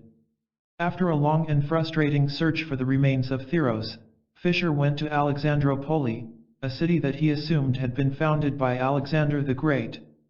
But a brochure there disillusioned him. Alexandropoli was a mere 2 centuries old. It had not even existed at the time when he and Philippa were supposed to have been lovers. Like the others, Philippa was a liar and a deceiver. In a chapter called Siren Call of the Hungry Ghosts, Fisher tries to analyze what has happened to him. And the answer seems simple. He had been involved with what Kardec called earthbound spirits, spirits who either do not realize they are dead, or have such a craving to remain on earth that they remain attached to it. These earthbound spirits, or, in Tibetan Buddhist phraseology, pretas, or hungry ghosts, are individuals whose minds, at the point of physical death, have been incapable of disentangling from desire. Thus enslaved, the personality becomes trapped on the lower planes even as it retains, for a while, its memory and individuality. Hence the term lost soul, a residual entity that is no more than an astral corpse in waiting. It has condemned itself to perish, it has chosen a second death. He quotes LTCOL. Arthur E. Powell, in a book called The Astral Body. Such spooks are conscienceless, devoid of good impulses, tending towards disintegration, and consequently can work for evil only, whether we regard them as prolonging their vitality by vampirising at seances, or polluting the medium and sitters with astral connections of an altogether undesirable kind. He also cites the modern American expert on out-of-the-body journeys, Robert Monroe. Monroe tells of encountering a zone next to the Earth plane populated by the dead who couldn't or wouldn't realize they were no longer physical beings. The beings he perceived kept trying to be physical, to do and be what they had been, to continue physical one way or another. Bewildered, some spent all of their activity in attempting to communicate with friends and loved ones still in bodies or with anyone else who might come along. The conclusion would seem to be that the vampire cannot be dismissed as a myth. But the reality of vampirism has very little in common with the Dracula legend. There is no fundamental difference between vampires and poltergeists, except that, fortunately, vampire phenomena seem to be far more infrequent. And what of the vampire's equally celebrated cousin, the werewolf? Here, as in the case of the vampire, we have many highly circumstantial reports. In the 110 years between 1520 and 1630, there are 30,000 in central France alone. Here they were called loups-garous. But there are also reports from Great Britain, Germany, Hungary, Spain, Holland, Belgium, Norway, Denmark, Sweden, Russia, Iceland, Lapland, and Finland. So it is difficult to dismiss them, as Russell Hope Robbins does in his Encyclopedia of Witchcraft and Demonology, as a sign of superstition or madness. A typical report is as follows. In 1598 a 16-year-old boy named Benoit Bidel, who lived at Nazan in the Jura region of France, was found dying from a stab wound. He claimed that he had climbed a tree and was picking fruit when his sister, who was down below, was attacked by a wolf. The boy tried to fight off the wolf with a knife, but he claimed that the wolf had snatched the knife from him. It had human hands, and stabbed him. The boy died, and a search of the area was made. A semi-imbecile girl named Perinette Gandilan was found. Deciding that she might be the werewolf, the townspeople killed her. Then someone remembered that her brother Pierre was scarred with scratches. He was arrested, together with his sister Antoinette and his son George. All 3 confessed to being werewolves. Judge Henri Boguet, author of Discourse on Sorcerers, visited the Gandilans in jail and said that they ran around on all 4s. They confessed that they had turned themselves into wolves with the aid of a witch's salve, and that they had attended sabbats. All 3 were sentenced to death and burned. Russell Hope Robbins takes the common-sense view that all 3 were insane. Another interesting possibility is suggested by Neville Drury and Stephen Skinner in The Search for Abraxas, 1971. Discussing Carlos Castaneda and his Don Juan books, they note that Castaneda described how the witch doctor Don Juan had taught him to make a paste of the root of the datura plant, also called devil's weed, and how, when he rubbed it on his body, he felt he was flying at great speed through the air. Is it possible, ask the authors, that the witches' salves of past centuries were made of some similar substance that produced the hallucination that they were flying? In fact, Lord Lytton had already made such a suggestion in his occult novel A Strange Story. Of course, much of Castaneda's work has been discredited since astute critics noticed that his books were full of factual contradictions, especially regarding dates, yet this particular suggestion remains highly plausible. In studying the reports of werewolves, one thing becomes clear: the werewolf was very closely bound up with witchcraft. The Gandelan family, whether they were insane or not, believed that they had attended witches' sabbats and that they were able to turn themselves into wolves by means of a salve. They believed that their powers came ultimately from the devil. It is interesting to note that Pierre Gandelan fell into a trance on Maundy Thursday and, when he had recovered, claimed to have attended a sabbat of werewolves. He believed, then, that he attended these sabbats in the spirit rather than in the flesh, a belief which ties in with theories of astral bodies. Indeed, according to the 19th century French magician Eliphas Levi, a werewolf is simply the astral body of the sorcerer projected into the shape of a wolf. It is undoubtedly true that many werewolves were people who suffered from delusions. In 1603, a mentally defective youth named Jean Grenier claimed to some girls that he was a werewolf. When he was arrested, he implicated his father and a neighbor. In fact, children had been attacked in the area. But the Parliament of Bordeaux took a surprisingly reasonable view for that period and accepted the father's explanation that his son was an imbecile. Jean was placed in custody in a monastery, where he died a few years later. In other cases, the explanation may be less simple. In the late 16th century, the case of a werewolf named Peter Stubb caused a great stir all over Europe. There had been many wolf attacks in the Cologne area, after a wolf had attacked a group of children, nearly tearing the throat out of one of them. A hunt was organized. The wolf vanished, but the hunters found a man, Peter Stubb, walking towards Cologne in the area where the wolf had apparently vanished. Under torture, Stubb confessed to being a werewolf, claiming that he was a witch and that the devil had given him a magic belt, which was never found, which enabled him to transform himself. He admitted to incest with his sister and daughter, with whom he had had a child. He claimed that he had killed many children, as well as large numbers of sheep, lambs, and goats, over a period of 25 years. He was broken on the wheel, his flesh pulled off with red-hot pincers, and then decapitated. His daughter and sister were sentenced to be burned. In medieval Europe, wolves were the commonest and most dangerous beasts of prey, and the sexual obsessions that drove Isabel Gaudy caused sexually frustrated peasants to identify with wolves. But the most curious question is how far their obsession caused actual physical changes.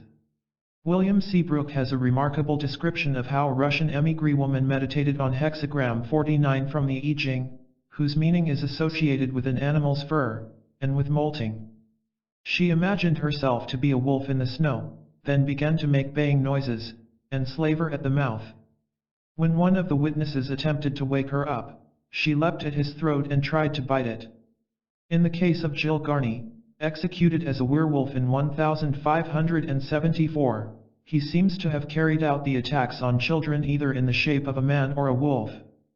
The charge, drawn up at Dole, alleged that he had seized a 12-year-old girl and killed her in a vineyard with his hands and teeth, then dragged her along the ground, with his teeth, into the wood at La Serra, where he ate most of her. He so enjoyed it that he took some home for his wife. This does not indicate that she was also a loup-garou.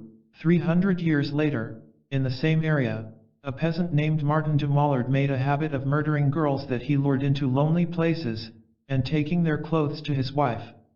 He would say, "I've murdered another girl," and then go off with a spade. She seems to have regarded these activities as a sign of mild eccentricity. Garney killed a 12-year-old boy in a wood, and was about to eat the flesh, although it was a Friday, when he was interrupted by some men. They testified that he was in human form, and Gamier agreed. But he insisted that he was in the shape of a wolf when he strangled a 10-year-old boy and tore off the leg with his fangs. He does not explain how a wolf could strangle anybody. He also attacked another 10-year-old girl, again wearing his wolf shape, but was forced to flee when interrupted. She died of her wounds. On this occasion, the peasants who interrupted Garni saw him as a wolf, but nevertheless thought they recognized Garni's face. He was sentenced to be burned alive. The rational explanation is that Stubb and Garni confessed to a great deal of nonsense under torture, and this is possible. But it is surely more significant that the great majority of werewolf reports date from the same period as the witchcraft trials in Europe, and that many werewolves, like the Gandilans, confessed to being witches. Our study of witchcraft has left no doubt that the majority of cases were miscarriages of justice, but that real witchcraft undoubtedly existed in Europe, and that many witches had intercourse with spirits they believed to be demons. We have also considered many cases of African witchcraft in which the sorcery undoubtedly worked, and even one in which a Catholic priest vouched that a man changed himself into a cassowary. In cases of vampirism, it seems a reasonable assumption that the vampire is a hungry ghost or earthbound spirit. In cases of lycanthropy, it seems clear that individuals with a taste for sorcery or witchcraft have attempted to invoke spirits in order to change into a wolf. In effect, such individuals were inviting the spirits to possess them. And, as in the case of vampirism, there seem to be powerful sexual undertones. In discussing werewolves in the occult, I have pointed out that many modern sex killers, for example, the child murderer Albert Fish and the necrophile Ed Gein, have behaved very much like the traditional idea of the werewolf. If Fish and Gein had been witches, it is easy to imagine them performing rituals to invoke spirits until they genuinely felt they had been transformed into beasts of prey. But how far would this cause actual physical changes? In the Gandilan case, we note that the 16-year-old victim, Benoit Beidel, said that the wolf had human hands, while in the Gamier case, Gamier confessed to strangling a young boy. And peasants who interrupted Gamier as he was attacking a 10-year-old girl said they thought they recognized his face. It certainly sounds as if the wolf remained in many respects human, rather like the upright beast into which Lon Chaney is transformed in the film of The Wolf Man. In his classic work Man into Wolf, the Jungian psychologist Robert Eisler suggests that early man had to transform himself from a herbivorous ape into a carnivore struggling for supremacy with other carnivores, and that in the course of this battle, he deliberately acquired something of the ferocity of the wild animal. In his novel Steppenwolf, Hermann Hesse writes of a quiet, scholarly man who likes to imagine himself transformed into a wolf of the steppes, and who writes in a poem about attacking a girl. The lovely creature I would so treasure, and feast myself deep on her tender thigh, I would drink of her red blood full measure, then howl till the night went by. We should also bear in mind Allan Kardec's remark that spirits are able to possess those whose affinities they share, and that many sex killers, from the 19th century American mass murderer H. H. Holmes to Peter Sutcliffe, the Yorkshire Ripper, have believed themselves possessed by the devil. Is it not conceivable that lycanthropy, like vampirism, should be understood as a special case of demoniacal possession? As we have seen in the chapter on witchcraft, the occult tradition recognizes another type of spirit, the nature spirit or elemental. The psychic Jeffrey Hodson described the huge, crimson, bat-like thing that he saw in the Lake District. Like the vampire and the werewolf, the elemental can be found in all mythologies of the world. The name obviously implies that such entities are connected with the four elements of the ancient philosophers, earth, air, fire, and water, respectively gnomes, sylphs, salamanders, and undines. And since we now know that there are 92 natural elements, it would seem that we can at least dismiss this notion without fear of being accused of scientific materialism. On the other hand, the Cambridge Don Tom Lethbridge, whom we met in an earlier chapter, was convinced that there was some scientific foundation for the belief in elementals. When Lethbridge was 18, he and his mother had gone for a walk in the Great Wood near Wokingham, and, at a certain spot, had both experienced a sense of deep depression. A few days later they heard that the body of a suicide had been discovered a short distance from where they were standing. 42 years later, after he had retired to an old house in Devon, Lethbridge, and his wife Mina went out one Sunday afternoon to collect seaweed for the garden from nearby Leitrim Bay. It was a grey, damp day in January, and almost as soon as they walked onto the beach, both felt as if they had stepped into a kind of blanket, or fog, of depression and fear. Mina came hurrying back from the other end of the beach, saying, "I can't stand this place any longer. There's something frightful here." The following Sunday they returned to Leitrim Beach. Again they encountered the same fog of depression at the same place. He noted that it was close to a spot where a tiny stream ran down from the cliff. When they went to the spot where Mina had experienced the depression the previous week, it was overwhelming, so strong as to make me feel almost giddy. He likened it to being in bed with a high temperature when one is full of drugs. They went to the cliff top and Tom began to make a sketch while Mina wandered off.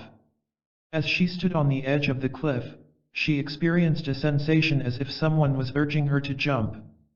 Back at home, Tom thought he saw a clue. Lethbridge was an excellent dowser, so good that he often used it in his archaeological work. On one occasion, as an experiment, he had allowed a friend to blindfold him then lead him over ground that contained volcanic dikes. His dowsing rod had located every one of them. Dowsing, he was convinced, was some kind of response to the electrical field of water. If he had known about split brain physiology, he might have carried his speculations further and suggested that it is the right hemisphere that responds. But suppose this field could record emotions? Lethbridge was not, apparently, aware of Sir Oliver Lodge's tape recording theory of ghosts. But the theory he came to formulate was in many ways similar, that when strong emotions occur in certain places, they are somehow recorded, and can be picked up later by someone who is sensitive to such things. This, he thought, explained the feeling of depression in the Great Wood. The emotions of the man who had committed suicide lingered like a bad smell. In the case of Mina's urge to jump from the cliff, Lethbridge speculated that someone had intended to commit suicide by jumping from the same spot, and that she was somehow responding to the recording of his depression. At this stage, Lethbridge did not assume that the man had actually jumped. He might have gone home, had a large whiskey, and felt better. But he discovered later that a man had, in fact, committed suicide from the place where Mina was standing. In his book Ghost and Divining Rod, Lethbridge speculates on how the classical belief in nymphs came about. Suppose a youth sits down on the bank of a stream, and falls into a vivid sexual daydream in which he imagines a girl, unaware of his presence, taking off her clothes and bathing. His excitement is so strong that his mental image of the naked girl is recorded on the electrostatic field of the water. Some time later, a casual passerby, thinking of nothing in particular, and therefore in a receptive state, catches a glimpse of a naked girl in the stream, and a moment later, she vanishes. He naturally supposes that she is a supernatural being who has made herself invisible when she sensed that she was being watched. Lethbridge coined the name Naiad Field for the recording medium of the water. The Great Wood near Wokingham was not particularly damp, and this led Lethbridge to suggest that woods possess their own kind of electrical field, for which he coined the term Dryad Field, after the Greek word for a wood nymph. He went on to suggest that open places, like moors or deserts, and mountainous areas might have their own type of electrostatic field, and that this could account for similar tales of spectral beings seen there. Lethbridge coined the word ghouls for the kind of unpleasant feeling he experienced in the Great Wood, and applied the word ghost to actual appearances, like the man in hunting kit he had seen in his friend's rooms in Cambridge. But even Lethbridge had to admit that his neat scientific theory of elemental fields failed to explain some of his own experiences. In 1924 he had visited the island of Skellig Michael off the coast of Kerry. He had climbed a hill to look at the ruins of an 8th century monastery when he noted a heap of rubbish halfway down the cliff face. As he made his way down towards it, he was overtaken by an odd conviction that someone wanted to push him over the cliff, and the feeling was so strong that he changed his mind and went back. According to his later theory, he had experienced a ghoul like the one that made Mina feel she ought to jump from the cliff. But shortly afterwards, as he walked down the hill in front of the monastery, he experienced a sensation that there was someone behind him, and he was suddenly flung flat on his face by a blow. When he sat up, he was alone on the hillside. Clearly, this was not a ghoul, a tape recording of negative emotions. A telegraph operator on the mainland told him that the lighthouse on the island had been haunted since a shipwreck. But Lethbridge thought that whatever had knocked him on his face was some kind of poltergeist. In Ghost and Ghoul, where he tells the story, Lethbridge goes on to speculate about the nature of the poltergeist. He discusses the notion that poltergeists take their energy from disturbed adolescents, and adds that many still think that the mind of the individual concerned is linked with that of some subhuman personality. But he then goes on to talk about psychokinesis, and ends by suggesting that his experience on Skellig Michael could be explained in terms of some person who saw the shipwreck, and whose shock had created some kind of delayed psychokinetic effect. He fails to explain where the poltergeist had obtained the energy to knock him down. Or rather, he throws off casually the suggestion that the energy was somehow connected with the ancient religious site. We are in a position to recognize that Lethbridge was closer to the truth when he suggested that the poltergeist is some subhuman personality. His elemental field hypothesis is a bold and interesting attempt to create a scientific theory that can explain ghosts and ghouls. But Lethbridge lacked the actual experience of poltergeists that led Guy Playfair to recognize that, in many cases at least, they are spirits. If he had, he would have recognized that his tape recording theory of ghosts simply fails to cover the facts. Elsewhere in Ghost and Ghoul, Lethbridge goes on to discuss the most familiar type of elemental known to folklore, the Sith or fairy, and he records with amusement that a Scotsman of his acquaintance, an old boatman named John M. Robertson, was a firm believer in the Sith. When Lethbridge and some Cambridge friends were on the Sheant Islands, in the Hebrides, one of them placed his coat and his lunch beside a rock on a hilltop. When he went back, they had vanished. The rest of the party laughed and said that a gull had probably taken them. But while a gull might well help itself to someone's lunch, it would certainly ignore a coat. His friend was so certain that no one could have taken them without being seen that he declared they had been removed by some supernatural agency. John M. Robertson agreed, declaring that the Sith were the culprits. Lethbridge's later experience on Skellig Michael led him to wonder whether Robertson might not be closer to the truth than the skeptical young men from Cambridge, and that his friend's coat might have been taken by some kind of poltergeist, like the one that knocked him down on Skellig Michael. But he remained adamant that the fairies described to him by various Scottish and Irish countrymen were some form of mental projection, a euphemism for hallucination. 3 decades earlier, the poet W.B. Yeats had arrived at a different conclusion. Yeats's early poems are full of fairies, but at the time Yeats was convinced that this was wishful thinking. What changed his mind was a collaboration with his friend and patroness, Lady Augusta Gregory. In the summer of 1897, Yeats had been staying with Lady Gregory at her home, Coole Park, and the two of them began collecting fairy stories from the local peasantry. Yeats's acquaintance with the extraordinary Madame Blavatsky, founder of the Theosophical Society, had already convinced him of the existence of spirits. Now the sheer factuality of so many descriptions of fairies, many of them eyewitness accounts, convinced him that they could not be dismissed as products of the folk imagination. G.K. Chesterton, who met Yeats a few years later, was impressed by his insistence on the factual reality of fairies. He was the real original rationalist who said that the fairies stand to reason. He staggered the materialists by attacking their abstract materialism with a completely concrete mysticism, imagination. He would say with withering contempt, there wasn't much imagination when Farmer Hogan was dragged out of bed and thrashed like a sack of potatoes. That they had out. The Irish accent warming with scorn, they had out and thumped and that's not the sort of thing that a man wants to imagine. Chesterton goes on to make a point of basic importance. It is the fact that it is not abnormal men like artists, but normal men like peasants, who have borne witness 1,000 times to such things. It is the farmers who see the fairies. It is the agricultural laborer who calls a spade who also calls a spirit a spirit. It is the woodcutter with no axe to grind, who will say he saw a man hang on the gallows, and afterwards hang round it as a ghost. A few years later, Yeats was to encourage the Orientalist W.Y. Evans Wentz, best known for his translation of the Tibetan Book of the Dead, to study the folklore of the fairies. The result was Wentz's first book, The Fairy Faith in Celtic Countries, 1911, a bulky and scholarly volume, based upon his own extensive fieldwork. Yeats's friend, the poet A.E.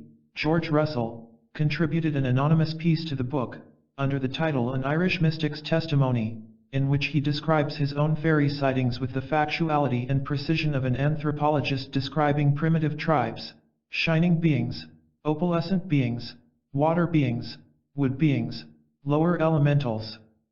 The first of the fairies I saw I remember very clearly. There was first a dazzle of light, and then I saw that this came from the heart of a tall figure with a body apparently shaped out of half-transparent or opalescent air, and throughout the body ran a radiant electrical fire, to which the heart seemed the center around the head of this being, and through its waving luminous hair, which was blown all about the body like living strands of gold, there appeared flaming wing-like auras.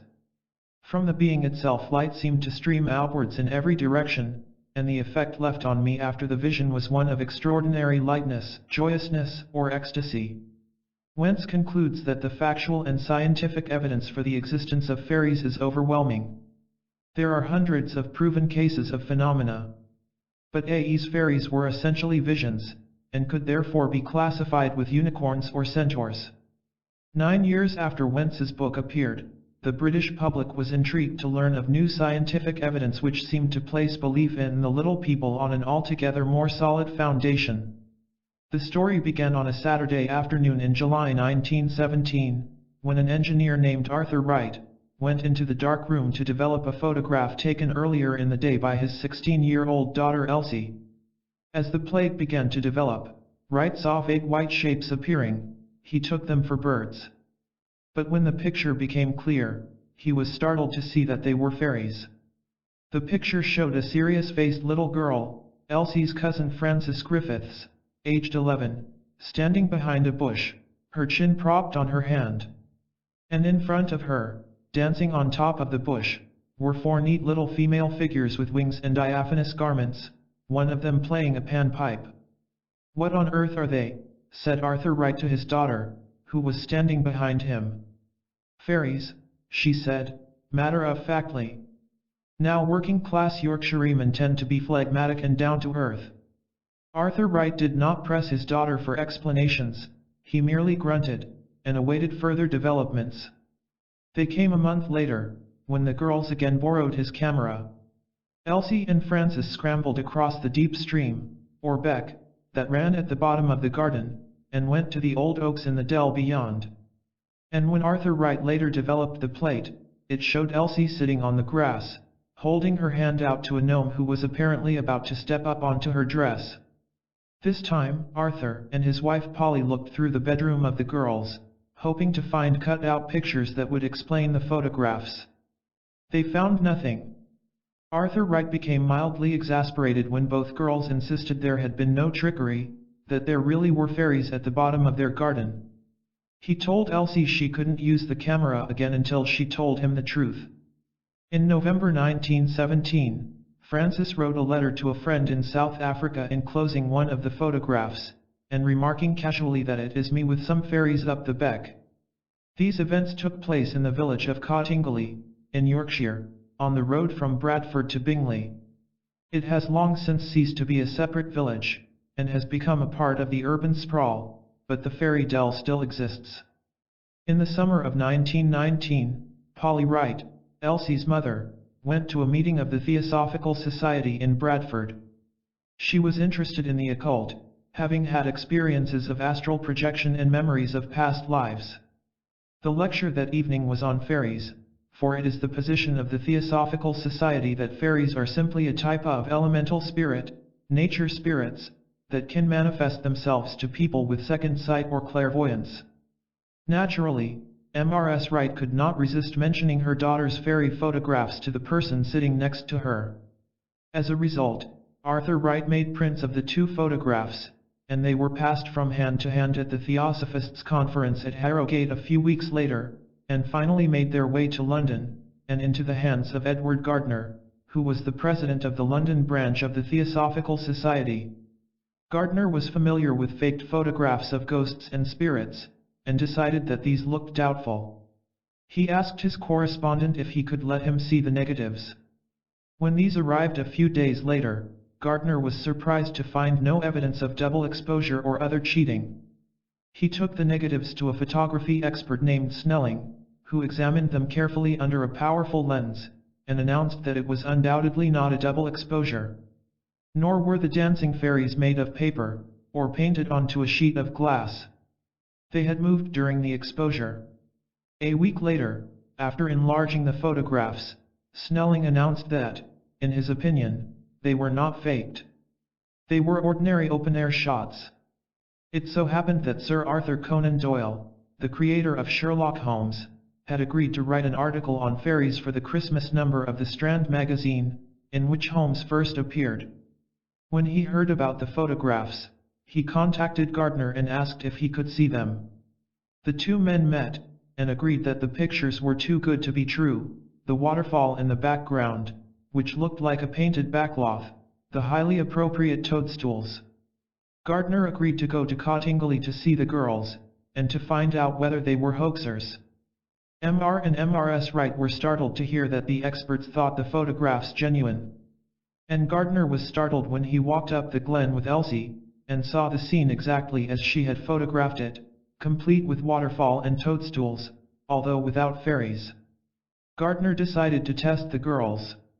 2 cameras were bought, and the film plates were sealed so they could not be tampered with.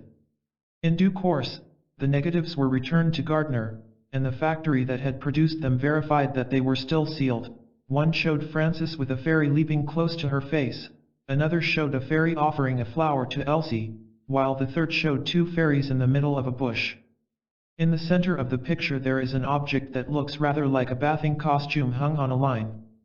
Elsie apparently had no idea what this was, but Gardner, with his wider knowledge of fairy lore, identified it as a magnetic bath which fairies weave in dull weather. It had rained continually that August. Once more, the experts got to work to try to discover if the photographs had been faked. Again, they concluded that they were genuine. That Christmas, Doyle's article on the fairies appeared in the Strand magazine and caused a sensation. Inevitably, the majority of people thought it was a hoax, yet no expert on photography was able to say anything conclusive about how it might have been done. A reporter on the Westminster Gazette learned the true identities of the girls. Conan Doyle had used pseudonyms to protect them from publicity, and went to see them. He concluded that everyone seemed honest and genuine, and there was no evidence of trickery. Arthur Wright was baffled by it all, and deeply disappointed that Conan Doyle was naive enough to be taken in, bamboozled by our Elsie, and her at the bottom of her class. Conan Doyle was himself puzzled and critical, yet he could not discount the possibility that these were real fairies, nature spirits of some kind. He contacted a well-known clairvoyant named Geoffrey Hodson, and Hodson went to Cottingley, talked to the girls, and went to the dell with them. He also saw fairy forms. We have met Hodson in connection with a bat-like elemental. By the end of 1921, most people had lost interest in the fairies. Conan Doyle was to write a book about the case, called The Coming of the Fairies, which came out in 1922, but there was no re-investigation. In 1965, Elsie, then in her 60s, was tracked down in the Midlands by a Daily Express reporter, Peter Chambers. His own conviction was that the pictures were faked, and Elsie's comment that people should be left to make up their own minds on the subject only deepened his skepticism. Elsie made the curious remark, "As for the photographs, let's say they are pictures of figments of our imagination, Frances and mine, and leave it at that." In 1971, Elsie was asked by the BBC's nationwide program if her father had had a hand in the taking of the photographs. She replied, "I would swear on the Bible that father didn't know what was going on." But when asked if she would swear on a Bible that the photograph were not tricks, she replied after a pause, "I'd rather leave that open if you don't mind, but my father had nothing to do with it, I can promise you that." Again she seemed to be coming close to admitting that there was some kind of fraud. On the other hand, when Frances was asked by Yorkshire Television if the photographs were fabricated, she replied, "Of course not. You tell us how she could do it. Remember, she was 16 and I was 10. Now then, as a child of 10, can you go through life and keep a secret?" This, it seemed, was the chief argument in favor of the fairy photographs, that it seemed unlikely that Frances and Elsie would and could keep such a secret for so long. Frances made this comment in 1976. The occasion was a television program about Frances and Elsie, which had been suggested by the Yorkshire psychical investigator Joe Cooper. Which is why, on September 10th, the two women turned up at a house on Main Street, Cottingley, opposite the house where the Wright family had lived half a century earlier. During that time, Elsie had lived in India with her husband Frank Hill, a Scots engineer. Frances had married a soldier, Frank Way, and had spent much time with him abroad. Joe Cooper describes Frances as a bespectacled woman of middle class in height, wearing fashionable denim clothes but with a dash of red and black about the scarf and blouse. Elsie, when she arrived, looked a good 10 years younger than her 75 summers, dressed in fashionable slacks and motte gear, with a black billycock hat. During the day, Cooper became friendly with the two women, even carrying Elsie over a stile. The camera team interviewed locals, who all expressed extreme skepticism about the photographs, and filmed the women down by the beck. Interviewer Austin Mitchell made no secret of believing that the case of the Cottingley fairies had started as a joke, then got out of hand. Cooper was inclined to believe them. On camera, Elsie and Frances identified the place where they had seen a gnome, and flatly denied that they had fabricated the photographs. "Of course not," said Frances. And interviewed by Mitchell, Joe Cooper stated his view that the girls had seen an elemental form of fairy life, that is to say, nature spirits. After all, W.B. Yeats and thousands of his fellow countrymen were quite certain about the existence of fairies. In 1977, there was an interesting development. A researcher named Fred Gettings, working on 19th century fairy illustrations, came upon Princess Mary's Gift Book, published during the First World War to make money for the Work for Women Fund. It contained a poem called A Spell for a Fairy by Alfred Noyes, and this was illustrated by Claude Shepperson. And two of the fairies in his illustration were virtually identical with the fairies in the first Cottingley photograph, showing Frances looking over the heads of 5 prancing fairies. Their positions had merely been reversed. In August 1978, the New Scientist reported that the magician James Randi, the Amazing Randi, and the Committee for the Scientific Investigation of Claims of the Paranormal, (CSICO), had put the photographs through an image enhancement process, and found that this revealed strings holding up the fairies. When Joe Cooper told Elsie about the article, she merely laughed and pointed out that there was nowhere in the region of the beck where string could be strung. After a TV play about the fairies had been broadcast in October 1978, Randi expressed indignation that the BBC had failed to state clearly that the photographs had been proved to be fakes. In 1981, Joe Cooper was writing a book on telepathy, and had some correspondence with Frances, who now lived in Ramsgate, about it. In September 1981, she asked him to go to see her, telling him that there were some things he should know.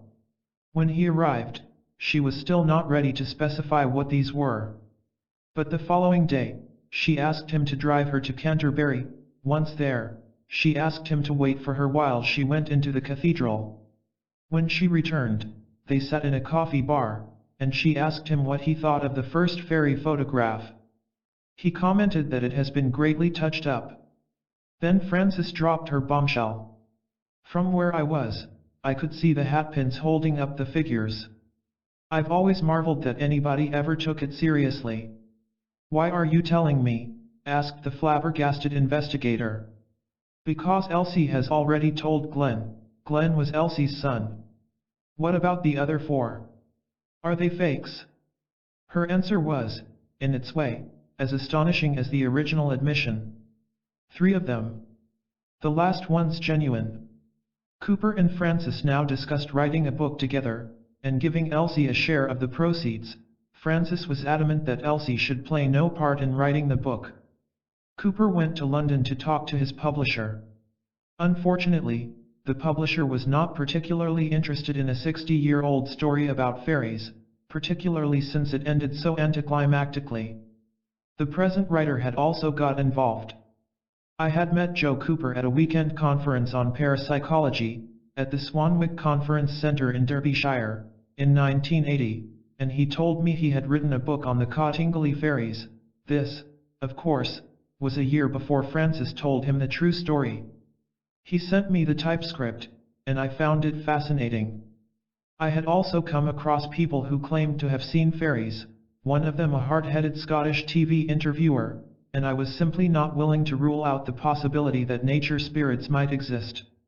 Joe's own researches into the paranormal had convinced him that elementals could not simply be ruled out as an absurdity. In fact, I was on my way to Yorkshire to research the Black Monk of Pontefract, see Appendix, an investigation that led me, as I shall describe, to accept the notion that poltergeists are spirits, and not simply a form of RSPK, recurrent spontaneous psychokinesis. So it was hardly logical for me to deny the existence of nature spirits on the grounds that only a child could believe in them. But even in its original version, the problem with Joe Cooper's book was obviously that the story was too slight. It could be told in 50 pages. The rest had to be some kind of padding. And since, at that point, both Francis and Elsie were still insisting that the photographs were genuine, there was no real conclusion. I tried to find a publisher for the book, but was unsuccessful. And at this point, Joe said he wanted to rewrite it anyway, and there the matter rested. It was in the following year that Francis finally came clean. Oddly enough, Joe was excited that the case had finally reached a definite conclusion. When he told me about Francis's confession, I was less optimistic. If the book ended with Francis's confession, it would be a damp squib. Joe Cooper came to the same conclusion. Late in 1982, a part work called The Unexplained, on which I was a consultant editor, published his article, Cottingley, At Last the Truth, in which he revealed that the fairies in the first 4 photographs were cut out stuck to the branches with hat pins. Understandably, this upset both Francis and Elsie. When Francis called Joe's wife on New Year's Day, 1983, and Joe answered the phone, she called him a traitor and hung up. She died in 1986. Elsie died in 1988, maintaining to the end that she did not believe in fairies. Which seems to be the end of the story. Or is it? Certainly the skeptics are justified in regarding the case as closed. Possibly they are correct. Yet before we make up our minds, there is a great deal more to be said. What Francis is asking us to believe is this. She came to England from South Africa in 1917, when she was 10, and went to stay with her 16-year-old cousin Elsie in Cottingley. Elsie had always been fascinated by fairies, and claimed to have had some odd ghostly experiences. She insisted that when she was 4 she was regularly visited in bed by a woman in a tight dress buttoned up to her neck. And when she was 6, she woke up one night and called for a drink. When no one replied, she went downstairs, and found a strange man and woman in the house. She asked where her parents were, and was told they had gone out to play cards with the neighbors. When Elsie said she wanted to go and find them, the man opened the front door for her. Her parents, who were, in fact, playing cards with the neighbors, were greatly alarmed to hear about the man and woman, for they had left the house empty. But when they went to investigate, the house was empty. Francis had had no psychic experiences. But in the spring of 1918, she saw her first gnome. She had gone down to the beck after school when she noticed a phenomenon she had often observed before. A single willow leaf began to shake on the tree by the stream. Then a small man, all dressed in green, was standing on the branch. Francis watched, breathless, terrified of disturbing him. Then the little man looked straight at her, and disappeared. After that, she claimed, she often saw little men wearing coats of grayish-green and matching caps by the beck. She gradually reached the conclusion that the little men were engaged in some kind of purposeful activity, perhaps associated with helping plants to grow. Later, she began to see fairies, with and without wings. These were smaller than the elves, with white faces and arms, and often seemed to be holding some kind of meeting. Elsie, she insists, never saw the fairies or little men. It was after falling in the stream yet again that Frances admitted that she went to the beck to see fairies. And it was the total skepticism of the adults that led Elsie to decide to take some fairy photographs. This was not a simple desire to deceive. Elsie believed Frances when she said she saw fairies. Her own psychic experiences made it quite plausible. She wanted to shake the credulity of the grown UPS. So the photographs were taken with cutouts propped up by hat pins. When the world suddenly became interested in their fairies, they were in a difficult position. The photographs were fakes, but the fairies really existed. If the whole thing had been a hoax, it would have been easier to confess. But it was not a hoax, not totally, anyway. They were in an embarrassing and anomalous position. If they admitted that the photographs were fakes, they would be implying that the whole affair was nothing but a hoax. And that would be untrue, as continuing to maintain that the photographs were genuine. So they kept silent. When the whole affair blew up again in 1965, the situation was more or less unchanged. Elsie, now a hard-headed woman in her 60s, was no longer so convinced that Frances had seen fairies, yet she was absolutely certain that she had had psychic experiences, and was therefore prepared to be open-minded. As to Frances, she had seen fairies and had nothing to retract. In a letter to Leslie Gardner, the son of Edward Gardner, Elsie remarked that after her interview with Peter Chambers, in 1965, in which she had declared that people must judge for themselves, and that the pictures were of figments of our imaginations, Frances had said indignantly, "What did you say that for? You know very well that they were real." Frances had always maintained that the fairies were real. In November 1918 she sent the first fairy photograph to a friend in South Africa, and scrawled on the back, "Elsie and I are very friendly with the Beck fairies. It's funny I never used to see them in Africa. It must be too hot for them there." In his original typescript of the Cottingley book, Joe Cooper had included a chapter called Other Sightings, consisting of accounts of fairies related to him by other people, and it makes clear why he believed Frances. One man, a healer, told how he was sitting with a girl in Gibraltar, eating a sandwich, when it was snatched from him by a little man about 18 inches high. An 80-year-old officer of the Theosophical Society insisted that when he was a small boy, he was often visited in bed by a green-clad gnome. Another old man described seeing a green-clad gnome, about 2 feet high, walking along a path in a cornfield. Some young male students told how, when walking in a wood near Bradford, they saw fairies who were circling and dancing, but who were invisible to the direct gaze. They could only be seen out of the corner of the eye. An elderly lady showed Cooper a photograph of a gnome seen through a frosty window. She claimed that she had come down one morning, seen the gnome, and rushed upstairs to get her camera. The photograph also shows diminutive white rabbits. In his book Modern Psychic Experiences, Joe Cooper publishes most of these accounts, together with many more. A New Zealand medium named Dorothy described how she used to play with a spirit girl called Mabel as a child, and how she had first seen fairies, who came from under plants. One day she came home to find her father unconscious on the floor. A gastric ulcer had perforated, and the fairies took charge and escorted her to the door of the doctor. Joe Cooper's own niece Jo, in her 30s, described how, at the age of 16, she had seen 3 small men crouching on top of a wall. When I wrote about the Cottingley fairies in Poltergeist, I also went to some trouble to find accounts of real fairies. I described being interviewed on television at the 1978 Edinburgh Festival by a man called Bobby, whose surname I forgot to note in my journal. In the pub next door he told me casually that they had once seen a gnome standing on the pavement outside a convent gate, and that it had scared the hell out of him.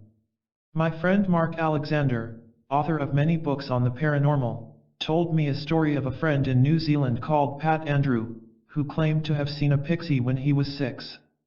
Years later, after seeing a stage hypnotist, Mark and Pat Andrew began experimenting with hypnosis on one another. Mark had no doubt that Pat Andrew was genuinely hypnotized, and one day decided to try and regress him to the age at which he saw the pixie. The result was an amazing one-sided conversation that left Mark in no doubt whatever that, whether Andrew had really seen a pixie or not, he undoubtedly believed he had. One of the most circumstantial accounts I know of an encounter with a pixie is recounted by another friend, Lois Bourne, in her book Witch Among Us.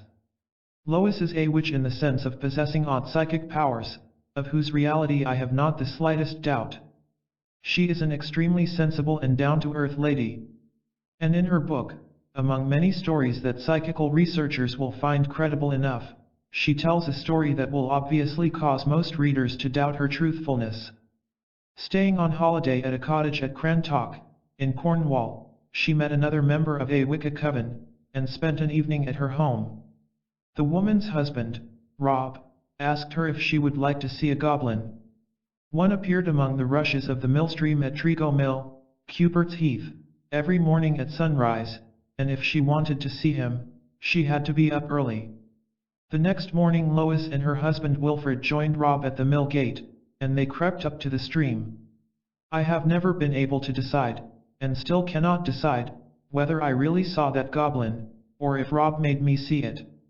Whatever it was, there, sitting on a stone calmly washing his socks, was an elfin creature with a red hat, green coat and trews, one yellow sock on, and one in his tiny hands in the process of being washed. I remember thinking at the time in my sleepy, befuddled but practical way, what an atrocious color combination. Suddenly he saw us and he disappeared. "Now do you believe me?" asked Rob.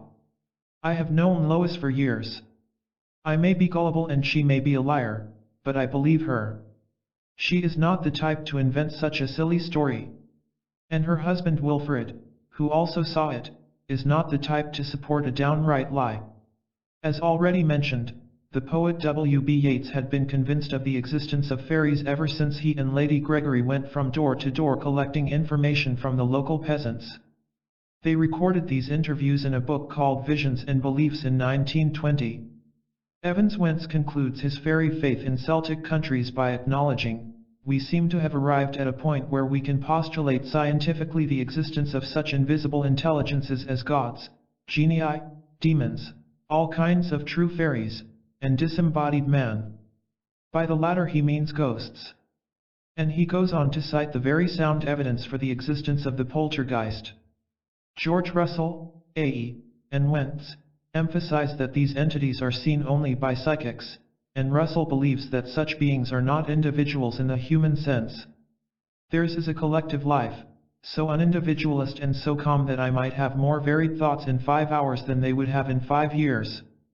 When all this is taken into account, we may feel that the notion that Francis really saw fairies by the beck in Cottingley no longer seems quite so absurd. 15. Standing Stones and Spacemen. Lethbridge, as we have seen, was fascinated by the problem of Earth forces, and the notion that they are responsible for the sacredness of religious sites. He comments again and again on the fact that so many Christian churches are built on ancient pagan sites, and on that curious directive issued by Pope Gregory the Great that where possible, Christian churches should be built in these places. It could be, of course, that he was simply trying to recruit converts who happened to be attached to the old religion of the witches.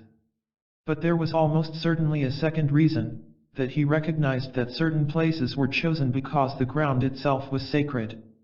Stonehenge is an example, so is the Cornish circle of standing stones known as the Merry Maidens. In both these places, Lethbridge's dowsing rod detected powerful forces. When he placed his hand on a stone at the Merry Maidens, while he was using a dowsing pendulum with the other hand, a pendulum can be more sensitive than a dowsing rod, he experienced a tingling force, not unlike an electric shock. He theorized that ancient priests had recognized this force in the earth, and had ordered the stones to be placed there to conduct the force, rather as an acupuncturist places the needles at the crossing points of certain meridians in the body. It is a pity that Lethbridge was unaware of the work of his predecessor Alfred Watkins, a Hereford brewer who had also been intrigued by sacred places. Half a century earlier, on June 30, 1921, Watkins was riding his horse across the hills near Bridwardine, and as he paused on a hilltop, he noticed something that excited him. He could see a number of straight tracks and ancient footpaths running across the countryside, and he now observed that they seemed to connect up old churches, standing stones, and ancient mounds, known as tumps or tumuli. It struck him that what he was looking at was ancient man's equivalent of a telecommunications system. Some of these tracks, he thought, were simply trade routes, while others must have some religious significance, since they connected sacred sites. He decided to call them ley lines, from the old word for an enclosed field. It is, in fact, fairly easy to create a straight line that runs for miles across country, even if it has to go uphill and down dale. The technique is known as ranging a line, and it requires only 3 staves. The man constructing the path drives the first staff into the ground, and then closes one eye and looks beyond it to the hilltop, or whichever point he wishes to go towards. An assistant then places a second staff in line with the first. The third staff is placed further along still, in such a position that it is blotted out by the second. Then the first staff is pulled up, and the process continues. The men who originally marked out these old straight tracks were, Watkins thought, probably of priestly rank, and would carry a staff as a badge of office. This may explain the great hillside figure called the Long Man of Wilmington, who seems to be holding a long staff in either hand. Watkins's suggestion led to the formation of an old straight track club, whose members spent their weekends looking for new ley lines. One of its members made an interesting and puzzling observation in the late 1930s, that, very often, 2 tracks ran parallel. But why should there be 2 tracks, like railway lines, when one would suffice? A retired solicitor named Guy Underwood found what he thought was the answer. He spent his retirement dowsing around stone circles, and he noticed that his dowsing rod often showed 2 parallel tracks of some underground force running for miles. And when he examined holy sites, like Stonehenge, he found many of these double tracks, named by him aquastats. They seemed to be lines of some kind of magnetic force. Watkins had never suspected that his straight tracks were anything but trade routes or tracks between churches. Now Underwood was suggesting that they followed lines of underground force. Moreover, at sacred sites, he found that these lines often formed a spiral. Ancient rock carvings all over the world display the same spiral pattern. Could this be because it is the obvious symbol for this sacred earth force? In the 1960s, when the occult revival was in full swing, another student of ancient monuments, John Mitchell, revived Watkins' now forgotten ley lines. Oddly enough, or perhaps not so oddly, as it turned out, Mitchell began as a student of the strange phenomenon known as flying saucers or UFOs. These had leapt to international prominence in the late 1940s, after a businessman named Kenneth Arnold, flying his private airplane near Mount Rainier, in Washington state on June 24, 1947, had sighted 9 shining disc-like objects flying in V formation. Other sightings poured in, and in Kentucky in January 1948, Captain Thomas Mantell, piloting a Mustang, tried to follow a flying saucer to 20,000 feet and fell out of the sky. From then on, there were thousands of UFO sightings, and books about them poured off the presses, to the disgust of orthodox scientists, who regarded it all as mass hysteria. What John Mitchell noted was that many of the places where flying saucers were reported were also places of ancient sanctity, and that in many cases their flight path seemed to follow ley lines. This led Mitchell to re-examine the evidence of Watkins and Underwood.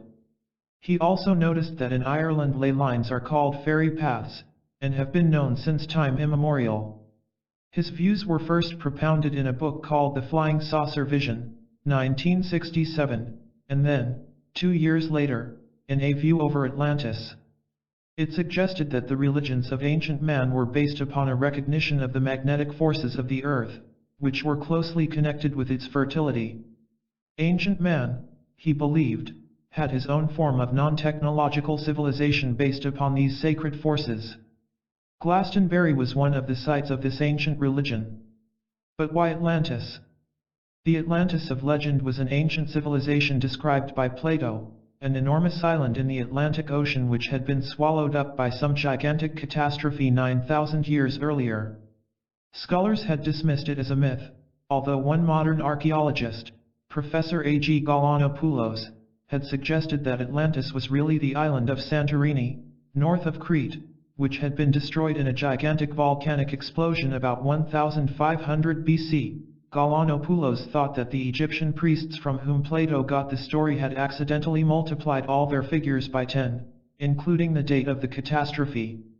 What Mitchell was suggesting is that the story of Atlantis indicates that there had been a complex civilization long before those that are known to history, and that folk memories of this civilization survive in legends of the Golden Age. Primitive religions were an interaction between man and nature, an interaction that modern man has totally forgotten. One effect of Mitchell's book was to turn Glastonbury into a place of pilgrimage for hippies, another was to create a new interest in ley lines and earth magic. Lethbridge, living quietly in Devon, knew none of this. Yet his own studies had brought him remarkably close to the same ideas. He had noticed, to begin with, how often churches called after Saint Michael are found along the lines that join sacred places.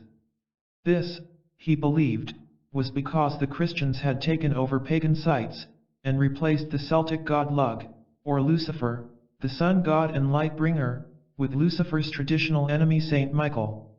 Lethbridge's interest in Saint Michael and in the standing stones that so often seemed to be associated with him, or with the sun god, led him to wonder about another ancient mystery, the legends of the great war in heaven between Saint Michael and the dragon. Was it possible that this was also something more than a primitive myth? Lethbridge began from the same question that had intrigued John Mitchell: why were there legends of a golden age? What made men of the Bronze or Iron Age, who were, after all, so much better off than their forefathers, look back nostalgically to some idyllic past? He was also fascinated by the passage in the 6th chapter of Genesis about the sons of God finding the daughters of men desirable, and fathering children on them. It adds that there were giants in the earth in those days, and that the daughters of men bore children to them. And, since he was so interested in the question of Saint Michael and his enemy the dragon, he wondered about the passage in Revelation 12 about a war in heaven when Michael and his angels fought against the dragon. The solution that suggested itself to him struck him as so preposterous that he delayed publishing it for a long time.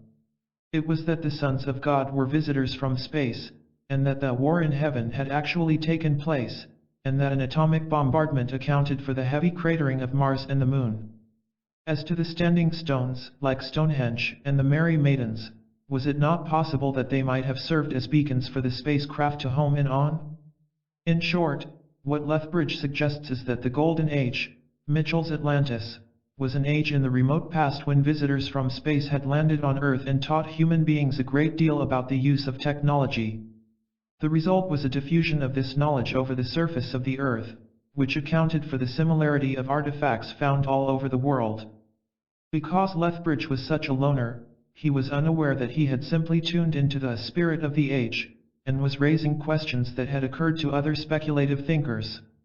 Lethbridge was, in fact, devastated to discover just before his death that his spacemen idea had been suggested by the Swiss writer Erich von Däniken, in a book called Memories of the Future, 1967, and translated as Chariots of the Gods, which suggested that all kinds of ancient artifacts and monuments, including the Great Pyramid, were the work of spacemen.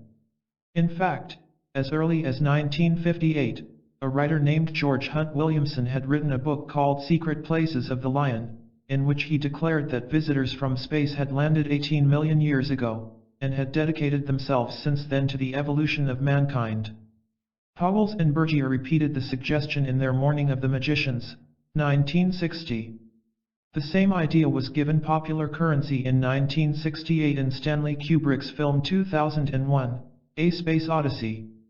If Lethbridge had had time to study Däniken more carefully, he would have felt less chagrined. Although Däniken achieved international bestsellerdom with his books on space visitors, scholarly analysis revealed that most of his ideas were simply absurd guesses or distortions of fact.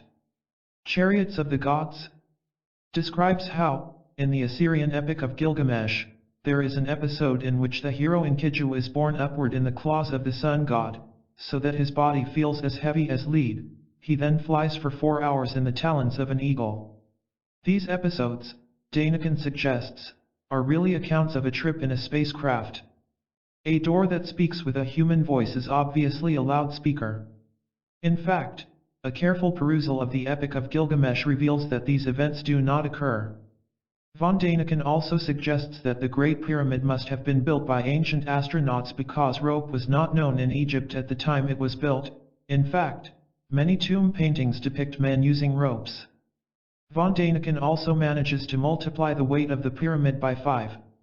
He insists that the statues on Easter Island must have been built by spacemen, because carving them and moving them was beyond the technology of the Easter Island natives. But modern Easter Icelanders disproved that by carving and erecting a statue for the benefit of the explorer Thor Heyerdahl.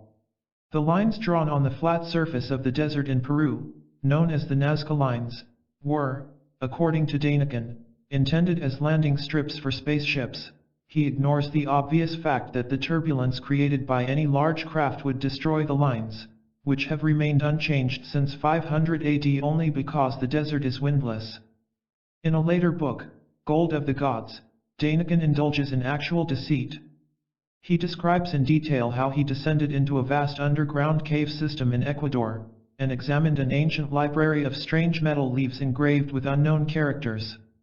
Later exploration of the caves revealed no such library, and when Daniken's companion revealed that Daniken had not even ventured underground, Daniken himself admitted that this was true, but explained that the writers of books like Gold of the Gods are permitted to embroider their facts. The result of all this is that Daniken has now been totally discredited, and that the ancient astronaut theory associated with his name has few serious supporters. This is a pity, for there is far more convincing evidence than that presented by Daniken.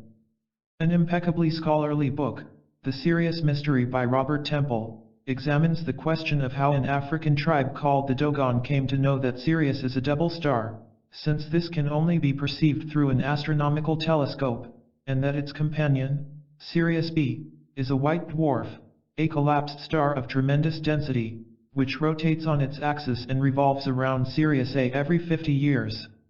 Temple argues that the Dogon derived their knowledge from ancient Egyptians, who in turn must have learned it from space visitors. Opponents of the theory have argued that early white missionaries may have brought astronomical knowledge to the Dogon, but there is not the slightest scrap of evidence for this. The Dogon themselves insist that their knowledge of the digit Arya star, as they call it, is part of their ancient tradition. More interesting evidence can be found in another scholarly study, Maps of the Ancient Sea Kings, 1966, subtitled Evidence of Advanced Civilization in the Ice Age, by Professor Charles Hapgood. In 1956, a Turkish naval officer presented a copy of an ancient map to the U.S. Navy Hydrographic Society. A student of old maps, Captain Arlington Mallory, concluded that it showed the Antarctic coast of Queen Maud Land in the days before its bays were covered over by ice, about 6,000 years ago. Hapgood decided to recruit his students at Keene State College into the project, and got them studying the Piri Reis maps. Piri Reis was not, as Pauwels and Bergier state, a 19th century naval officer, but a Turkish pirate of Greek nationality who was beheaded in 1554, and whose seafaring maps had been preserved in the Topkapi Palace in Istanbul. These also showed Antarctic bays that have been frozen over for 6,000 years, yet seafaring began only about 2000 BC. The obvious conclusion seemed to be that a seafaring civilization existed in 4000 BC. This, admittedly, is hardly proof of Lethbridge's space visitors. Perhaps men built ships 2000 years earlier than anyone suspected. At the time the Sumerians were creating the earliest known civilization in Mesopotamia, and, of course, before the birth of writing. What seems altogether odder is the evidence of another map, the Haymaking chart, which showed a land bridge across the Bering Straits which has not existed for 12,000 years. Hapgood argued that all this seemed to show that a worldwide civilization with a powerful navy probably existed 12,000 years ago, at a time when, according to historians, the Earth was inhabited only by primitive Stone Age hunters. and the earliest farmers had not yet appeared.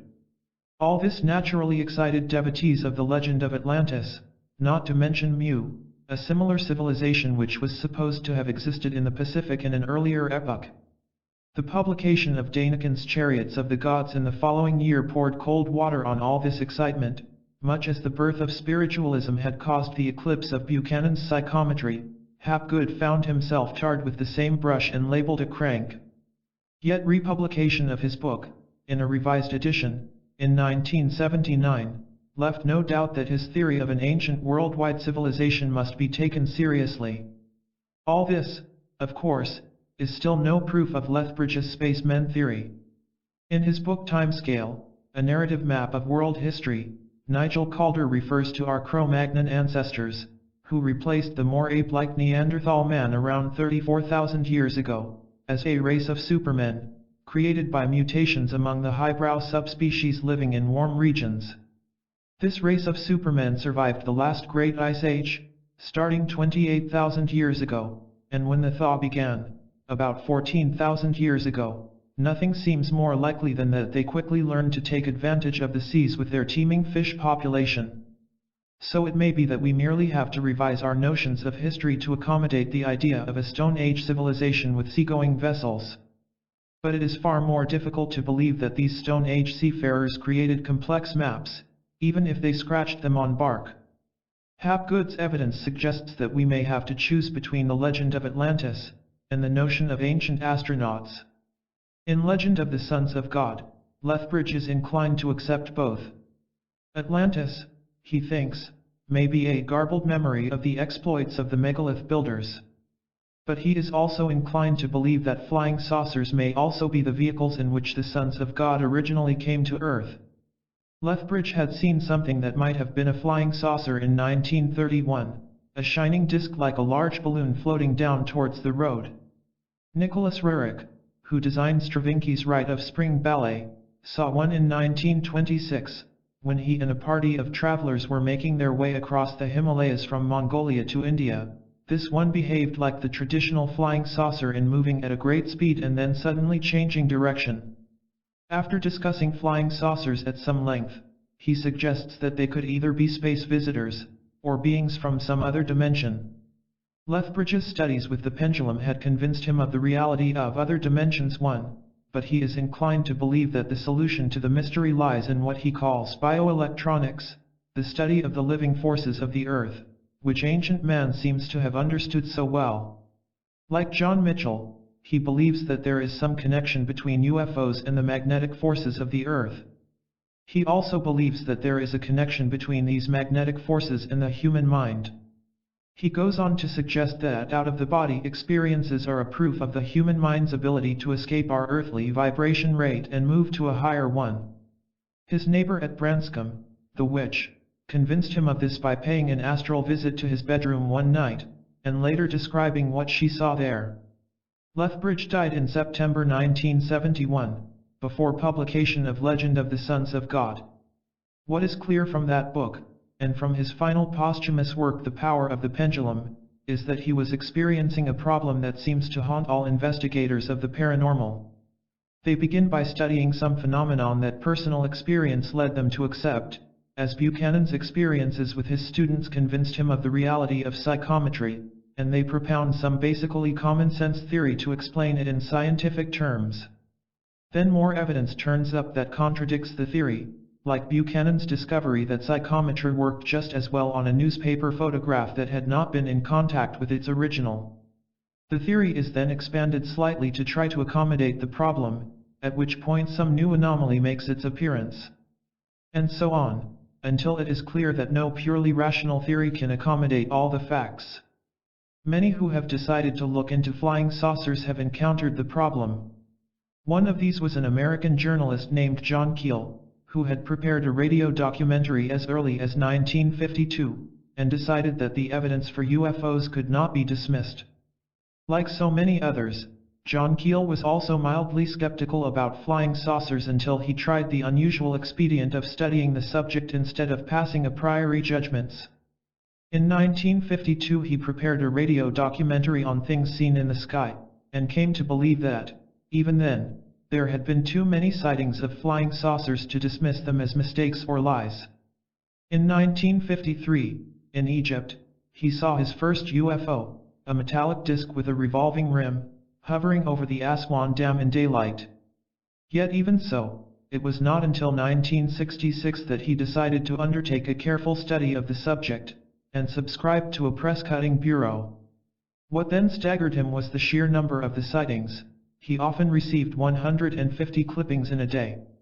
In those days press clippings were only a few pence each. 20 years later, at about £1 each, the experiment would be beyond the resources of most journalists. Moreover, it soon became clear that even these were only a small percentage of the total, and that thousands of sightings were going unrecorded. This is in fact the chief disadvantage of a chapter like this one. It cannot even begin to convey the sheer volume of the sightings. Any skeptic should try the experience of reading, say, 100 cases, one after the other, to realize why the delusion theory fails to hold water. What also fascinated Keel was that so many witnesses who had seen UFOs from their cars had later seen them over their homes. This suggested that the spacemen were not merely alien scientists or explorers, engaged in routine surveying work. In the following year, 1967, Keel was driving along the Long Island Expressway when he saw a sphere of light in the sky, pursuing a course parallel to his own. When he reached Huntington, he found that cars were parked along the roads, and dozens of people were staring at 4 lights that were bobbing and weaving in the sky. The light that had followed Keel joined the other 4. Keel was in fact on his way to interview a scientist, Philip Burkhardt, who had seen a UFO hovering above some trees close to his home on the previous evening, and had examined it through binoculars. He had seen that it was a silvery disc illuminated by rectangular lights that blinked on and off. The nearby Suffolk Air Force Base seemed to know nothing about it. Keel was impressed by the witnesses he interviewed. Most were ordinary people who had no obvious reason for inventing a story about UFOs. His study of the actual literature convinced him that it was 98% nonsense, but most individual witnesses were obviously telling the truth. Keel had soon accumulated enough cases to fill a 2,000-page typescript. This had to be severely truncated before it was published under the title UFOs, Operation Trojan Horse. As his investigation progressed, Keel became increasingly convinced that UFOs had been around for thousands of years, and that many biblical accounts of fiery chariots or fireballs are probably descriptions of them. In 1883, a Mexican astronomer named José Bonilla photographed 143 circular objects that moved across the solar disk. In 1878, a Texas farmer named John Martin saw a large circular object flying overhead, and actually used the word saucer in a newspaper interview about it. In 1897, people all over America began sighting huge airships, cigar-shaped craft. This was before the man-made airship had been invented. Dozens of other early UFO sightings have been chronicled in newspaper reports or pamphlets. Chapter 26 of Charles Ford's Book of the Damned, written 30 years before the UFO craze, is devoted to strange objects and lights seen in the sky. Keel was also interested by the parallels between reports of spacemen and descriptions by people who claim to have had supernatural experiences. The angel that instructed Joseph Smith, founder of the Mormons, to go and dig for engraved gold tablets sounds very like the kind of space visitor described by Adamski and so many others. During the First World War, 3 children playing in meadows near Fatima, Portugal, saw a shining globe of light, and a woman's voice spoke from it. Only 2 of the 3 heard it, although all saw it, suggesting that it was in their minds rather than in the objective world. Crowds began to visit the spot every month where the Lady of the Rosary, as she called herself, appeared to the 3 children. Only the children were able to see and hear her. But on October 13, 1917, when the Lacey had announced that she would provide a miracle to convince Thai world, the rain clouds parted, and a huge silver disc descended towards the crowd of 70,000 people. It whirled and bobbed, exactly like the UFOs Keel had seen, and changed color through the whole spectrum. All watched it for 10 minutes before it vanished into the clouds again. Many other people in the area saw it from their homes. The heat from the object dried the wet clothes of the crowd. Keel cites this and other miracles, such as one that occurred in Heide, Germany, and argues that they sound curiously similar to later UFO accounts.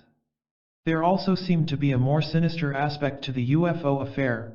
Witnesses began to report that government officials had called on them and warned them to be silent. These men were usually dressed in black, although sometimes they wore military uniforms. No government department had, apparently, ever heard of them. Albert K. Benzer of Bridgeport, Connecticut, suddenly closed down his International Flying Saucer Bureau in 1953, and declared that 3 dark-skinned men with glowing eyes had pressured him into abandoning his researches. Most UFO enthusiasts blamed the government, but when Bender published his full account 10 years later, it was obvious that something much stranger was involved. The 3 men materialized and dematerialized in his apartment, and on one occasion had transported him to a UFO base in Antarctica. Jacques Vallée, another scientist who had become interested in the UFO phenomenon, noted the similarity between this story and medieval legends about fairies and elementals. When Keel began to investigate sightings in West Virginia of a huge winged man who seemed to be able to keep up with fast-moving cars, he himself began to encounter vaguely hostile entities. A photographer took his picture in an empty street, then ran away. Just after arranging to meet another UFO expert, Gray Barker, a friend revealed that she had been told about the meeting 2 days ago before Keel had even thought of it. Contacts would ring him up and explain that they were with someone who wished to speak to him, then he would have conversations with men who spoke in strange voices. He sometimes got the feeling he was speaking to someone in a trance. Keel would be instructed to write letters to addresses which upon investigation proved to be non-existent, yet he would receive prompt replies, written in block letters. On one occasion, he stayed at a motel chosen at random, and found a message waiting for him at the desk. He says, "In the Mothman prophecies someone somewhere was just trying to prove that they knew every move I was making, listened to all my phone calls, and could even control my mail. And they were succeeding." The entities also made many predictions of the assassination of Martin Luther King, of a planned attack on Robert Kennedy, of an attempt to stab the Pope, but they frequently seemed to get the dates wrong. Keel concluded that our little planet seems to be experiencing the interpenetration of forces or entities from some other space-time continuum. But this is enough to remind us that, according to Kardec, this has been happening throughout human history. Stone Age shamans performed their magic ritual dances to enlist the aid of the spirits in hunting game. Bronze Age priests performed their religious ceremonies to ensure a good harvest. Devotees of the witch goddess Aradia performed their nature rituals to enlist the aid of the moon goddess to aid the poor against the rich. Medieval witches invoked the devil to make their spells effective. Upper-class French women in the age of Napoleon indulged in table turning, and later in automatic writing, to interrogate the denizens of the spirit world. And 50 years later, spiritualists learned to contact the dead through the agency of mediums. It is arguable that they were all doing much the same thing, achieving contact with various bodiless entities who may or may not be what they claim to be. In the light of this recognition, we can begin to understand the strange experiences of a contemporary scientist, Dr. Andrija Puharich, who has also been drawn into the bewildering world of the paranormal. Puharich started life as a nerve specialist who became interested in the phenomenon of telepathy, apparently the most innocuous and scientifically explainable of all paranormal phenomena. He began a series of experiments with the well-known medium Eileen Garrett, who was placed in a Faraday cage, an electrified cage, to test whether telepathy is some kind of electromagnetic radiation like radio waves. Apparently it was not. Ms. Garrett was able to tell Puharich that his friend Henry Wallace wanted to reach him urgently while she was in the Faraday cage. Minutes later, Puharich's secretary came in to tell him that Henry Wallace was on the telephone. Puharich's book Beyond Telepathy, 1974, was to become a classic of parapsychology. Now Puharich became interested in a young Dutch sculptor named Harry Stone, who, when examining an ancient Egyptian pendant, fell into a trance and began drawing hieroglyphics. An expert on Egyptology confirmed them to be genuine hieroglyphics of the period of the pharaoh Snofru. They identified the writer as a scribe called Rahotep, who mentioned that his wife was called Nefert. Both identifications proved to be historically correct. Puharich watched with fascination as Stone went into a trance and wrote out messages in ancient Egyptian, and learned from them of a cult of the sacred mushroom, of which historians had never heard. Another acquaintance also fell into a trance, identified herself as someone born in ancient Syria, and also spoke of the cult of the mushroom called Amanita muscaria, which was claimed to cause out-of-the-body experiences. Puharich had his one and only such experience during the investigation. Rahotep demanded a sacred mushroom while Stone was in trance, and applied it ritualistically to his tongue and the top of his head. In a subsequent ESP test, Stone scored 100% and was able to see through a brick wall. Soon after this, a Hindu scholar, Dr. D.G. Vinod, went into a trance while visiting Puharich, and speaking in a deep, sonorous voice quite unlike his own high-pitched tones, identified himself as M, a representative of the Nine, short for Nine Principles and Forces, superintelligences whose purpose was to help the human race. If Puharich had known anything about the history of witchcraft and spiritualism, he would probably have told M to get lost. As it was, he felt highly privileged and awaited further developments, which were not slow in coming. Vinod relayed more messages from the Nine, and materialized a ball of cotton, and a couple named Laud, whom Puharich had met by chance, also delivered messages from the Nine which were consistent with previous ones, convincing Puharich of the genuineness of the space people. Next, Puharich investigated a Brazilian psychic surgeon called Arago, and watched him performing delicate operations with a kitchen knife, cutting open patients, removing tumors with his hands, then sealing the incision by pressing its edges together with his fingers. But when Puharich was informed of Arago's death in a car crash, by telephone, he learned that he had received the message before Arago crashed. In 1971, Puharich heard about a young Israeli psychic named Uri Geller, and hurried off to Tel Aviv to meet him. He watched Geller perform successful feats of mind reading, saw him break a ring which a woman held in her clenched fist merely by placing his own hand above it, and bend spoons by gently rubbing them with his finger. One day, Geller fell into a trance and told Puharich how, at the age of 3, he had fallen asleep in a garden, and been awakened by a spacecraft which had knocked him down with a beam of light. Then a strange metallic voice, speaking from the air above Geller's head, informed Puharich that it was a space being who had programmed Geller at the age of 3, and that its purpose was to help Geller avert an immensely destructive war. The same spaceman later identified himself as one of the Nine.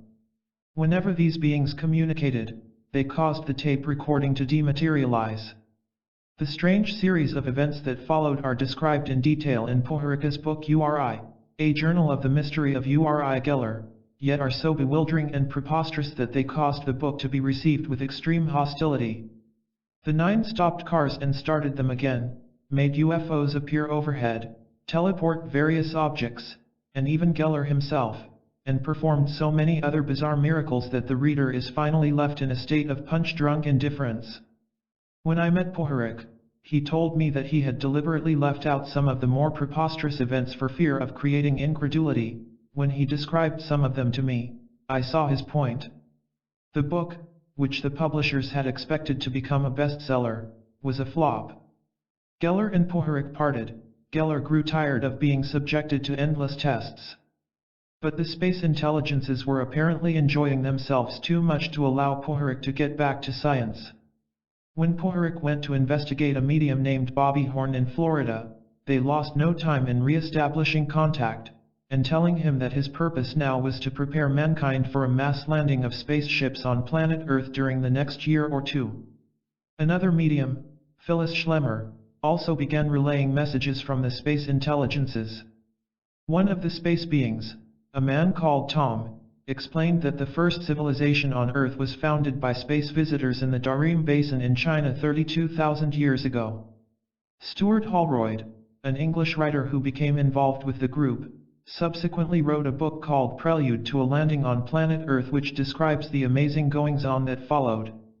They are too bewildering to describe in detail, what happened basically was that Puharich, Holroyd, Phyllis Schlemmer, and another Englishman named Sir John Whitmore rushed around the Middle East, holding seances in hotel rooms and praying for peace. Tom periodically assured them that they had just saved mankind. By 1975, the landing on planet Earth had failed to materialize, and Holroyd settled down to writing his book. His own theory is that the unconscious minds of the people involved were responsible. He cites a curious work called From India to the Planet Mars, in which a French psychologist, Theodore Flournoy, investigated the mediumship of an attractive girl named Catherine Muller, who described her past incarnation as the wife of a prince in 15th century India, and the civilization of the planet Mars. The Indian incarnation is convincing. She appeared to know all kinds of details about 15th century India, and the prince to whom she was married, Sivrao Kanakaya, proved to be a real historical personage. But the Martian details, which many accepted as genuine, were finally disproved in 1976 when a Viking spacecraft finally landed on Mars and revealed it to be an airless desert. The unconscious deception hypothesis would be more convincing if Catherine Muller had not displayed genuine psychic powers. For example, she could read Flournoy's mind, and various reports appeared while she was in trance, including Chinese artifacts and roses and violets, in midwinter. As it is difficult to avoid the conclusion that Flournoy, like Catherine Muller, was the victim of the astral confidence tricksters that Joe Fisher has called hungry ghosts. And the same explanation seems to cover the weird events described in Prelude to a Landing on Planet Earth. But perhaps the best example of the problems encountered by unwary investigators of the paranormal is furnished by the career of the late F.W. Holliday, a naturalist whose modest aim was merely to establish, or disprove, the existence of the Loch Ness Monster. Sightings of the monster, a kind of long-necked dinosaur, began in 1933, soon after the completion of a road along the northern shore of Loch Ness, Britain's largest and deepest lake. A couple saw it surging across the loch, and another couple saw it on land, a strange grey creature with a long neck like a serpent. It was even photographed later the same year. In 1961, an engineer named Tim Dinsdale took a cinefilm of the monster swimming across the loch. In the following year, Holliday stood beside the loch on a clear morning and saw a black, glistening shape like a hippopotamus rise out of the water, then dive below the surface. He estimated it at about 45 feet long. Holliday saw it twice more, and wrote a book called The Great ORM of Loch Ness, 1968, arguing that it was a kind of giant slug. But Holliday was much intrigued to learn that Boleskine House, on the southern shore of the loch, had been tenanted by Aleister Crowley, and that Crowley had performed rituals to summon up spirits. He began to entertain a cautious suspicion that the monster had been conjured up by Crowley. This was not as absurd as it sounds. After his Loch Ness investigations, Holliday went to Ireland to try to photograph lake monsters seen in a number of loughs, the Irish version of lochs, in Galway. The reports of sightings by various witnesses were totally convincing, yet what puzzled Holliday was that the loughs were obviously too small to support a large mammal. This led him to wonder whether the Paist, as the Irish call the monsters, is a creature of flesh and blood, or some kind of Jungian projection, i.e. illusion, of the racial unconscious. Jung had formulated this theory to explain UFOs, although he later came to accept that they were objectively real, and Holliday had also experienced UFO sightings. And now, slowly, Holliday was coming around to the view that lake monsters are not simply prehistoric survivals, that they may be something altogether more elusive. In the Middle Ages, orms, or worms, and dragons had been associated with evil, and he had been struck by the number of witnesses who had experienced a sense of horror on seeing lake monsters. Could the Loch Ness Monster be some kind of phantom? By 1971, Holliday had abandoned the notion that the lake monsters are simply prehistoric survivals. He was coming round to the admittedly eccentric view that there is some influence at work that actively prevents the final solution of the mystery, just as in the case of unidentified flying objects. And sometime in 1972, this view seemed to be confirmed when he read a newspaper controversy between an exorcist, the Reverend Donald Omond, and some opponent who thought the Loch Ness Monster was simply an unidentified animal. Omand had inherited second sight from Highland ancestors, and had no doubt of the real existence of powers of evil, or at least of mischief. He often performed exorcisms to get rid of them. He had caught his first glimpse of a lake monster in Loch Long in Ross-shire in 1967. In June 1968, in a boat in Norway's Fjord of the Trolls, he saw another, which came straight towards them. The Norwegian captain who was with him told him not to be afraid. "It will not hurt us, they never do." And in fact the monster dived before it reached their boat. But the captain, Jan Anderson, was convinced that the monsters were basically evil, that in some way they could do harm to men's characters, or, as Omand would have said, their souls. In 1972 Omand attended a psychiatric conference at which an eminent Swedish psychiatrist read a paper on the monster of Lake Sturstjärn, and said that he was convinced that the monsters had a malevolent effect on human beings, especially those who hunted them or saw them regularly. He thought their influence could cause domestic tragedies and moral degeneration. So Omand began to consider the theory that perhaps lake monsters are not real creatures, but projections of something from the prehistoric past. Holliday wrote to Omand, and the odd result was that in June 1973 Holliday and Donald Omand rowed out into the middle of Loch Ness, and Omand performed an exorcism of the loch. Holliday said they both felt oddly exhausted when it was over. And his suspicion that he was stirring up dangerous forces seemed to be confirmed 2 days later when he went to stay the night with a retired wing commander named Carey.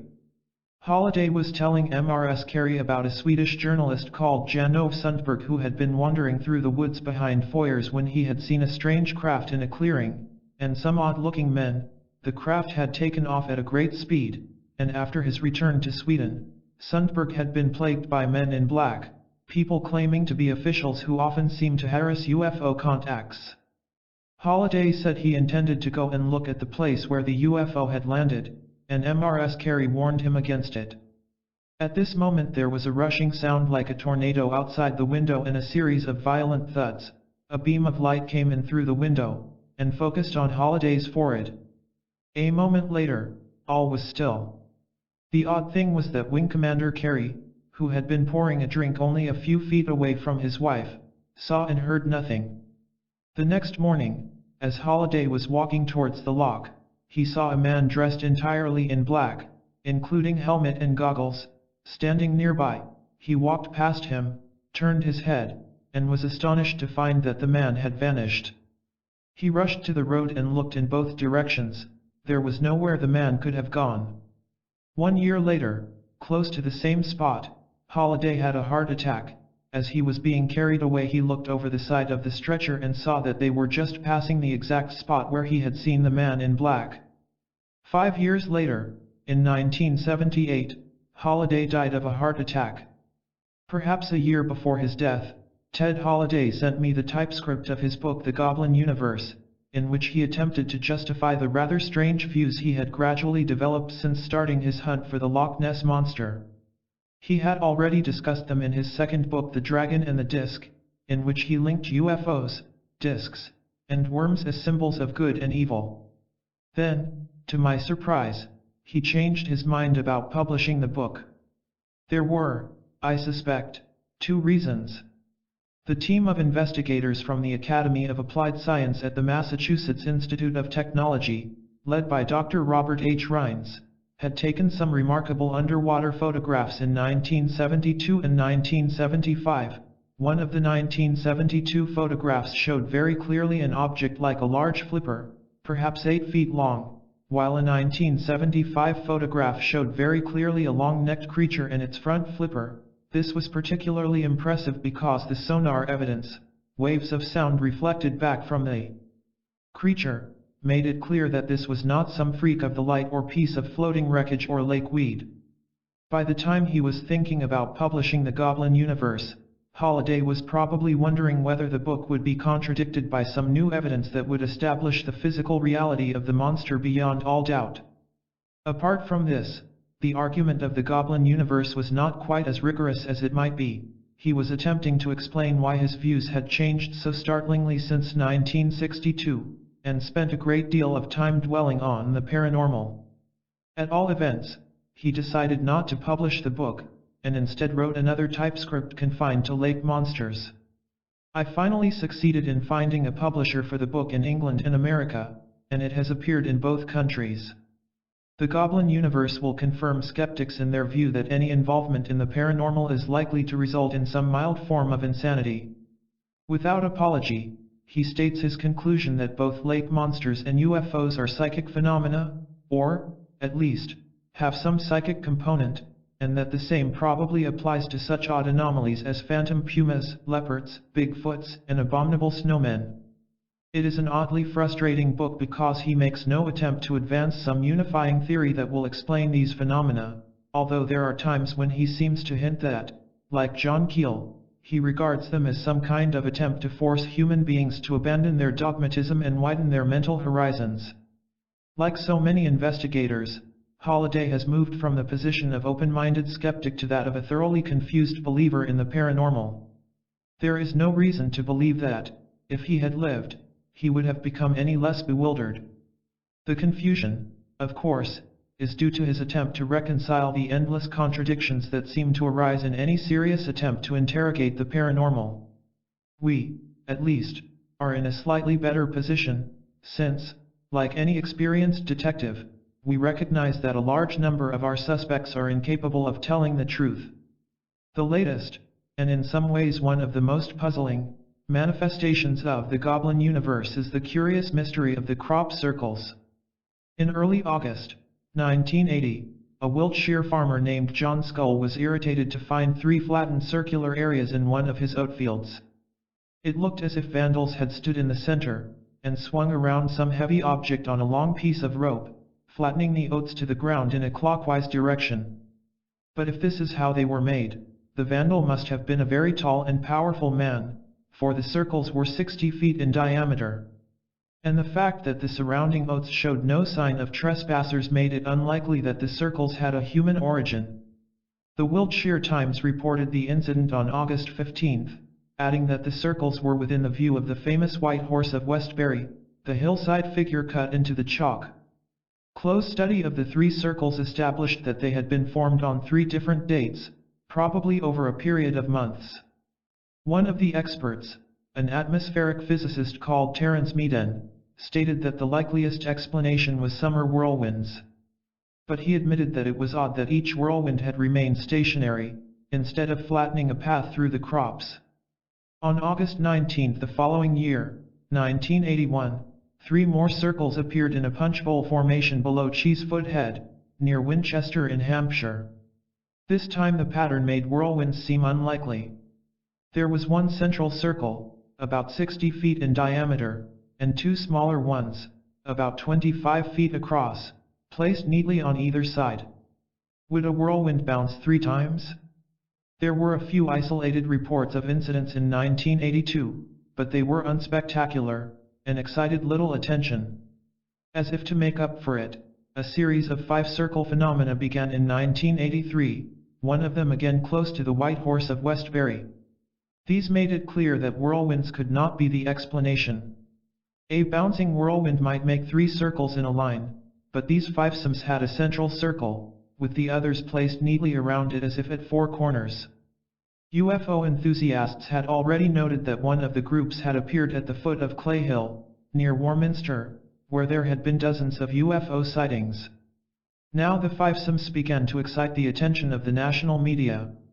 When another fivesome close to the Westbury horse proved to be a hoax, paid for by the Daily Mirror, the skeptics said, "I told you so." But the man who had detected the hoax was Bob Ricard, editor of an anomaly magazine called the Fortean Times. He noted the telltale signs of human intruders which had not been present in any of the original circles. From then on, circles began to multiply. The whirlwind theory remained the chief standby of the experts. As if to disprove this, the circles began to increase in complexity. Anti-clockwise flattenings began to appear, and some of the circles had a larger ring outside them, some as many as 3 rings. This was getting preposterous. At Oatby, near Leicester, 3 circles appeared in neat triangle formation around a larger ringed crop circle in 1988. On Charity Down, near Goodwood Clatford, Hampshire, a remarkable Celtic cross appeared in August of the same year, a double circle with 4 symmetrical circles in its outer rim. When the circle expert, Dr. Terence Meaden, published a book explaining the circles in terms of an electromagnetic plasma vortex, and pointing out that successive rings and ringed circles caused flattening in opposite directions, a circle that contradicted all his theories promptly appeared at Cheesefoot Head, reminding students of poltergeist phenomena that poltergeists often show the same sensitivity to comments made about them. But when a group of UFO enthusiasts suggested that the circles were made by UFOs landing, another circle quickly appeared under a power cable, where a landing would have been virtually impossible. Crop circle experts now called themselves seriologists, and they also noticed that the phenomena seemed to respond to human ideas. An aerial photographer named Busta Taylor was returning home from a day of photographing circles when he remarked that he would like to see one in the form of a Celtic cross. The next day, a Celtic cross circle had appeared at the spot he was flying over at the time. The circles went on becoming increasingly complex, ruling out most natural explanations. In 1990, an extraordinary pattern of 6 elaborate circles, in a straight line, appeared near Alton Barnes, in Hampshire, with a number of key-like objects sticking out of the sides of 3 circles, producing the effect of ancient pictograms. There have been a number of eyewitness accounts of the formation of the circles. Typical of these is one reported from Scotland in August 1989 by a Mr. Sandy Reed. Meaden reports, for half a minute as he watched, at a distance of 15 meters, the wind was violently rustling the corn over a circular area, all the time making a strange noise, but where he stood there was no wind at all. Then suddenly a force shot downwards and a circle appeared almost instantaneously. This was a good observation of the vortex breakdown of a standing eddy vortex. Here are a number of other eyewitness descriptions, compiled by Bob Ricard. Suddenly the grass began to sway before our eyes and laid itself flat in a clockwise spiral. A perfect circle was completed in less than half a minute, all the time accompanied by a high-pitched humming sound. My attention was drawn to a wave coming through the heads of the cereal crop in a straight line. The agency, though invisible, behaved like a solid object. When we reached the spot where the circles had been, we were suddenly caught up in a terrific whirlwind. The dog went wild. There was a rushing sound and a rumble. Then suddenly everything was still. It was uncanny. The dawn chorus stopped, the sky darkened. All that seems clear at the time of writing, 1991, is that the circles cannot be explained in natural terms, although it is still just conceivable that they might have been made by some brilliant hoaxer flying a tiny helicopter.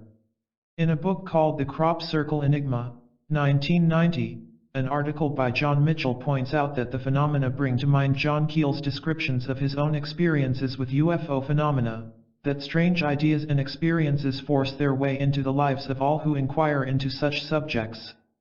Like many other seriologists, and like Keel, Shuttlewood, and ufologists before them, they admit that their lives, minds, and outlooks have been radically changed by their investigations. And he adds the significant evaluation, on one level the change is philosophical. After honest appraisal of ufology and crop circle data, it is impossible to maintain the rationalistic worldview on which modern science and education are founded. One is led into unfamiliar channels of thought, which point away from structured theories and hard and fast beliefs towards a more mystical view of reality and, eventually, towards the greater mysteries of divinity and the living universe. He goes on to elaborate. Reviewing the evidence in this field, Devereux was struck by an observation which repeatedly occurs in reports by witnesses to mysterious light phenomena, that their experience of reality is somehow affected. Some tell of visions and psychic revelations, and a common feature is that witnesses feel aware of a mental link between themselves and the phenomena. In his category of earth lights, Devereux includes manifestations which are recognized by science, though not fully explained or understood, such as will-o'-the-wisps and ball lightning.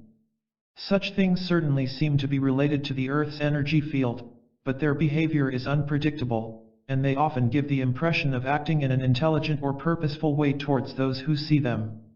Devereux's conclusion, forced upon him by the overwhelming weight of evidence, is that the Earth's vital energies have a component of intelligence, similar to our own intelligence and capable of interacting with it. And he summarizes: "There is little doubt, especially as the astonishing events of 1990 continue to unfold, that the patterns in the corn have a meaning, and the meaning of such things is to be found in the way people are affected by them." Jung discerned the meaning of UFOs as agents and portents of changes in human thought patterns, and that function has clearly been inherited by crop circles, which are a continuation, a solidification, one might say, of the UFO phenomenon. We have seen earlier how exposure to the influence of crop circles has changed the attitudes and mentalities of many investigators. Such changes, if they are in accord with the spirit of the times, are both permanent and contagious. Judging by what has happened so far, there seems to be every justification for extending Jung's characterization of UFOs to crop circles, and thus for regarding them as signs of great changes to come which are compatible with the end of an era. If Ted Holiday had lived for another decade, he would undoubtedly have changed his mind about his decision not to publish The Goblin Universe. From the point of view of the last decade of the 20th century, it seems more relevant than ever. 16. The expansion of consciousness. At the beginning of this book we spoke of Ouspensky and his obsession with secret knowledge. Now, at the end, we must return to him. Pyotr Demyanovich Ouspensky was born in Moscow on March 5, 1878, the son of a government official and a talented artist, and his earliest experience of mystery came from sudden flashes of the feeling, "I have been here before," which began when he was 6. When he discovered the writing of Nietzsche, he concluded that his "I have been here before" feeling was what Nietzsche's Zarathustra meant by eternal recurrence, the notion that human beings live their lives over and over again. And when, at the age of 18, he lost his mother, he decided to travel to foreign countries in search of the hidden knowledge which he was certain existed. His travels took him around Russia, Europe, and India in search of masters who could teach him the meaning of life. He wrote a rather gloomy novel called The Strange Life of Ivan Ossikin about a character who has to keep on reliving his life. To do Ouspensky justice, he did not believe that the repetition is identical, rather, our lives are like a play which has to follow the script, but which the actor himself can turn into a triumph or a flop. Back in Russia, he wrote a remarkable work called Tertium Organum, which was quoted in the first chapter. This work was later to make him famous in the West, for at the end of the First World War, it was read by a young Russian, Nicholas Bessarabov, who lived in America, and was published by a writer and architect called Claude Bragdon. It was an instant success, with the result that Bragdon tried to contact the author to send him his royalties. His letter caught up with Ouspensky in Constantinople. Ouspensky had fled from the Russian Revolution and was virtually destitute when the money arrived. He asked Bragdon if he could help him to emigrate to England. A few weeks later, with the help of another Ouspensky admirer, Lady Rothermere, wife of the newspaper magnate, Bragdon was able to send Ouspensky the money to travel to London. There he discovered that Tertium Organum had already gone into a second edition, and that a circle of admirers was waiting eagerly to learn what he had to teach them. What he had to teach them was, as we know from the 12th chapter of this book, what Gurdjieff had taught him in Russia, that human consciousness is a form of sleep, and that our problem is to awaken. Ouspensky remained identified with the teaching of Gurdjieff, who quickly became as well known in Europe as Ouspensky himself, and is still generally labeled a Gurdjieff disciple. This is a major mistake. If Ouspensky had died after he had written Tertium Organum, he would still be recognized as a thinker of remarkable freshness and originality. And if he had died after he had written his second book, A New Model of the Universe, still before he met Gurdjieff, he would be known as one of the most original thinkers of the 20th century. In a sense, his meeting with Gurdjieff, which was the most important event of his life, was also a misfortune which prevented his own genius from being recognized. In fact, in 1910, soon after he returned from India, Uspensky began a series of experiments in mysticism that brought him some of the profoundest insights of his life. They deserve to be regarded not merely as a watershed in Uspensky's life, but as a watershed in the history of human consciousness. It is a pity that Uspensky refuses to go into the techniques he used for achieving mystical states of consciousness. This, I suspect, is because he was ashamed of them.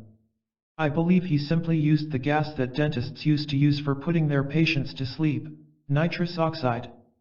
It was discovered in 1795 by a young chemist called Humphrey Davy, who was heating a mixture of damp iron filings and nitric acid, and, as he sniffed it, experienced a pleasant sensation of dizziness and a tremendous gaiety, so that he burst out laughing.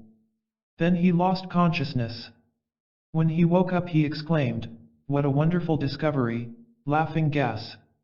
The philosopher William James remarked, "Nitrous oxide and ether, especially nitrous oxide, when sufficiently diluted with air, stimulate the mystical consciousness in an extraordinary degree. Depth beyond depth of truth seem revealed to the inhaler. This truth fades out, however, or escapes, at the moment of coming to, and if any words remain over in which it seemed to clothe itself, they prove to be the veriest nonsense. Nevertheless, the sense of profound meaning having been there persists, and I know more than one person who is persuaded that in the nitrous oxide trance we have a genuine metaphysical revelation." Uspensky had also undergone training in yoga, and it may be that this was why he was able to cling on to so much of the revelation, instead of losing it as he returned to consciousness. Significantly, Uspensky mentions James's remarks on mysticism and the use of narcotics at the beginning of his chapter Experimental Mysticism in a New Model of the Universe. What Uspensky discovered was that as soon as he began the experiment, a change in his state of consciousness began to occur. The problem was that this state offered so much that was new and unexpected, and these insights flashed by so quickly, that I could not find words which would enable me to remember what had occurred even for myself, still less to convey it to somebody else. The first sensation, he says, was an odd sense of duality, as if he had become two people. This, I suspect, was an activation of both sides of the brain, so that his eye became double. The right side had the mystical experience, the left did its best to observe and remember it. But now he makes his most important observation, that the problem in describing this state is that everything is linked together. To describe something, we need a starting point.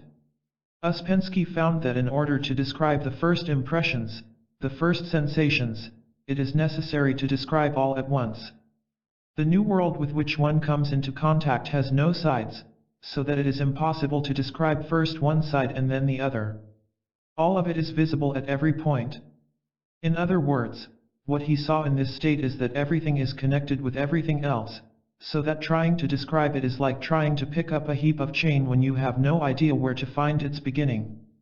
In fact, we are all familiar with this experience. When you listen to a piece of music for the first time, particularly if it is a complex piece of music, like a symphony, you only register small parts of it. The more often you hear it, the more these parts come together, until finally you have the whole work in your head. A young child listening to a symphony simply fails to understand it. It sounds like an incomprehensible jumble of notes.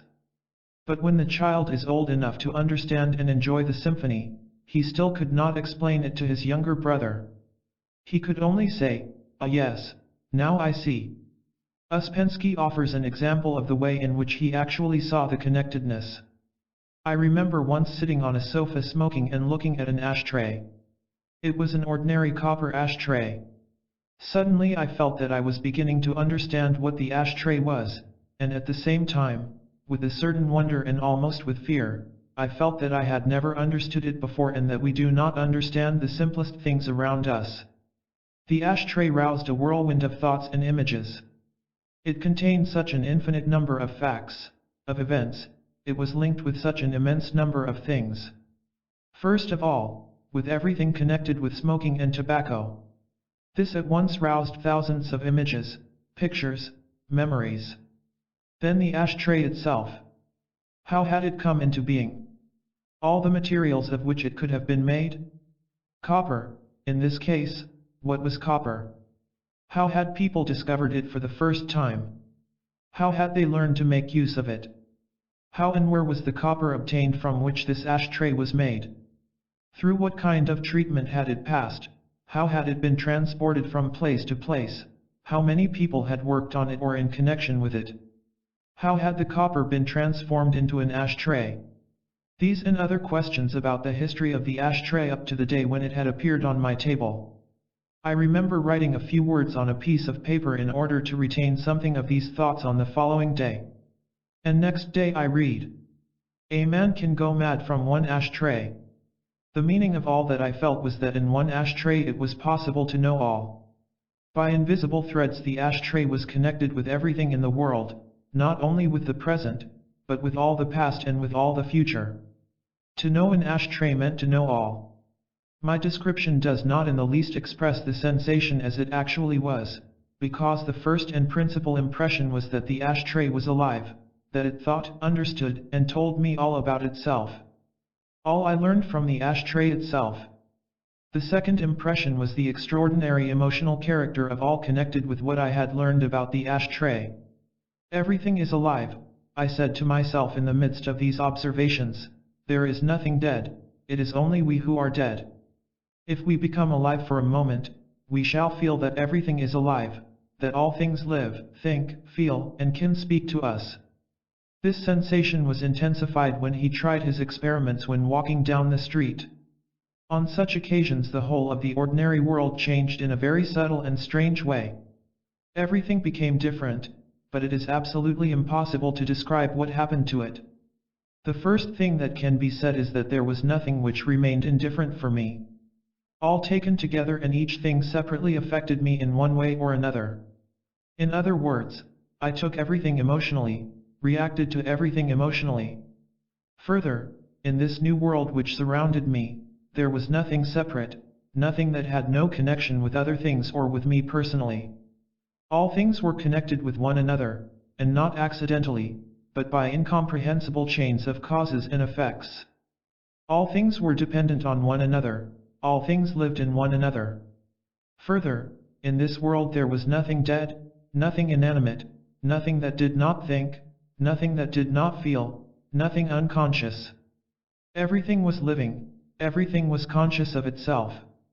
Everything spoke to me and I could speak to everything. Particularly interesting were the houses and other buildings which I passed, especially the old houses. They were living beings, full of thoughts, feelings, moods, and memories. The people who lived in them were their thoughts, feelings, moods. I mean that the people in relation to the houses played approximately the same role which the different is of our personality play in relation to us. They come and go, sometimes live in us for a long time, sometimes appear only for short moments. I remember once being struck by an ordinary cab horse in the Nevsky, by its head, its face. It expressed the whole being of the horse. Looking at the horse's face I understood all that could be understood about a horse. All the traits of horse nature, all of which a horse is capable, all of which it is incapable, all that it can do, all that it cannot do, all this was expressed in the lines and features of the horse's face. A dog once gave me a similar sensation. At the same time the horse and the dog were not simply horse and dog, they were atoms, conscious, moving atoms of great beings, the great horse and the great dog. I understood then that we also are atoms of a great being, the great man. Each thing is an atom of a great thing. A glass is an atom of a great glass. A fork is an atom of a great fork. He records many other strange insights in his mystical states, including one that seems typical of their paradoxical nature. I will try to describe in short what I met with in this strange world in which I saw myself. What I first noticed, simultaneously with the division of myself into two, was that the relation between the objective and the subjective was broken, entirely altered, and took certain forms incomprehensible to us. But objective and subjective are only words. I do not wish to hide behind these words, but I wish to describe as exactly as possible what I really felt.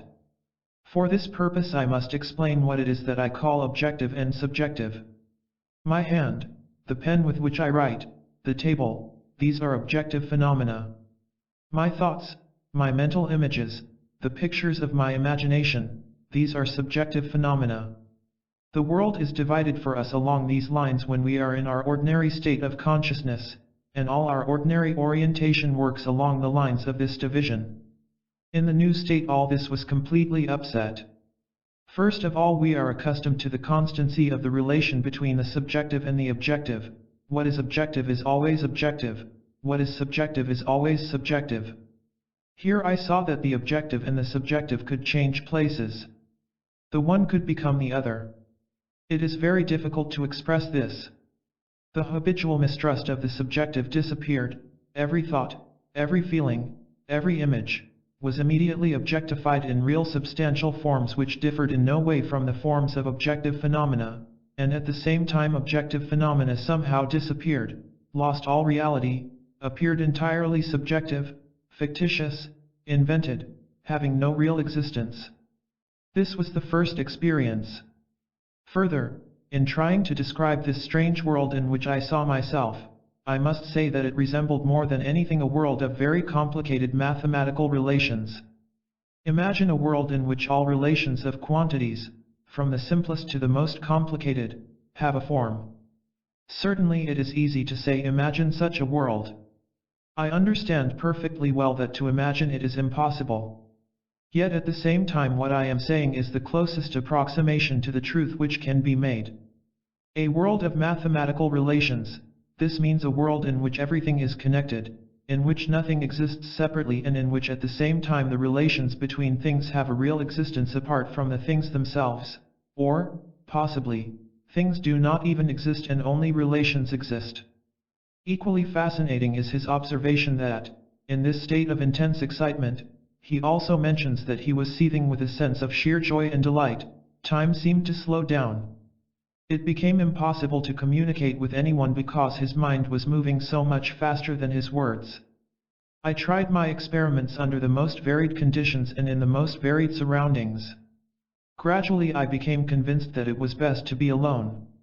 Verification of the experiments, that is, observation by another person, or the recording of the experiences at the very moment they took place, was quite impossible. In any case I never obtained any results in this way. When I tried having someone near me during these experiments, I found that no kind of conversation could be carried on. I began to say something, but between the first and second words of my sentence such an enormous number of ideas occurred to me and passed before me, that the two words were so widely separated as to make it impossible to find any connection between them.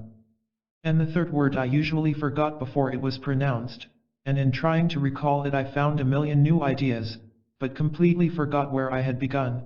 I remember for instance the beginning of a sentence. I said yesterday. No sooner had I pronounced the word I than a number of ideas began to turn in my head about the meaning of the word, in a philosophical, in a psychological and in every other sense. This was all so important, so new and profound, that when I pronounced the word said, I could not understand in the least what I meant by it. Tearing myself away with difficulty from the first cycle of thoughts about I passed to the idea said, and immediately found in it an infinite content. The idea of speech, the possibility of expressing thoughts in words, the past tense of the verb, each of these ideas produced an explosion of thoughts, conjectures, comparisons, and associations. Thus, when I pronounced the word yesterday I was already quite unable to understand why I had said it. But it in its turn immediately dragged me into the depths of the problems of time, of past, present and future, and before me such possibilities of approach to these problems began to open up that my breath was taken away. It was precisely these attempts at conversation, made in these strange states of consciousness, which gave me the sensation of change in time which is described by almost everyone who has made experiments like mine. This is a feeling of the extraordinary lengthening of time, in which seconds seem to be years or decades. Nevertheless, the usual feeling of time did not disappear, only together with it or within it there appeared as it were another feeling of time, and 2 moments of ordinary time, like 2 words of my sentence, could be separated by long periods of another time. I remember how much I was struck by this sensation the first time I had it. My companion was saying something. Between each sound of his voice, between each movement of his lips, long periods of time passed. When he had finished a short sentence, the meaning of which did not reach me at all, I felt I had lived through so much during that time that we should never be able to understand one another again, that I had gone too far from him. It seemed to me that we were still able to speak and to a certain extent understand one another at the beginning of this sentence, but by the end it had become quite impossible, because there were no means of conveying to him all that I had lived through in between. It is worth mentioning, at this point, the experiences of another experimental mystic, R. H. Ward, the author of a remarkable work called A Drug Taker's Notes. The book is mainly devoted to his accounts of controlled experiments with LSD, but, in an earlier chapter, he also describes an earlier experience under dental gas, nitrous oxide. On this occasion it seemed to me that I passed, after the first few inhalations of the gas, directly into a state of consciousness already far more complete than the fullest degree of ordinary waking consciousness, and that I then passed progressively upwards, for there was an actual sensation of upward movement, into finer and finer degrees of this heightened awareness.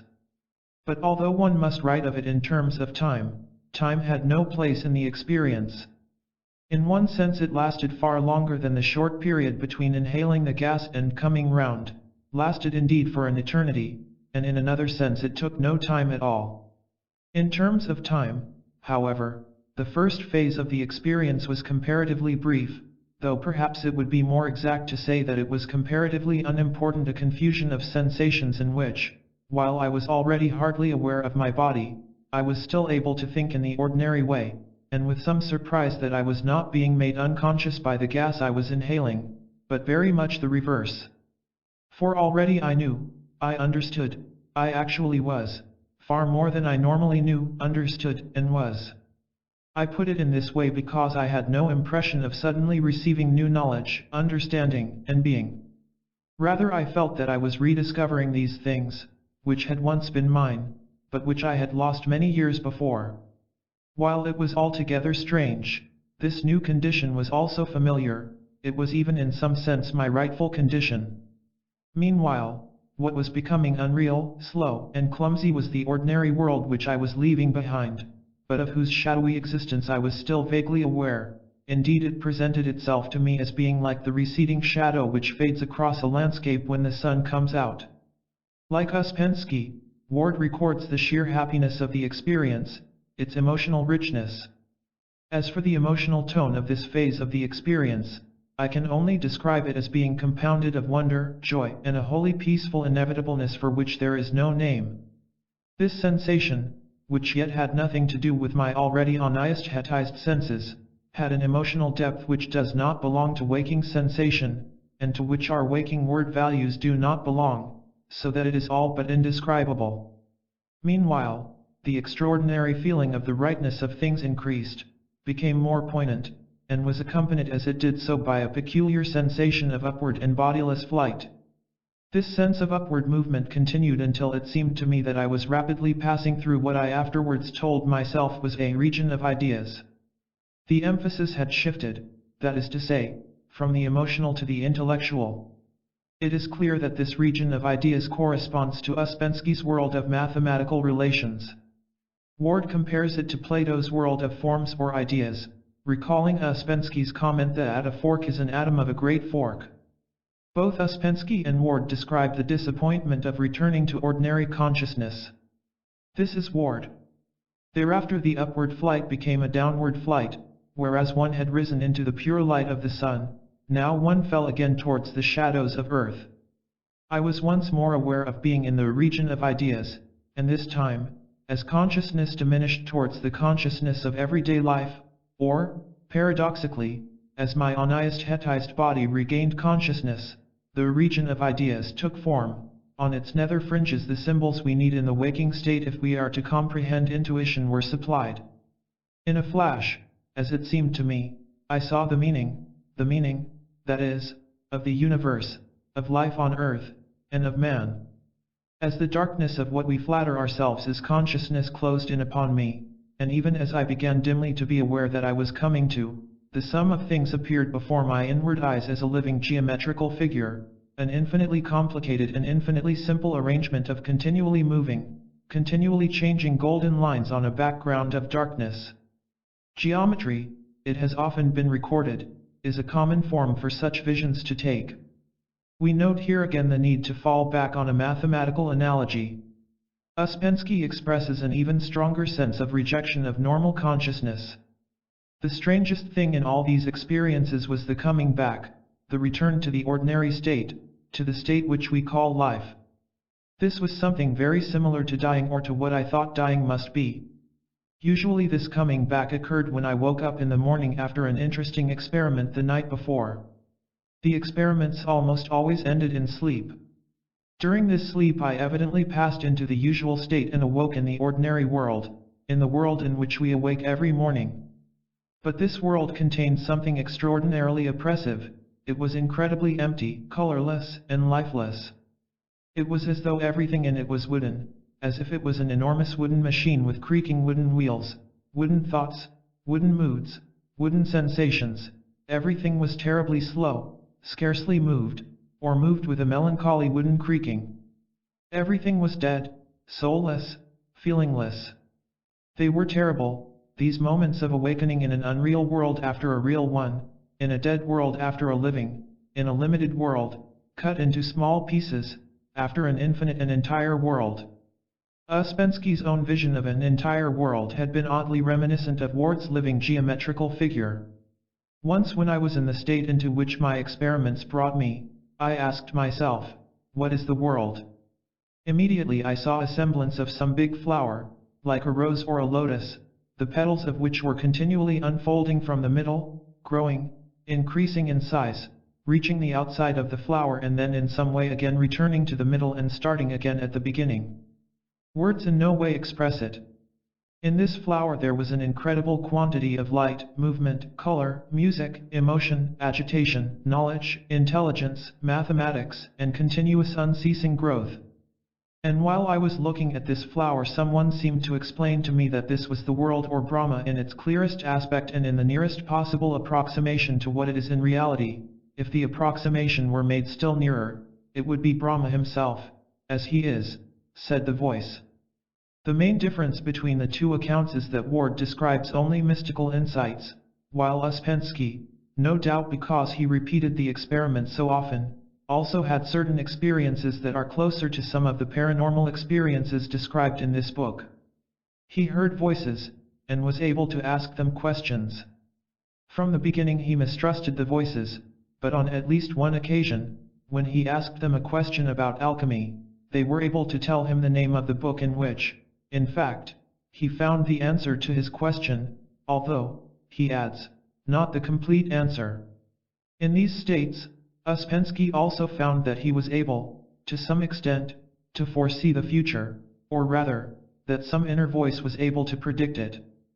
Thinking about going to Moscow that Easter, he was suddenly told that he would not be able to go, and he was able to foresee the chain of events that would prevent him from going. It was only just before Easter, when these events began to happen, and prevented him from going to Moscow, that he remembered he had known about it in advance. In states of intensified consciousness, as Alan Vaughan discovered, the mind is able to see future events. The sense of world rejection experienced by both Ouspensky and Ward as they return to normality raises again one of the most basic of all questions, what might be called the great outsider question. In Shaw's John Bull's Other Island, the mystic Father Keegan explains that he has discovered the answer to the mystery of human suffering. This world is actually hell, and we are all here to expiate sins committed in some other existence. And for the epigraph of my first book, The Outsider, I had chosen another passage from the same play. Broadbent. I find the world quite good enough for me, rather a jolly place, in fact. Keegan, looking at him with quiet wonder. You are satisfied? Broadbent, as a reasonable man, yes.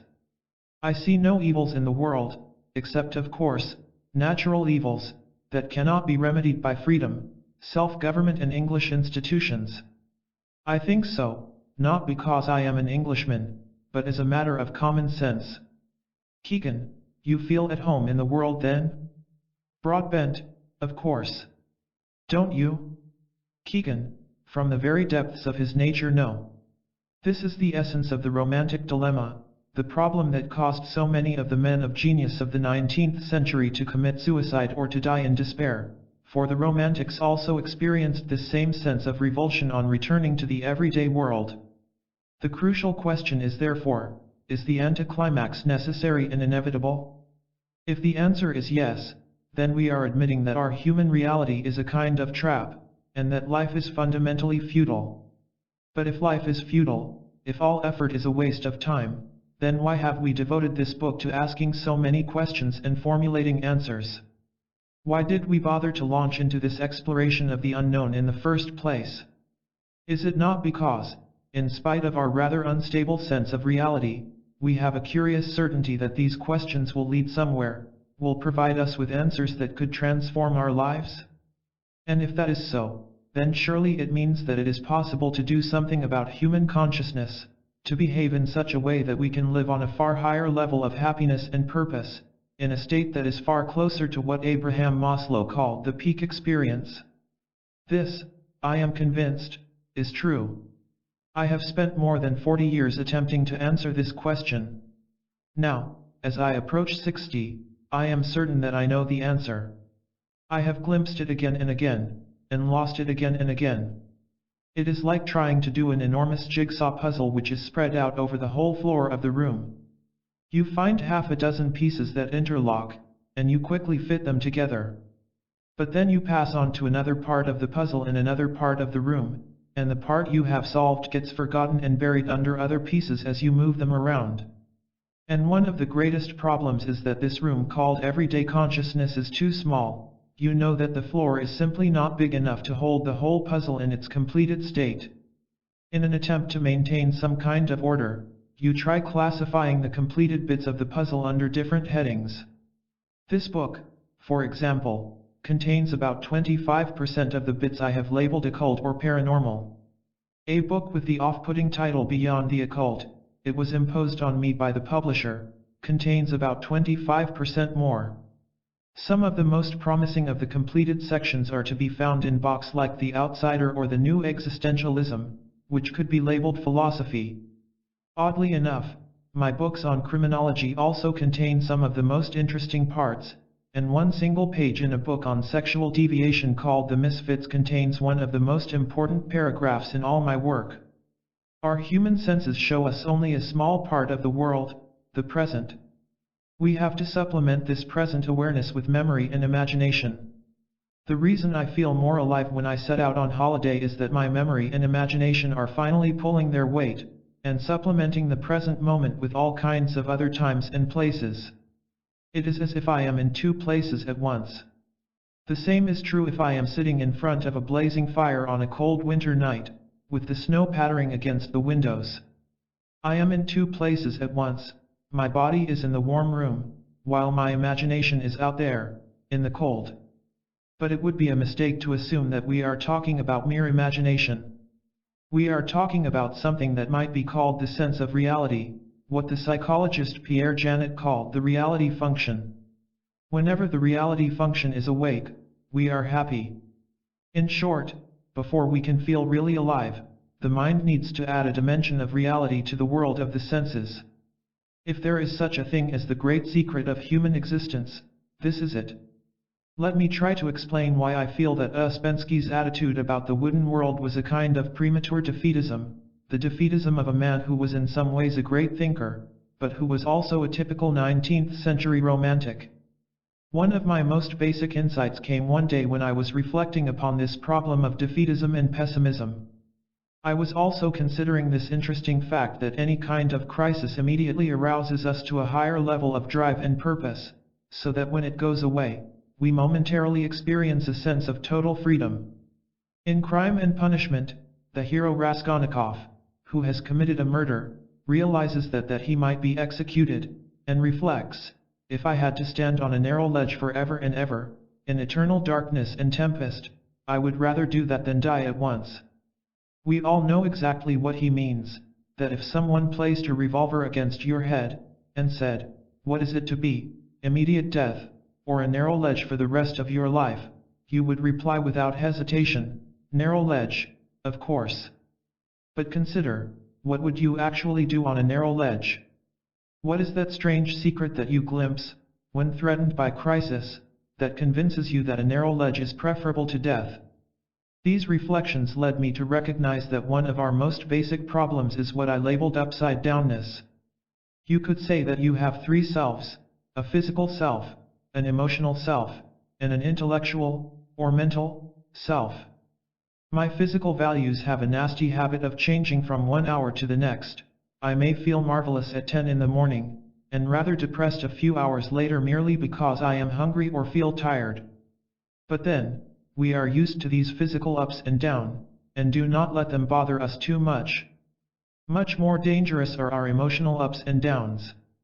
We can have every reason for being pleased with ourselves and with life, and then some minor problem, a tax demand, someone being rude to us, a flash of alarm, can hurl us into a thoroughly negative state of mind. Emotions seem to drag us down like a heavy weight. On the other hand, my intellect stands above these physical and emotional problems.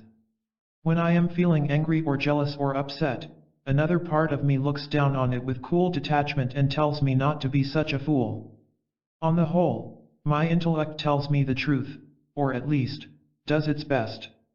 It is my emotions that often manage to creep in and distort this truth. We might turn this insight into a Chinese parable. When the intellect is the emperor, and emotions are the Grand Vizier, the kingdom is peaceful and happy. But when the Grand Vizier overthrows the emperor and usurps the throne, everything becomes confused and chaotic. In our internal political organization, intellect was meant to be on top. Emotions were intended to be the servant. What happens when we are upset is that we turn upside down, almost as if our feet had turned into gas-filled balloons and made us stand on our heads. What is so dangerous is that this can happen without us even noticing it. We think we are still clear-headed and rational, but emotion has sneaked in and taken control. Without realizing what has happened, a fog of depression settles over us. Life seems futile and boring. We are convinced that we have good reason for feeling that life is a cheat and that free will is an illusion. All that has happened is that we have turned upside down, and the world from this position looks alien and somehow frightening. I have described in Mysteries, and again, in Beyond the Occult, how, during a period of severe overwork, I began to suffer from a series of panic attacks that brought me to the verge of nervous breakdown. All that had happened was that I had been overwhelmed by sheer exhaustion, and I could no longer keep my feet on the ground. Every hour or so, I kept finding myself dangling upside down, seeing the world as meaningless and dangerous. Only my total intellectual certainty that this negative vision was an illusion allowed me to struggle the right way up and stay in that position. The real trouble is the passivity of human consciousness. We are like cows standing around in a field, accepting whatever happens as inevitable. Of course, as soon as some crisis arises, it has the effect of shaking the mind awake, and we respond magnificently. Suddenly, we recognize that we are free, and that we can change our lives. But as soon as the crisis is over, we go back to sleep again, and to chewing the cud. To explain why this happens, I have to repeat a point I made in the first chapter. We have to recognize that we all have a robot inside us, whose job is to do things for us. I learned to type slowly and painfully, then the robot takes over and does it twice as fast as I could. He also drives my car and talks French for me. The problem is that he not only does the things I want, but also the things I would rather do myself. If I go for a walk with my robot switched on, I don't enjoy the walk. If I eat a meal robotically, I don't enjoy the food. Although the robot was intended to make our lives more easy and pleasant, he often goes too far and lives them for us. When this happens, we sink to a lower level of consciousness. What is more, we assume that this lower level of consciousness is telling us the truth about the world.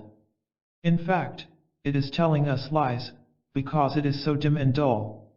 Once we begin to see this, we can also grasp that there are a number of distinct levels of consciousness that every one of us experiences during the course of a lifetime. Let us, simply as an exercise. See if we can recognize the most fundamental of these levels. Let us start off with the basic state of non-consciousness that we experience in very deep sleep, and call this level O. In that case, level 1 is the level we experience as we dream, and which persists in hypnagogic experiences. Level 2 is the most basic level of waking consciousness, that is mere awareness.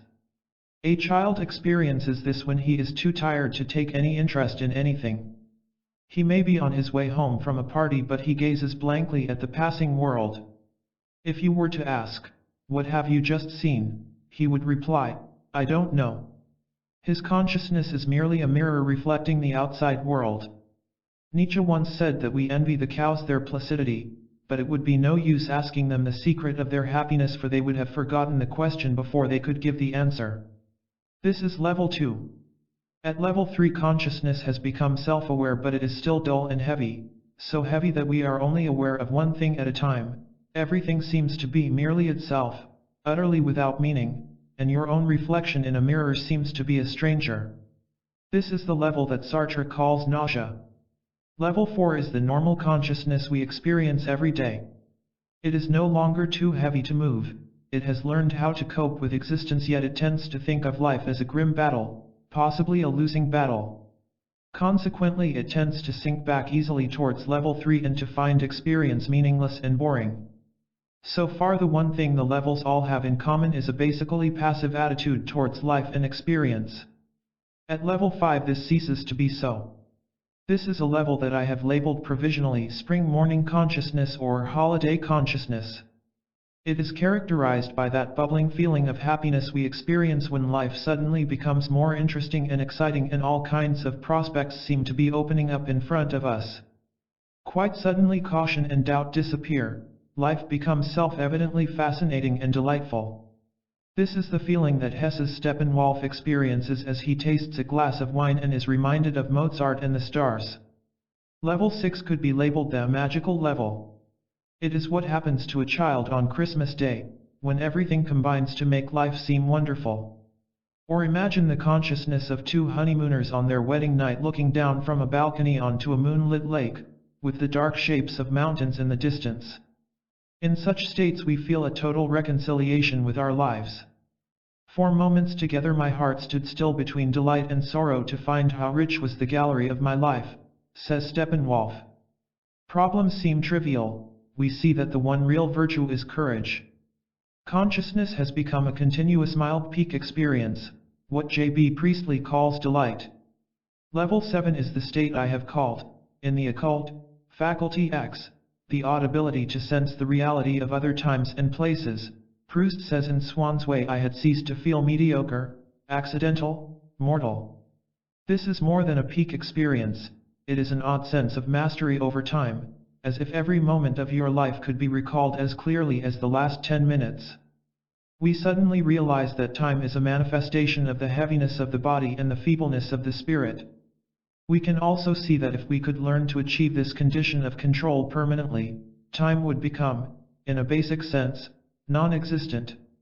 The most interesting thing about the levels beyond level 7, the levels explored by Ouspensky and other mystics, is that they seem to contradict the evidence of our senses and of everyday consciousness.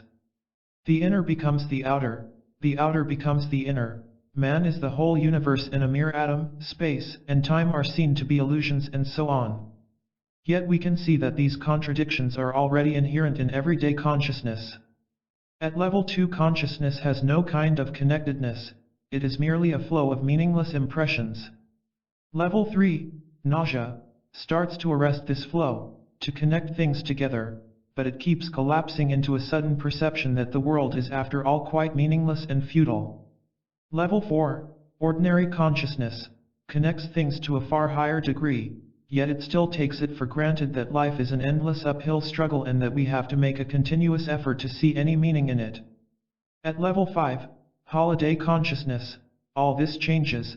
There is a sense of being able to see to distant horizons, of becoming aware of Mozart and the stars. We suddenly realize that the world around us is so fascinating in itself that no effort is required.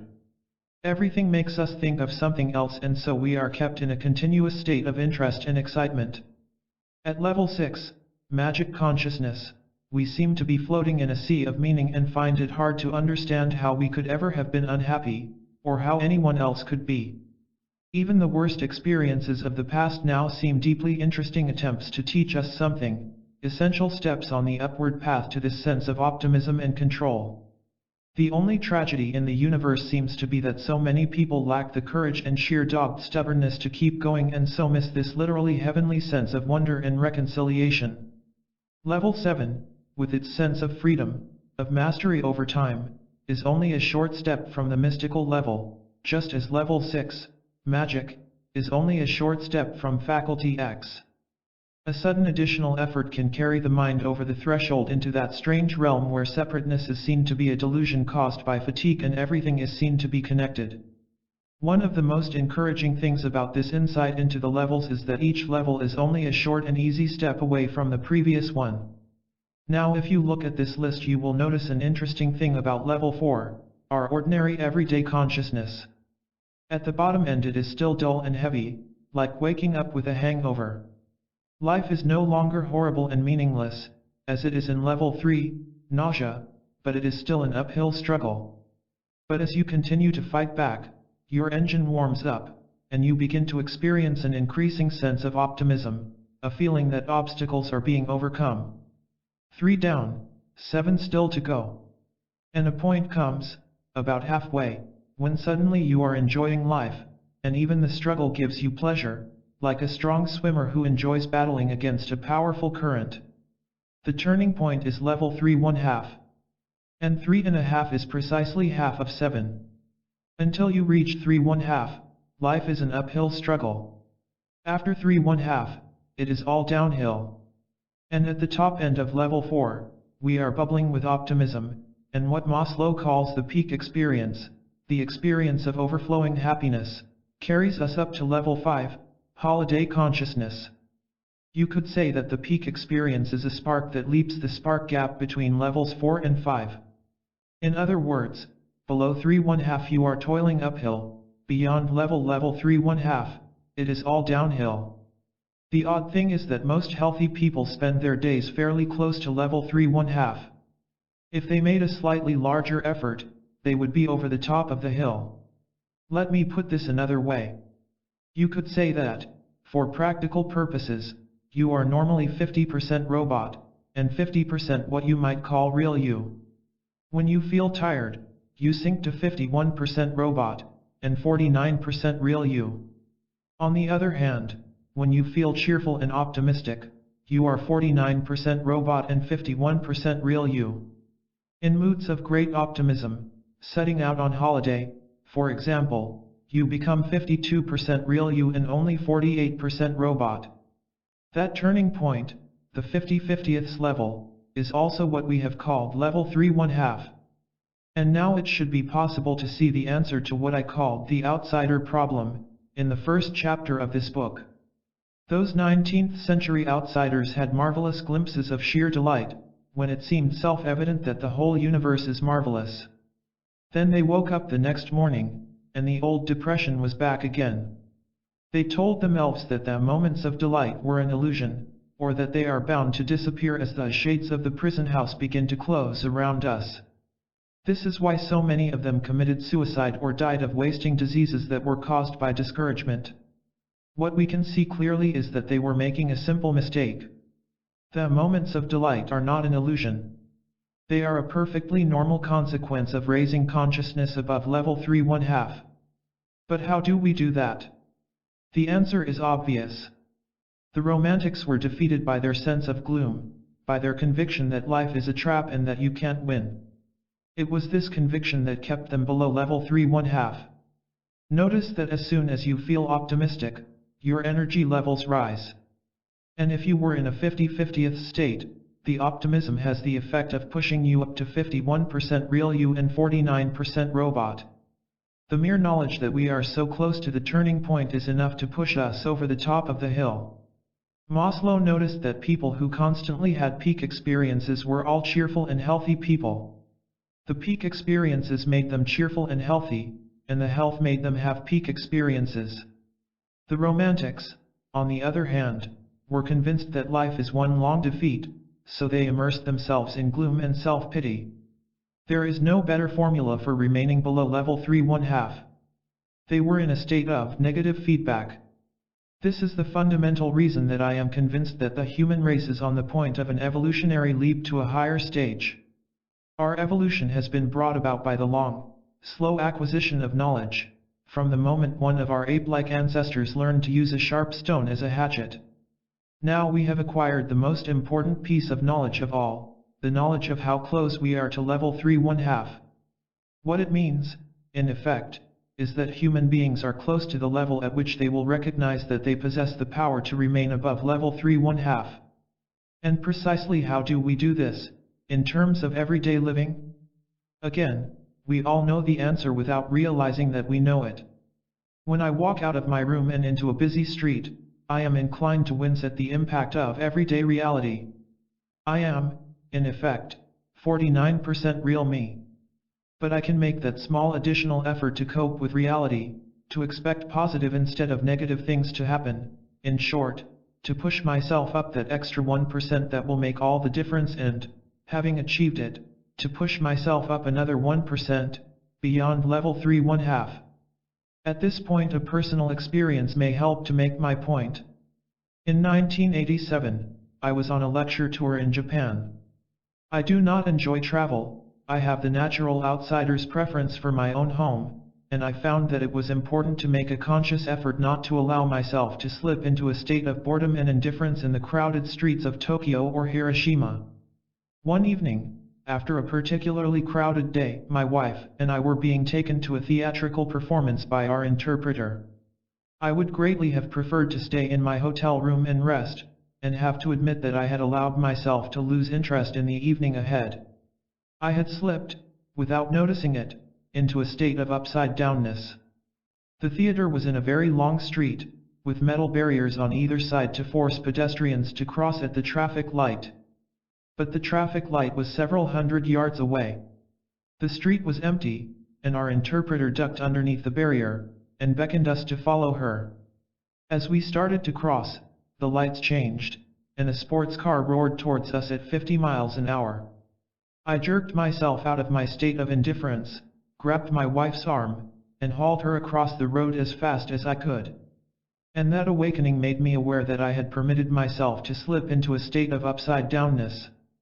As I sat in the theater a few minutes later, I reflected that if my boredom had resulted in my wife being struck by a sports car, I would never have forgiven myself.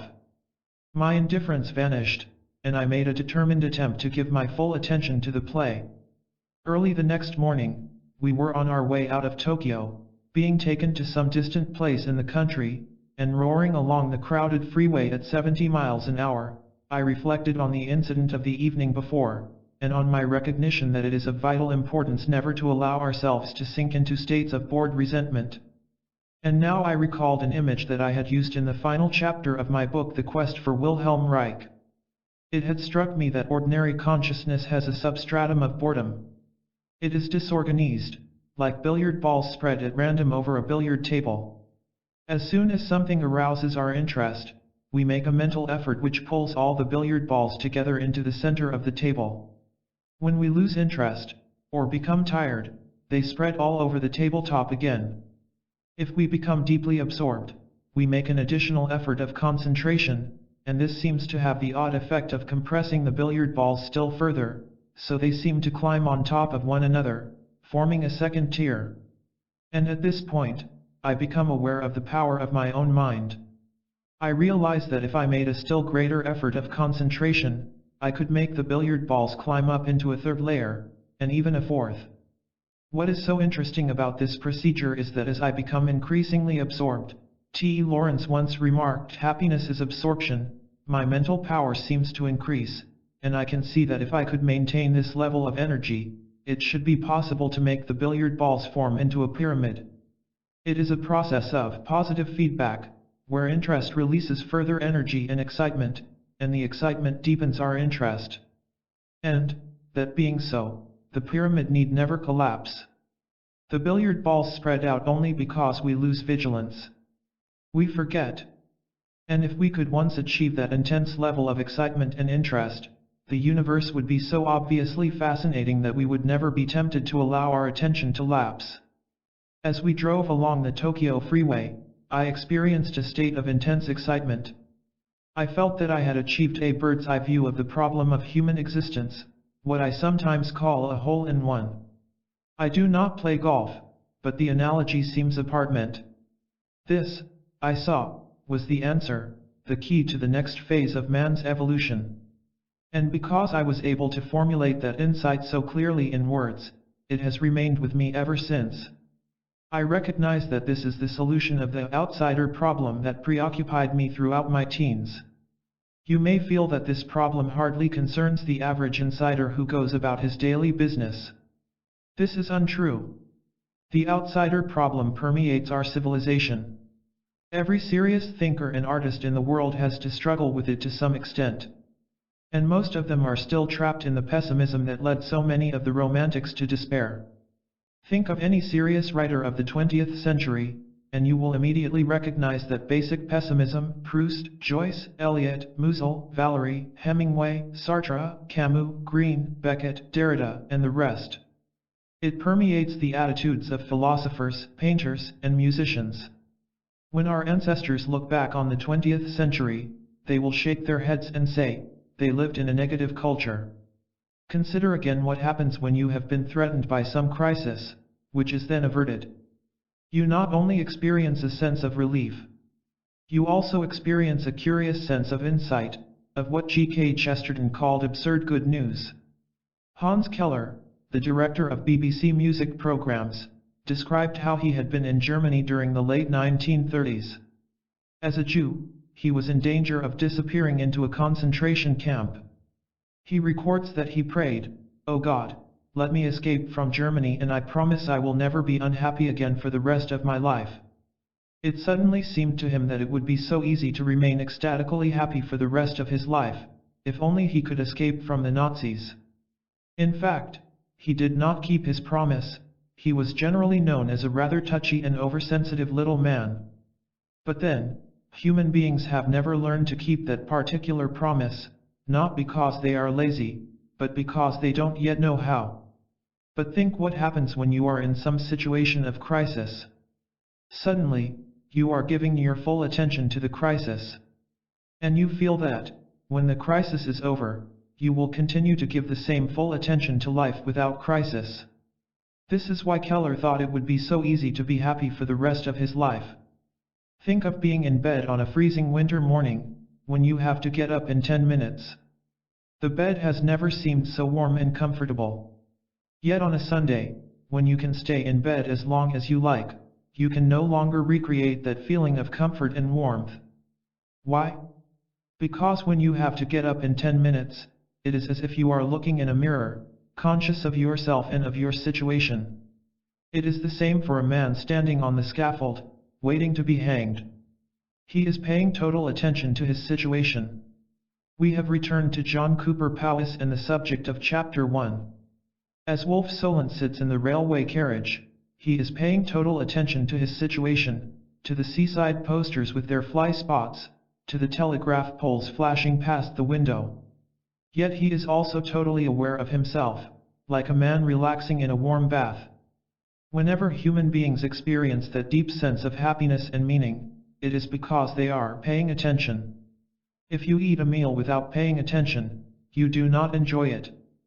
But the reason that you can experience that sense of expanding happiness when setting out on a journey is that you are paying attention, and attention is somehow expanding, so you are aware of far more than your immediate situation. In some strange way, you are aware of other times and other places. It is almost as if you are in two places at once. This is what human consciousness should be like all the time. This is what it will be like when we have taken that next evolutionary step. When I was a child, I was often told to chew my food properly, or it would give me indigestion. What I am now pointing out is that when we are happy, it is because we are chewing our experience properly, as you do in bed on a cold winter morning. Otherwise, we tend to swallow experience unchanged food, and it does no good.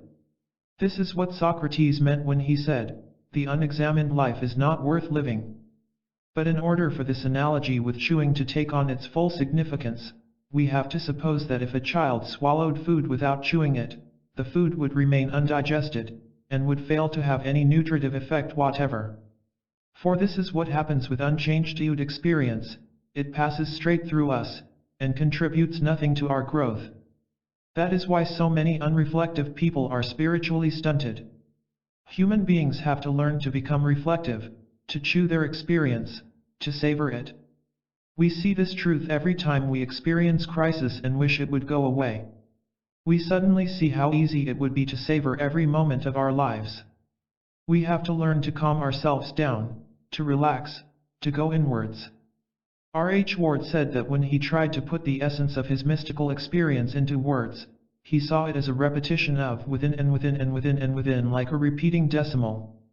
Although mystics have known this for centuries, it is only within the past 2.5 centuries that the trick has begun to spread to the rest of us, to be more specific, since 1740. I am not, of course, claiming that Richardson's Pamela was the first sign of this development. Throughout recorded history, men have had this curious longing to escape into the world of the mind, the world of myths and stories, and that eternal longing is manifested in the Epic of Gilgamesh and the Odyssey and the Greek drama and the Canterbury Tales and the Elizabethan drama and Don Quixote and Grimmelshausen's Simplicissimus and Robinson Crusoe. But because Pamela was the first soap opera, it was a watershed, somehow as different from Don Quixote as a steamship is from a sailing ship. It taught people to pay attention to their own lives instead of dreaming about mythical heroes and faraway places with strange-sounding names. Ever since Pamela, man has been trying to absorb that lesson. But the Industrial Revolution made life far more hectic, preventing us from paying attention. So we continue to swallow our experience without chewing it, and wondering why we suffer from indigestion. We have to consciously learn to make that effort to chew. The great heroes of this new phase of human evolution are not the conquerors, or even the scientists, but the men who have taught us to reflect, to mythologies, to go within and within and within. Meanwhile, we remain trapped in a negative culture, whose cult figures are artists and writers who remain convinced that life is basically meaningless or tragic. Here, for example, is a typical passage from the French philosopher and critic Roland Barthes. The art of living has no history, it does not evolve, the pleasure which vanishes vanishes for good, and there is no substitute for it. Other pleasures come, which replace nothing. No progress in pleasures, nothing but mutation. This is still the same pessimism that we can find in the Romantics, from Novalis to Verlaine. And he is clearly missing the point, that the only way of preventing experience from vanishing for good is to permanence it through attention. This word processor on which I am writing has a key labeled save, and when I press it, the words I have written are transferred from the screen to the disk. Now they are recorded, fixed, as writing fixes our speech. If my word processor is accidentally switched off before I have pressed the save key, the words vanish for good. Barthes, like so many of his fellow romantics, has simply failed to realize that his brain has a save key, and that it is because we have learned to use this key that human beings have evolved faster than any other animal. Now it should be clear why I think that the paranormal is of such immense importance. Here is one field that is untinged by contemporary pessimism. The clear message that emerges is that man possesses powers of which he is normally unaware. As Richard Church watched the gardener wielding the axe, and noticed that the sound came after the blow, he says that he experienced a marvelous sense of freedom. His enemy so far had been the drag of the earth. Now he realized that he had been overestimating the enemy. It was at that moment that he made an instinctive effort and rose from the ground and glided about the room. When man can clearly recognize the existence of these powers, and incorporate that recognition into his everyday awareness, so that he is no longer subject to a permanent leakage of vitality, then he will suddenly have become a totally different kind of creature. Appendix. It seems worthwhile to explain how I came to be converted from the notion that poltergeists are simply a form of spontaneous psychokinesis, due to the hidden powers of the unconscious mind, to the conviction that they are independent spirits. It began in 1976, when I presented the Rosenheim case on BBC television.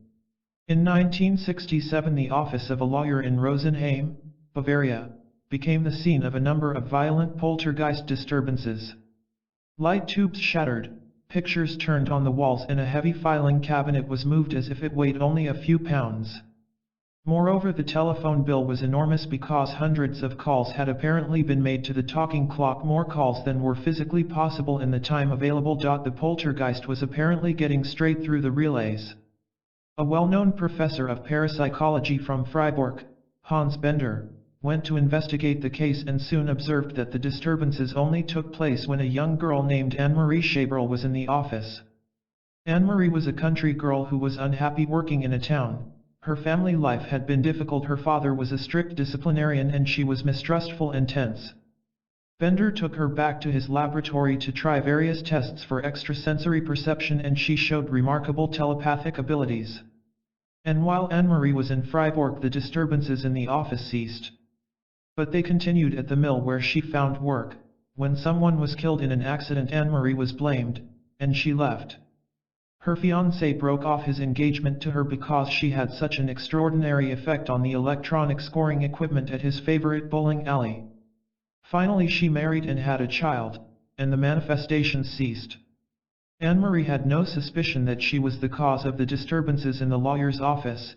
Indeed, when I met him during the course of the program, Professor Bender told me that one of the first rules of poltergeist investigation is not to tell the disturbed adolescent that he or she is the real cause of the disturbances, for it usually terrifies them.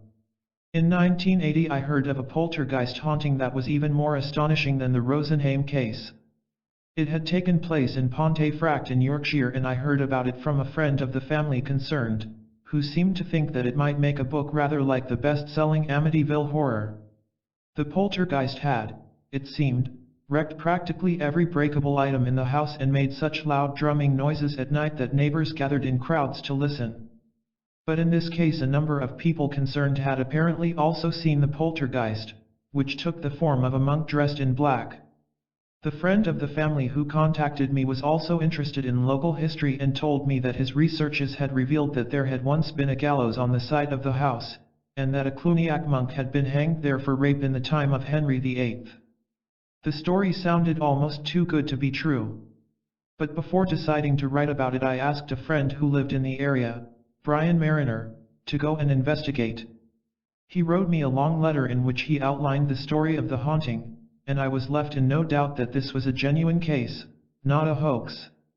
The daughter of the family, Diane Pritchard, had been dragged upstairs by the throat by Black Monk and thrown out of bed repeatedly. But the ghost also seemed to have a sense of humor. When Aunt Maud, a determined skeptic, came to see for herself, a jug of milk floated out of the refrigerator and poured itself over her head. Later what looked like two enormous hands appeared around the door. They proved to be Aunt Maud's fur gloves.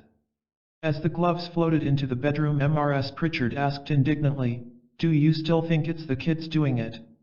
Aunt Maud burst into "Onward Christian Soldiers" and the gloves proceeded to conduct her singing, beating in time. Having studied Brian Mariner's report on the case, I concluded that there was not enough material there for a full-length book, but it would make an admirable centerpiece for a book on the poltergeist, on which there is an immense amount of well-authenticated material. Poltergeist cases seem to be among the most frequent of paranormal events. At any given moment there is likely to be one going on within a dozen miles of where you are now reading this book. This, I concluded, is because the world is so full of sexually disturbed adolescents. I sketched out an outline of a history of poltergeist phenomena and submitted it to my publisher, who wrote back to say he liked the idea. Then, accompanied by my wife, I set out for Yorkshire to investigate for myself. On our way to Pontefract we stopped for a night at the Hayes Conference Centre in Swanwick, Derbyshire, where I was to lecture at a conference on the paranormal. The following afternoon, just as we were about to leave, someone mentioned that Guy Playfair was due to arrive in half an hour. He and I had corresponded but had never met. So although I was anxious to get on to Yorkshire, I decided to stay around for another half hour to introduce myself. It proved to be one of those fateful decisions that exercise an immeasurable influence on the future. Guy, I knew, had spent some time in Rio de Janeiro, where he had joined the Brazilian equivalent of the Society for Psychical Research and studied the local version of black magic, Umbanda.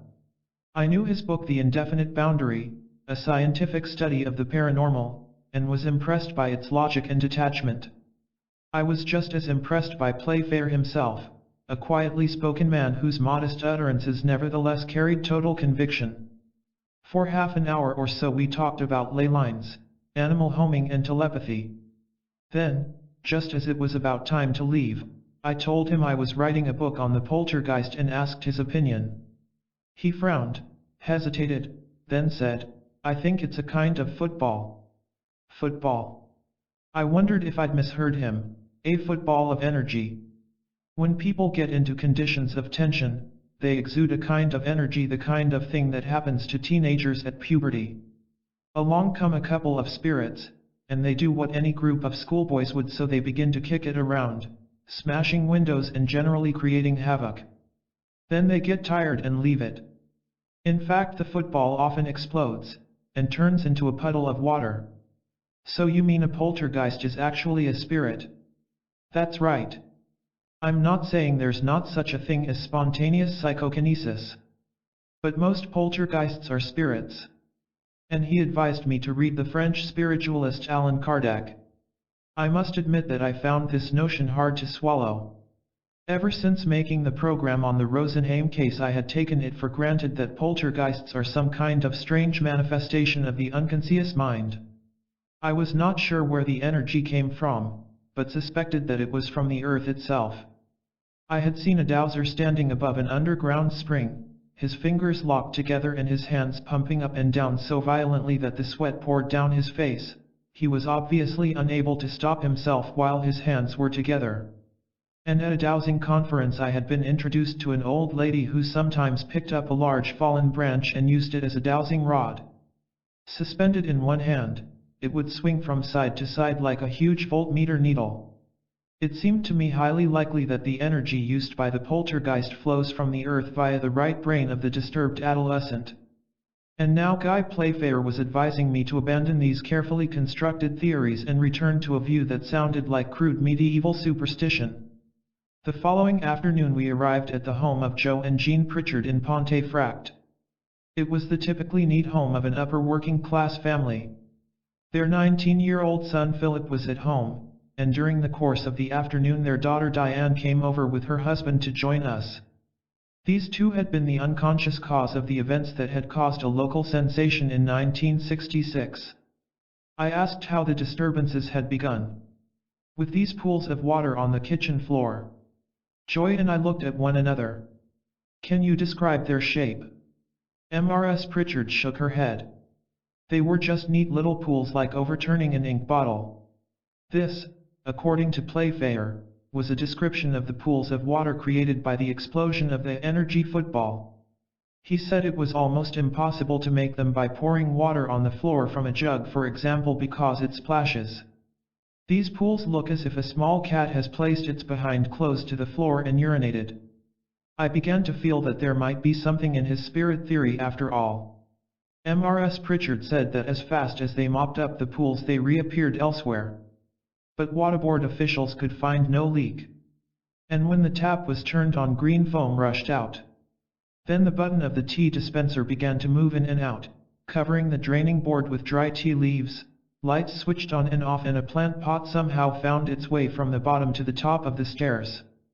This first set of manifestations occurred in 1966, and Philip was obviously the focus since Diane was away on holiday at the time. 2 days later, they ceased. But when they began again in 1968, Diane, now 14, had become the focus. The ghost seldom paid a visit during the day, when she was at school.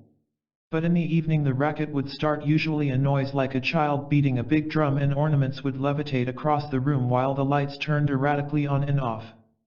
Yet the poltergeist did not seem malicious, rather an infuriating practical joker. After a tremendous crash, all the contents of the china cabinet were found scattered around the sitting room, yet not one was even cracked. When the vicar came to try to exorcise the poltergeist and told the family that he thought their trouble was subsidence, a candlestick rose from the shelf and floated under his nose. The exorcism was unsuccessful. Diane found it frightening, yet less so than might be expected. She always had a kind of inward notification when the pranks were about to start. Hurled violently out of bed with the mattress on top of her, she was unhurt. When the hall stand, made of heavy oak, floated through the air and pinned her down on the stairs, with a sewing machine on top of it for good measure, she was unable to move and the family were unable to budge it, yet she was not even bruised. When the ghost whom they called Mr. Nobody hurled the grandfather clock downstairs so that it burst like a bomb, no one was anywhere near. At a fairly late stage in the haunting, the ghost began to show itself. Jean and Joe Pritchard awakened one night to see a dim figure standing in the open doorway. Their next-door neighbor was standing at the sink when she felt someone standing behind her. It proved to be a tall figure in a monk's habit with a cowl over the head. It looked so solid and normal that she felt no alarm, then it vanished. Another neighbor, Renee Holden, who was a bit psychic, was in the Pritchard's sitting room when the lights went out. In the faint glow of the street lamp that came through the curtains, she saw the lower half of a figure dressed in a long black garment. The haunting was nearing its climax. One evening when the lights went out, Diane was heard to scream. The family rushed into the hat and found her being dragged up the stairs. The ghost seemed to have one hand on her cardigan, which was stretched out in front of her, and the other on her throat. As Philip and Jean Pritchard grabbed her, the ghost let go, and they all tumbled down the stairs. Diane's throat was covered with red finger marks, yet Mr. Nobody had not exerted enough pressure to hurt her. Soon after this, Jean Pritchard came downstairs to find the hall carpet soaked in water. On the wet surface there were huge footprints. One day Philip and Diane were watching television when they both saw the black monk, or at least his shape, silhouetted on the other side of the frosted glass door that led to the dining room. As Philip opened the door, they saw his tall, black shape in the process of vanishing. It seemed to disappear into the kitchen floor. And that was the end of the Pontefract haunting. Mr. Nobody disappeared and has not been heard from since. I spent the whole of that Sunday afternoon listening to recordings of the poltergeist making violent banging noises, and questioning the family and neighbors. I also read the accounts contained in the local newspapers at the time. There could not be the slightest reasonable doubt that the haunting was genuine. There were too many witnesses. Even if I had not met Guy Playfair, some of the features of the case would have puzzled me.